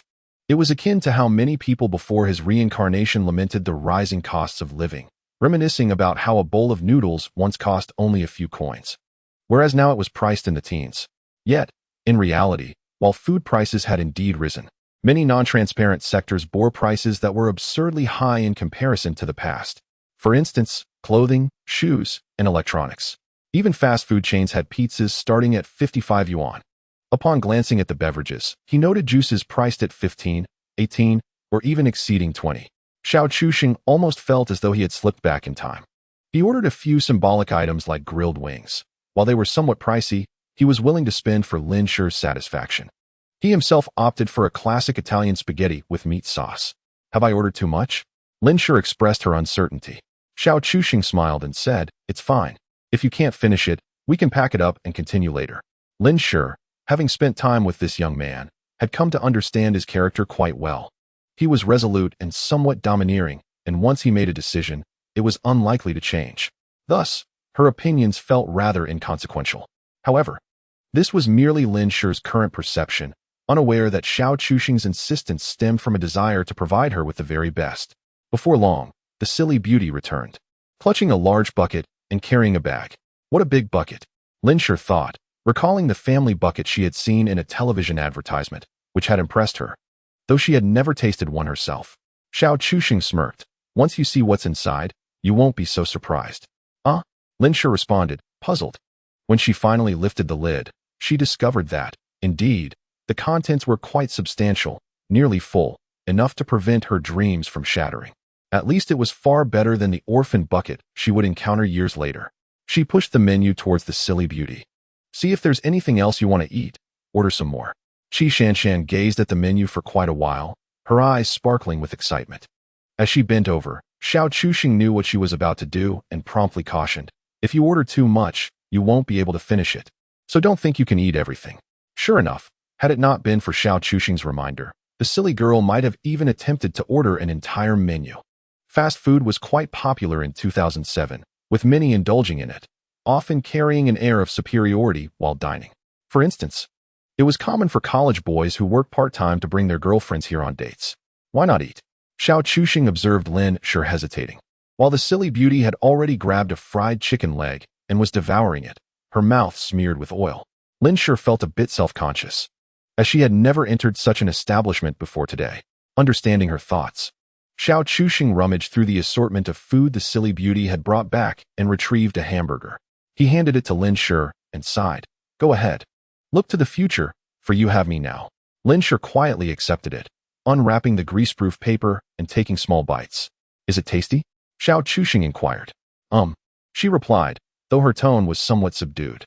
She felt a lump in her throat, tears welling uncontrollably in her eyes. It was not an especially sentimental occasion, and the hamburger did not taste as delightful as she had imagined. Yet, she could not help herself. Lin Shi was acutely aware that her emotional response was due to Xiao Chuxing's attitude and words. Though this boy was 3 years her junior and could be quite foolish at times, he was undoubtedly the kindest person in her life at present. Occasionally, she even pondered whether Xiao Chuxing cared for her more than her biological parents ever did. Though such thoughts seemed absurd, they had taken root deeply within Lin Shi's heart.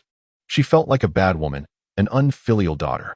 After her parents had passed, she had initially wept inconsolably, yet as time wore on, her tears dried up, and they had not appeared in her dreams again. As time progressed, life became increasingly arduous, and Lin Shi had almost forgotten their existence. Even their faces had blurred in her memories. She pondered whether her parents would be enraged upon discovering that she chose to be with a man like Xiao Chuxing. Even entertaining the notion of living with another woman, would they be so furious as to wish her harm? How wicked she felt, she mused in self-derision. Regrettably, such hypothetical scenarios were futile. Lin Shi had long succumbed to the tribulations this world had inflicted upon her. Undoubtedly, Xiao Chuxing was the catalyst of her downfall, yet she found solace in it. Many might scorn her, even revile her, but she remained indifferent, for she was, after all, content. Xiao Chuxing observed Lin Shi quietly, fully aware of the reasons behind her tears, perhaps better than anyone else.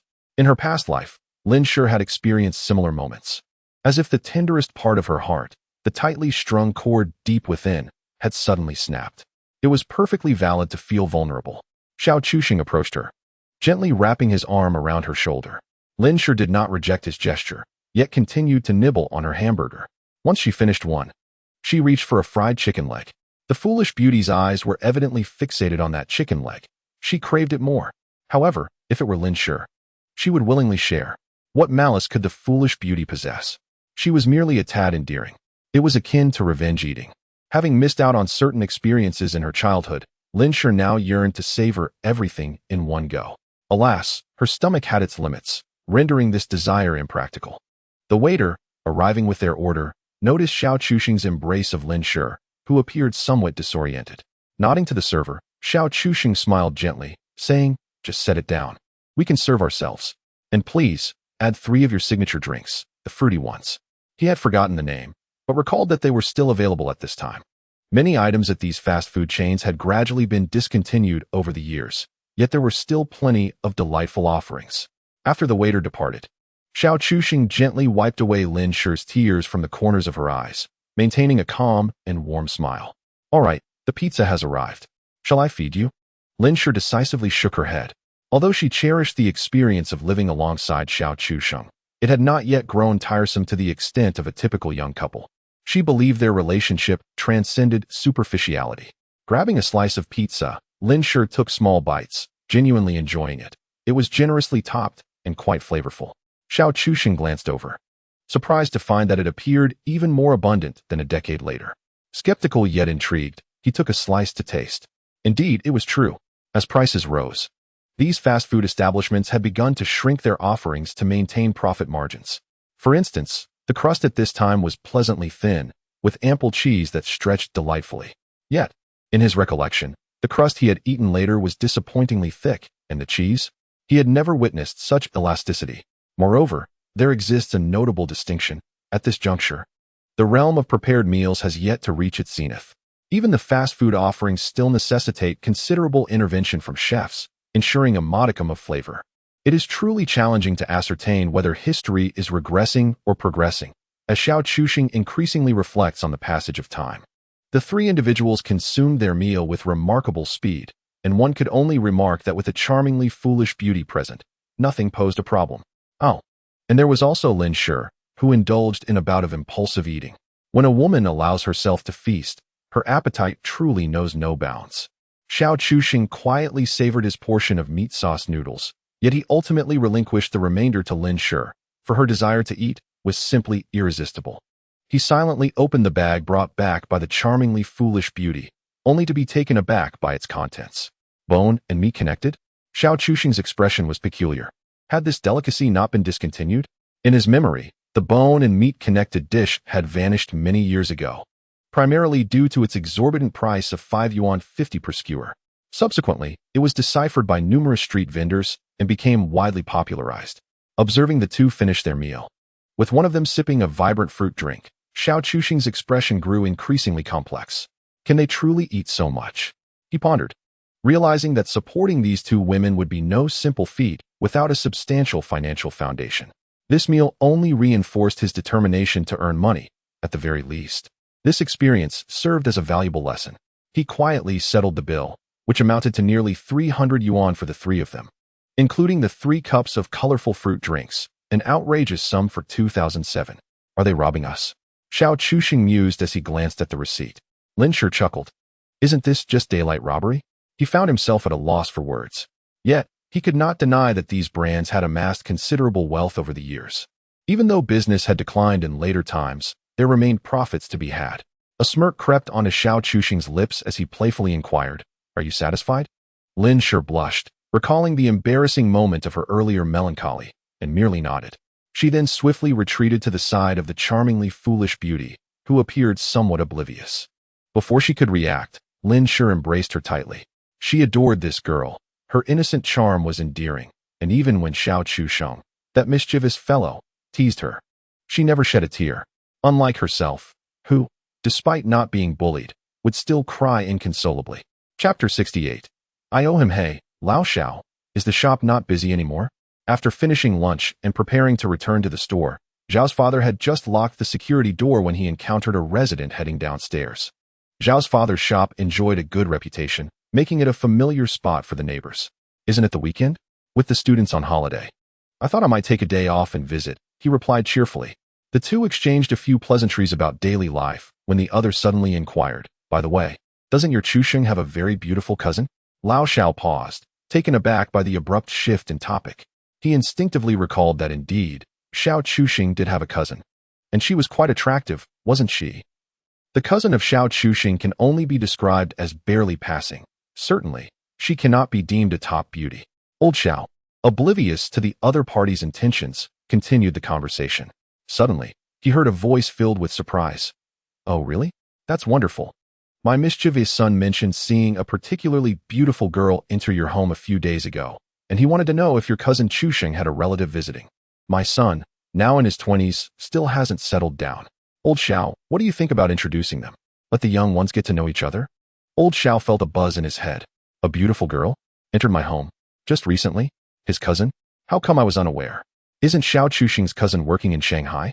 She returned to Hangzhou these days? Old Xiao fell into contemplation, pondering why she hadn't mentioned her visit. Did that rascal forget, or was it something else? He sensed something amiss, but couldn't pinpoint it. Thus, he could only respond, I am not aware of this. I'll inquire later. It depends on whether she is interested. At that moment, Xiao Chuxing remained oblivious to the fact that Lin Shi had been staying at his home for the past few days. He was exiting a restaurant with two women, feeling somewhat fatigued under the blazing sun. Xiao Chuxing's gaze fell upon the foolish beauty, causing her to shiver slightly. This person was certainly scheming against her. That was the immediate reaction of Qi Shanshan. As expected, Xiao Chuxing displayed an innocuous smile. Fool. Go and get us 3 ice cream cones. The foolish beauty cast a resentful glance his way, but acquiesced with an okay, preparing to leave. Just then, Xiao Chuxing unexpectedly grabbed her as she was about to lower her head and walk away. Never mind. Let's go together, he explained. It's so hot outside. Let us enjoy the air conditioning. Soon, the 3 of them rushed inside to each get an ice cream cone. Only Xiao Chuxing lingered at the ordering counter.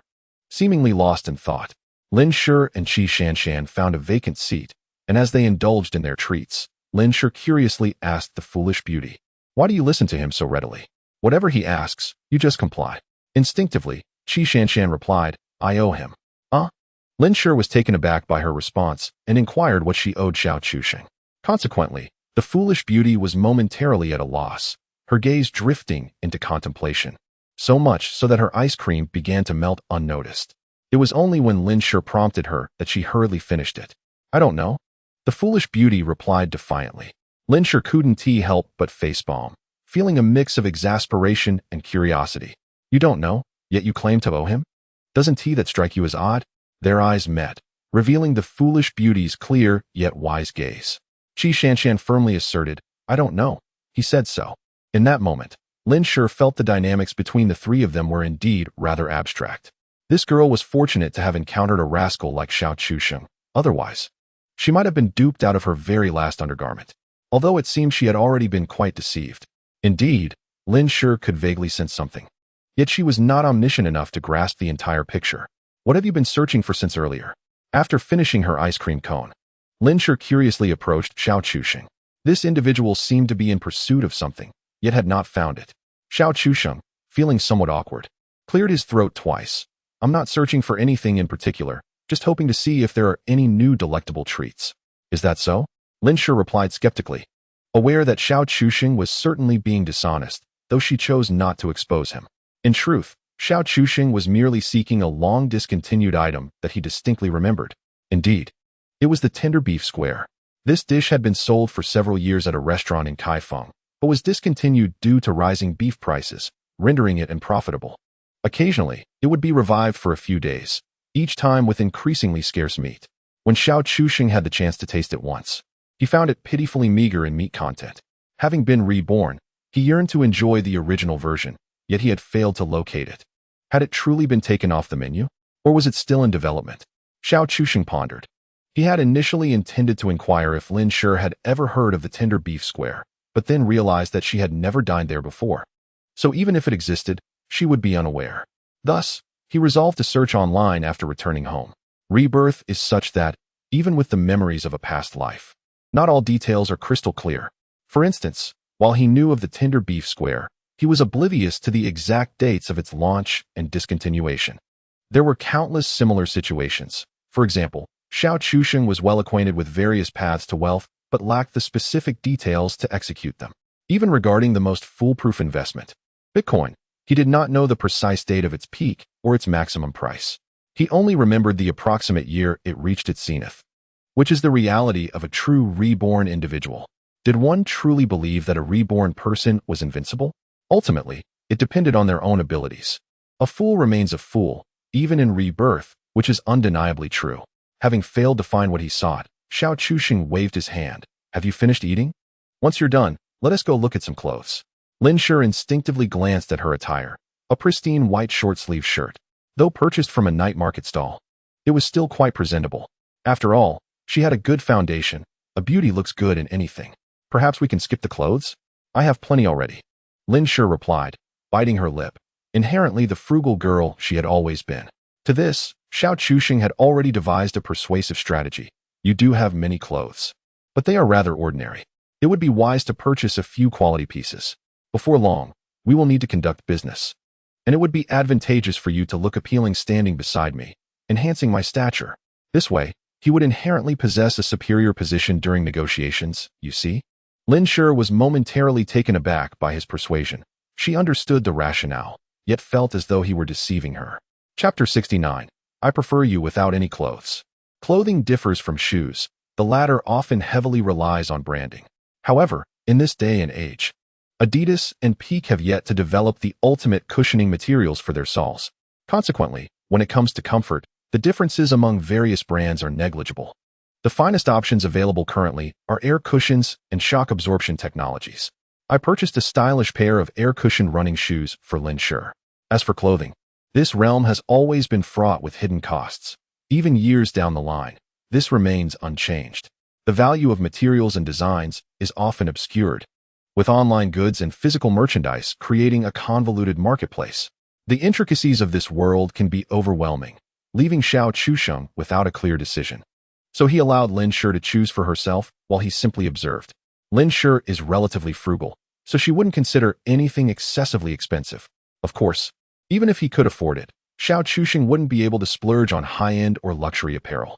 As prices in 2007 haven't significantly decreased, thousands or even tens of thousands is quite common. Lin Shi dragged her somewhat foolishly beautiful friend to assist her in choosing outfits. After all, they were both girls and shared a common language. Xiao Chusheng found a place to rest and quietly watched. Upon observation, Lin Shi's current clothing choices mirrored her past life, prioritizing a polished and elegant style. Aren't you going to help me choose? Lin Shi inquired, noticing Xiao Chusheng's apparent disinterest. Assuming he was not fond of shopping for clothes, she understood, as she'd heard that boys often dread accompanying girls on shopping trips. However, Xiao Chusheng shook his head, stating, "These clothes all seem quite similar. It's best to choose what you like. Once you've made your selection, you can model it for me." Oh. Lin Shi thought little of it, and ultimately selected 2 pieces before heading to the fitting room.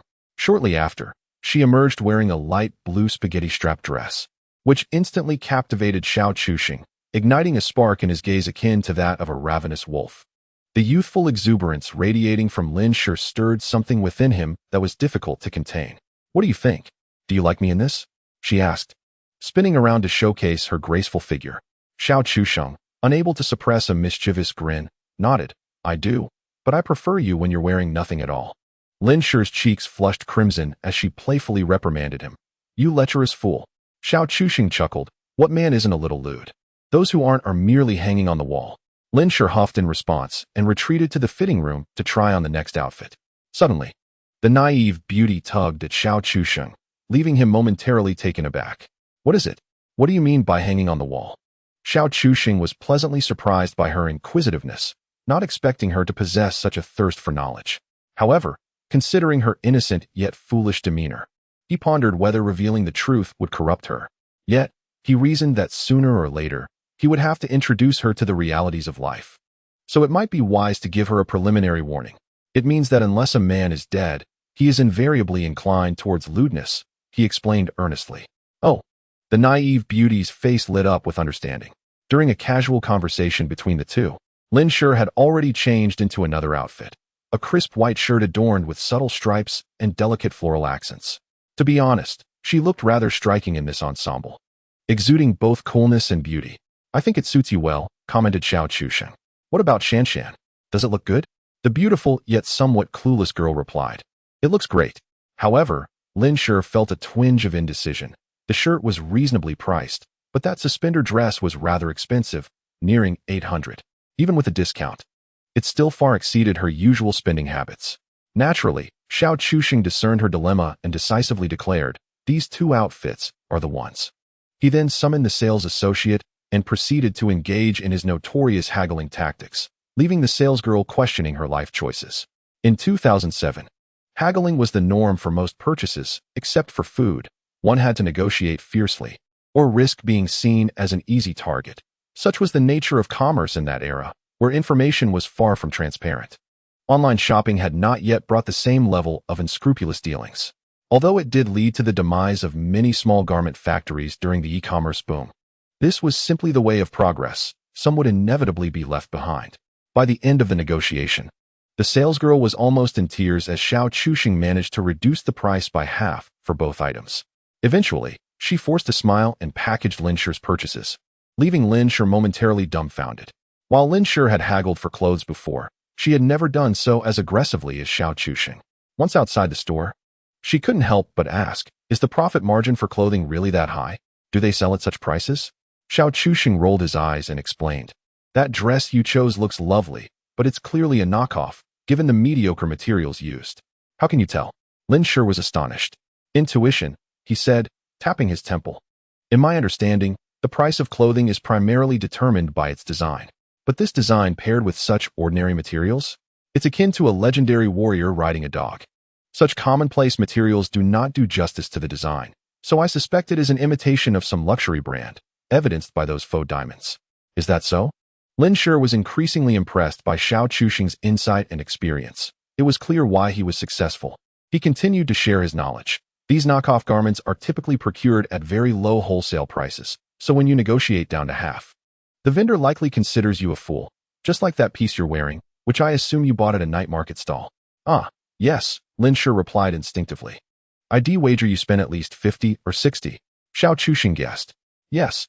Lin Sure was even more surprised that he could make such an accurate estimation. With a dismissive laugh, he added, in a small factory in Wenzhou, buying in bulk.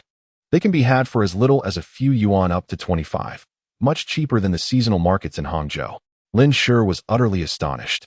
This shattered her previous understanding, as she found it hard to believe that clothing could be so affordable. However, Xiao Chuxing maintained a mischievous grin, murmuring to himself, I wonder if there are any black stockings available now.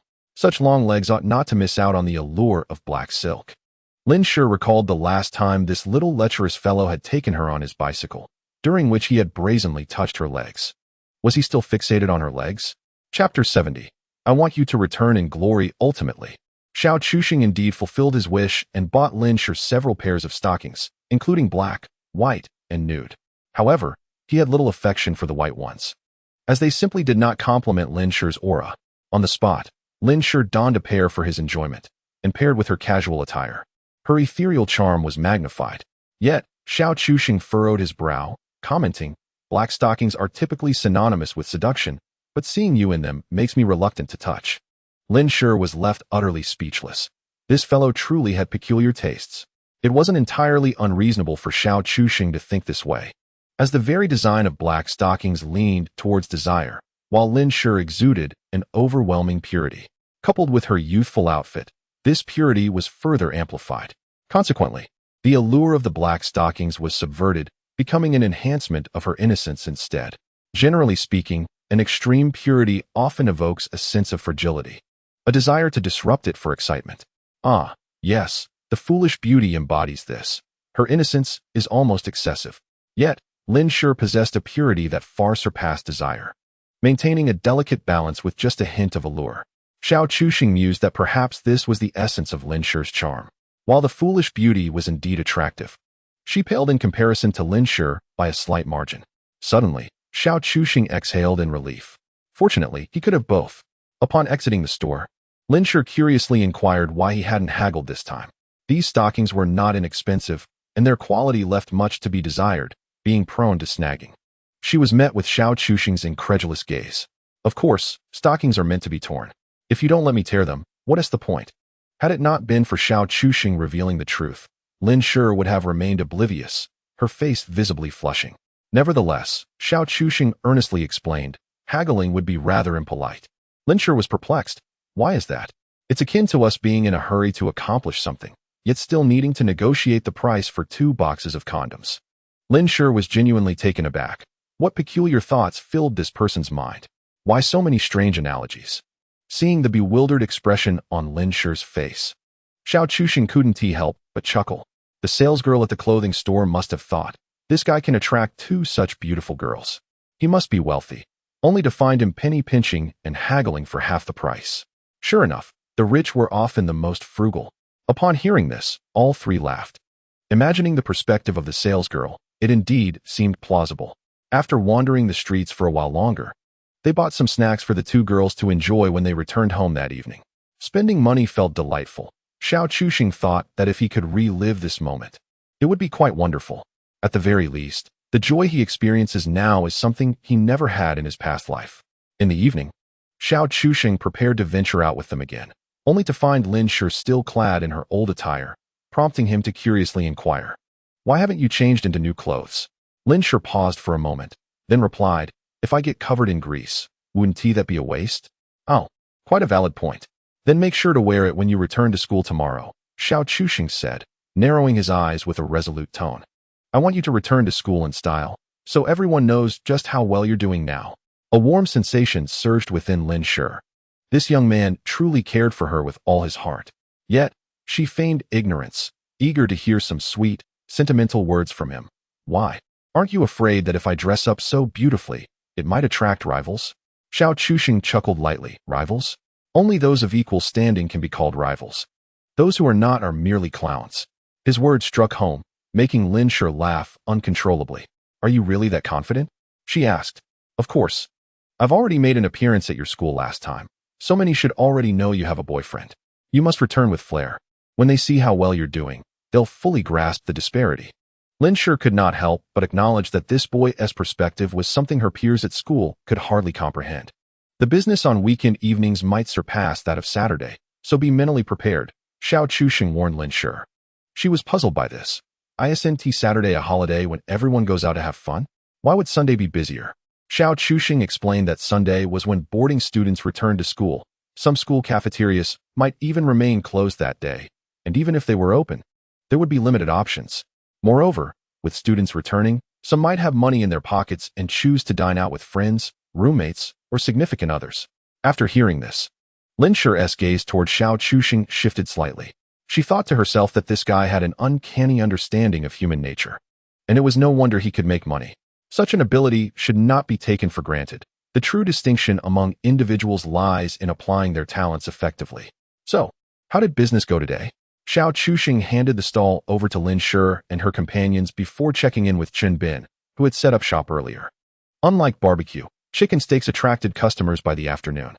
"It went well. Based on yesterday's experience, the feedback today is indeed better," Chen Bin reported. Xiao Chusheng nodded. "All right.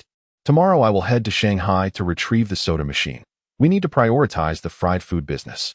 He then discussed with Chen Bin the upcoming significant adjustments to their business. He planned to establish a brand for the fried food venture, which would be crucial in competing against Jingxin. Initially, Xiao Chusheng intended to operate a food truck to earn quick money while building a reputation. Once the funds were sufficiently ample, he would then consider opening a store. As for the brand, he decided to name it Deja Hui, Great Fried Gathering. Upon hearing this name, Chen Bin's eyes sparkled with excitement. Even though he had only completed middle school, he understood the implications behind it. The name was a homophone for mixed stew, with mixed replaced by fried, aligning perfectly with the concept of fried foods. If we change to, it signifies a gathering. "Boss, does this brand imply that we are to create a plethora of fried delicacies?" Chen Bin discerned the flavor. Xiao Chusheng nodded slightly, stating, "Indeed. But we shall discuss this later. For now, my initial thought is to commence with fried chicken, as it appeals to the masses. Since it is a fried collective, we shall offer various styles of fried chicken: Korean, American, Chinese, and Japanese." "Brilliant." Chen Bin could no longer contain his excitement and raised his thumb in admiration. "Boss, your idea is extraordinary. Once we expand, anyone who thinks of fried chicken will inevitably think of our grand fried collective." Xiao Chusheng sighed, muttering, "Such beautiful aspirations. Yet we are lacking in manpower." Chen Bin was taken aback. "Boss, lacking personnel? Aren't we sufficient with our crew? And how many can you muster? I mean reliable individuals. Trustworthy ones." Chen Bin was momentarily stumped and pondered seriously. "Perhaps over 10? Xiao Chusheng nodded. Indeed, they were short-handed. He fell into deep thought, realizing that the absence of trustworthy personnel was a critical barrier to his swift expansion. In the early stages of business, a single misstep could lead to being undermined by subordinates. Although Chen Bin was astute, it did not guarantee that his underlings possessed the same intellect. Yet, the current dilemma faced by Xiao Chusheng was that he had no choice. He could not allow such trivial matters to hinder progress. Moreover, there was another point. My plan requires not just a dozen individuals, but perhaps double that. Xiao Chusheng confided to Chen Bin. "You plan to open a sizable establishment?" Chen Bin was astonished. "Not large, primarily numerous," Xiao Chusheng replied candidly, unveiling his preliminary plans. He intended to develop a barbecue stall into a brand called Shisher Barbecue. This required careful consideration. He planned to initially operate a mobile vendor until October, subsequently leasing a storefront for a winter-friendly, indoor charcoal grilling experience. The name Shisher Barbecue was inspired by the stunning beauty of Lin Sher, the proprietor, who had garnered the affectionate nickname of Barbecue Shisher among patrons. Akin to the famed Tofu Shisher. Unbeknownst to them, this moniker had inadvertently become a marketing gimmick for the stall. In the future, they could leverage this renown to establish a brand. While the profits may not rival those of a roadside stall, which could yield several thousand in a single night, a standalone shop could still achieve a net profit of $2,000 to $3,000 daily. His primary aim was to outsource the laborious tasks and rely on two culinary brands for a steady cash flow. This would provide Xiao Chuxing with the confidence to pursue his grand ambitions, as the true opportunities would still take time to materialize. Just as he contemplated his next steps, Chun Bin suddenly snapped his fingers, exclaiming, "I've got it. Boss, I have a candidate." "What candidate?" At that moment, Lin Sher's voice emerged from behind them. Xiao Chuxing was startled. "What brings you here?" "Seeing Yuan Ti returned, I came to check in. The guests haven't arrived yet." "Oh, I was just discussing our plans for the upcoming store with Ben." Xiao Chuxing informed Lin Sher, but quickly remembered, "Ben, what candidate are you referring to? Didn't you mention we were short-handed?" Chun Bin hurriedly clarified, "I know where we can find people." "Oh, do tell." Xiao Chuxing's interest was piqued. "I have an acquaintance in the neighboring district named Luo Fei, who commands quite a number of followers," Chun Bin explained. "Can he be trusted?" Xiao Chuxing harbored doubts, believing that Chun Bin's associate was likely just another petty thug, which made the situation precarious. Xiao Chuxing feared that one day, a crackdown on organized crime might ensnare him, given that a simple investigation could reveal that the owner had a legion of ruffians under his command, suggesting that his business dealings were far from legitimate. That would be utterly unjust. However, after Chun Bin's elaborate narration, Xiao Chuxing's expression grew increasingly peculiar. It was Lin Sher who, taking the initiative, inquired, "What is this Zong AI family you mentioned?" Without waiting for Chun Bin's response, Xiao Chuxing cleared his throat and quipped, "Zong Tian, Zong Di, Zong AI family. Tang Sen Zong." This jest elicited laughter from Lin Sher, and even Chun Bin couldn't maintain his composure. It is worth noting that this joke was ahead of its time, as the youth of this era still embraced the non-mainstream aesthetic of the Zong AI family. "By the way, Binzi, is this Zong AI family the one I think it is?" Xiao Chuxing queried, his suspicion evident. "It should be," Chun Bin replied, scratching his head. "Luo Fei's cousin is indeed the founder of the Zong AI family. What a remarkable coincidence." Xiao Chuxing found himself questioning his own existence. He did have some recollection of the Zong AI family. The founder indeed bore the surname Luo. Yet, he couldn't quite recall the full name. "Is your cousin from East Guangdong?" he tentatively asked. "Yes, Luo Fei speaks fluent Cantonese," Chun Bin affirmed with a nod. Xiao Chuxing was taken aback. He never imagined that in this second life, he would encounter such a culturally significant figure. He had stumbled upon the Hangzhou branch of the Zong AI family. This revelation left him pondering. While he was indeed in need of personnel, was it wise to recruit this group of non-mainstream youths? He understood Chun Bin's implication. The Zong AI family comprised a different breed of individuals compared to the petty thugs and those engaged in darker dealings. Many hold misconceptions about this group, erroneously equating the Zong AI family with delinquency or petty crime. In reality, they represent a cultural phenomenon of the era. Even celebrities like Jay Chou and Li Yuchen have sported similar styles. The members of the Zong AI family are more akin to unconventional youth, embodying what one might describe today as Chinibyu. Most of them harbor no malicious intent. In fact, they possess cleaner backgrounds compared to Chun Bin's band of ruffians.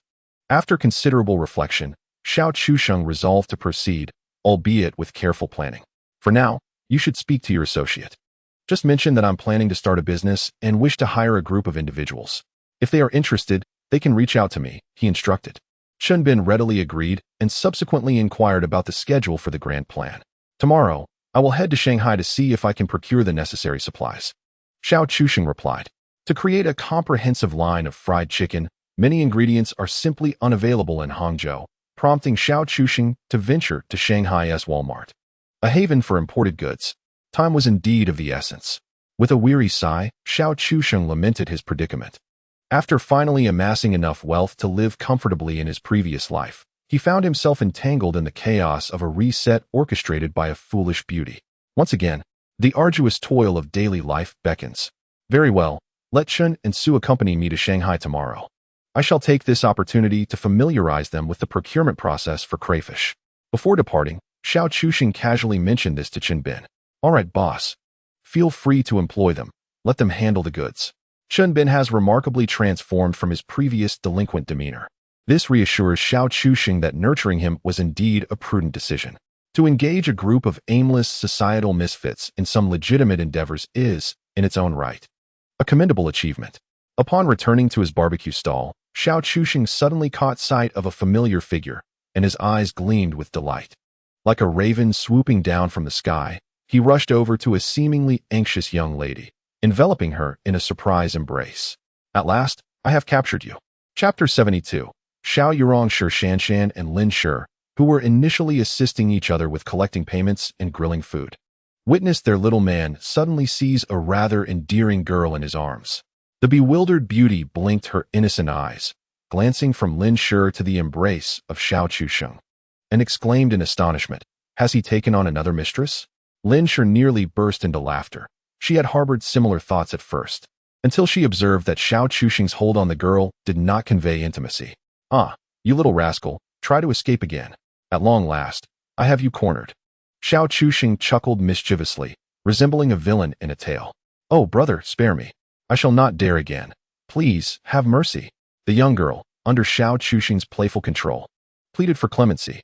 This girl was none other than Xiao Chuxing's cousin, the one who had reported his romantic endeavors to old Xiao Yurong. Accompanying her were a few of her schoolmates from 6th middle school. Initially, they thought Xiao Yurong was secretly dating someone, but upon hearing her refer to him as brother, they quickly grasped the situation. Yet, Xiao Chuxing did not immediately release her. Instead, he inquired, "Tell me, what was your mistake?" "Huh?" Xiao Yurong was taken aback. "I don't know. You suddenly came and seized me." The girl was utterly oblivious to her wrongdoing. "Very well," Xiao Chuxing said, exerting his grip, causing her to yelp in discomfort. Under the pressure of his relentless teasing, Xiao Yurong finally confessed her transgression. "Brother, I was wrong. I shouldn't have told uncle about your romance, nor should I have mentioned your hotel stay." Xiao Chuxing's expression darkened.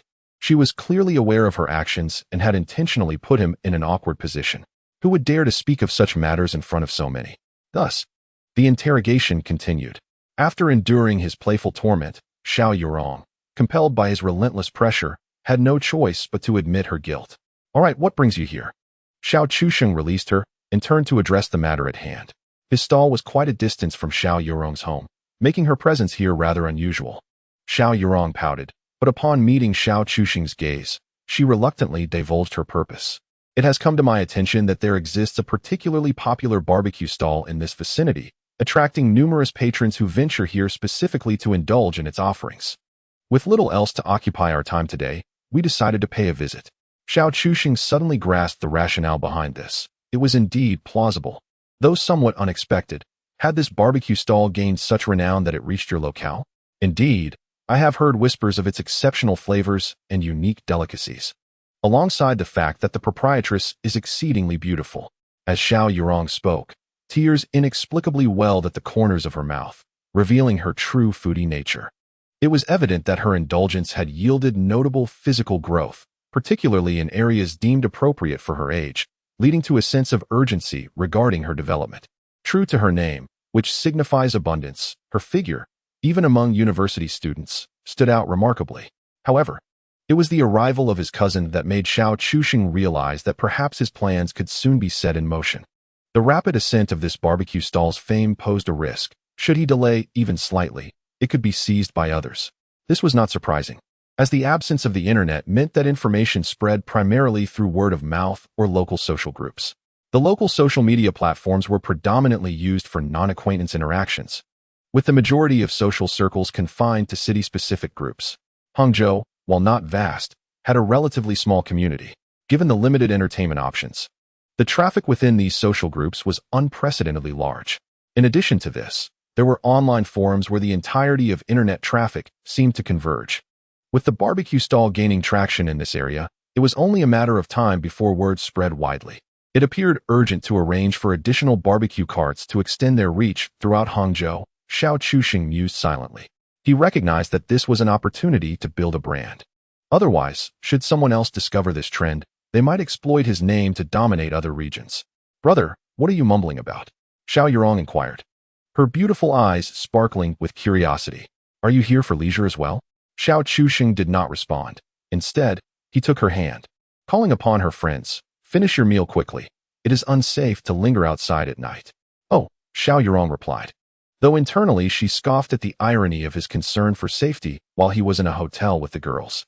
"Brother, they're lining up. Isn't this considered cutting in line?" As Xiao Yurong observed Xiao Chuxing maneuvering through the crowd, leading her friends toward a table, she felt a pang of anxiety. "I did not instruct you to cut in line," he retorted. The girls were bewildered as they found themselves seated at a small table typically occupied by a single girl. "What is happening?" "I have no idea," Xiao Yurong admitted, the most confused among them, as no one had stepped forward to address any issues, not even the proprietress. Before long, they were met with an even more astonishing sight. Xiao Chuxing had taken over the grilling duties from the proprietress, cooking himself. Xiao Yurong was left speechless, feeling as though events were spiraling into an unimaginable direction. "Who is that girl?" Lin Shizhao glanced at the group of girls with curiosity, directing her question to Xiao Chuxing. "My cousin, the daughter of my father's younger brother, has just completed her college entrance examination, much like myself. With a free day ahead, she decided to visit and spend time with me," Xiao Chuxing explained, and Lin Shi immediately grasped the situation. "Have we truly become this renowned?" "Indeed. Which means we must expand our stall. The few tens of thousands we painstakingly earned will soon be spent again." Lin Shi chuckled resignedly. "Let it be. We will earn it back swiftly enough." Xiao Chuxing cast a surprised glance at Lin Shi. It seemed she had become quite astute. The foolish beauty nearby silently listened to their conversation, and upon learning that the girl was Xiao Chuxing's cousin, she ceased to pay attention to the subsequent dialogue. It could be said that she only heard what she wished to hear, a prime example of self-deception. After acquiring some oysters and meat skewers, Xiao Yurong finally couldn't contain her curiosity any longer and asked, "Brother, do you know the owner of this stall?" She was met with Xiao Chuxing's peculiar expression. "Is there a possibility that I am the owner?" Xiao Yurong's mind momentarily malfunctioned, but she quickly regained her composure, her voice instinctively rising 2 octaves. "You are the owner?" In a swift motion, she turned to Lin Shi, her gaze landing on the foolish beauty beside her, eyes wide with shock. Chapter 73. What about the one you shared a room with? It was indeed the girl she had seen leaving the hotel with Xiao Chuxing that day. Xiao Yurong felt utterly bewildered. On one hand, her cousin had unexpectedly opened a barbecue stall, and on the other, the girl he had shared a room with had become the proprietress. Wait, did I just hear the customers refer to another beautiful older sister as the proprietress? What is going on? In an instant, Xiao Yurong felt her mind was insufficient to process all this information. Glancing at Xiao Chuxing, she found him offering an innocuous smile, clearly aware that she had many questions to ask. However, he chose not to elaborate, instead issuing a warning. "Do not disclose my barbecue stall to anyone, or else Uncle Lao will certainly disapprove." Xiao Yurong blinked her large eyes, rubbing her small hands together, adopting a greedy expression. "Then you must provide a little hush money." Xiao Chuxing rolled his eyes. "There is no hush money, but be careful, or I might assign you 10 summer homework assignments." No way. I've graduated. And you still want me to do summer homework? Enough whining. While there is no hush money, I assure you that whenever you come here to eat, it will be unlimited," Xiao Chuxing promised. Only then did Xiao Yurong feel satisfied. This was far better than hush money. However, she soon became troubled again. "But I can't come here often. It's quite far from our place." Xiao Chuxing nodded. Yet a mischievous grin appeared on his face. "True, but soon I will set up a stall near 6th Middle School, and when you come over, you will enjoy VIP treatment." At this statement, the girls at the table brightened up in unison. "Really?" Xiao Chuxing nodded. "Indeed, it will be soon. Though it won't matter much, you'll only be able to eat here a few times." Only then did the girls recall the situation at hand. Thus, it can be said that Xiao Yurong is enjoying the privileges of a VIP, but only for these few days, as the college entrance examination has concluded, and she, along with her friends, is merely waiting for notifications from the school. Xiao Chuxing did not disturb the young ladies. He simply placed his belongings down and returned to assist Lin Shi. Xiao Yurong's friends eagerly whispered to her, "Is your brother your biological sibling, or?" Xiao Yurong's expression turned peculiar, Of course, he isn't my biological brother. What are you all thinking? He is my cousin, my cousin. In the eyes of these young girls, owning a bustling barbecue stall is indeed an impressive feat after all. In this era, while university students may seem highly valued, not everyone aspires to attend college. Among Xiao Yurong's friends, 2 of them have average academic performance and have little hope of entering university. They greatly admire Xiao Chusheng, who has begun earning money at such a young age, and they subtly inquire about his age and whether he has a girlfriend. Xiao Yurong found herself both amused and exasperated. He should have a girlfriend, right?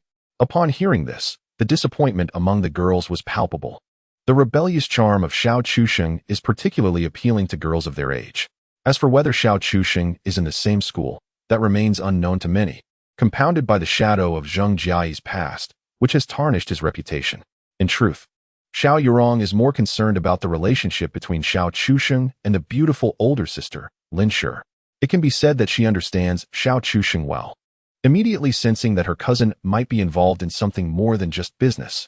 Yet, more than these thoughts, her attention was drawn to the grilled skewers before her. The group of friends indulged in the food, and midway through, Xiao Chusheng brought over additional meat skewers, naturally treating his cousin's friends with care. After satisfying her appetite, Xiao Yurong cautiously approached Xiao Chusheng, observing his skilled grilling techniques. "Brother, how did you come to run a barbecue stall? Aren't you supposed to be in school? With your excellent grades, Uncle would be furious." Xiao Yurong expressed her concerns. Xiao Chusheng was momentarily taken aback. "Huh? When did I say I wasn't going to school?" Although in his previous life, Xiao Chusheng's journey could be deemed fulfilling, this life, in a strict sense, cannot be considered so. After all, the essence of education lies in learning, and university serves not only as a place for knowledge acquisition, but also as a preview of a small society. Therefore, for Xiao Chusheng, who is akin to a player in a second round of life, having experienced it once, the necessity to do so again seems questionable. Nevertheless, such a life ultimately lacks completeness. Thus, he intends to follow the established path once more, especially since this time he will be attending the School of Finance to be with Lin Shi. The social circles, academic environments, and atmospheres are entirely different from his previous life. It is a brand new experience. Hence, Xiao Yurong's worries are utterly unfounded. Xiao Yurong was momentarily stunned by his response. "Oh, but does making money conflict with going to school?" Xiao Chusheng naturally retorted. "Does it not conflict? Does it?" It can be said that this pair of cousins have been playfully bickering since childhood, and Xiao Yurong's personality bears a certain resemblance to that of a spirited creature. Xiao Chusheng gently patted his cousin's head, reassuring her, "Do not worry. In a few days, as the business expands and I outsource these stalls, I will find it much easier to manage, and it will not impede my studies." The little money-minded girl, her eyes sparkling with curiosity, leaned in closer and whispered, "Brother, how much can you earn from this stall? Do you think I could come help you during my break? Perhaps you could pay me a little." Xiao Chusheng's eyes brightened at the suggestion. He had not considered this before. Indeed, he had a reliable ally in her. Xiao Yurong was of an appropriate age, and she hardly qualified as child labor. Nevertheless, Xiao Chusheng maintained his composure and replied, "That depends on your performance. I shall think it over." He refrained from giving a direct affirmation, as the summer vacation was just around the corner, and he was still uncertain about how to conduct his business during these lucrative months. Upon receiving his response, Xiao Yurong beamed with joy, for her pocket money was indeed meager. Each month, aside from her dining expenses at the cafeteria, her uncle only allocated her 50 yuan, which barely sufficed after accounting for stationery and reference books. While it is often said that girls should be raised in affluence, the family's financial constraints rendered such aspirations impractical. However, this notion of affluence does not merely pertain to monetary wealth. It signifies the importance of nurturing a girl's intellect and perspective, ensuring she is not easily swayed by trivial gains. Xiao Yurong was perceptive and had not strayed from the right path. Her relationship with Xiao Chusheng was quite harmonious. Thus, whether it was about earning money or merely spending a little on her, what was there to begrudge? "Yurong." Lin Shi took the initiative to greet her. Xiao Yurong cast a pleading glance toward Xiao Chusheng, feeling overwhelmed by Lin Shi's striking beauty, which instilled in her a sense of intimidation. She was at a loss for how to address Lin Shi. Xiao Chusheng hesitated for a moment, but quickly recalled, "Oh, this is Lin Shi, your sister-in-law." "What?" Xiao Yurong was completely taken aback and blurted out, "What about the one you shared a room with?" Chapter 74, To Grasp a Rose. One must bear its thorns. Xiao Chuxing was about to comment on the foolishness of Qi Shanshan when, to his dismay, she leapt forward, exclaiming, "I'm here. Right here." An abrupt silence enveloped the room, and Xiao Chuxing felt an overwhelming darkness closing in on him. Was it not customary for someone to shy away from such admissions? Typically, one would feel a sense of shame, yet here she was, radiating pride. Lin Shi could not help but facepalm. After spending time with this girl, she had come to understand Qi Shanshan's character. Beneath her seemingly foolish exterior lay a certain wisdom masked by simplicity. Moreover, Qi Shanshan's lack of a clear understanding of relationships mirrored Xiao Chuxing's own unconventional approach, leaving him utterly flummoxed. Qi Shanshan's unabashedness caused Xiao Yorong's expression to freeze, her gaze toward her cousin becoming increasingly complex. Xiao Chuxing cleared his throat awkwardly a couple of times. "Let us keep this matter between us for now. Remember, it is just for the time being." His emphasis on temporarily stemmed from the reality that such affairs could not remain concealed indefinitely. In the eyes of many, these past years may seem somewhat disreputable. However, one must bear the weight of the crown if one desires to wear it, and to grasp a rose, one must endure its thorns. Since Xiao Chuxing has resolved to live this life, he is naturally prepared for the psychological burdens it entails. As for the present, for now, before he feels confident enough to reveal his true intentions, he will continue as he has, which is a mark of respect and protection for the two young women. After all, Xiao Chuxing must remain in hiding until he is sufficiently strong and deserving of their companionship. Otherwise, it would be they who suffer the scorn and attacks of outsiders. Such is human nature. When a man is powerful, others commend the discernment of the woman by his side, but when he lacks strength, she is deemed unworthy. There is no doubt this is a future Xiao Chuxing has witnessed firsthand. Although Xiao Yorong often has much to say about her older cousin, she still nodded in agreement. For he is family. Yet, the little girl playfully beckoned him with her hand, her greedy expression eliciting both amusement and exasperation from Xiao Chuxing. He was well acquainted with this little money grubber. She was asking for a hush money, after all. Nonetheless, even if Xiao Yorong did not request such funds, he intended to provide her with some pocket money. Her uncle's family could not afford to give her much, so whenever they met, he would slip her 10 or 20 yuan. It may not be a large sum, but girls always need a little money in hand. Raising a girl in affluence is crucial. Only by experiencing the world and having financial independence can she avoid being deceived by unscrupulous men. Contemplating this, Xiao Chuxing discreetly retrieved 200 yuan from his pocket and, taking care to avoid notice, slipped it into hers. After all, with so many eyes around, one must be cautious in these times. Spend it wisely, he advised her. This admonition was somewhat superfluous, as they would soon return to their dormitory for less than a week, with the graduation ceremony already concluded and only academic guidance remaining. It seemed unlikely she would have many opportunities to spend the money. Seeing the generous amount, Xiao Yorong's eyes sparkled with delight. Teasing, "Being a boss gives you such confidence. How generous of you." He playfully gave her a light tap on the head. "This is merely because you have been somewhat obedient. Every girl should have a little money." She remarked on their beauty. Uncle would surely not be angry if he knew. To this, Xiao Chuxing refrained from comment, although old Xiao would not reprimand him for this. He was ultimately walking a fine line. "Then I shall return," Xiao Yorong said reluctantly, appearing not quite ready to part from her friends. After a moment's thought, Xiao Chuxing called over a spirited young man named Zhou Chun. "Would you kindly escort these young ladies to the station or help them catch a ride?" Zhou Chun readily agreed. "Are they leaving?" Lin Shi crossed her arms and watched the girls depart. Xiao Chuxing responded affirmatively. "Seeing them reminds me of a plan." "Oh, what plan?" "For now, let us observe. We still need to set up a few more stalls, as we are in need of funds. Indeed, we are lacking in finances." Despite the fact that Xiao Chuxing and his partner earned several thousand yuan a day from their stalls, especially on weekends, the reality is quite different. As the business unfolds, the expenses seem to multiply significantly. For instance, tomorrow, I must visit the Coca-Cola headquarters to order soda machines, which constitutes a considerable financial outlay. The most crucial aspect is that I need to order several units.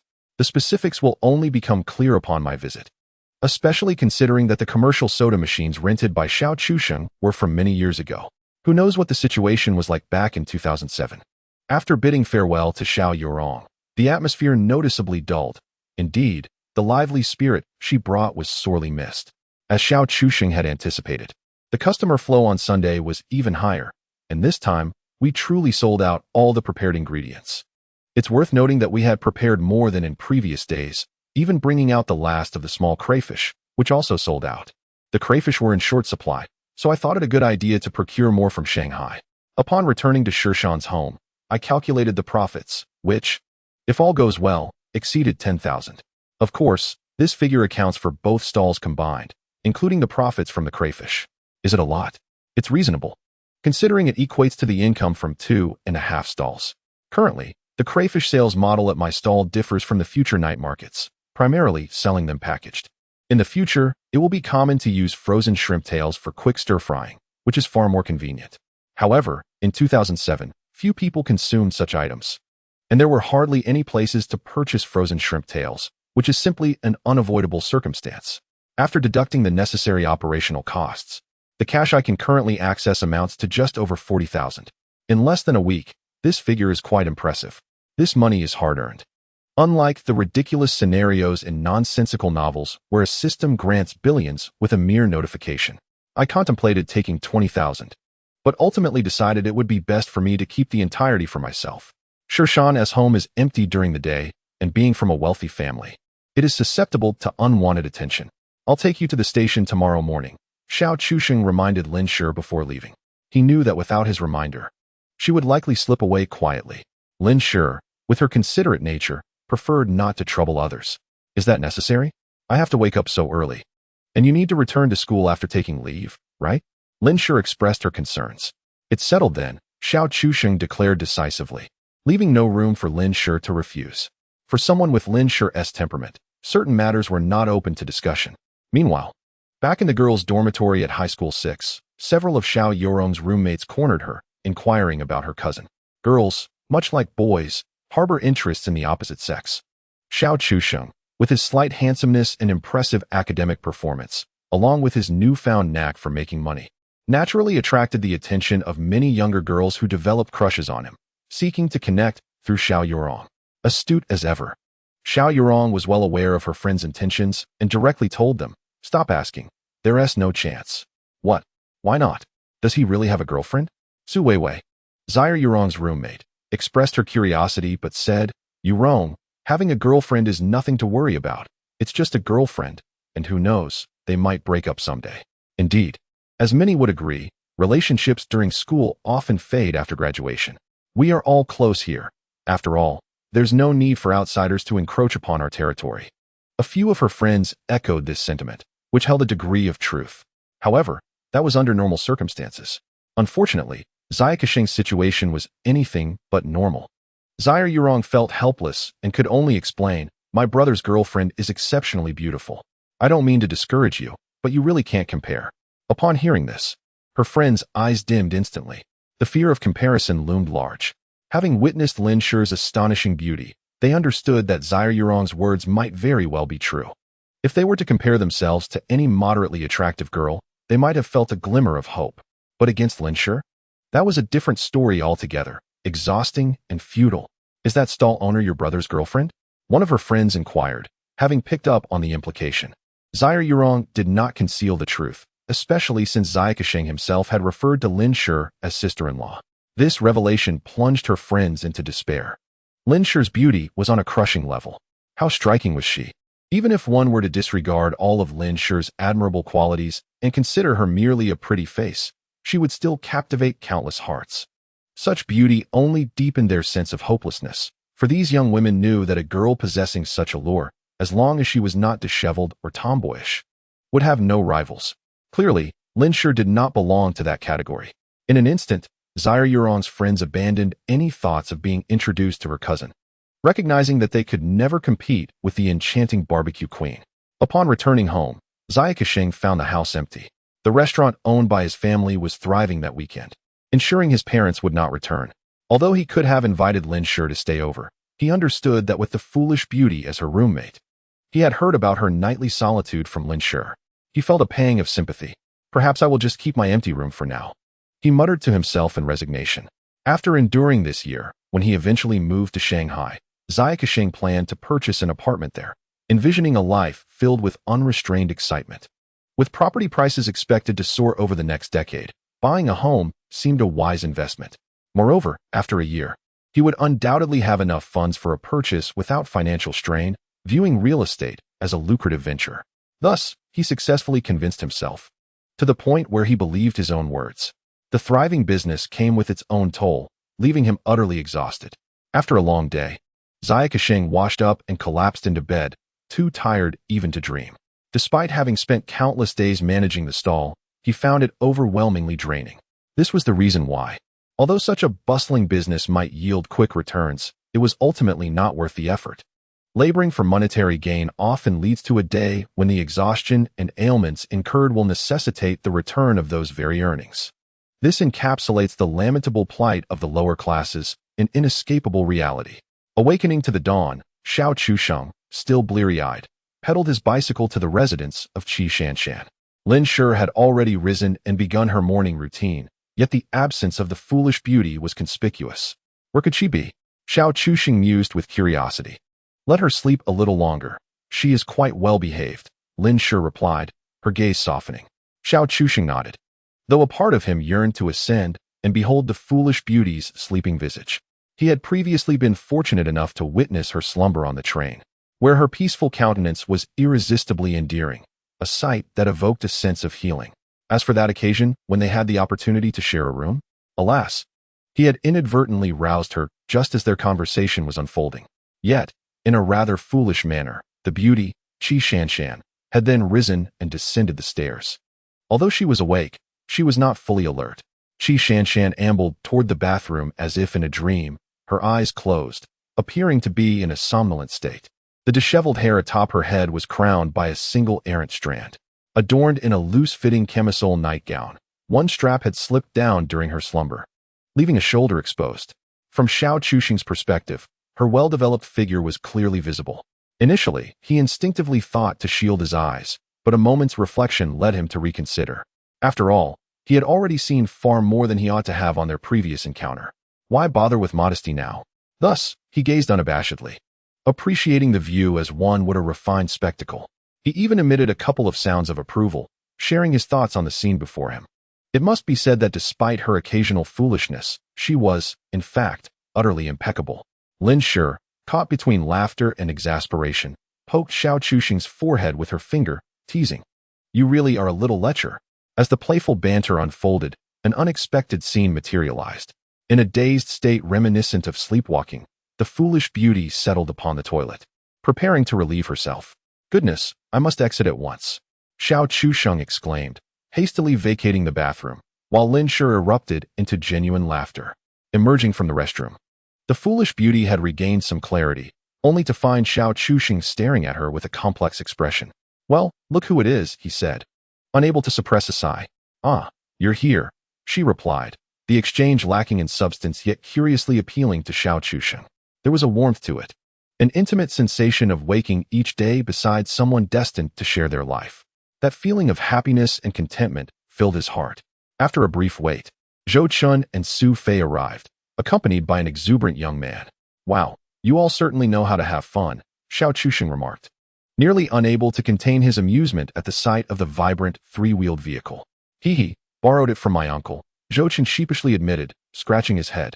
"With so many of us, it's quite difficult to find a taxi in the morning." Indeed, they all clambered onto the vehicle, and the foolish beauty clumsily attempted to join them. "Are you coming along too?" "I merely escorted her to the station, intending to return shortly." Xiao Chusheng wore a peculiar expression. The foolish beauty, exuding anticipation and longing, left him feeling somewhat embarrassed to refuse her request. Thus, he reluctantly nodded in agreement, all the while murmuring, "You are so tired. It would be better to rest a bit longer at home." The foolish Qi Shanshan remained silent, quietly climbing onto the three-wheeled vehicle and taking a seat beside Lin Shi. Such is the nature of this era, where traffic regulations are not overly stringent, and three-wheelers can be seen transporting goods and passengers everywhere.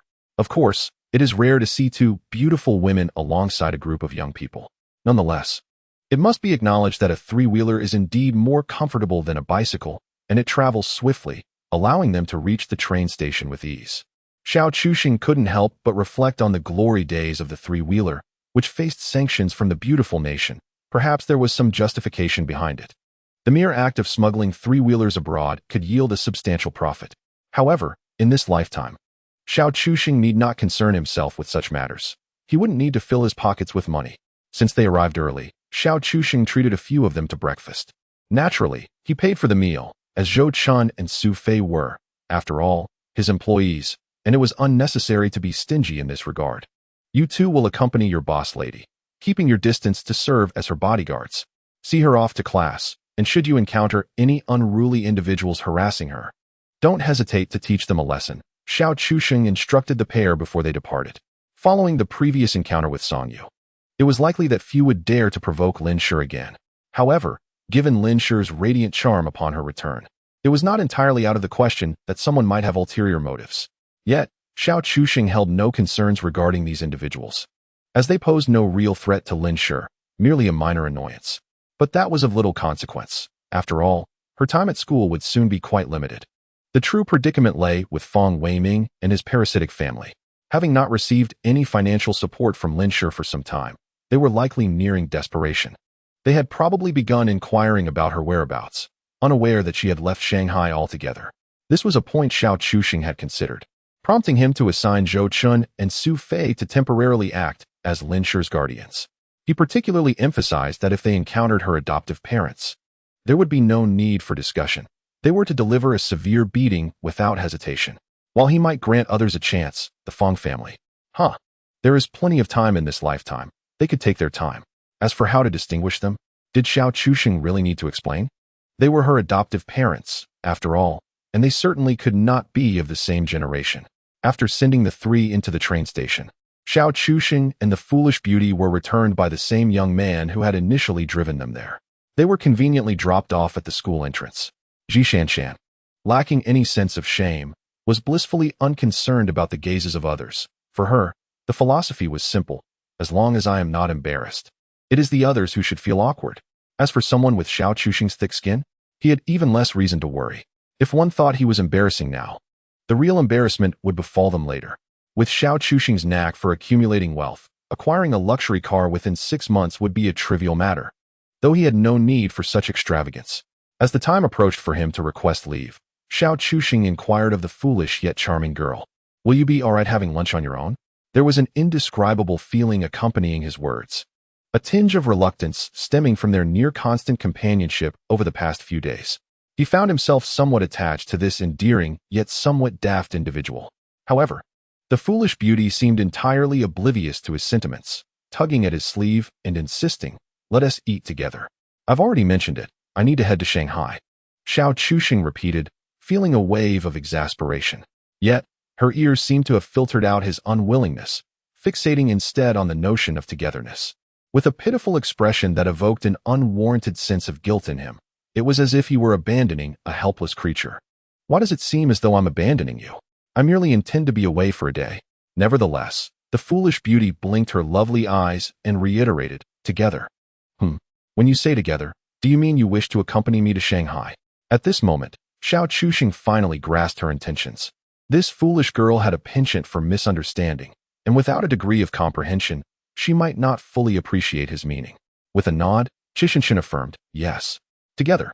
Xiao Chuxing found himself momentarily taken aback, contemplating whether this was indeed feasible. "Then you must inform your homeroom teacher.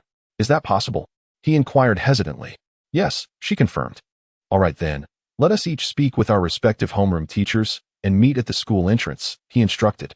They parted ways to seek out their teachers, unaware that several classmates had observed their entire interaction from a distance, although the specifics of their conversation remained unknown to the onlookers. Chishinshin's adorably explosive demeanor was a sight rarely seen. To most, Chishinshin was the aloof school beauty, and it seemed implausible that such a figure would exhibit any signs of vulnerability. Yet, in this moment, her charm was uniquely reserved for Xiao Chuxing. Unbeknownst to him, the students were rife with speculation, while he returned to his class, lost in his own thoughts. Zheng Jiai had arrived early and opened her mouth to speak upon seeing him, but ultimately refrained from uttering a word. After the events of Saturday night, she had come to realize that her chances with Xiao Chuxing were likely extinguished, no matter how fervently she wished to reclaim his affections. Why would someone like Xiao Chuxing wait for her when there were far more admirable individuals around? Whether it was the woman who made her feel inadequate or the enchanting Chishinshin, Zhang Jiai possessed the self-awareness to acknowledge that she could never compete. Xiao Chuxing felt a sense of satisfaction with her reaction. This was for the best. No more entanglements, just a genuine pursuit of their respective lives.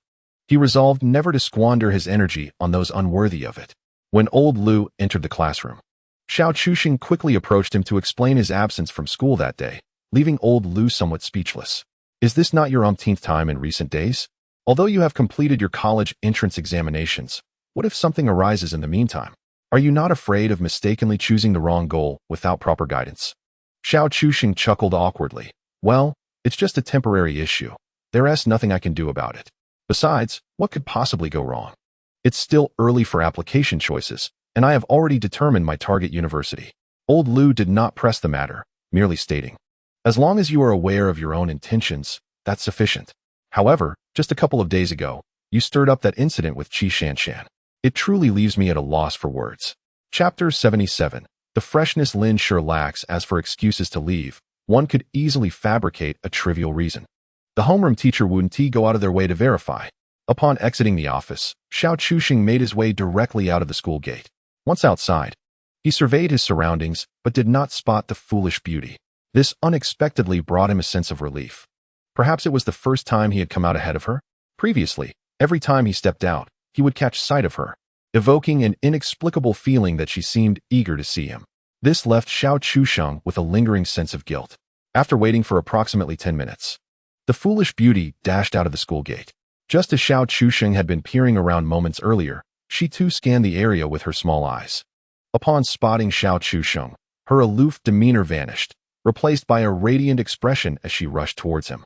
In that instant, Xiao Chuxing found himself utterly captivated by her charm. How could anyone be so endearing? The foolish beauty lifted her small hand towards Xiao Chuxing, and he understood her intent, offering no resistance. He had already resolved to never let her go, so what was there to hesitate about? However, once he took her small hand, it felt remarkably weighty. Yet, he reassured himself, it was manageable. With time on their side, the two of them took the bus to the train station together. Given the peak commuting hours, the bus was crowded, leaving no vacant seats. Xiao Chuxing held her closely, cradling her like a plush pillow. Though this wasn't their first embrace, he still felt a rush of excitement. Unlike with Lin Shi, being with this girl stirred genuine emotions that were impossible to contain. The reason for this was clear to Xiao Chuxing. It was the freshness of the experience. Although Lin Shi represented a youthful version of herself, she remained distinctly Lin Shi, the same companion from his past who had walked alongside him until the end. They had shared intimate moments, and he knew every inch of her skin intimately. Regardless of how youthful Lin Shi appeared now, she was still herself. In contrast, the foolish beauty was a completely new enigma, a girl whom Xiao Chuxing had never truly come to know. This sense of novelty was something Lin Shi could never possess. His heart raced rapidly. Suddenly, the foolish beauty spoke softly from his embrace, lifting her pretty face towards him. Her lips glistened as if adorned with lip balm. Yet Xiao Chuxing was well aware that her lips were naturally this way, reminiscent of someone who had just eaten fried dough sticks without wiping their mouth. Yet, this very appearance bestowed upon him a delusion of exquisite beauty, coupled with the faint, alluring fragrance that enveloped her, which initially led Xiao Chuxing to believe was merely the scent of shower gel. He gradually discerned it was something far more captivating. With a sharp intake of breath, Xiao Chuxing finally regained his composure, realizing he had nearly succumbed to temptation. In that fleeting moment, he found himself contemplating the audacity of kissing the lips of this foolish girl. Even he had to concede, she was indeed deserving of the title of campus belle. Of course, he refrained from commenting on her aloof demeanor. Lost in thought, the two nearly missed their stop. The foolish beauty was utterly oblivious, completely entrusting herself to Xiao Chuxing. Wherever he ventured, she followed closely, fearful of being left behind. Thus, even when they missed their station, she made no protest, obediently adhering to his lead. Consequently, a pang of guilt gnawed at Xiao Chuxing's conscience. How could he lead such an innocent girl astray? He was indeed a scoundrel. Yet, he found himself unwilling to let go. What could he do? This was what one might call greed, a truth Xiao Chuxing was all too aware of. The two found themselves outside the train station, indulging in a large bucket of beverages, this time opting for Sprite instead of the cola they had previously. As the train finally arrived, They embarked on their journey to Shanghai. Unbeknownst to them, as they ventured forth hand in hand, their respective homeroom teachers had fortuitously come together, both possessing a cordial rapport. Coincidentally, earlier that morning, the two educators had engaged in pleasant conversation on their way back to the office, with the topic centered around Xiao Chusheng and the aloof campus beauty, Qi Shanshan. "Hey, did that student of yours really manage to win over Qi Shanshan from my class?" Old Lu inquired. "Don't ask, for I truly have no idea." He adjusted his glasses, bemused by the notion that Xiao Chusheng, the sly young man, could keep such matters under wraps. Chunlei, Qi Shanshan's homeroom teacher, chuckled heartily. "Well, it seems so. But that lad possesses some remarkable qualities. It's no easy feat to capture the heart of a girl like Qi Shanshan." "Oh, I just encountered Qi Shanshan earlier." The girl spoke so softly, mentioning she had something to attend to today. He noted. She usually appears rather cold and rarely engages in conversation, making it quite challenging to communicate. You wouldn't believe it. I had to listen for a while before I grasped her meaning. Qi Shanshan. Old Lu's heart skipped a beat, as if a thought had struck him. Had the campus beauty also departed? Surely, it couldn't be a mere coincidence, could it? Despite his reluctance to dwell on it further, old Lu couldn't help but suspect that the two might not be together by chance. Meanwhile, the two protagonists had already arrived in Shanghai. In this day and age, train stations were rife with pickpockets, and the foolish beauty, appearing to be a girl of means, was an easy target. Thus, Xiao Chusheng held her hand tightly, vigilantly scanning their surroundings. To evade pickpockets, it was simple enough. Just avoid crowding into throngs of people and maintain a safe distance. If someone deliberately bumped into them, it was unmistakably a thief. If they approached, one could merely step back, leaving the would-be thief at a loss. Unless one encounters an audacious individual intent on brazenly robbing, such likelihood remains exceedingly slim. Moreover, with Xiao Chusheng's martial prowess, should he confront any ruffians, he would not shy away from employing a firm approach, believing in the virtue of moral integrity to influence them. Perhaps his formidable demeanor dissuaded any would-be assailants, for not a single person dared to approach them as they exited the train station. At this hour, Lin Shi should be attending class. After some contemplation, Xiao Chusheng resolved to refrain from seeking her out for the time being. Additionally, the absence of calls or messages from Lin Shi indicated that all was well on her end, likely untouched by the Fong family. This was to be expected, as that family could not perpetually linger at the school. However, there would inevitably come a day when they would be present, the day Lin Shi departed for summer vacation this week. It appeared that arrangements were in order. With this thought in mind, he promptly determined the first stop of his journey to Shanghai. Let us proceed to the Coca-Cola Company for a visit. Chapter 78. A grand return. Upon returning to the Finance Institute, Lin Shi stirred quite a tempest within less than an hour. The once modestly dressed goddess had suddenly transformed her attire, adopting a more ostentatious style. Now, Lin Shi exuded an aura befitting a true goddess, her appearance imbued with an air of sophistication. Naturally, she was a born model, and while even inexpensive garments could not entirely conceal her beauty, it did not imply that she could not elevate her presence further. The sky-blue spaghetti-strap dress she donned was a perfect match for her temperament, and since she stepped onto campus, the rate of heads turning in her direction reached a staggering 100%. Both boys and girls found themselves instinctively glancing back. Some even momentarily halted in their tracks. Of course, the striking transformation of Lin Shi's allure was not solely attributable to the seemingly luxurious dress. While it possessed an element of opulence, being a replica of a high-end fashion piece, it is essential to recognize that the impact of such designer garments varies significantly based on the wearer. For instance, if a nouveau riche matron were to don the same attire, even if authentic, it might still evoke an impression of inauthenticity. Conversely, when a beauty of Lin Shi's caliber wears it, even a replica appears genuine. Although only a few days had elapsed since her last return to school, Lin Shi felt as though she had traversed a lifetime. It was as if she had not set foot here in ages, and the campus before her bore no resemblance to the one she previously knew. Perhaps it was due to a shift in her own mindset, she mused. In the past, walking along this tree-lined path, she often felt a pang of inferiority. This insecurity stemmed from her family background and her own disillusionment regarding the future. Hence, she had refrained from lifting her gaze to meet the world ahead. In similar scenarios, many would cast their eyes upon her, yet she would invariably feel a sense of anxiety. However, the present was different. A young boy behind her gently nudged her forward, and she found herself liberated from fear. Life was improving, and everything was on the upswing. With newfound confidence, Lin Shu's charm was simply irresistible.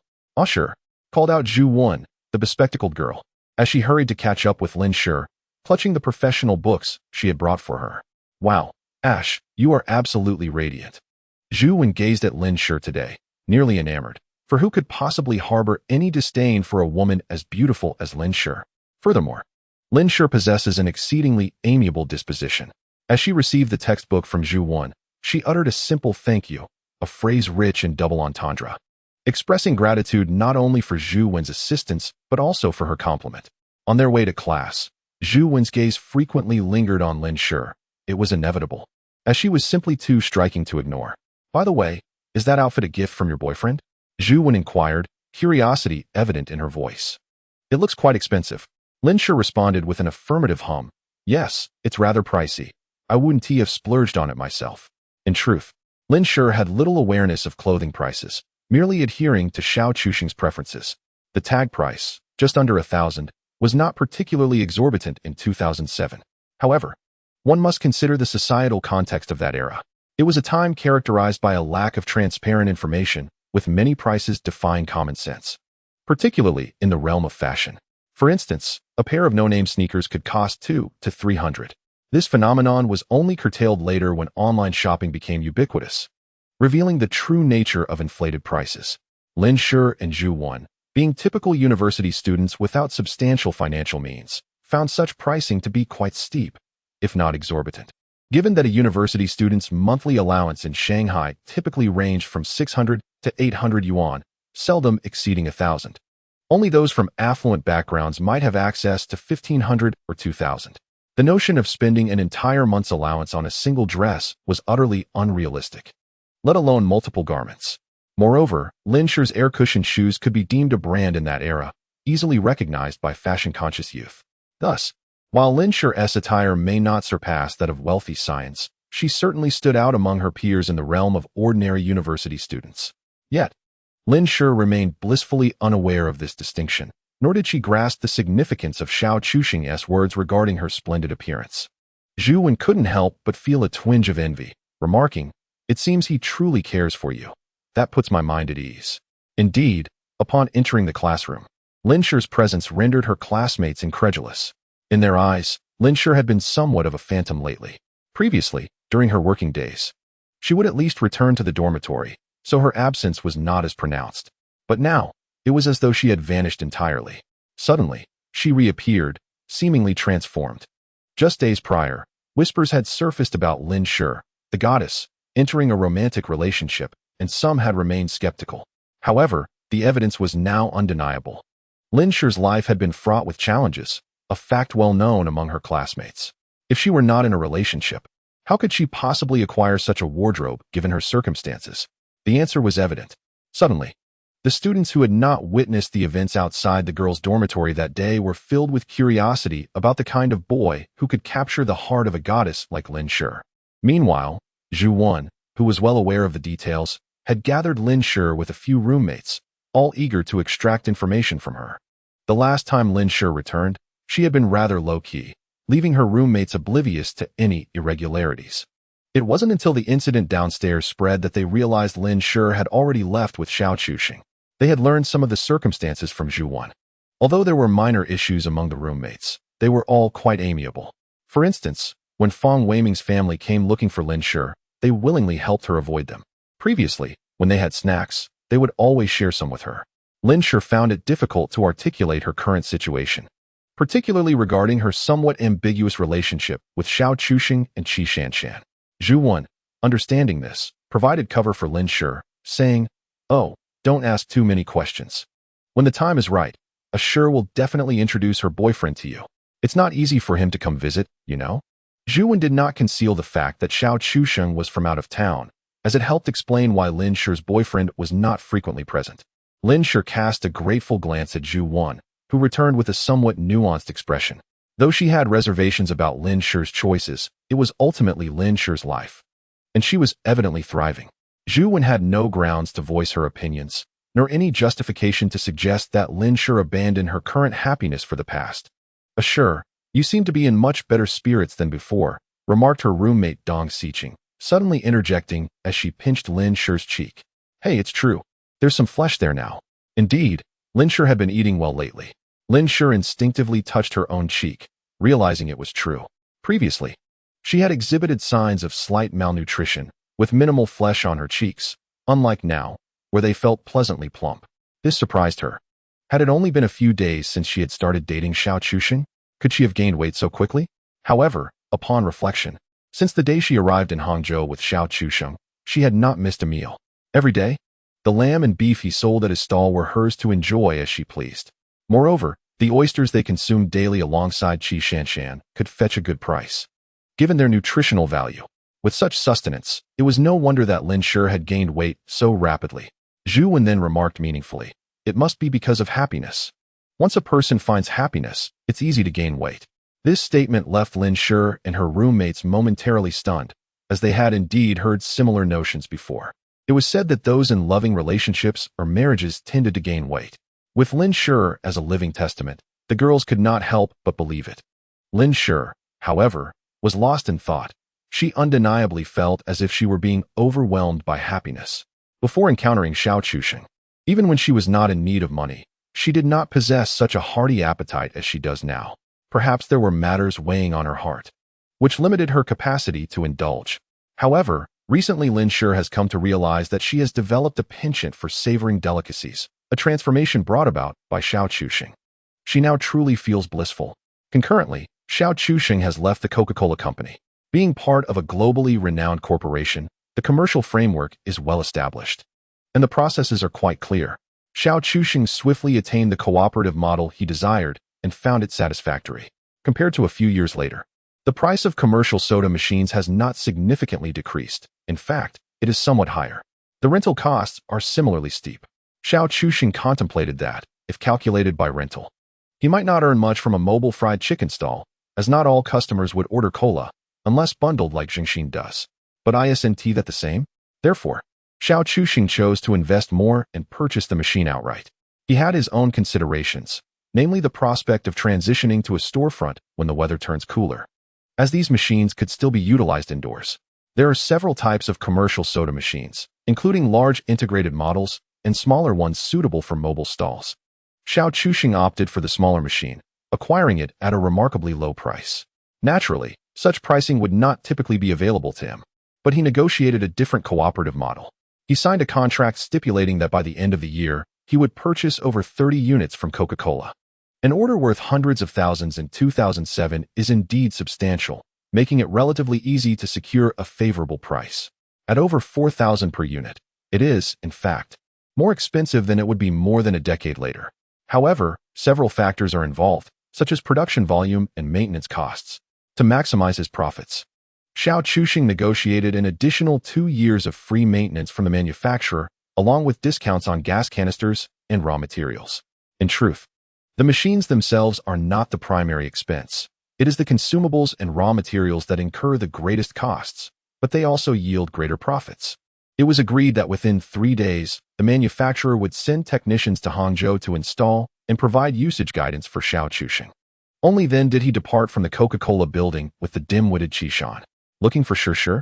The clueless beauty suddenly interjected, tilting her head. This left Xiao Chuxing momentarily stunned, followed by a mix of amusement and exasperation. Since when did you start calling her Shi? That seems rather inappropriate. She is 3 years your senior. Then what about you?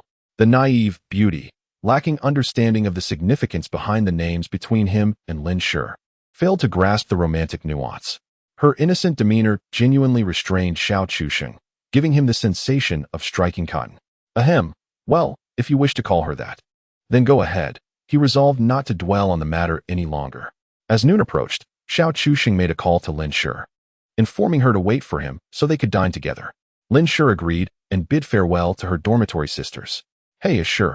It's been ages since you last gathered with your friends. Where are you rushing off to now? Dong Siqing curiously inquired, then mischievously added, could it be that your boyfriend has arrived? Lin Shi's cheeks flushed slightly as she replied with a soft maybe next time. I have something to attend to. With that, she hurriedly dashed out of the school gate, almost as if she were escaping. The other girls in the dorm exchanged bewildered glances, clearly astonished. Was this still Lin Shi? She seemed like a little girl, completely different from the once indifferent science goddess they knew. Why was she called the science goddess? Because Lin Shi, much like those engineering boys, appeared devoid of desires, wearing a perpetually expressionless face. The extent of Lin Shi's transformation was astonishing, even leaving her dorm mates incredulous. This piqued the curiosity of the girls about the type of boy who had captivated Lin Shi, prompting them to surround Zhu Wan, bombarding her with questions about Xiao Chuxing's height, looks, and wealth. Was he perhaps a rich second-generation heir? They had all noticed Lin Shi's expensive attire, which only fueled their curiosity further. Zhu Wan, overwhelmed by their incessant inquiries, was nearing her breaking point. How would I know all that? I've only met him once. He is handsome, she relented. The image of the boy, 3 years younger than Lin Shi, flashed in her mind. He was indeed somewhat attractive. As for his wealth, she was uncertain, but he likely had some. However, in terms of height, he was certainly not tall, even when compared to peers his age. This was not surprising, as Xiao Chuxing was known to have developed later than his contemporaries. Meanwhile, outside the school, Lin Shi called Xiao Chuxing to ask his whereabouts, intending to meet him. However, just as the call connected, it was abruptly disconnected. Confused, Lin Shi looked up just in time to see Xiao Chuxing approaching her with the silly beauty. The silly beauty immediately enveloped Lin Shi in a grand hug, exclaiming, "Sure, sure." Lin Shi, still in a daze, responded, "Shan Shan, what are you doing here?" Her gaze shifted to Xiao Chuxing, who sheepishly rubbed his nose and admitted, "She insisted on coming. I couldn't stop her." "Really?" Lin Shi questioned, her skepticism evident. Xiao Chuxing remained silent. In truth, he hadn't tried to dissuade her, as he initially thought Shan Shan wanted to dine with him. Not realizing she intended to spend time with Lin Shi instead, the three of them stood together, inseparable. Lin Shi finally managed to detach the silly beauty from her embrace, as Shan Shan had become increasingly clingy in recent times. Xiao Chuxing had also noticed this change. Although he found it somewhat peculiar, he chose not to address it. Yet now, his gaze towards the silly beauty grew increasingly strange. Why does she increasingly resemble a daughter I never had? Xiao Chuxing muttered under his breath. What? Lin Shi caught a glimpse of Xiao Chuxing mumbling, though she couldn't discern his words clearly. He glanced between the silly beauty and Lin Shi. He chuckled lightly, adopting a teasing tone. Not long ago, I was just telling her that she is 3 years younger than you. Isn't it a bit inappropriate to call her Shi? Lin Shi fell silent, pondering for a moment. It did seem somewhat awkward. And then, there was nothing after that. But I suddenly thought, she shouldn't call you Shi. Xiao Chuxing suddenly grinned mischievously. Lin Shi furrowed her brow, sensing that this scoundrel was up to no good. Yet her curiosity got the better of her as she inquired. Then what should she call me? Xiao Chuxing couldn't contain his laughter. Call you Mom. Lin Shi was utterly taken aback. What could be more absurd? The most outrageous part was that this silly beauty was actually contemplating the feasibility of such a title. Mom? Don't call me that, Lin Shi exclaimed, hastily reassuring the silly beauty that it was merely a joke, expending considerable effort to convince her. However, the silly beauty tilted her head, gazing at Xiao Chuxing, and earnestly declared, Shi looks like a mom. The statement rendered everyone speechless. It was somewhat bizarre, yet it resonated with both him and Lin Shi. Lin Shi was gentle and kind to her, reminiscent of the last woman who had shown such affection to the silly beauty, her biological mother. Xiao Chuxing had reason to suspect that the silly beauty's clinginess towards Lin Shi might be related to this. What do they call it? An Oedipus complex? It's hard to say. Not wanting to linger on this topic, Xiao Chuxing took the two ladies by the hand and led them to a nearby restaurant. With one hand clutching a beautiful girl and the other grasping Lin Shi and the silly beauty, it was a scene akin to embracing a family of 3. The couple appeared to be taking their daughter out for a meal. Both of these women were exceptionally beautiful, yet they had been led away by this rascal, Xiao Chuxing. Notably, Lin Shi was somewhat of a renowned figure at the finance school, which naturally attracted the attention of some students. However, most were taken aback by Lin Shi's striking attire that day. Only then did they shift their focus to Xiao Chuxing, the man who had managed to attract the goddess of the finance school. Who is this guy? Wait, why is he also holding another one? This was the unvarnished thought process of the onlookers. To avoid being besieged by Lin Shi's potential admirers, Xiao Chuxing decisively hailed 2 taxis to whisk them away. Zhou Chun and Su Fei quietly settled into the back of the second taxi, appearing to separate from the group. This was a deliberate tactic by Xiao Chuxing to mitigate risk. In the event of any trouble, Zhou Chun and Su Fei could escape and seek assistance or even call the police. Although public safety was somewhat lacking in these times, serious matters could still be addressed. You can always trust the state. The vehicle halted near the Oriental Pearl Tower, a locale with which Xiao Chusheng, having lived in Shanghai for many years in a past life, was well acquainted. In contrast, the silly beauty, who had rarely ventured beyond Hangzhou, found it to be particularly novel. She held Xiao Chusheng's hand, her small mouth slightly agape as she leaned back, nearly losing her balance.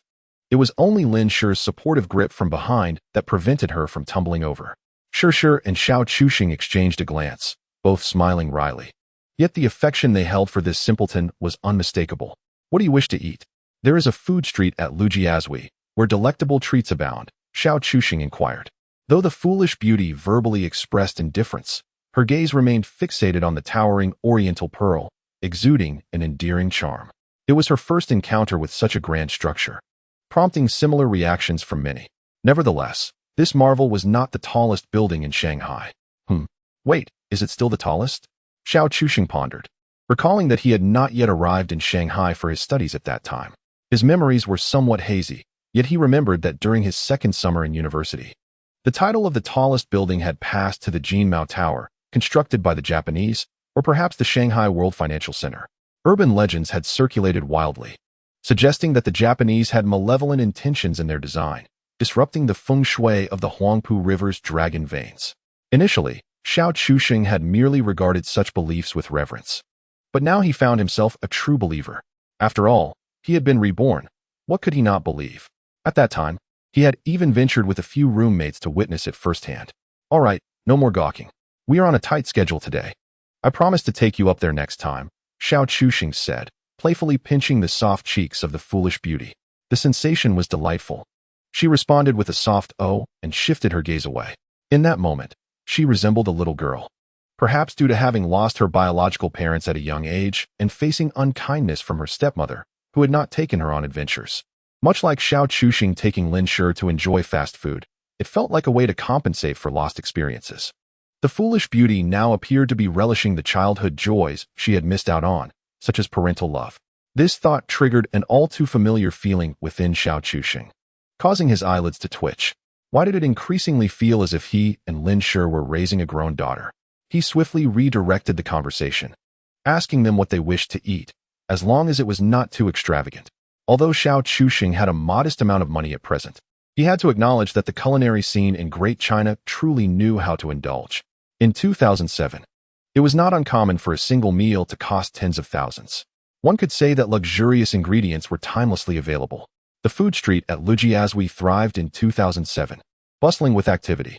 Surrounded by iconic landmarks like the Oriental Pearl, it attracted numerous tourists from afar. Xiao Chusheng had a purpose for bringing these two along for a meal. He intended to conduct an informal assessment. After all, in an era dominated by tangible economies, he needed to strategize his path to becoming a titan in the restaurant industry.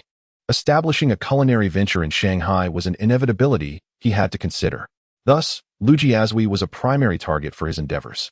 Unsure of what to choose, he decided to wander with the two women, observing what they might desire.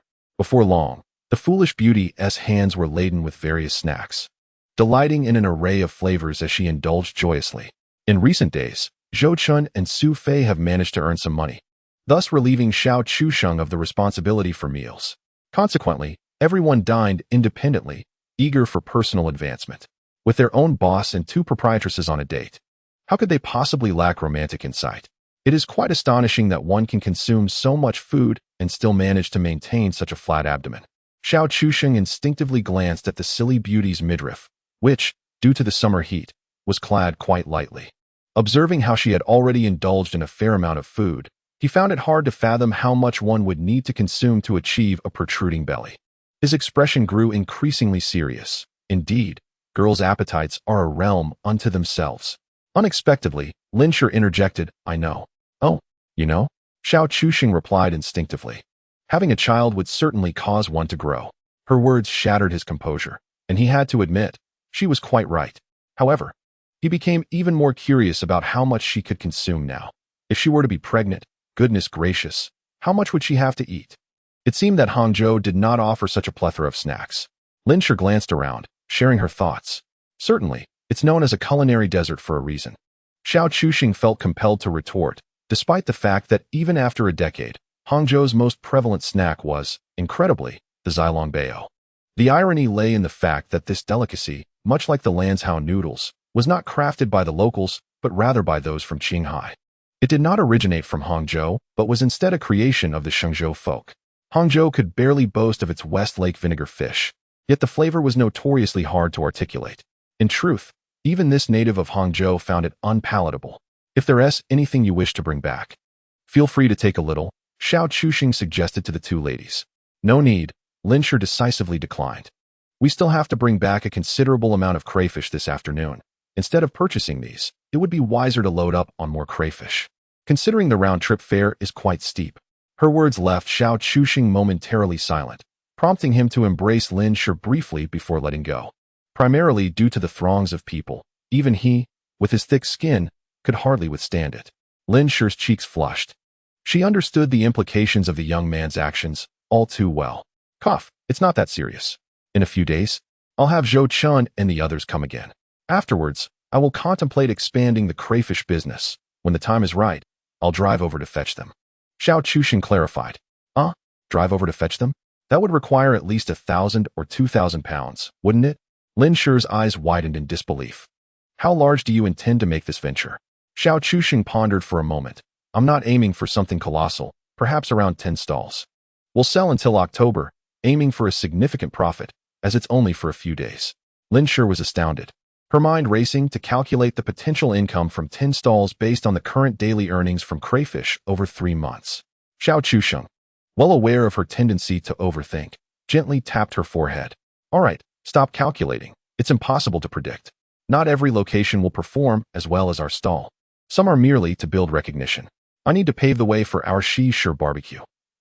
Lin Shi was taken aback, her expression peculiar. Isn't that name a bit odd? Xiao Chuxing, with a wicked grin, remarked, what is so strange about it?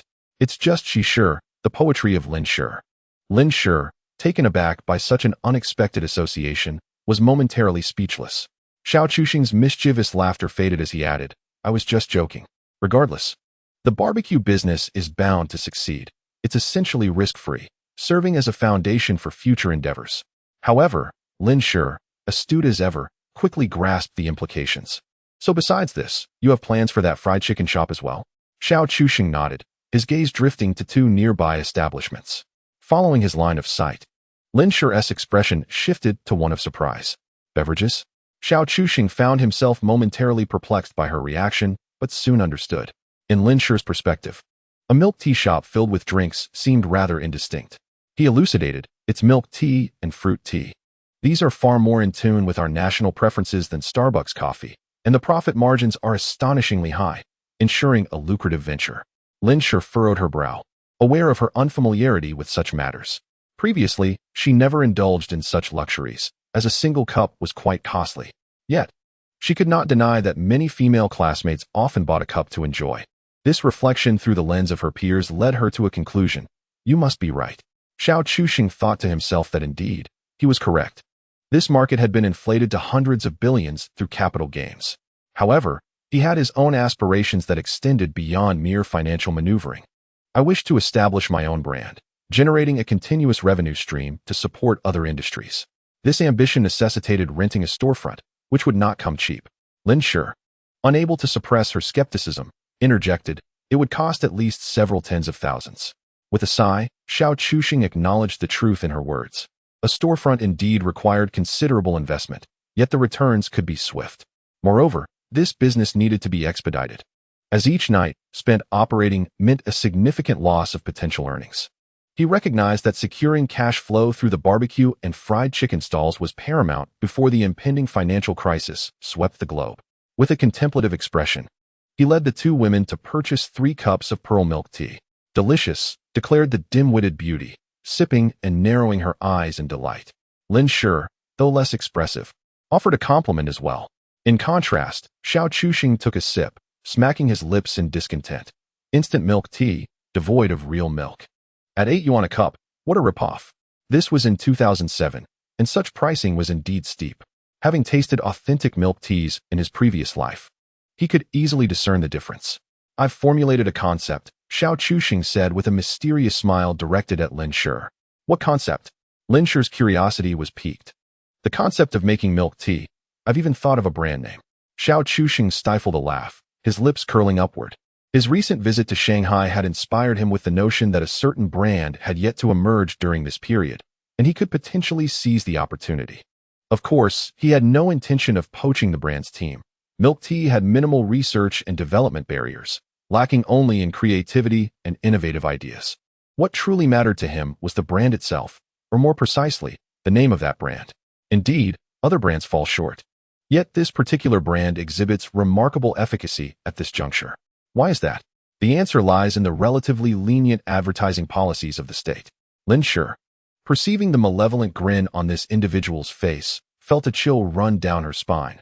But her curiosity compelled her to inquire, "Oh, have you already settled on a brand name? Pray, enlighten me." "Shanghai matron," he replied playfully.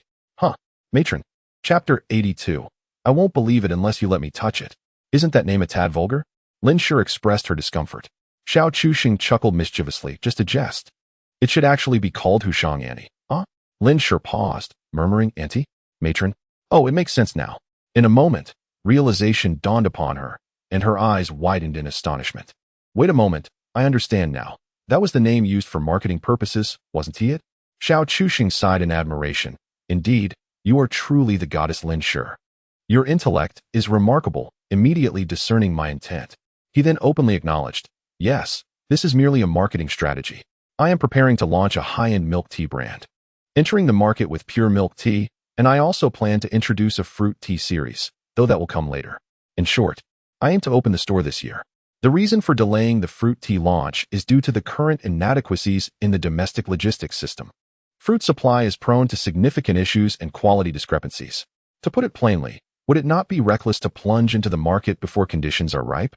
If it were just a single store, it could be considered a minor endeavor, and thus the risks would be manageable. However, to achieve substantial profit in the milk tea business, one must establish a chain or franchise. If a single store reveals its cards prematurely and logistics fail to keep pace, what follows? The answer is straightforward: rampant imitation from competitors across various regions. This industry, lacking in technical barriers, is easily susceptible to business theft. However, milk tea is distinct. It remains true to its essence, representing authentic milk tea.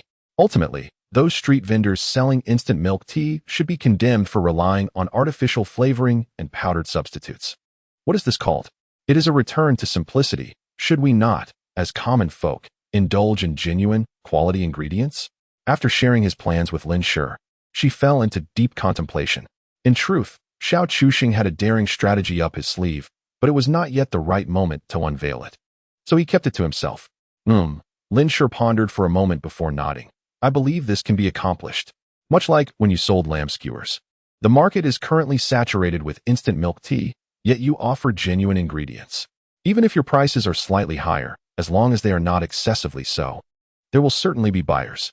She quickly calculated in her mind, which boasted an impressive IQ of 163. If your prices are a bit higher, achieving merely 1/3 or even 1/2 of the sales of ordinary tea shops would suffice to match their profits. Xiao Chuxing smiled mysteriously. "That may not be the case. Perhaps those inexpensive options might outshine our high-end offerings." That seems rather implausible." Lin Shi was taken aback, pondering the notion that not many could afford such extravagant prices due to the herd mentality. Xiao Chuxing's gaze was heavy with contemplation. Inexpensive does not necessarily equate to inferior quality, yet expensive items cannot be deemed subpar. This is a truth held by the majority. Lin Shi fell silent, for this was indeed the reality. Xiao Chuxing nodded, noting that the sole impediment to this venture was the cost of the premises. Given the name Hushang Ai, it was imperative that the inaugural store be established in Shanghai, as it carried a certain prestige. Subsequently, a branch would be opened in Hangzhou, where the business remained fundamentally robust. Xiao Chuxing could leverage the existing operations in Hangzhou to bolster growth. By the way, with all this consumption, are you not concerned about gaining weight? Xiao Chuxing's gaze fell upon the foolish beauty, who was incessantly sipping through her straw. Her own cup of milk tea had long been emptied, and she had unconsciously leaned closer to Xiao Chuxing, unabashedly drinking from his cup. There was no hint of shyness in her actions. Xiao Chusheng had barely taken a few sips himself, only to realize that more than half of his drink had vanished into her stomach.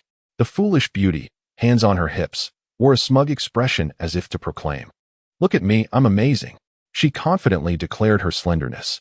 "I don't believe it," Xiao Chusheng squinted, "unless you allow me to check." The foolish beauty appeared momentarily flustered, her brow furrowing as if deeply pondering the proposition. Lin Shi, witnessing this, couldn't help but roll her eyes and, in a hushed tone, inquired of Xiao Chusheng, "Do you not feel any remorse for constantly teasing Shanshan?"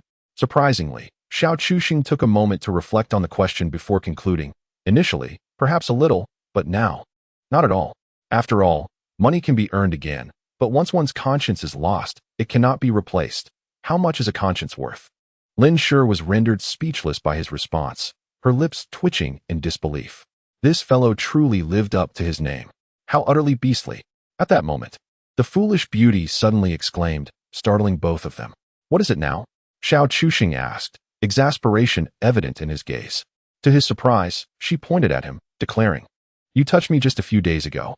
As Xiao Chusheng opened his mouth to respond, he caught Lin Shi's teasing glance, curious yet eager for entertainment. After all, Lin Shi was intrigued about what had transpired between the two and when it had happened. Since arriving in Hangzhou, she had been inseparable from Xiao Chusheng, leaving little opportunity for such encounters. Though there were moments, such as during her return to Shanghai, Xiao Chusheng could only manage an awkward smile as he explained to Lin Shi, "That was a few days ago, specifically the night before I sought you out." Lin Shi squinted, probing with a question, "Is that when you two shared a room before coming to find me?"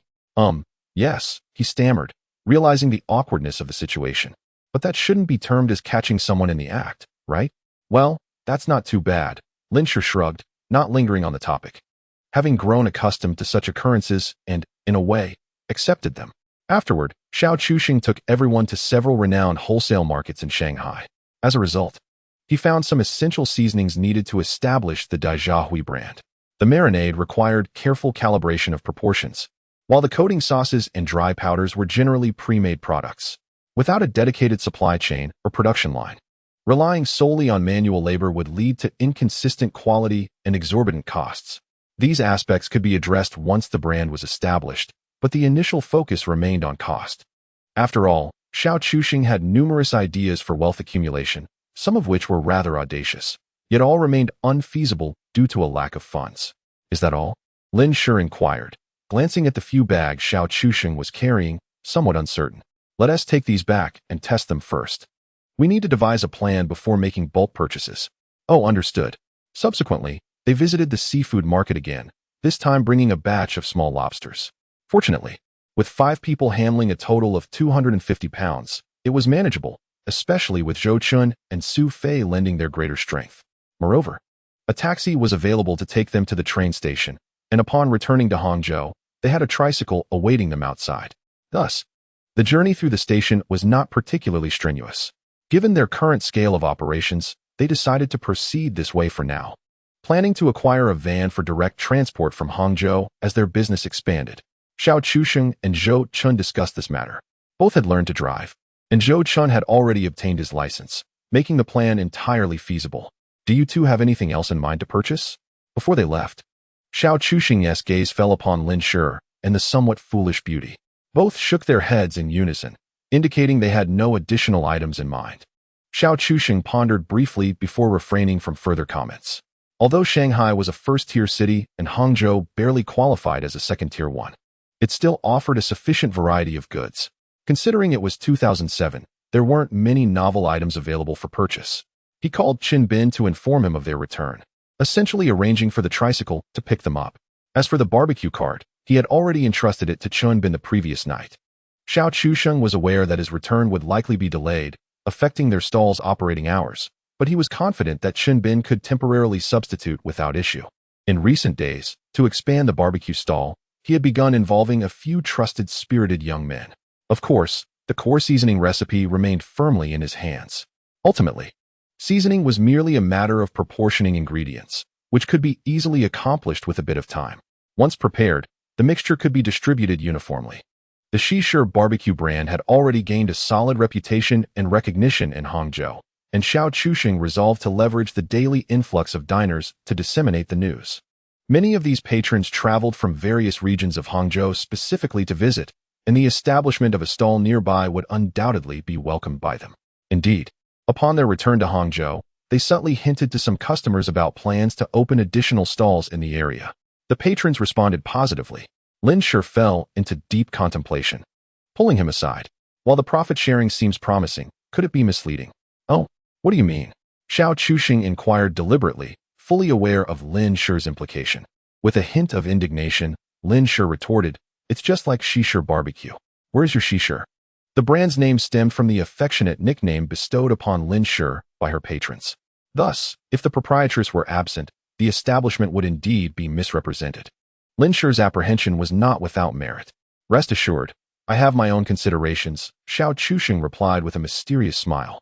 Having already contemplated this aspect, and choosing to keep it under wraps for now, he handed over his current task to Lin Shi and pulled Chunbin aside. "Let's prepare to hire some staff. We should prioritize the barbecue business as it generates quick revenue." Chunbin's expression turned serious as he nodded. "Earlier today, I spoke with Luo Fei. He expressed a strong willingness to collaborate with you, which is a good sign." Xiao Chuxing acknowledged this, as it was to be expected. After all, the Shammate were merely a group of youthful individuals, lacking any sinister intentions. The challenge lay in whether these Shammate would be too unconventional. The male members were manageable, but the females sporting their flamboyant hairstyles would certainly clash with the image of Shisher. This was indeed a point worth pondering. Xiao Chuxing mused to himself. "Shortly, Luo Fei will be bringing a few people," Chunbin interjected. "Many individuals are still at work during this time," Xiao Chuxing reflected, realizing that the Shammate, despite their eccentricity, were just ordinary people striving to make a living. As Xiao Chuxing surveyed the vicinity of the stalls, he noticed that business was gradually declining. In truth, his own enterprise had been flourishing lately, primarily due to attracting customers from neighboring stalls and enhancing his visibility, drawing in hidden clientele from other districts of Hangzhou. Thus, once he expanded his stalls, he would inevitably experience some customer redistribution. However, that mattered little, as the profits would still find their way into his own pockets. Around 8 o'clock, Luo Fei arrived with several young men and women to meet Chunbin. Xiao Chuxing, upon catching sight of them, felt his eyes sting. The hairstyles were reminiscent of the iconic character Yugi Muto from the renowned anime series. The origins of the Shammate style remains somewhat ambiguous, yet it undoubtedly relates to the influences from Japan, given the prevalence of Japanese anime on domestic television in recent years. Notably, Yu-Gi-Oh! Boasts immense popularity, with the protagonist Yugi Muto sporting the quintessential Shammate hairstyle, strikingly similar to that of the young individuals before him. Despite their imposing appearance, these individuals exhibited a hint of social anxiety, as one of the girls timidly inquired, "Do you have job openings here?" Xiao Chuxing nodded. "Indeed.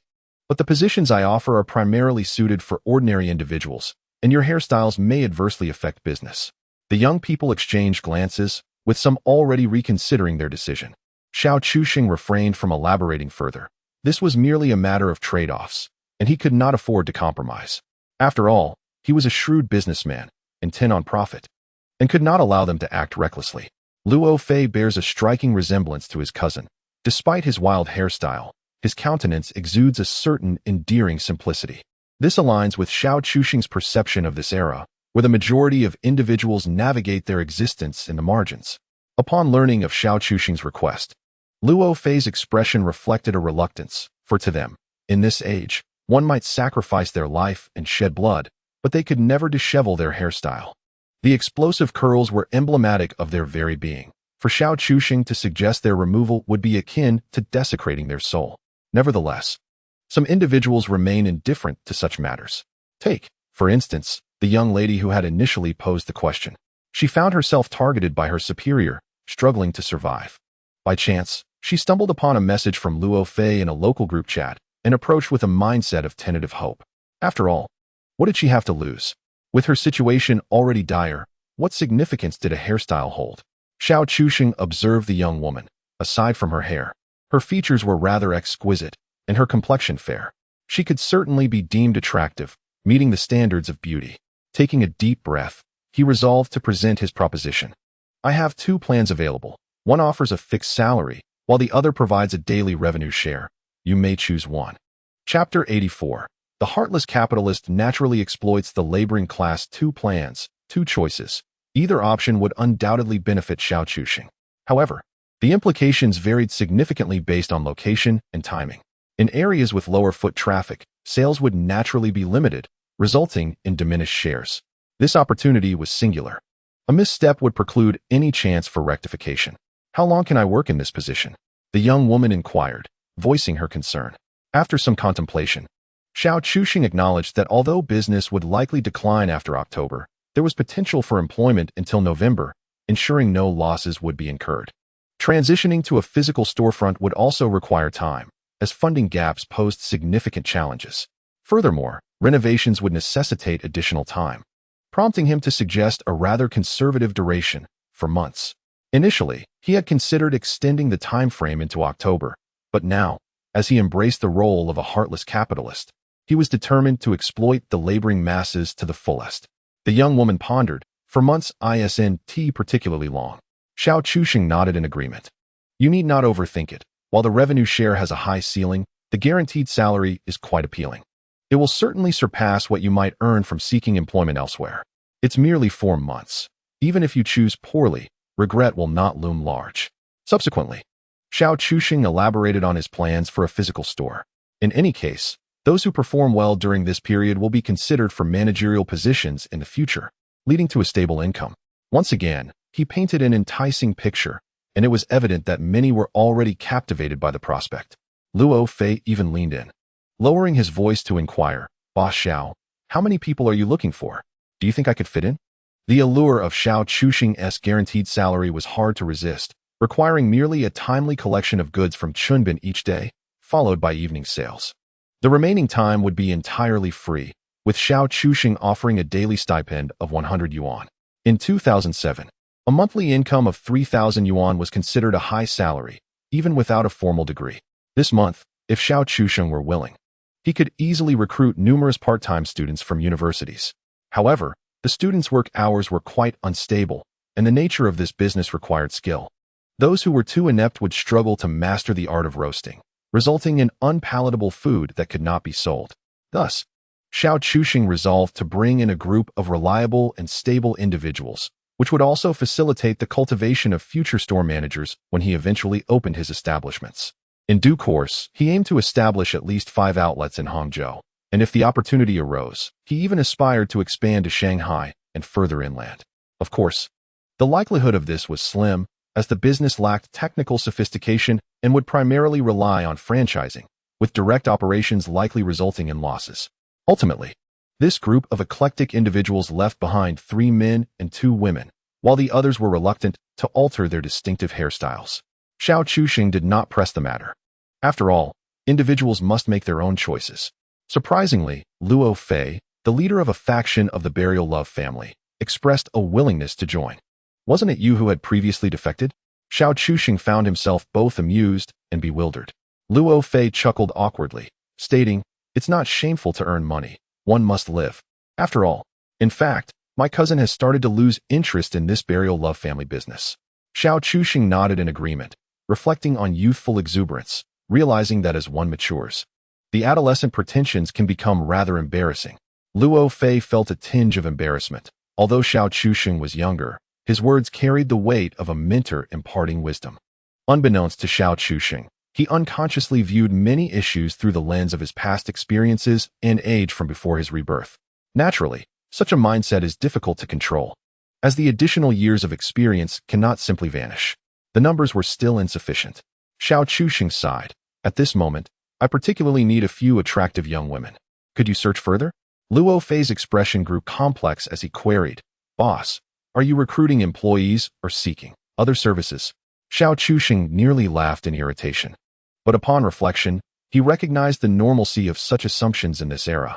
In fact, even a decade hence, they would likely persist. Ahem, our brand is named Shisher Barbecue. How could I possibly hire 2 burly men? Instantly, Luo Fei grasped Xiao Chuxing's intent to recruit a batch of beautiful women as the face of the brand. He was already aware of the stall and the presence of Lin Shi, the enchanting beauty. However, if they intended to operate multiple stalls or open a storefront, It would be impractical to rely on a single beauty for multiple roles. This plan indeed seemed promising. All right, I will return and inquire more within our group. Luo Fei affirmed. Xiao Chuxing nodded and promptly began organizing the current group. Each girl would be paired with a gang member who had already learned the ropes under Chunbin's guidance. This was both for their protection and to facilitate their training over the coming days. I must state this up front. I won't interfere with any romantic entanglements. But do not coerce the young ladies. Before he could finish, he noticed the group of young people laughing, including the girls. Unable to contain himself, Xiao Chuxing chuckled as well. Be serious, stop laughing and focus. Only then did everyone manage to stifle their amusement. Though our stall may not yet be deemed particularly upscale, we are gradually evolving. Legality and propriety remain paramount. Of course, should anyone seek to provoke trouble, do not endure it silently. We shall not suffer indignities. Xiao Chuxing is entirely competent as a leader, articulating various matters with clarity in just a few words. Presently, the most lucrative venture is the barbecue business, which heightens the demand for attractive female employees. As for the males eager to join and earn, they have been assigned to the fried chicken section. The marination process for the chicken is entirely entrusted to Chen Bin. Thus, these individuals will be under his guidance. At this stage, our operations are still modest, and we desperately need to expand our reach, as there are many irregularities in the industry. However, there is little we can do. Once the arrangements for these individuals were settled, Xiao Chuxing returned to Lin Shi's side, only to witness a rather peculiar scene. While Lin Shi attended to the customers, a rather foolish beauty remained squatting motionless nearby. Upon closer inspection, it became evident that she was not alone. A tabby cat was present. The foolish beauty had a sausage clutched in her mouth, and the cat, seemingly drawn by the enticing aroma, stared intently at her. The two, a woman and a cat, were locked in a still gaze, reminiscent of a game of red light, green light. Xiao Chuxing gently ruffled the foolish beauty's hair, inquiring, "What are you doing? Do you wish to feed it?" After a moment of contemplation, she responded, "Can I keep it?" Xiao Chuxing was taken aback. Keep it? Instinctively, he scrutinized the tabby cat, which appeared quite clean. Yet, it was precisely this cleanliness that incited hesitation. What if it belonged to someone else? And this foolish girl took it upon herself to keep it? That would indeed be unfortunate. However, seeing the pitiful expression on the foolish beauty's face, Xiao Chuxing's heart softened. He patted her head and sighed. How about this? You can feed it and observe whether it returns. If it comes back regularly and no one claims it, then it may very well be a stray. Really? She asked, tilting her head in curiosity. Perhaps, he replied, it is quite possible. As she tore a piece of sausage to offer to the tabby, the cat exhibited initial wariness, refraining from eating. The two continued their silent exchange until, cautiously, the cat consumed the morsel. The foolish beauty beamed with delight, her joy reminiscent of a child. Xiao Chuxing regarded her thoughtfully. It seemed that since his arrival, her demeanor had grown increasingly juvenile. Was it perhaps that she felt secure enough to lower her guard and reveal her true self? It was difficult to articulate. When Lin Shi finally completed her tasks and approached, she too was taken with the tabby cat, which displayed remarkable composure, allowing her to pet it without retreat. This cat is rather lovely, Lin Shi remarked. Yes, the foolish beauty wishes to adopt it, but I fear it may belong to someone else. We should observe it for now. Indeed, Lin Shi pondered, I have noticed quite a number of stray cats around here. Once again, a revenue of over 7,000 has been recorded, and the expansion of the stalls poses little difficulty. Upon returning, I took the liberty to tally the day's earnings, which fall within the normal fluctuation range. The foot traffic remains constant, supplemented by visitors from neighboring districts.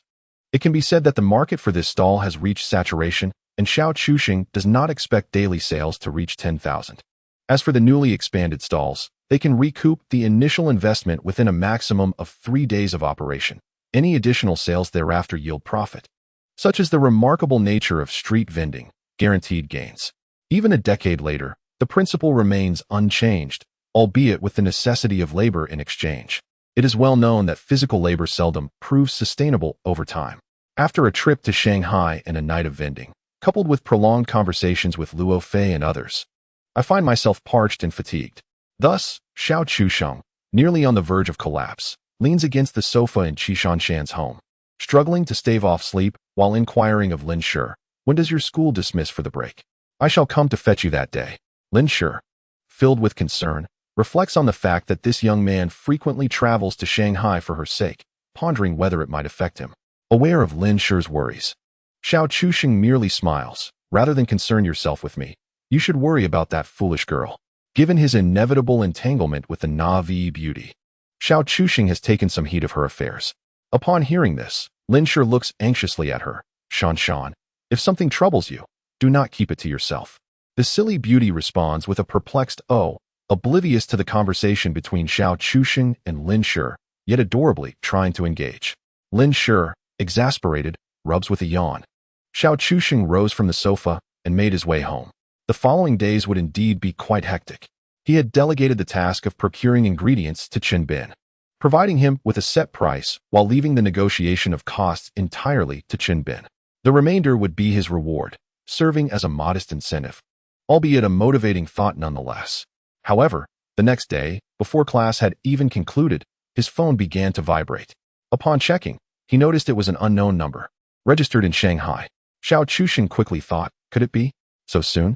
As he was in class, he opted to reject the call and sent a text to inquire further. As anticipated, it was a technician dispatched from Coca-Cola. What was supposed to take 3 days had resulted in someone arriving the very next day, indicating that his order was, in fact, quite significant.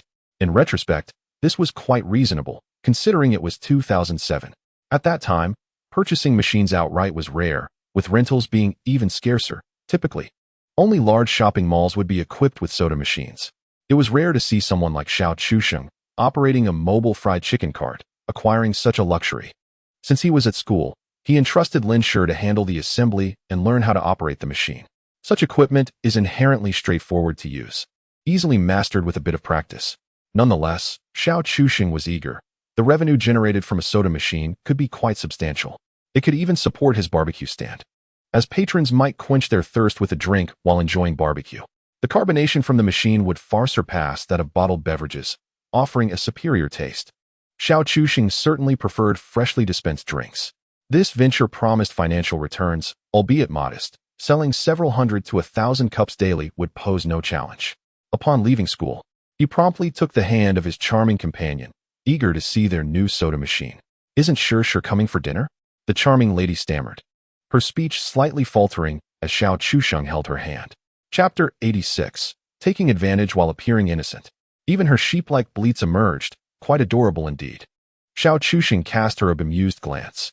The soda machine had arrived, and she was keenly observing it, so they decided to go take a look together. One could tell that the charming lady was intrigued by the soda machine. It was hardly surprising. During their previous visits to Shanghai, almost all of the carbonated beverages had found their way into her stomach. In fact, had funds permitted, Xiao Chuxing would have considered acquiring a machine for Sprite and Fanta as well. However, the profit margins were not as promising as one might hope, although he would not incur losses overall. Perhaps, once finances were more robust, he would revisit that idea, as mobile stands do not demand such meticulous standards. Xiao Chuxing pondered. Currently, he had devised a better strategy for beverage sales at mobile stands, though its implementation would not be immediate. The installation of the soda machine would occur at his charming companion's residence, while the mobile fried food cart had been delivered by Qin Bin and others. Since only one cart was available for now, they would install one machine to assess the situation. Xiao Chuxing and Qi Shanshan had finished installing the time machine, and were currently fine-tuning the gas canister and water supply system. Given that it was a mobile stall, they had opted for bottled water. The power supply had also been converted to a battery, akin to those used in electric vehicles. What is the status? Xiao Chuxing inquired as he approached. Lin Shi explained. We were able to dispense drinks earlier, but the carbonation was insufficient. The technician mentioned that the internal pressure of the machine might not be adequate at startup, so we are waiting for further testing. Xiao Chuxing nodded, recalling a similar process from his previous life when he rented a large soda machine for the company. The group refrained from interrupting the technician, silently waiting on the sidelines. However, Xiao Chuxing quietly asked them, was the installation straightforward? Lin Shi shook her head. I understand the principles, but some parts require specialized tools. Then it seems we cannot install it ourselves. Xiao Chuxing sighed and turned to the technician. Can you come back tomorrow? I need you to install 2 more units. The technician assured him, absolutely, that's my job. I earn a commission for each unit installed. The more you need, the happier I am. Relieved, Xiao Chuxing anticipated such swift progress and decided to add 2 more food trucks. During the second round of testing, they used the gas canister and soda syrup to produce a cup. After taking a sip, Xiao Chuxing found the carbonation quite satisfactory. "I think we are almost there," he remarked. At that moment, the foolish beauty eagerly approached and snatched the cup from his hand, drinking from it without hesitation, clearly enjoying the beverage. "Delicious," she exclaimed, her childlike delight endearing. Lin Shi facepalmed, stroking her hair, unable to suppress a smile. Yet, Qi Shanshan remained blissfully unaware, indulging in her drink as if she were a connoisseur of junk food. "Well, I suppose I am too," Xiao Chuxing admitted. Despite its unhealthiness, the joy it brought was undeniable. Wasn't fatty happiness a real concept? In his view, the unhealthiness of modern indulgences in soda and fried chicken seemed trivial. It was akin to breakfast. People often claim skipping breakfast is detrimental to health. Yet, according to today's logic, many eat out in the morning, consuming foods that are arguably less healthy than not eating at all. After bidding farewell to the technician, Xiao Chuxing intended to take Lin Shi and Qi Shanshan out for a meal. However, upon glancing over, he realized that the foolish beauty had already consumed 3 large cups of soda. When he noticed, she was contentedly burping. "Oh dear, Shanshan, after drinking so much, will you still have room for dinner?" "Absolutely," she replied, and to his astonishment, she indeed managed to devour an entire plate of beef dumplings. Xiao Chuxing thought to himself that her monthly food expenses would surely amount to a significant sum. Lin Shi, amused yet exasperated, knew she was merely pretending to be upset while secretly reveling in the situation. This was the quintessential nature of men. Words often contradicted their true feelings. Here was a beautiful foolish girl, and he still feigned disdain. A classic case of reaping benefits while pretending to be coy. Subsequently, in light of the need for expansion, Xiao Chuxing directly led Chen Bin and others to the location where they had previously acquired barbecue and frying vehicles, arranging for several additional units. Given the urgency of time, they embarked on a substantial procurement of ingredients. After redistributing the previously organized spirited young staff, Chen Bin was instructed to summon Luo Fei. Luo Fei had already contacted several eager young workers willing to join, accompanied by a few from the previous night. These newcomers would be guided by Chen Bin's team for a few days until they acquired the necessary skills. Once proficient, they would begin operating, earning a daily wage of 100 yuan or a 5% net share. Though it may seem modest at 5, the reality of earning 200 yuan a day was not far-fetched. If they operated for 30 days, that would amount to 6,000 yuan. In 2007, 6,000 yuan held significant purchasing power, comparable to 15 or even 20,000 yuan a decade later. Typically, these young workers lacked formal education, rendering the prospect of earning such an amount elsewhere nearly impossible. While purchasing these mobile units, Xiao Chuxing also ordered a batch of signage, featuring the names Shi Barbecue and Deja Hui. The design of the signage was conceived by Xiao Chuxing on the spot using their computer, impressing the owner with a commendation. "You, young man, possess remarkable talent." Xiao Chuxing mused that in his past life, he had operated a legitimate design firm. Although the business was somewhat eclectic, they had successfully secured contracts from major corporations for advertising design. Crafting a few signs was child's play. "Let's proceed with 5 of each design for now, with an additional 5 to follow," he estimated. The market in Hangzhou was finite, and theoretically, 10 vehicles could adequately cover the areas with the highest foot traffic. Smaller districts did not require attention, allowing customers to seek them out nearby. Taking advantage of the midday hours, Xiao Chuxing, perspiring profusely, hailed a taxi to scout potential locations, ultimately selecting parks, the city god temple, and tourist attractions as sites likely to attract the most patrons. He allocated staff to these nearby venues. The vehicles would be delivered to each worker's home every evening, representing the optimal arrangement. Currently, Deja Hui would initiate operations with fried chicken, albeit selling modestly. Each day not in operation equated to a loss of income. Xiao Chuxing settled Chen Bin's responsibilities, eager to witness what miracles could be wrought by a few mobile stalls in the bustling Hangzhou of 2007. This unprecedented employment expansion model, based on stalls, was a novel approach. Typically, stalls were operated by individuals due to their low cost and high returns. Employment structures were usually reserved for franchise brands, marking an exploration of a new business paradigm. Chapter 87. Faster than robbing a bank. As Xiao Chuxing anticipated, the first day's sales from these stalls did not meet expectations.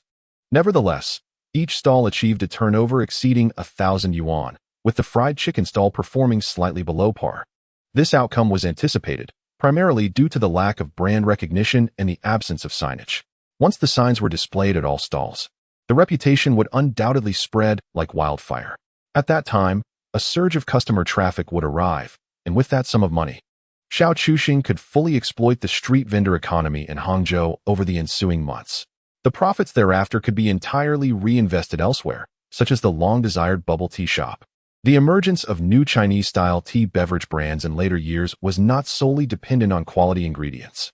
It was intricately linked to the traffic generated by the proliferation of mobile internet and the convenience brought about by the widespread adoption of smartphones. And now, the Android 10 had yet to be released, and even upon its launch, it would be of little consequence. To be frank, describing the Android systems prior to version 50 as subpar would be an understatement. Therefore, being overshadowed by Apple's long-standing dominance for so many years was hardly unjust. Unfortunately, the dynamics of the mobile phone market in this lifetime clearly indicated the imminent rise of an unprecedented formidable competitor. Contemplating the forthcoming developmental plans, Xiao Chuxing felt as though he had returned to the most spirited period of his past life. It could be said that the speed of capital accumulation in its nascent stages exceeded his expectations. Indeed, it was an era abundant with opportunities. Even though Xiao Chuxing had loosened his grip considerably, he remained astonished by this era, realizing that viewing it through the lens of a decade later was still overly cautious. Taking a deep breath, he decided to advance certain plans that were originally intended to be postponed. He instantly revised several upcoming strategies. Boss, many customers last night deduced that the barbecue they shared was ours. Chunbin informed Xiao Chuxing the following afternoon. Oh, they actually figured it out? It seems our chili powder truly possesses a distinctive character. Indeed, many people came specifically for the chili powder, Chunbin replied with a proud demeanor, yet he expressed concern. However, many also came for grilled oysters and crayfish, which we didn't have on offer last night. Xiao Chuxing's expression turned serious. The issue with crayfish was easily resolvable, as borrowing a van to run errands in Shanghai posed no challenge. In fact, many of the individuals under Chunbin's purview owned vans, and as long as they were willing, they could easily procure one. Making a trip to Shanghai to secure 2,000 jin would be effortless, sufficient to supply 10 stalls for a day or two. Just thinking about the net profit made his mouth water. While others operated their stalls, he was effectively monopolizing the entire market in Hangzhou. Although other barbecue stalls remained open, it was evident that their business had been significantly affected. This impact would only expand as crayfish became more widely available. If these stalls were willing to invest effort, they would surely find ways to procure crayfish to sell. This product boasted high profits and low costs, ensuring profitability without any technical barriers. Unlike chili powder, where even slight variations in ingredients and proportions could yield vastly different results. The key to breaking through indeed lay with the oysters. The signature dish needed further refinement, Xiao Chuxing pondered. He had already reached out to a previous supervisor regarding bulk purchases of frozen oysters, hoping to leverage his connections to engage suppliers. Naturally, this would involve a substantial facilitation fee, and Xiao Chuxing assured that their prior dealings would remain valid. The supervisor was naturally more than willing and indicated that he had already contacted the relevant party on behalf of Xiao Chuxing. However, the supplier was currently abroad and would not return for a couple of days. For the time being, it seemed they would have to rely on crayfish to sustain their operations, Xiao Chuxing mused. As for oysters, they could only be introduced later as a signature dish. The oyster market in 2007 was difficult to penetrate. He had merely exploited the opportunities presented by the era.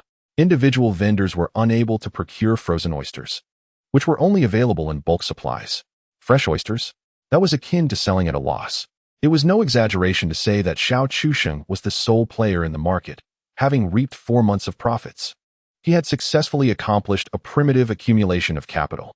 During this period, he could even utilize these funds for a significant investment, albeit not on a grand scale.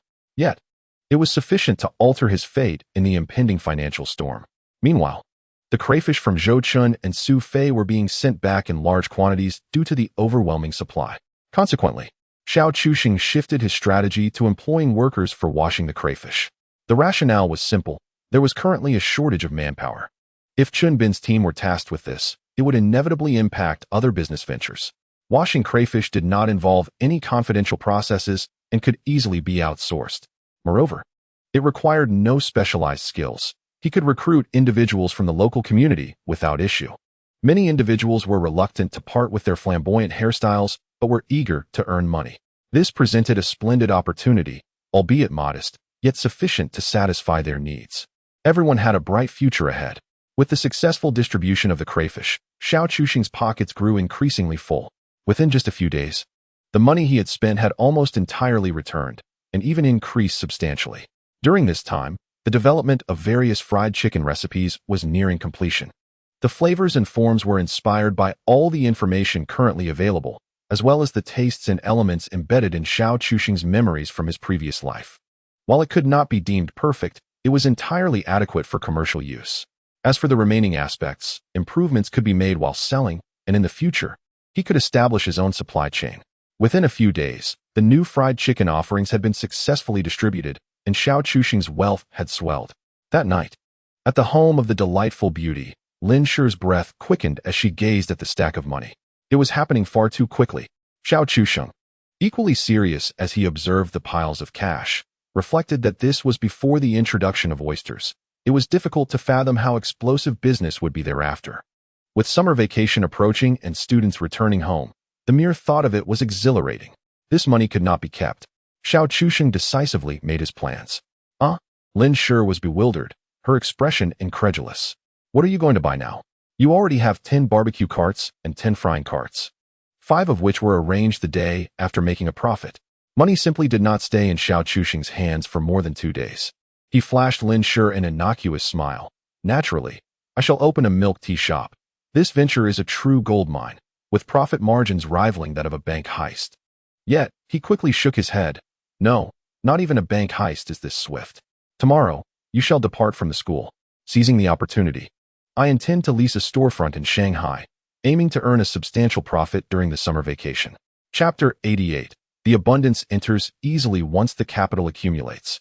Xiao Chuxing's entrepreneurial aspirations will be firmly on track. The velocity of generating wealth will accelerate, yet at present, the storefront will consume all the earnings he has accrued thus far. There remains a slight shortfall, but it is not a significant concern, as daily income continues to flow in. Establishing a milk tea shop is not an overnight endeavor, thus there is ample time for turnover. The following morning, at the residence of the foolish Qi Shanshan, Xiao Chuxing picked up 2 young women. Currently, Zhou Chun and Su Fei have borrowed a van to transport crayfish to Shanghai daily, as the supply from the aquatic market has predominantly been secured by Xiao Chuxing. There is a sense of déjà vu reminiscent of the crayfish craze in a previous life. Even the collectors are struggling to meet demand. In truth, this scarcity is due to production not keeping pace. The crayfish farming in Xinjiang is attempting to penetrate the market, yet the quantity allocated to Shanghai remains limited. Unless direct contact is established with Xinjiang, the situation is unlikely to change significantly. It is unnecessary. Xiao Chuxing operates merely 10 barbecue stalls. To achieve daily saturation, he would only need approximately 1.3 times the current supply, a figure that considers the peak customer influx during summer. On average, a mere 1.2 times would suffice. And under the current circumstances, he can sell out each day. To pursue a direct connection with Xinjiang for such a modest increase is not cost-effective. Unless Xiao Chuxing's business expands to encompass the regions of Suzhou, Hangzhou, Jiangsu, and Zhejiang, such a venture would be warranted. Regrettably, he currently lacks the energy and necessity for such an endeavor. As long as the funds are sufficient, Xiao Chuxing possesses easier methods of profit generation, without the need to squander time on a labor-intensive business like crayfish. However, he might consider establishing a connection with Xinjiang in the coming year, not with the intent of personal consumption, but rather as a distributor. The prospect of earning a profit margin is enticing and does not require excessive manpower. Let us take it step by step. Have the others arrived? Xiao Chuxing inquired upon seeing Chun Bin and his crew. Chun Bin nodded. We are just missing 2 brothers. Xiao Chuxing responded with a brief acknowledgement before addressing Chun Bin's associates. Today, I will reimburse your round-trip fares. You will travel by train to the Financial Institute in Shanghai. Your sole task is to keep a vigilant watch. Upon spotting these 3 individuals, apprehend them and administer a thorough beating. Xiao Chuxing produced 3 photographs, revealing the foster parents of Lin Shi. He had exerted considerable effort to retrieve these images, as mobile phones were not yet ubiquitous, making the search for photographs considerably cumbersome. Do you understand? Chunbin asked them. Understood. The 10 spirited young men replied in unison. Chunbin would remain in Hangzhou to oversee procurement and other tasks. Hence he dispatched 10 of his subordinates, including Zhou Chun, to assist Xiao Chusheng in Shanghai. Xiao Chusheng harbored his own considerations. Although he could personally confront Lin Shi's foster parents, he preferred to delegate this task. However, this would prematurely reveal his existence. At least for now. Xiao Chusheng does not wish for Lin Shi's adoptive parents to become aware of her whereabouts. As for locating this group of spirited young men, it proves futile. Even reporting to the authorities yields no results. In an era where surveillance is scarce, who would suspect that someone would travel all the way from Hangzhou to Shanghai to confront a few strangers? There are countless loopholes to exploit. Well then, let us depart. Xiao Chusheng gently patted Lin Shi's shoulder. Just like that? Lin Shi expressed her surprise. For Xiao Chusheng intended to take their van directly with Zhou Chun and the others. Why not save on train fare when possible? Besides, the van seats are far more comfortable than those on a train. Is that so? Lin Shi questioned, though she did not dwell on it further. Thus, the two of them squeezed into the van, flanking a rather foolish beauty in the middle. Why did no one sit in the back? Because it was uncomfortable, of course. The foolish beauty, with her bewildered gaze, alternated between looking at Xiao Chusheng and Lin Shi, and suddenly felt at ease, reclining against the seat, intending to catch a quick nap. As the vehicle arrived at the entrance of the Finance Academy, Xiao Chusheng scanned the surroundings, but saw no sign of the Fong family. No one is here. You may go in first, he instructed Lin Shi. Earlier, Lin Shi had already spoken with Zhu Wen on the phone, confirming that the Fong family was not lurking near the dormitory, indicating they had not come looking for her. However, Xiao Chusheng knew full well that this family would certainly attempt to confront Lin Shi today. After all, with the passing days, they likely had exhausted their funds. Without money, they would surely face starvation. Yet, Xiao Chusheng felt no sympathy for them. In fact, he harbored a desire to exacerbate their plight. After escorting Lin Shi into the female dormitory, Xiao Chusheng returned to the vehicle and informed Zhou Chun, when you deal with those 3 today, keep an eye on whether they have any money. Find a way to borrow a couple of 100 yuan. 200 or 300 will suffice. Do not ask for more. And remember to leave no trace. Concoct an excuse that will lead them to comply willingly. Su Fei, puzzled, inquired, why not ask for more? Zhou Chen shot him a look of exasperation, because asking for more may not guarantee their willingness. It could lead to complications. Therein lies a loophole. Although Xiao Chusheng did not believe the Fong family could muster even a few 100 yuan at this point, since they dared to rob Lin Shi during her most desperate times, Xiao Chusheng could certainly return the favor when they were on the brink of starvation. The principle here revolves around mutual harm. In truth, there are no absolute standards. If one were to scrutinize rigorously, everyone would be implicated. Nonetheless, in this era, practicality prevails. A mere 100 yuan is often deemed insignificant. After all, we live in a time when even those engaged in honest business might vanish under a sudden attack.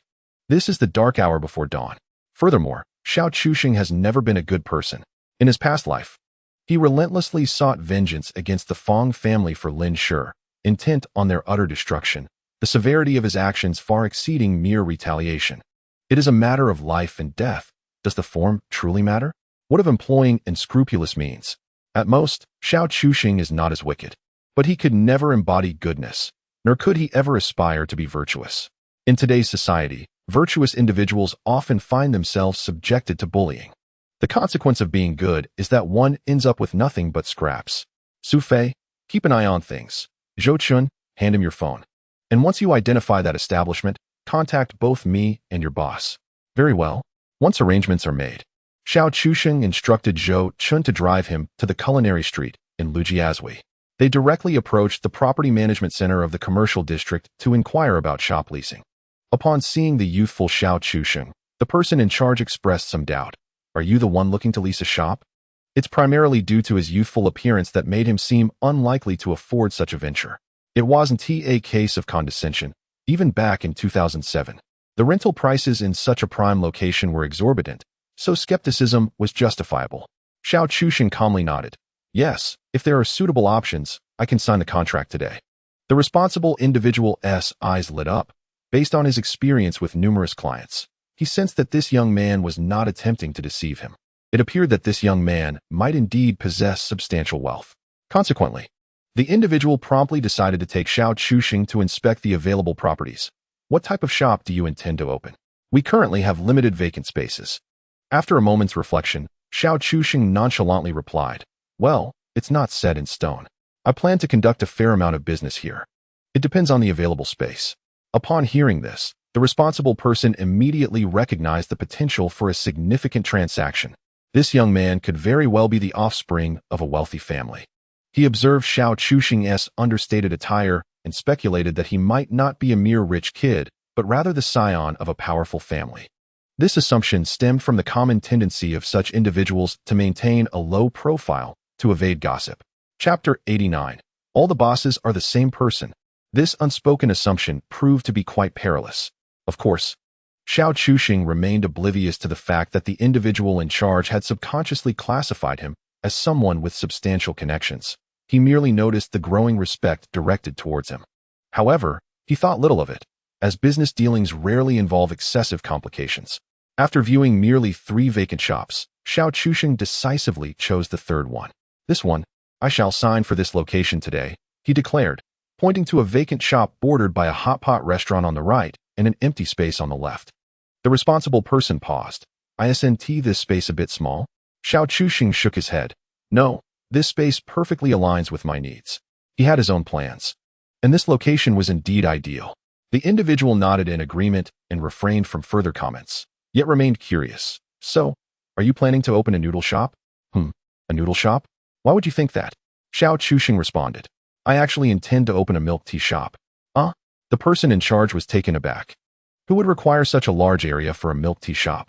Typically, such space is designated for dine-in establishments, with noodle shops being the most common, as they are narrow yet spacious enough to accommodate kitchens and seating for guests. This young man, however, sought to establish a milk tea shop in such an expansive area. The decoration manager hesitated. Should we assist you in contacting a renovation team? Or, Xiao Chuxing contemplated for a moment. He realized that he possessed scant connections in Shanghai, so it would be prudent to utilize their existing resources. However, he understood that he could not rely entirely on them. Thus, he proposed to sign the contract today and would return to consult with the design team. Once he delivered the renovation plans, they could engage individuals to execute the designs accordingly. Although he mentioned seeking a design team, Xiao Chuxing intended to create the designs himself. After all, given his level of expertise and avant-garde aesthetic, he would undoubtedly surpass contemporary interior designers. Most designers these days are, at best, pedestrian in their approach, focusing on extravagance and ostentation. There exists a concept known as light luxury, but its inception would not occur for several years. Xiao Chuxing planned to implement this design philosophy in the Shanghai tea shop ahead of its time.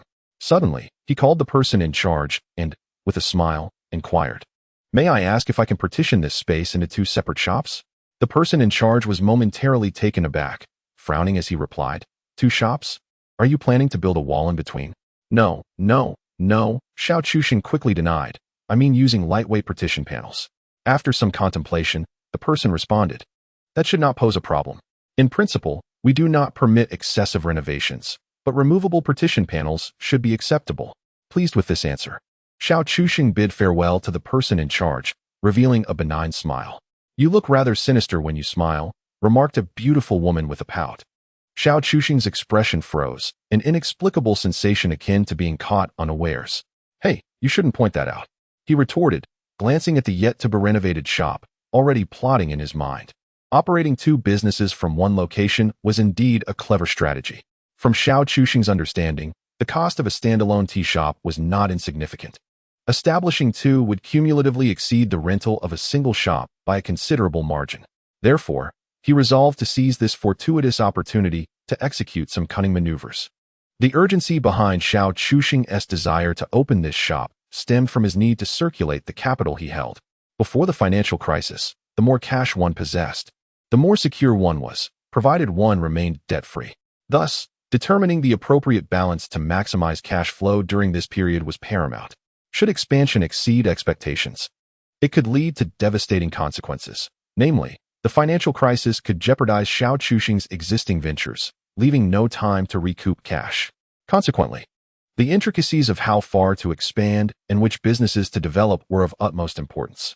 Undoubtedly, during the onset of the financial crisis, the bubble in the internet industry would burst the fastest.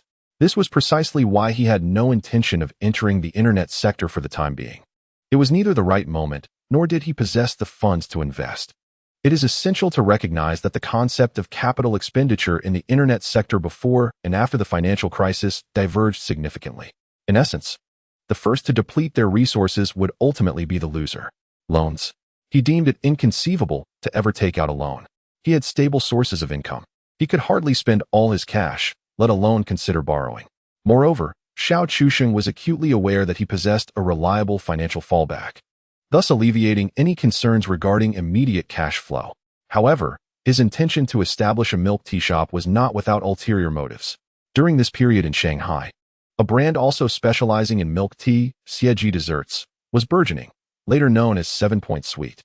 This brand was pioneering the infusion of the dessert known as mango pomelo sago into milk tea cups, and it happened to coincide with this very year.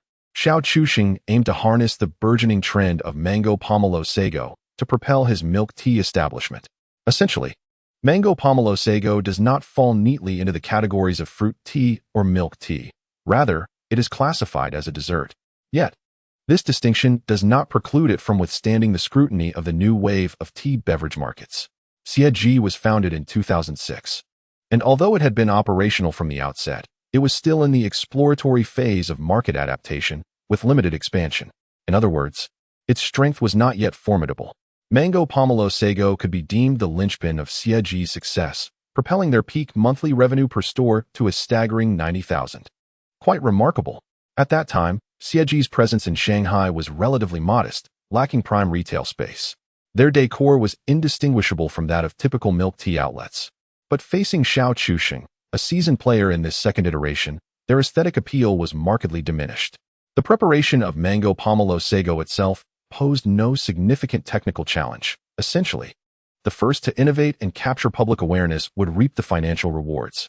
Xieji capitalized on timing, introducing the dessert while others were still focused on powdered milk tea alternatives, thereby establishing a fundamental price differentiation.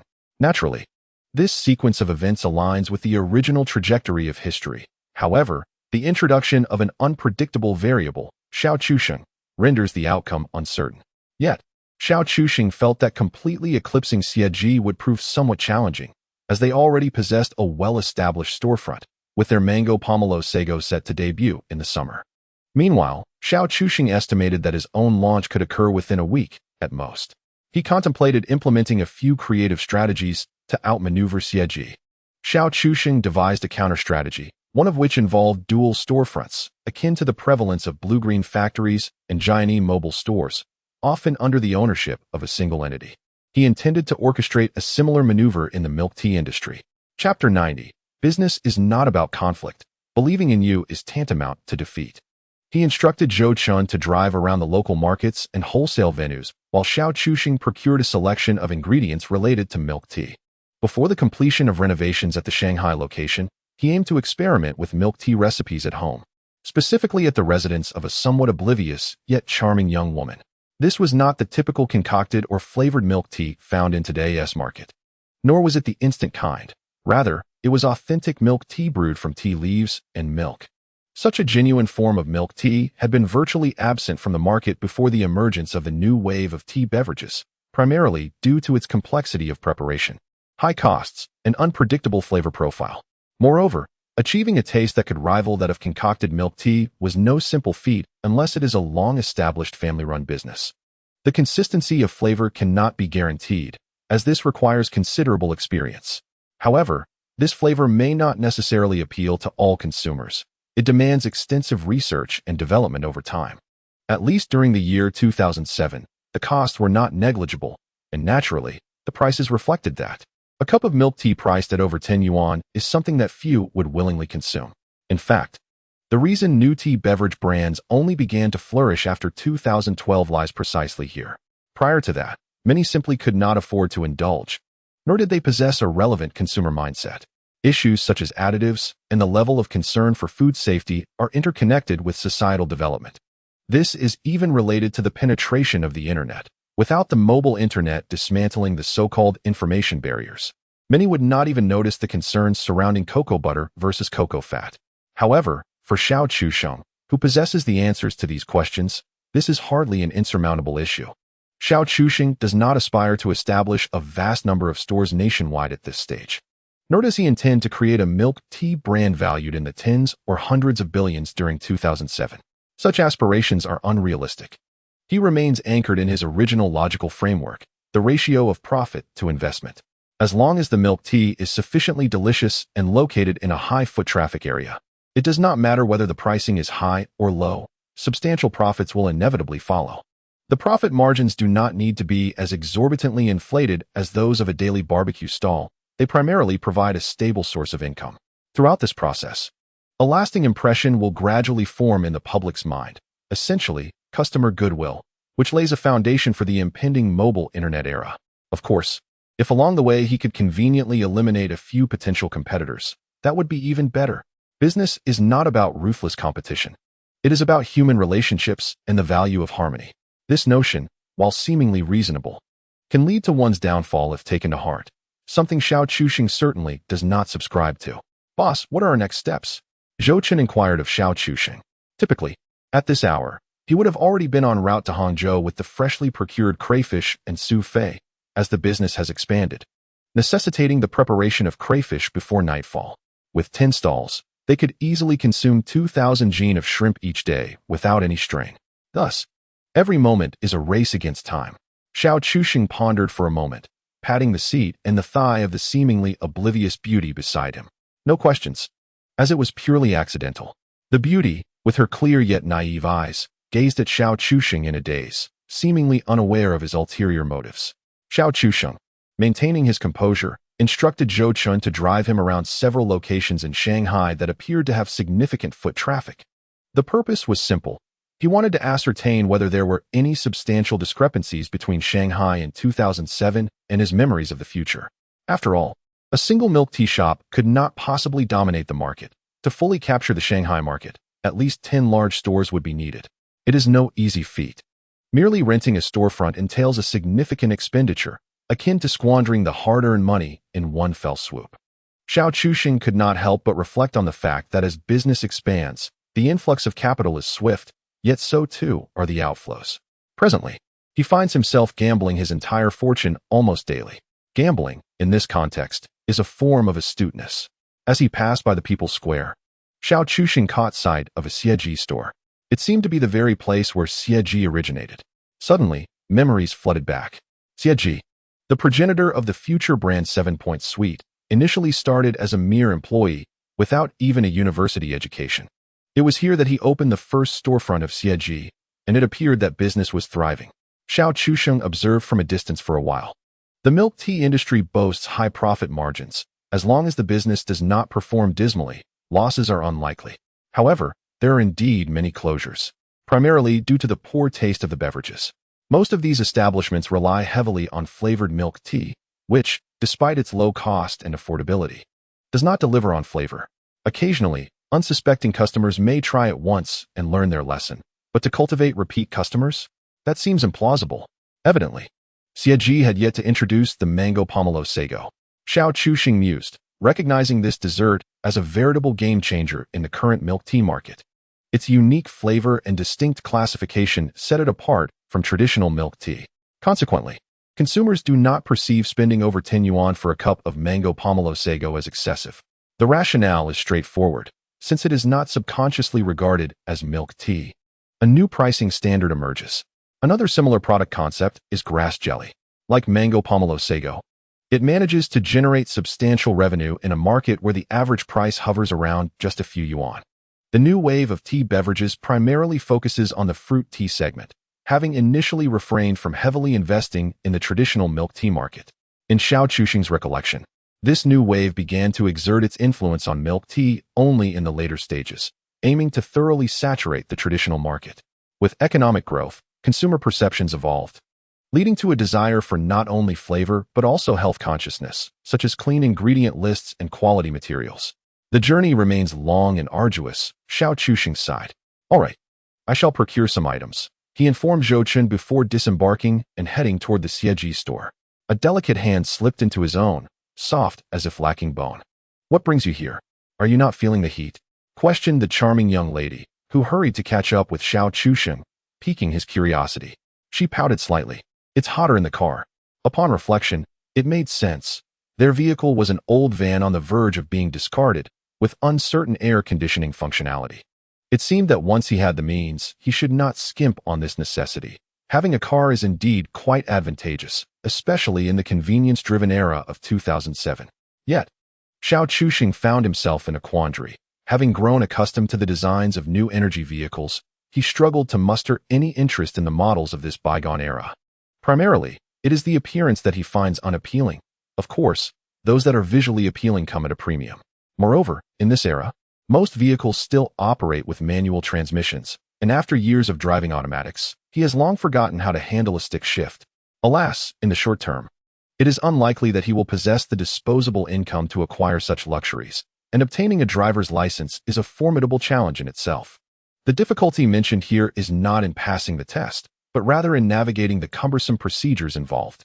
Although this age has its drawbacks, such as the ability to procure a license merely by paying a fee without any examination, engaging in such practices would be a blatant disregard for one's own safety. Despite being an experienced driver, he recognizes that the driving experience of contemporary vehicles is significantly different, and adapting to these changes could lead to accidents. Thus, practice remains essential, especially since he must accompany these friends. In principle, the stricter the regulations, the better it is for everyone. Many lament how obtaining a driver's license has become increasingly arduous, and Xiao Chusheng himself has pondered this issue in the past. Xiao Chusheng held the hand of the charming yet naive girl, and their striking appearances complemented each other splendidly. As they queued outside Xieji, many young students instinctively parted to make way for them. Xiao Chusheng paused, wondering if it was not more courteous to let those in line go first. However, he refrained from voicing his thoughts and silently stood in line with the naive beauty.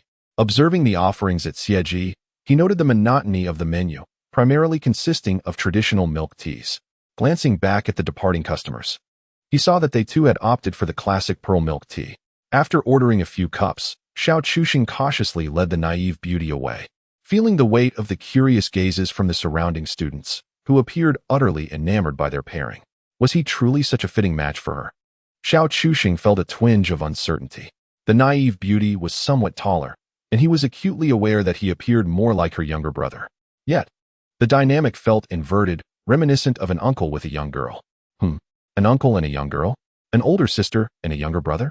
Xiao Chusheng seemed to grasp something profound, while the naive beauty maintained an air of aloofness. She radiated an aura of being difficult to approach, yet here she was, allowing a boy who seemed somewhat younger to hold her hand. What a contrast! It was no wonder the onlookers wore expressions of infatuation. Such contrasts undoubtedly tug at the heartstrings. Suppressing a smirk, Xiao Chusheng cast a glance at the naive beauty.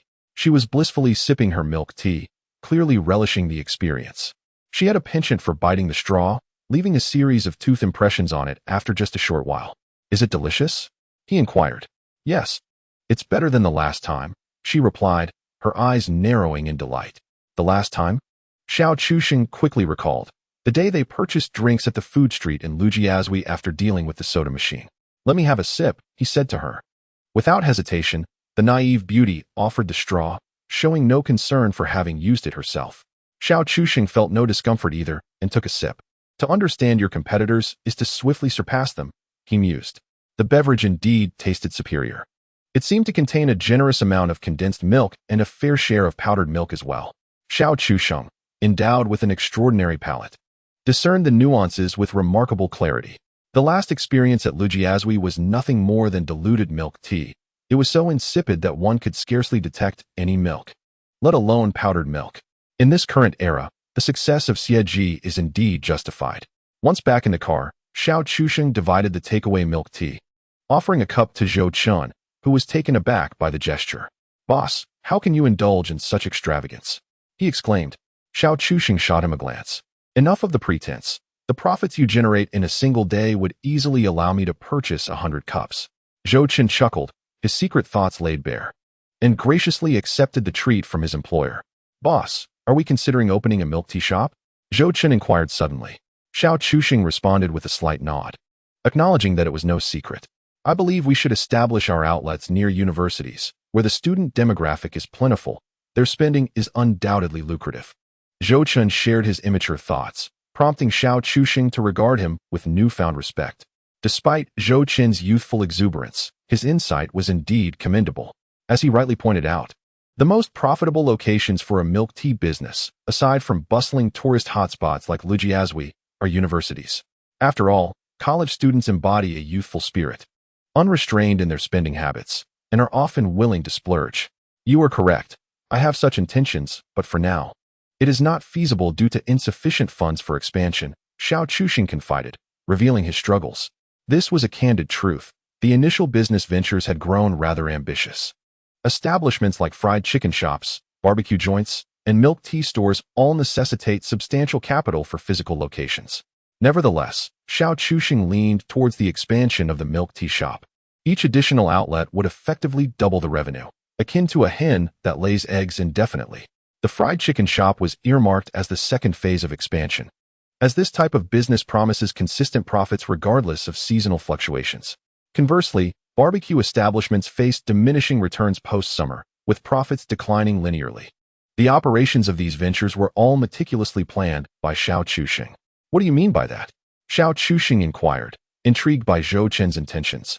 Zhou Chen, slightly embarrassed yet resolute, replied, Boss, my sister Zhou Qian, when she enrolls in university, could potentially work at your store if you require assistance. Your sister? Zhou Qian? Xiao Chuxing recalled that Su Fei had referred to her as Qian, likely the same Zhou Qian. Zhou Chen's proposal sparked an idea in Xiao Chuxing's mind, and he readily agreed. That sounds excellent. I have been concerned about maintaining the quality of products at distant outlets and ensuring there are no financial discrepancies. Having someone trustworthy is invaluable.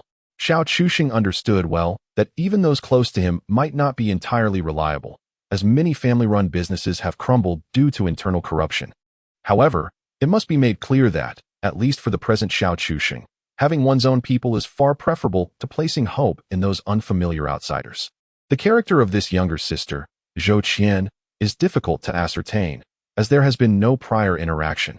At the very least, Zhou Chen, the elder brother, has not exhibited any issues thus far. Of course, one cannot entirely dismiss the possibility that they might resemble Su Hai from a past life, failing to earn beyond their capabilities. Yet, such concerns are matters for the future. At present, no one can control the situation. Just then, Zhou Chen's phone rang. Hello? Brother Chen, is the boss there? Those three scoundrels have shown up. Chapter 92. The law does not protect the good. That wretched individual is certainly present today. Outside the Finance Institute, three sneaky figures were lurking, Zhou Chen's foster parents and their offspring.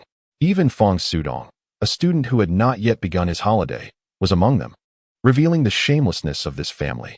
In order to exploit their foster daughter, they were brazenly blocking the entrance to her school. Mom, I inquired and found out that the Finance Institute is closing today. She will definitely return, Feng Sudong asserted confidently. The conversation of these three was overheard by Xiao Chuxing, who had stealthily approached them. His gaze was icy as he fixed it upon the trio, while cradling a rather foolish beauty in his arms. The foolish beauty, provoked, resembled a tempestuous little lion, appearing ready to pounce and exact vengeance upon these scoundrels. The irony was that this individual possessed little in the way of intimidation. After all, with a fierce countenance and a cup of milk tea in hand, it was difficult to appear menacing. Nevertheless, Xiao Chuxing had no doubt that this fool would dare to take action, even if she could not win. She had previously stunned Song Yu with nothing more than a bucket of cola, indicating her latent ferocity when riled. He carried her back to the car, and during the ride, he could not resist indulging a little. After all, it was impossible to ignore her alluring figure. However, the somewhat slow-witted Qi Shanshan, in her fury, did not contemplate such matters. Once he had tossed her back into the car, Xiao Chuxing pondered for a moment and suddenly asked the foolish girl, Have you gained a bit of weight recently? Oh, the beauty, caught off guard by the inquiry while still fuming, felt as though she was indeed a tad heavier to lift than before. Xiao Chuxing squinted slightly, uncertainly positing, Have you been eating too much lately? Sure enough, this question extinguished Qi Shanshan's ire in an instant. She averted her gaze, unable to meet his eyes. Xiao Chuxing found himself wanting to laugh. She was indeed so innocent and pure, her emotions flaring up quickly and dissipating just as swiftly. It is often the most innocent girls who are thus easily influenced. Xiao Chuxing called for Zhou Chun and the others. How long have they been here? Fizai, when did they arrive? Zhou Chun immediately shouted for Su Fei. After a moment of thought, Su Fei replied, not long, probably about half an hour ago. Wait until there are fewer people around. Then you can take them into that alley. Xiao Chuxing pointed towards a nearby alley. He had observed this place for quite some time. It was filthy and reeked of urine, situated behind a row of shops where many drunken men relieved themselves at night. Today, you have two objectives: to find a pretext to relieve them of their money, no more than 200. If I need to elaborate, it is unnecessary. The group of spirited young men exchanged glances, perplexed by Xiao Chuxing's intentions. Typically, it was Xiao Chuxing who instructed them to conduct their affairs lawfully. Yet now it was he who urged them to engage in this act. Moreover, why such a meager sum? Was it not rather trivial? Sensing their confusion, Xiao Chuxing elucidated. I have previously mentioned that we live in a society governed by law, but you must grasp one fundamental truth. The law does not protect the virtuous. What? This single statement touched upon a profound ignorance within these spirited youths. However, Zhou Chun's eyes brightened, for he was the most astute among them. Indeed, Zhou Chun possessed the highest level of education, having completed high school. The implication of the boss's words was clear. Virtuous individuals do not require legal protection. They do not engage in unlawful acts. If they do not break the law, what purpose does the law serve? Zhou Chun assumed the role of translator for Xiao Chuxing. The young men suddenly experienced an epiphany, as if they had grasped a vital concept. Zhou Chun continued, expounding. Only the scoundrels and wretches actively seek to harm others, while the virtuous are compelled to retaliate. However, even in self-defense, the virtuous may face legal repercussions. This was likely the essence of what the boss intended to convey. Xiao Chuxing nodded in satisfaction. Indeed, Zhou Chun demonstrated considerable insight. Yes, that was the crux of the matter. Thus, one cannot rely on the law to resolve all issues. The law merely safeguards the most fundamental moral boundaries. Yet there are certain vile creatures who do not deserve to exist. At this juncture, Xiao Chuxing's expression turned fierce as he gestured toward 3 individuals in the distance. Those 3 are precisely the sort of wretches I speak of. They have bullied your boss's wife, even attempting to seize the meager wages she has earned through hard work. The spirited young men, who had previously resigned themselves to mediocrity, were not inherently malevolent. After all, such scoundrels had long been ousted by Qin Bin. Although these young men may be considered misfits, they still held disdain for such moral depravity. Upon hearing of the transgressions committed by these 3, they quickly rallied to defend their boss's wife, clamoring to teach them a lesson. Noticing their heightened emotions, Xiao Chuxing wisely tempered their fervor. After all, given their current state, should they lose control, the lives of those 3 would surely be forfeit today. Very well, let us impart a lesson today. Based on my understanding of their character, I surmise they possess no more than a few hundred yuan. Let us relieve them of 200, so they may learn what it means to be further burdened. Xiao Chuxing wore a wicked grin that sent shivers down the spines of the spirited young men. Their boss was indeed ruthless. They understood that crossing him would yield dire consequences. It was hard to fathom what fate awaited those who provoked someone as shrewd and unscrupulous as he, who harbored myriad ideas for profit. A swift reprimand would suffice, but not excessively so. Xiao Chuxing cautioned them. Excessive weight may lead to trouble. After all, there is ample time ahead. Let us observe how things unfold. Once the fight concludes, you shall flee, pretending to be local ruffians. Xiao understood that a decade ago in Shanghai, such incidents were rather commonplace. A mere beating, coupled with 200 yuan, rendered police intervention futile. The sum was too trivial, and the matter too insignificant, making the deployment of law enforcement a sheer waste of resources. A few spirited young men, under Xiao Chuxing's instruction, feigned to be passers-by and approached the family of Fong Weiming from behind. The trio was still cautiously glancing towards the school, entirely oblivious to the figures lurking behind them. What are you sneaking around for? Scram. Mind your own business. Lin Shiyang's foster mother, Chen Shui, a foul-mouthed woman, retorted without a moment's thought. However, she soon felt a sharp slap to the back of her head. Angered, Chen Shui turned to unleash a torrent of insults upon her assailant. But upon seeing the crowd behind her, her face drained of color. A menacing group stood behind her, all glaring with ill intent. In that moment, Chen Shui mistakenly believed her caustic words had provoked these spirited youths, unaware that their disgust stemmed from the family's actions. Fang Weiming and his son Fang Sudong quickly realized their predicament upon finding themselves surrounded by a gang of thugs, their expressions shifting to one of alarm. "Everyone, there's been a misunderstanding," Fang Weiming stammered, his voice trembling with fear. Yet the spirited youths showed little concern for misunderstandings. Misunderstanding? Huh, come, let us have a chat.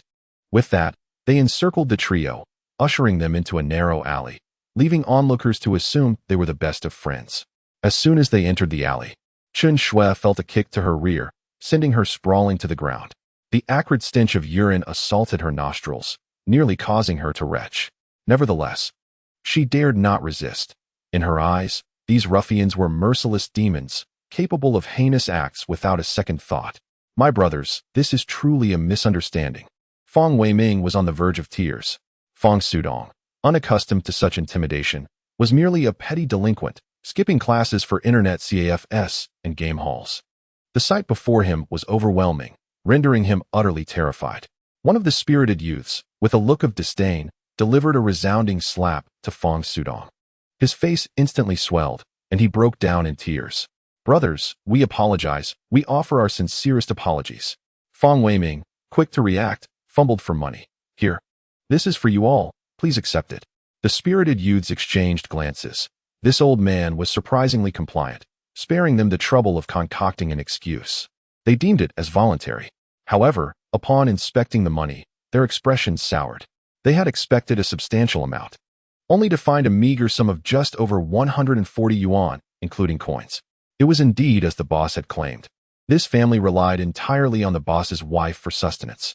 A family of 3, yet they could muster only a little over 140 yuan? Truly pathetic. Meanwhile, outside, Xiao Chuxing instinctively sneezed.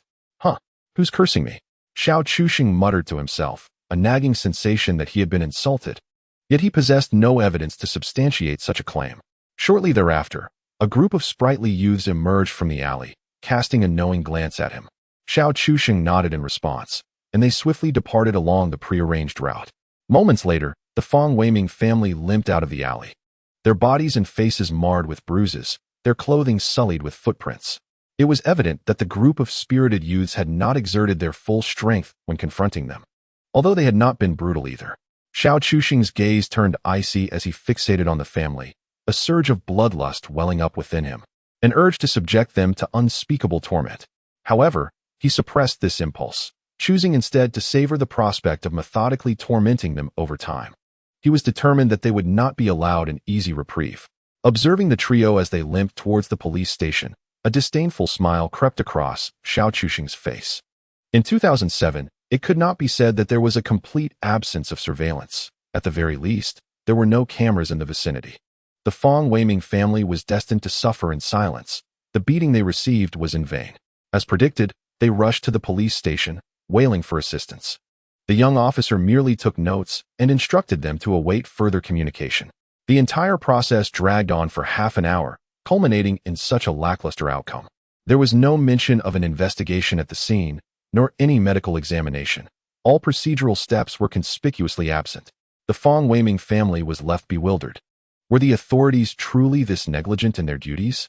Yet they dared not voice their grievances, as they were the type to bully the weak and cower before the strong. Faced with law enforcement, they could muster no protest, leaving the station in a state of quiet frustration. Such was the common state of affairs in 2007. Without surveillance, and with the monetary stakes too trivial, what could an investigation yield? With the vastness of Shanghai, where could one possibly apprehend the offenders? Moreover, the young officers, upon observing the family, recognized them as unsavory characters, particularly the woman named Chen Shui, who was loud and boisterous, immediately making her presence known. They had encountered a myriad of individuals in their line of work and were unimpressed by Chen Shui, whose demeanor was that of a foul-mouthed shrew, leaving a profoundly negative impression. Thus, the officers were even less inclined to engage with them. Although they still followed the necessary procedures, they took statements, recorded the sequence of events, and that was the extent of their involvement. The remainder consisted of awaiting further notices, with no clear indication of how long that might take. For now, there are no investigative results. They informed the family, instructing them to continue waiting. After exiting the police station, Chun Shui reverted to her former shrewish self, clamoring to capture Lin Shi. We took that beating for waiting on that little wretch. We must demand several thousand yuan this time. This includes our medical expenses. Fong Weiming and Fong Sudong echoed their agreement. This family, devoid of shame, dared to demand several thousand yuan from a university student in 2007. It was astonishing that they had the audacity, truly believing that everyone was as fortunate as Xiao Chusheng, who could rake in thousands overnight. In those times, many deemed a salary of 3,000 yuan as a considerable income, particularly for those with legitimate employment. Previously, Lin Shi took on various temporary jobs during her breaks from classes, managing to earn just over 1,000 yuan a month, which was no easy feat. University expenses were considerable, with food and various costs making it difficult to save anything. Yet, her family constantly spoke of thousands of yuan, treating Lin Shi as if she were a beast of burden. However, by the time they reached the school gate, it was far too late. For Lin Shi had already been taken away by Xiao Chusheng when they arrived at the police station to file a report. Do we still need to come this afternoon? Xiao Chusheng inquired while in the car. Lin Shi nodded. In principle, yes, but I prefer not to. Xiao Chusheng chuckled. Look at you, a good student gone astray. This earned him an eye roll from Lin Shi, who retorted, how have I gone astray? You should have some self-awareness. Xiao Chusheng burst into laughter. Indeed. You have a point. Lin Shi shot him a flirtatious glare, scoffing. I've been taken care of. Is it unnecessary to discuss whether I've gone astray? Xiao Chusheng fell silent. Boss, where to next? Asked Zhou Chun, the driver. Let us take your boss lady to see our future milk tea shop, and then you can stock up. We'll head back by train in the afternoon. Sounds good. The small crayfish business had fully taken off, with procurement, processing, and stir-frying entirely delegated to Chen Bin and his team. Paying them wages allowed Xiao Chusheng to conserve his energy. That is excellent. Lin Shi's eyes sparkled as she gazed at the still unrenovated shop, already envisioning the future. Chapter 94. I fought fiercely alongside Uncle Zilong at Chongban Slope. The excitement faded, and Lin Shi suddenly turned to Xiao Chusheng with a complex expression. You've already spent the money you just earned, haven't you? Xiao Chusheng chuckled awkwardly. Well, I just thought I could multiply what I have at hand quickly. Lin Shi rubbed her temples, unable to refrain from criticizing. You truly aren't afraid of losses. Are you? Losses? What is there to be concerned about? With our current rate of income, this minor loss is negligible, Xiao Chusheng replied dismissively. In truth, there were matters Xiao Chusheng had yet to disclose to Lin Shi. According to his plan, he intended to incur losses of several million or even billions in the initial stages of his internet development strategy. This was precisely why he needed to amass wealth rapidly. There had to be funds available to burn. The greater the storm, the more valuable the fish. These losses would ultimately yield astonishing returns. All right, it seems I can't control you. Lin Shi pressed her lips together, realizing that at this point, her business acumen was insufficient to make an impact. In reality, Xiao Chusheng understood well that Lin Shi's true strength lay in her sensitivity to data. Playing high-stakes games was no jest. In high-stakes situations, it was Xiao Chusheng's weakness, as he excelled in proposing avant-garde concepts and imaginative ideas. The one who transformed these visions into reality was Lin Shi, with her formidable execution capability. Thus, their synergy surpassed mere compatibility of personalities and physical attraction. It was something extraordinary. Indeed, it is not at all akin to the past when I, alongside Uncle Zilong, valiantly battled through the long, enduring 7 entries and exits. As long as no unforeseen circumstances arise, these 2 milk tea establishments may even have the potential to achieve dazzling revenues in the hundreds of thousands within a single month. Xiao Chusheng spoke with a grave tone. Hundreds of thousands? Lin Shi was taken aback. Yet, upon reflection, it seemed that Xiao Chusheng had not made a jest thus far and had indeed been conservative in his estimates. For instance, based on the business of the 20 stalls in Hangzhou, their daily earnings surpassed 100,000, perhaps even more. Naturally, such levels of profit cannot be sustained indefinitely. Adverse weather conditions and the post-National Day period would lead to a significant decline. Compared to the millions in trade, hundreds of thousands do not appear as exaggerated as one might think. However, there is a notable difference. Hangzhou has nearly monopolized the local market, nearing saturation. Here, we only have a single outlet. Should we extend the barbecue and fried food business from Hangzhou to Shanghai? Lin Shi queried hesitantly. Xiao Chusheng shook his head. For now, that is unnecessary. We lack a solid foundation here. Such a business requires trusted individuals to manage it. Once our funds are sufficient, we could acquire the adjacent establishment and open a branch of Dejai Hui here. While the Shishir barbecue will depend on circumstances, summer business is unlikely to thrive. Why is that? Lin Shur inquired, puzzled. Due to the ambience. Indoor barbecues in summer are primarily stifling, and they lack the warmth of a lively atmosphere. They are far more suited for winter, where couples can leisurely grill while braving the cold winds outside. Lin Shur's eyes brightened. Even the thought of it felt heartwarming. Simultaneously, she marveled at how meticulously Xiao Chuxing had orchestrated this strategy, with each step aimed at maximizing profits, and every move relying on the capital at hand. Remarkably, the money he risked had returned to him within mere days, multiplied several times over. His talent for generating wealth from wealth, while simultaneously establishing a business, was indeed somewhat uncanny. Suddenly, Lin Shur pondered a particular matter and curiously fixed her gaze on Xiao Chuxing. You won't be spending much to open the milk tea shop here, will you? Xiao Chuxing, uncertain of her implication, nodded dumbly. Yes. The estimated cost is around 100,000, and I expect to recoup this investment in just a few days. Upon hearing this, Lin Shur's lips curled into a smile. And what about next? Our business in Hangzhou, barring any unforeseen circumstances, is projected to yield several million a month. How do you plan to allocate that? Is it truly that much? At that moment, Xiao Chuxing also realized, having not anticipated such rapid expansion. The conditions were indeed facilitated by the Zhong AI family and their associates, who had originally posed a challenge due to their lack of manpower. Now, however, that issue had been resolved. Then let us open several milk tea outlets in Hangzhou. That is our stronghold. I had intended to leverage our established base to capture the milk tea market in Hangzhou, while Lin Shur was uncertain of Xiao Chuxing's strategy to utilize Hangzhou's foundation. She was confident that he would succeed. Yet, her concern was not with that. She questioned, even if we open milk tea shops in Hangzhou, won't that take time? Are you planning to establish the Dejai Hui outlets first? The establishment of a fried chicken outlet is not a swift endeavor. While the prospects for the fried chicken business are indeed vast, the expenses associated with leasing a storefront are considerable, and initial profit margins are unlikely to be substantial. This enterprise necessitates the cultivation of market recognition, a process that typically requires at least 2 months. Xiao Chuxing found himself deep in contemplation, as the pace of wealth accumulation had exceeded his expectations. Presently, he needed to strategize on how to allocate his funds. For only by expending money could he unlock greater markets and financial opportunities. With his eyes closed, Xiao pondered potential ventures that could provide stable income without significant risk, particularly those that demand minimal manpower and yield favorable returns. The computer components market came to mind. At this juncture, computers and televisions remain the prevalent sources of entertainment, and the surge in computer assembly has been notable in recent years. In fact, the peak years of computer ownership align with this time frame, with many individuals using their purchases for over a decade. However, after further reflection, Xiao decided to abandon this idea. While the profit potential was not negligible, the market fundamentally relied on the lack of transparency in information. Only by becoming a distributor and securing regional agency rights for certain brands could one hope to achieve substantial profits.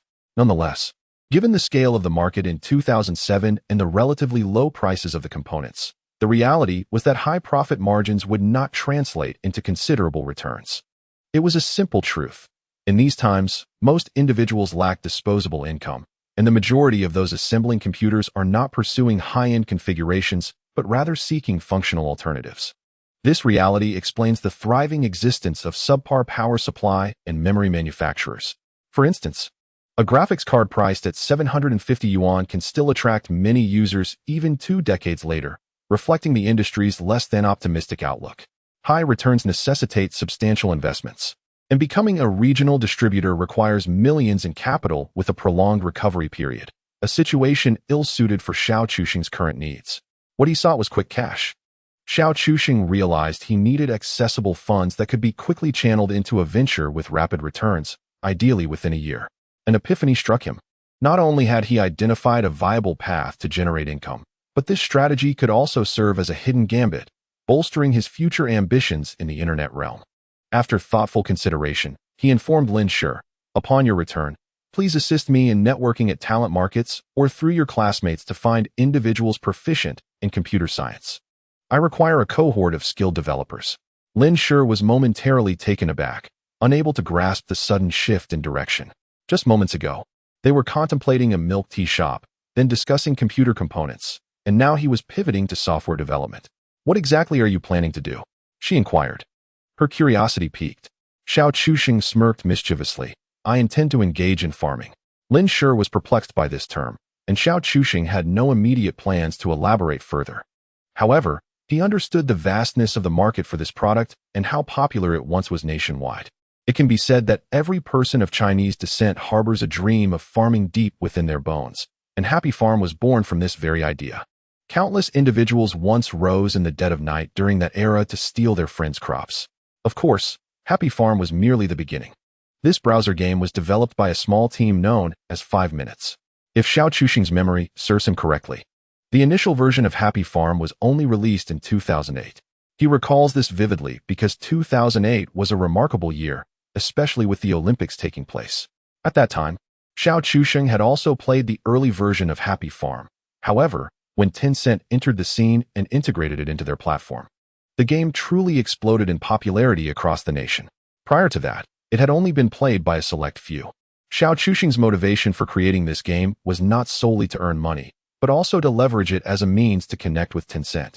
In China, Tencent's traffic is nearly monopolistic, particularly at this pivotal moment.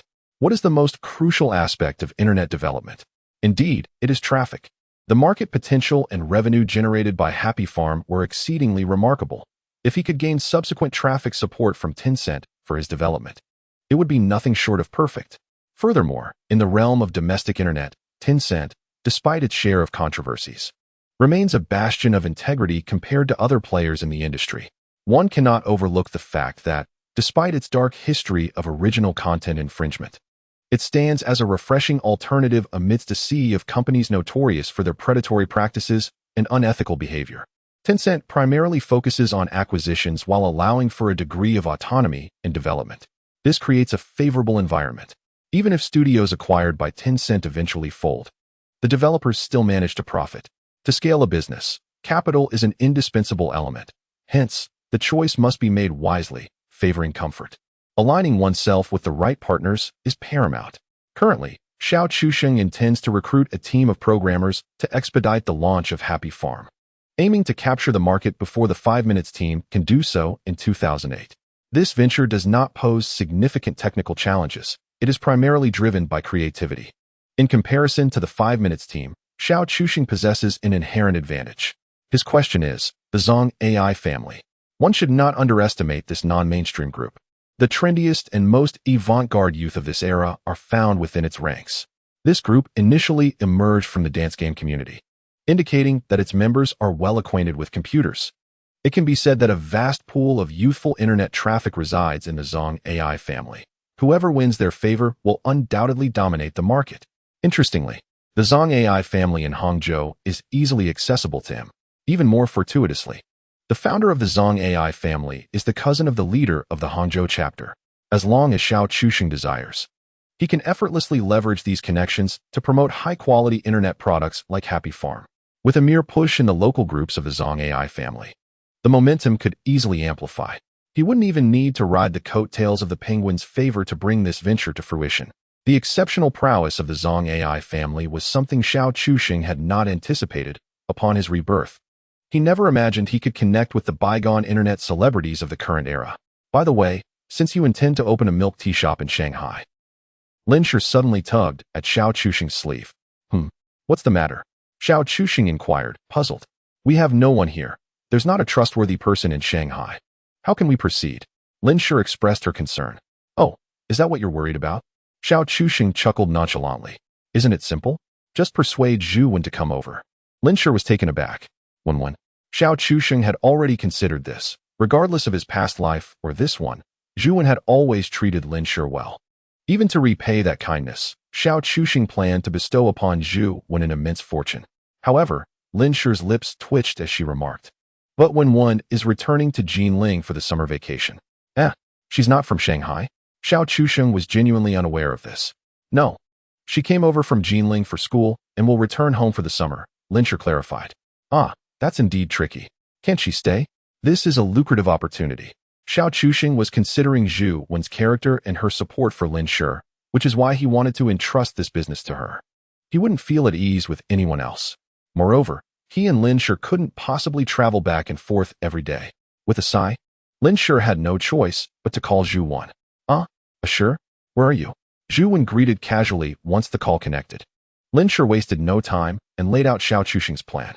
Upon hearing it, Zhu Wen fell silent for a moment before finally responding. Although I want to help, I need to return home first. I won't be able to come back until at least next month. Next month? Is that really so long? Lin Shi and Xiao Chuxing frowned slightly. The renovation of a milk tea shop is remarkably swift, with operations typically commencing within 2 weeks. Given that it was early July, losing over 10 days would be quite detrimental. All right then, let us consider other options for now, Lin Shi said, hanging up the phone with a hint of disappointment. When one has family matters to attend to, and I didn't pry, as it seemed inappropriate. What shall we do now? Lin Shi wondered helplessly. Xiao Chuxing fell into contemplation. It appeared Zhu Wen was not a viable option at present. I suddenly have a candidate in mind. Xiao Chuxing exclaimed unexpectedly. Who? Lin Shi asked, intrigued. Xiao Chuxing hesitated for a moment. My cousin. However, you probably wouldn't know her. She's working in Shanghai. Since she's already working, why not recruit her to assist me? Listening to Xiao Chuxing's assertive reasoning, Lin Shi couldn't help but chuckle. But then she pondered.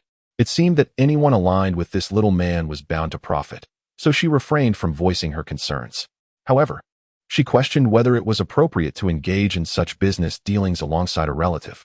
Lin Shi's concerns are not without merit. Indeed, many enterprises falter due to nepotism, ultimately filling crucial positions with ineffectual individuals. However, this matter may not be as pressing as it seems. Firstly, while the bubble tea business is lucrative, it is ultimately not the grand enterprise that Xiao Chuxing aspires to build. Even if it were to expand significantly, it is improbable that Xiao Chuxing would devote all his energy to it.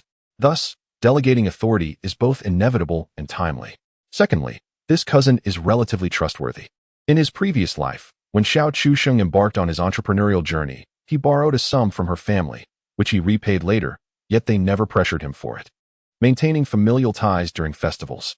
Furthermore, when Xiao Chuxing first arrived in Shanghai for his studies, his cousin often took him out for meals, providing him with care. Such familial bonds are indeed commendable and worthy of nurturing.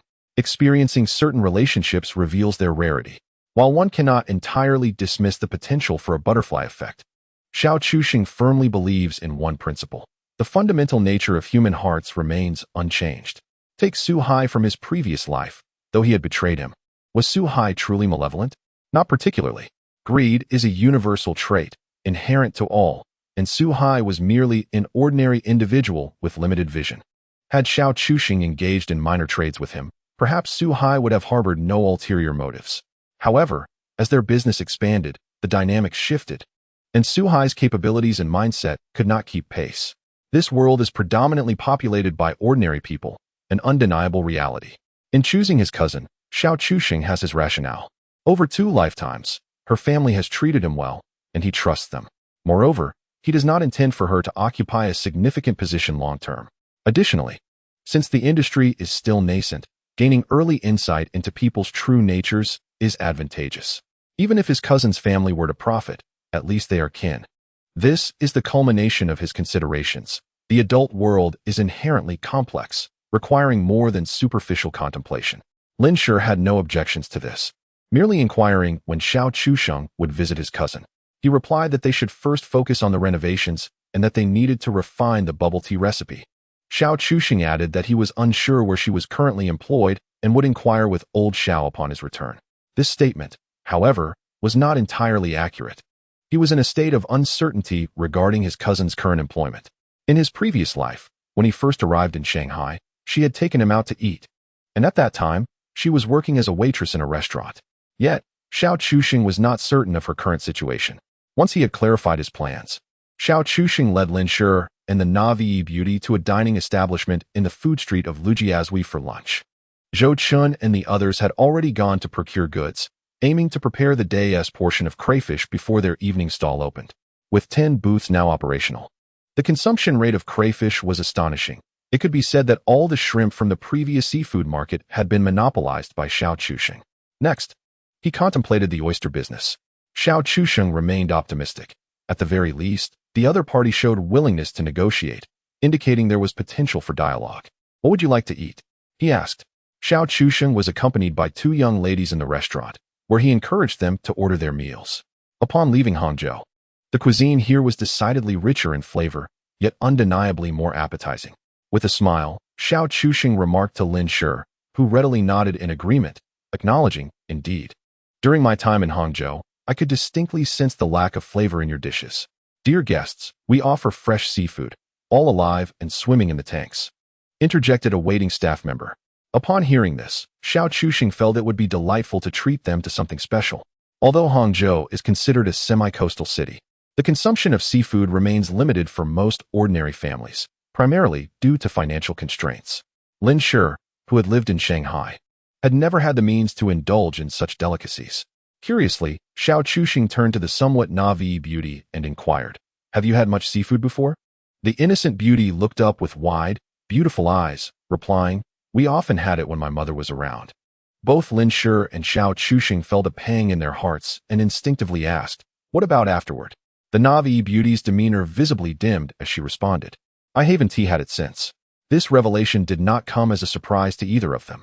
It was evident that she was not one to cook and often presented a aloof front, likely lacking close friends. Dining alone, she would hardly opt for seafood. Xiao Chusheng felt a surge of compassion for this adorable naif. She deserved to enjoy life to the fullest.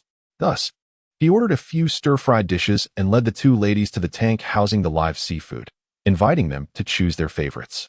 The difference between fresh and frozen seafood was a well-known fact among coastal dwellers. Fresh seafood bore no unpleasant odor, while many inland dwellers were unable to appreciate the fishy scent that only arose from deceased seafood. With her hands cradling her face, Lin Shi gazed curiously at the fish and shellfish in the glass tank, hesitating. "Wouldn't it be too expensive?" This prompted Xiao Chusheng to roll his eyes, teasingly retorting, Sure. Do you lack awareness of your current financial standing? Your daily net profit exceeds 100,000, which means spending a few yuan for a meal is hardly excessive." "Oh." Lin Shi was momentarily taken aback, contemplating the logic behind his words. She realized she had yet to adjust her mindset from her previous struggles. The sudden influx of wealth had caught her off guard. Sighing, Xiao Chusheng placed a comforting hand on her shoulder. "Though this money is in my possession, it is no different from being yours. I need funds for my business, but it should never come at the cost of depriving you of a good meal. Why should I earn this money if you continue to suffer?"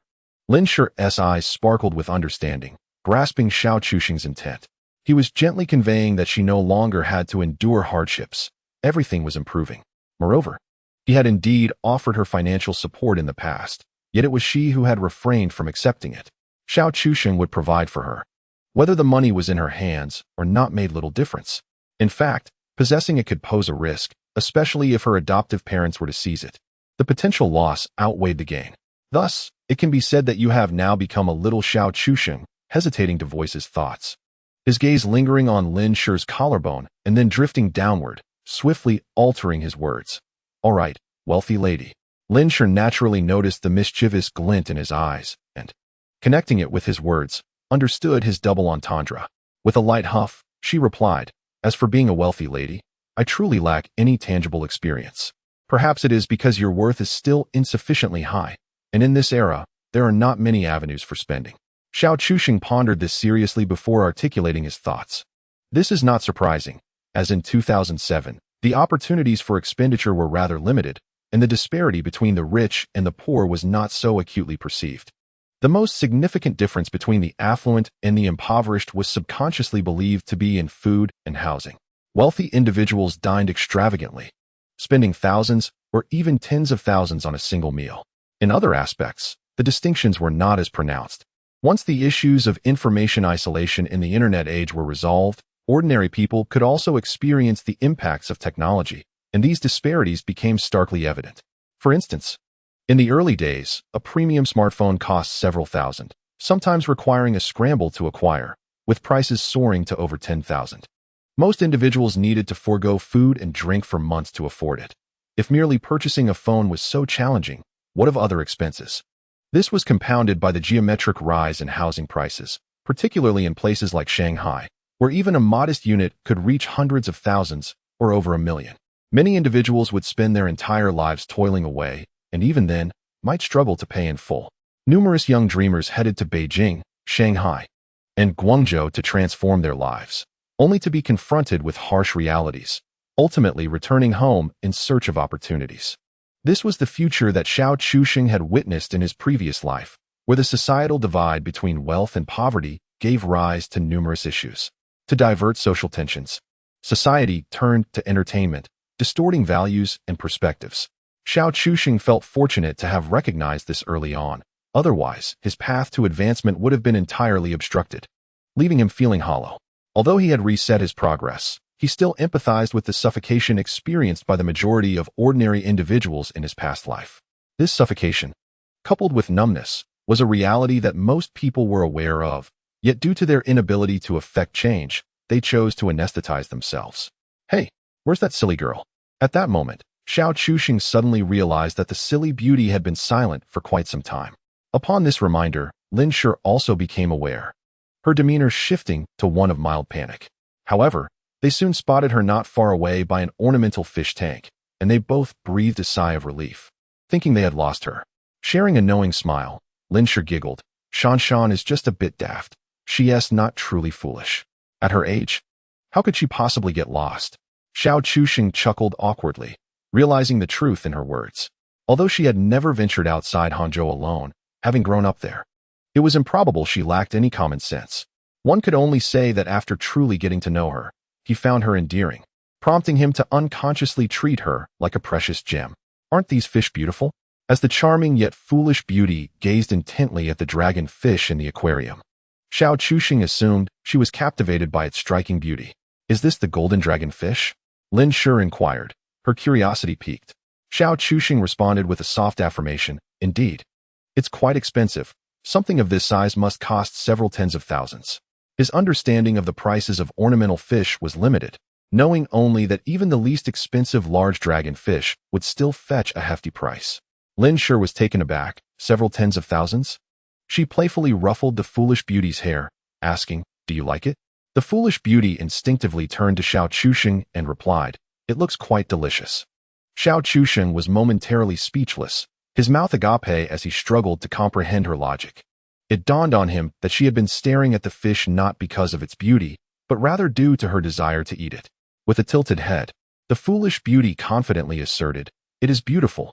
Something so lovely must taste exquisite, right? Xiao Chuxing was astonished, pondering the concept of eating a dragon fish. Can it be eaten? He mused.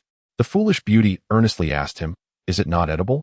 Perhaps the dragon fish in the aquarium sensed the conversation, as it seemed to tremble slightly, as if to say, goodness, even an ornamental fish like me is being considered for dinner? While Xiao Chuxing knew that certain ornamental fish were indeed non-edible and even toxic, he believed the issue with dragon fish was not whether they could be eaten, but rather if one could afford to eat them. After contemplating the matter seriously, he remarked, many people keep them for admiration, as they are believed to bring prosperity. No one considers consuming them. Oh, the foolish beauty replied, not dwelling on it much further, and promptly dashed back to the aquarium to see what else might be edible. It seemed she was in the mood for fish, prompting Lin Shi to stifle a laugh. Xiao Chuxing could only shake his head in resignation.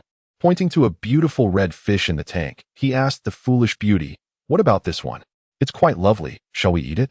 Upon hearing this, the foolish beauty turned to look, her enchanting eyes sparkling as she nodded eagerly. Yes.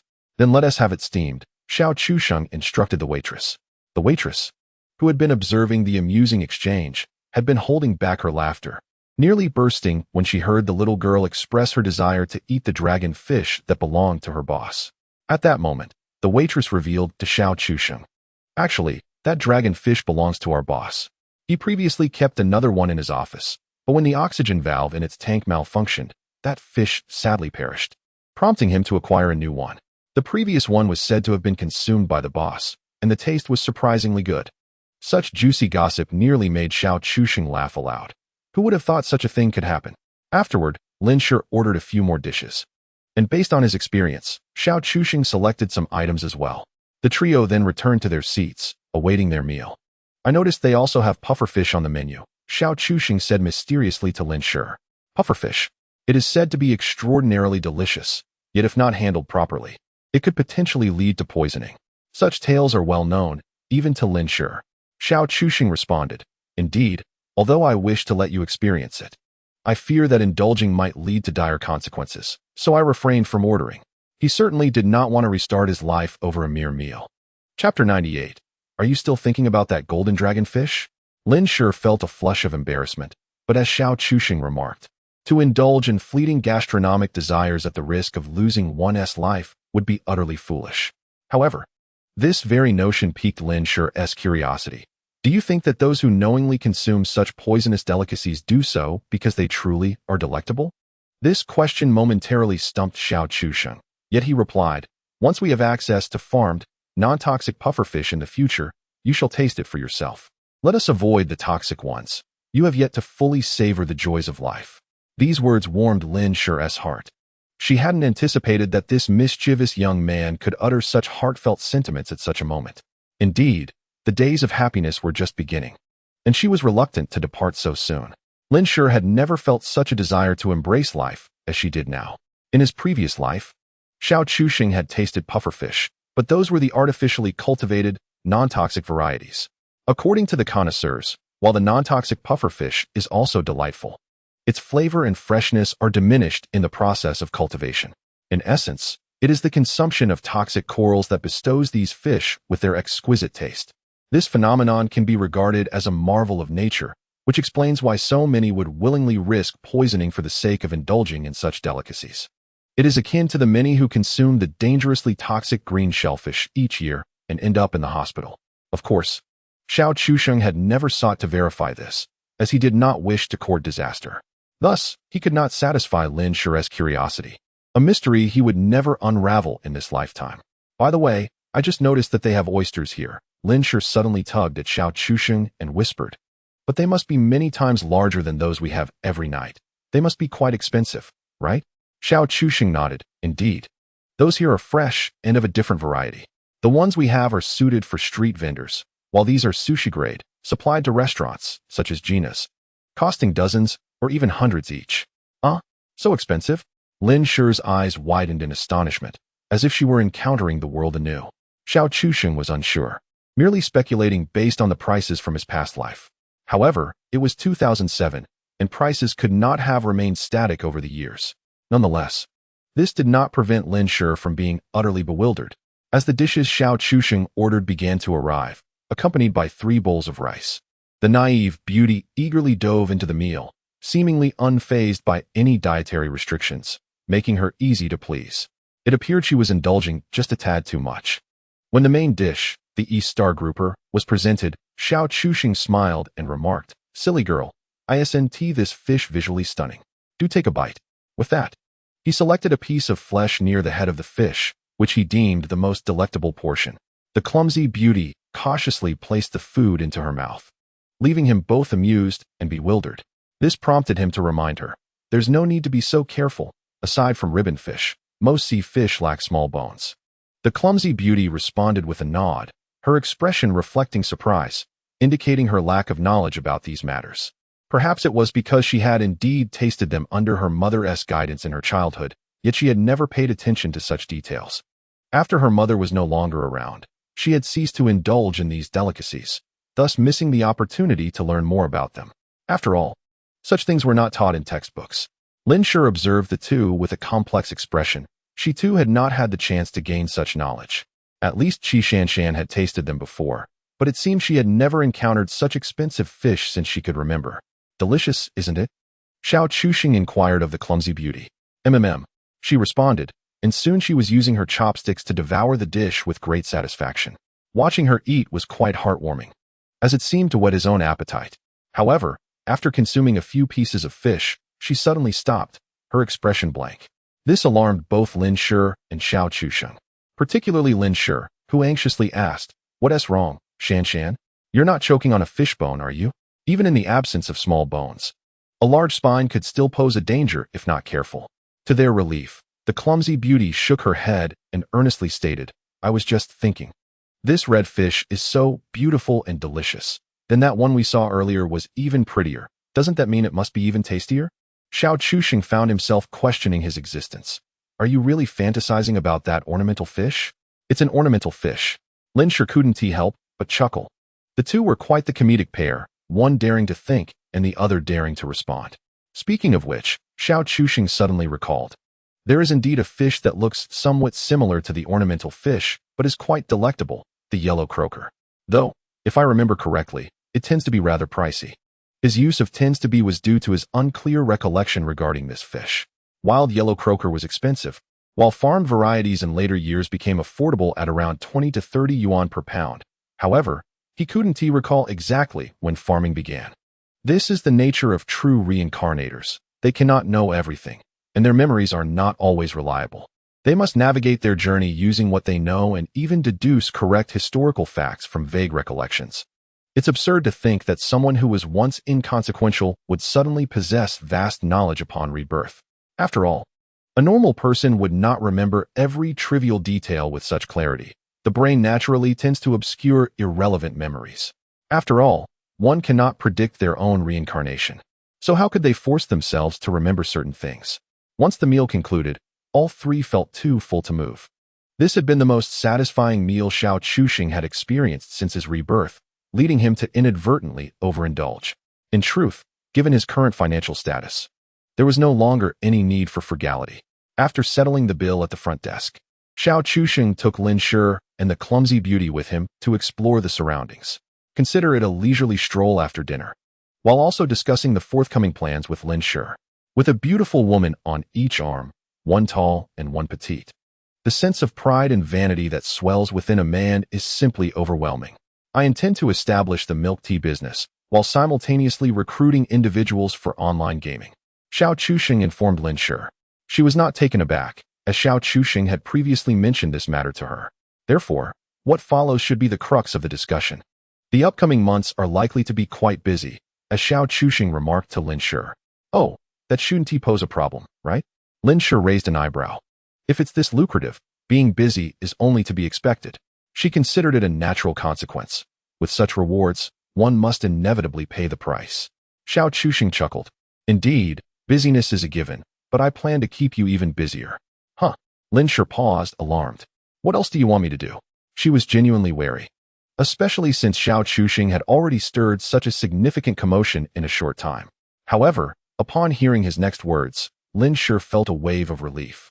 For Xiao Chuxing added, it's nothing major, just that while you're engaged with these matters, I'd like you to take some time to obtain your driver's license. That shouldn't be too difficult, right? Lin Shi queried uncertainly. Xiao Chuxing was unperturbed. With Lin Shi's intelligence, photographic memory, and formidable learning capabilities, he had no doubt she would excel. In her past life, she had acquired her license far more swiftly than he ever did. I must admit, the sensation of their hands was genuinely delightful. Xiao Chuxing mused that the descriptions often found in novels accurately reflected their touch, skin like fine jade, soft, as if lacking bone.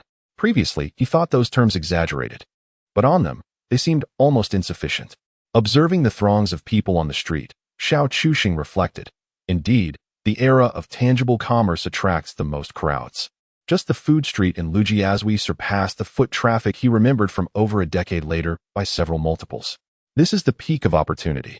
Certain businesses can only flourish in the right era. This is known as the opportune moment. In his past life, despite his aspirations and relentless endeavors, he ultimately missed out on the golden age. After years of struggle, he barely attained wealth, all the while enduring countless hardships, disdain, and grievances, memories that remain vivid. Yet, in this reincarnation, even the seemingly inconspicuous street vendor economy in this era holds the potential for him to earn millions monthly. It is worth noting that in later years, many entrepreneurs found it challenging to achieve such net profits in a single month. In fact, numerous small companies faced consecutive years of losses. The notion seems rather uncanny. Of course, replicating his current path is nearly impossible. One can only attribute success to the convergence of favorable timing, location, and human resources. To expect one individual to capture the entirety of Hangzhou's barbecue market is, statistically, an endeavor with almost no chance of success. One must first possess a considerable populace. It can only be said that he has benefited from Chunbin's influence and the connections that have facilitated this venture. This exemplifies the importance of human resources. Transitioning to a different region would likely yield no similar returns. Hangzhou is unique. Even in 2007, its consumption level was remarkably high, and this locale boasted substantial foot traffic. The market is bustling with high consumption and yet remains largely untapped. This embodies the essence of geographical advantage. Timing, location, and human connection are all indispensable elements. The right era, the right place, and the right individuals. Xiao Chuxing feels as though he is destined for greatness. Perhaps due to the multitude of good deeds he has performed in the past, heaven has granted him this opportunity for rebirth. Unconsciously, he pauses and turns to glance at the two women. If one were to consider the good deeds of his previous life, it would likely pertain to them. Wouldn't he? Of course, the involvement of a certain foolish beauty might have been an accident. He indeed wished to save her, but alas, an unforeseen circumstance thwarted his efforts and led him to a similar fate. Yet, in this moment, Xiao Chuxing finds himself devoid of any regrets regarding this rebirth. For he is now far happier than he was in his former existence. There exists a sense that an incomplete life has the potential to blossom into something more fulfilling. If that is the case, then this rebirth is indeed a blessing. Xiao Chuxing muses, the suffering of my past life shall not commence. Shi Shanshan need not endure solitude nor be driven to the rooftop, and Lin Shi need not succumb to depression. They all possess their own happiness now. Unconsciously, his grip tightened slightly, yet both the foolish beauty and Lin Shi seem to understand his thoughts. The three share a remarkable silence, a tacit understanding enveloping them. In this lifetime, they have become an inseparable entity, akin to mistletoe. Their codependent relationship, albeit somewhat twisted and unhealthy, ensnares them in its allure. On the train back to Hangzhou, Lin Shi cradles her face in her hands, gazing intently at Xiao Chuxing. Meanwhile, the foolish beauty rests her head on his shoulder. Having drifted into a peaceful slumber at some point, her flawless visage is undeniably enchanting, evoking an irresistible desire to take a bite. As if sweetness would burst forth with the slightest nibble. You've purchased so many items. Lin Shi gestures towards the numerous bags, feeling slightly embarrassed. You might as well have brought back some crayfish. Xiao Chuxing chuckles dismissively. Money is limitless. We now have a dedicated supply vehicle, and the Hangzhou market is rather small. Even if you were to bring back more, the likelihood of selling it all is slim. Lin Shi understands this, yet she feels compelled to voice her thoughts. But you bought me such expensive clothes. The root of this lies in Xiao Chuxing's indulgence towards her, leaving her feeling stifled if she doesn't express anything. In mere moments, he has spent over 3,000 yuan on her alone, including a particularly pricey outfit. He justifies it by saying, from now on, you shall be my personal secretary. It would be unseemly for you to lack a respectable work attire. Would it not diminish my own worth? This man has a knack for charming women. Lin Shi suspects he must be a habitual offender. In truth, he is indeed a habitual offender. But only where Lin Shi is concerned. All right, let us not be so coy. When we become wealthier in the future, you won't perceive this expenditure as anything significant. Xiao Chuxing attempts to persuade her. Lin Shi presses her lips together, inwardly acknowledging this truth. She also comprehends that in business, one's attire, vehicle, and even smartphone can greatly influence others' perceptions. Xiao Chuxing is indeed correct. In this era, first impressions hold significant weight. After all, no business owner is inclined to engage in transactions with a group of seemingly immature youths lacking in financial resources. Both Xiao Chuxing and Lin Shi, being youthful, are more susceptible to underestimation. If they fail to keep pace in these aspects, the outcomes are indeed predictable. Lin Shi endeavored to convince herself, despite a lingering inner turmoil. What about these? Lin Shi gestured towards the assortment of snacks, bread, and pastries. I bought them for you to enjoy. This fool is so greedy. And you can partake as well. Xiao Chuxing chuckled. Lin Shi fell silent, reflecting on the minuscule quantity of pastries and bread that had already cost over 100 yuan. Previously, she had never spent money this way, and now she felt a pang of regret. This reaction epitomizes the mindset of sudden wealth. Some indulge in impulsive spending, while others, like Lin Shi, succumb to anxiety. This response is indicative of a fear born from poverty, an apprehension that the hard-earned money might evaporate, leaving them with nothing. It draws a parallel to those who, despite their affluence, are reluctant to part with their funds. These individuals, while possessing millions, often refrain from indulging in even the simplest pleasures, deriving satisfaction from merely observing their account balance. Outside the Finance Institute, as students streamed out. The Fong family was racked with anxiety. They had been waiting since morning, and dusk was approaching, yet Lin Shi had not appeared. As evening descended upon the summer day, mosquitoes began to swarm, seemingly drawn to their misfortune. Even the mosquito bites they endured outnumbered those of others, a clear sign of their ill fate. "Where is that little wretch? Didn't you say she would definitely leave today?" Chen Shui exclaimed in exasperation, unable to restrain her frustration towards her precious son. Fong Sudong felt wronged, yet he retorted, "She is a diligent student. How could she not return to school? Perhaps she saw us from afar and is avoiding us. Once we leave, she'll emerge from hiding." Fong Sudong's reasoning resonated with both Fong Weiming and Chen Shui. "What should we do then?" Fong Sudong pondered, furrowing his brow. "If she's avoiding us, we can't possibly wait here around the clock. Should we hide? Let's wait a little longer. Surely she must come out to eat. Who brings her meals after leaving school? All right." The Fong family remained resolute, intent on cornering Lin Shi like a sheep to be sheared. They perceived her as the same vulnerable girl they could exploit, with no one to support her. They believed that away from their grasp, she would be confined to the dormitory, surviving on meager earnings from part-time work, perpetually at their mercy. Little did they know, she had already been taken under the wing of a beast. To punish the wicked, one must have a greater foe. Xiao Chuxing was never a good person. At best, he was merely less malevolent. A virtuous individual cannot rescue Lin Shi, nor do they have the right to possess her. Hence, Xiao Chuxing shall never endeavor to be a good person. At this moment, Lin Shi had already returned to Hangzhou with Xiao Chuxing, and as was their custom, they appeared punctually at the small park. "Meow, silly beauty," she exclaimed with delight. The tabby cat, lounging lazily upon a stone pedestal, responded with a soft meow. Observing this scene, Xiao Chuxing felt a twinge of embarrassment. The silly beauty had been feeding it consistently, and as a result, the feline had begun to visit with increasing frequency. "Goodness, is it already waiting here in advance?" he mused, approaching to scrutinize the tabby closely. It seemed plausible that this was a stray cat, he concluded.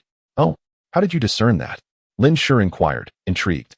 "I've been observing its visits for the past few days. It hasn't had a bath in quite some time, although it's not excessively dirty," Xiao Chuxing articulated his hypothesis. Lin Shi nodded in understanding. Indeed, one would usually bathe a pet cat. But perhaps the owner is rather lazy? That possibility cannot be dismissed, Xiao Chuxing conceded, recognizing that tabby cats evoke a profound affection in some while leaving others entirely indifferent. "Let's observe it a bit longer. Should it prove to be a stray, we can take it to the veterinary clinic for vaccinations and the like. We shall care for it," he proposed. Upon hearing this, Lin Shi's eyes sparkled with excitement as she gazed at him intently. "What's with the exuberance?" he asked, bemused. "I'm just happy," she replied, ruffling the cat's fur, which filled Xiao Chuxing with contentment. Before long, Zhou Chun and Su Fei arrived, bringing with them over 100 yuan extorted from Fong Weiming's family. "Take this to treat those brothers to a smoke or something. There's no need to repay me," Xiao Chuxing gestured dismissively, unimpressed by the meager sum. His intent was solely to vex Fong Weiming's family, exacerbating their already difficult circumstances. Accompanying them was Chen Bin, who appeared hesitant to speak. Xiao Chuxing, sensing his reticence, urged him, "Spit it out. Why the hesitation?" Feeling somewhat awkward, Chen Bin eventually revealed the matter. It turned out that the previous night, a stall had encountered some suspicious customers. The brothers responsible for that stall had taken note, and today they had informed Chen Bin of the situation. "Oh, what exactly was amiss?"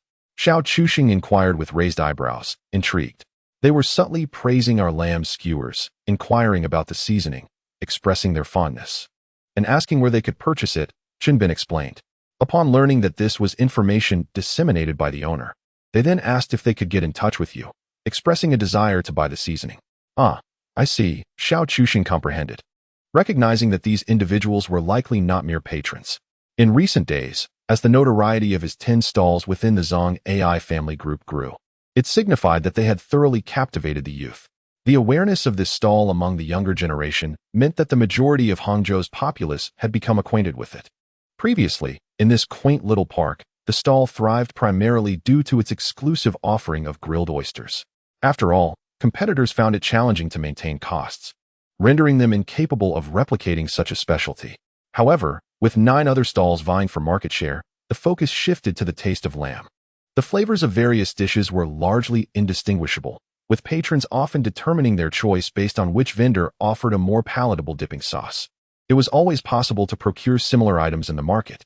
Yet, the seasoning blend was a unique secret of Xiao Chuxing's stall. Consequently, some individuals set their sights on his proprietary seasoning. Nonetheless, Xiao Chuxing was not entirely opposed to selling this product. Though he restricted it to the seasoning itself rather than the recipe, selling the recipe would ensure a continuous stream of income. Yet once it was sold, competitors could easily undermine his profits through unscrupulous market tactics. Xiao Chuxing was primarily focused on securing the oyster supply from the nearby dock, as that would yield the substantial profits. Currently, while the lamb skewers were popular, the actual profit margins were rather modest. The existing profit model relied on enticing customers with the flavors of lamb, thereby encouraging them to order additional dishes, which boasted higher profit margins, achieving a balanced financial outcome. For the moment, he decided to observe the situation. Xiao Chuxing was not overly anxious and instructed Chen Bin to inform him immediately of any developments. Each of Chen Bin's brothers had been equipped with at least one functional phone at each stall, ensuring smooth operations. This was a requirement set by Xiao Chuxing. And with their daily earnings, managing mobile payments was hardly an issue, adding to their prestige. They had even taken the initiative to purchase their own devices. As the current generation was far removed from Xiao Chuxing, a reincarnated individual, having experienced the convenience of a smartphone, reverting to a basic phone would be utterly intolerable for him.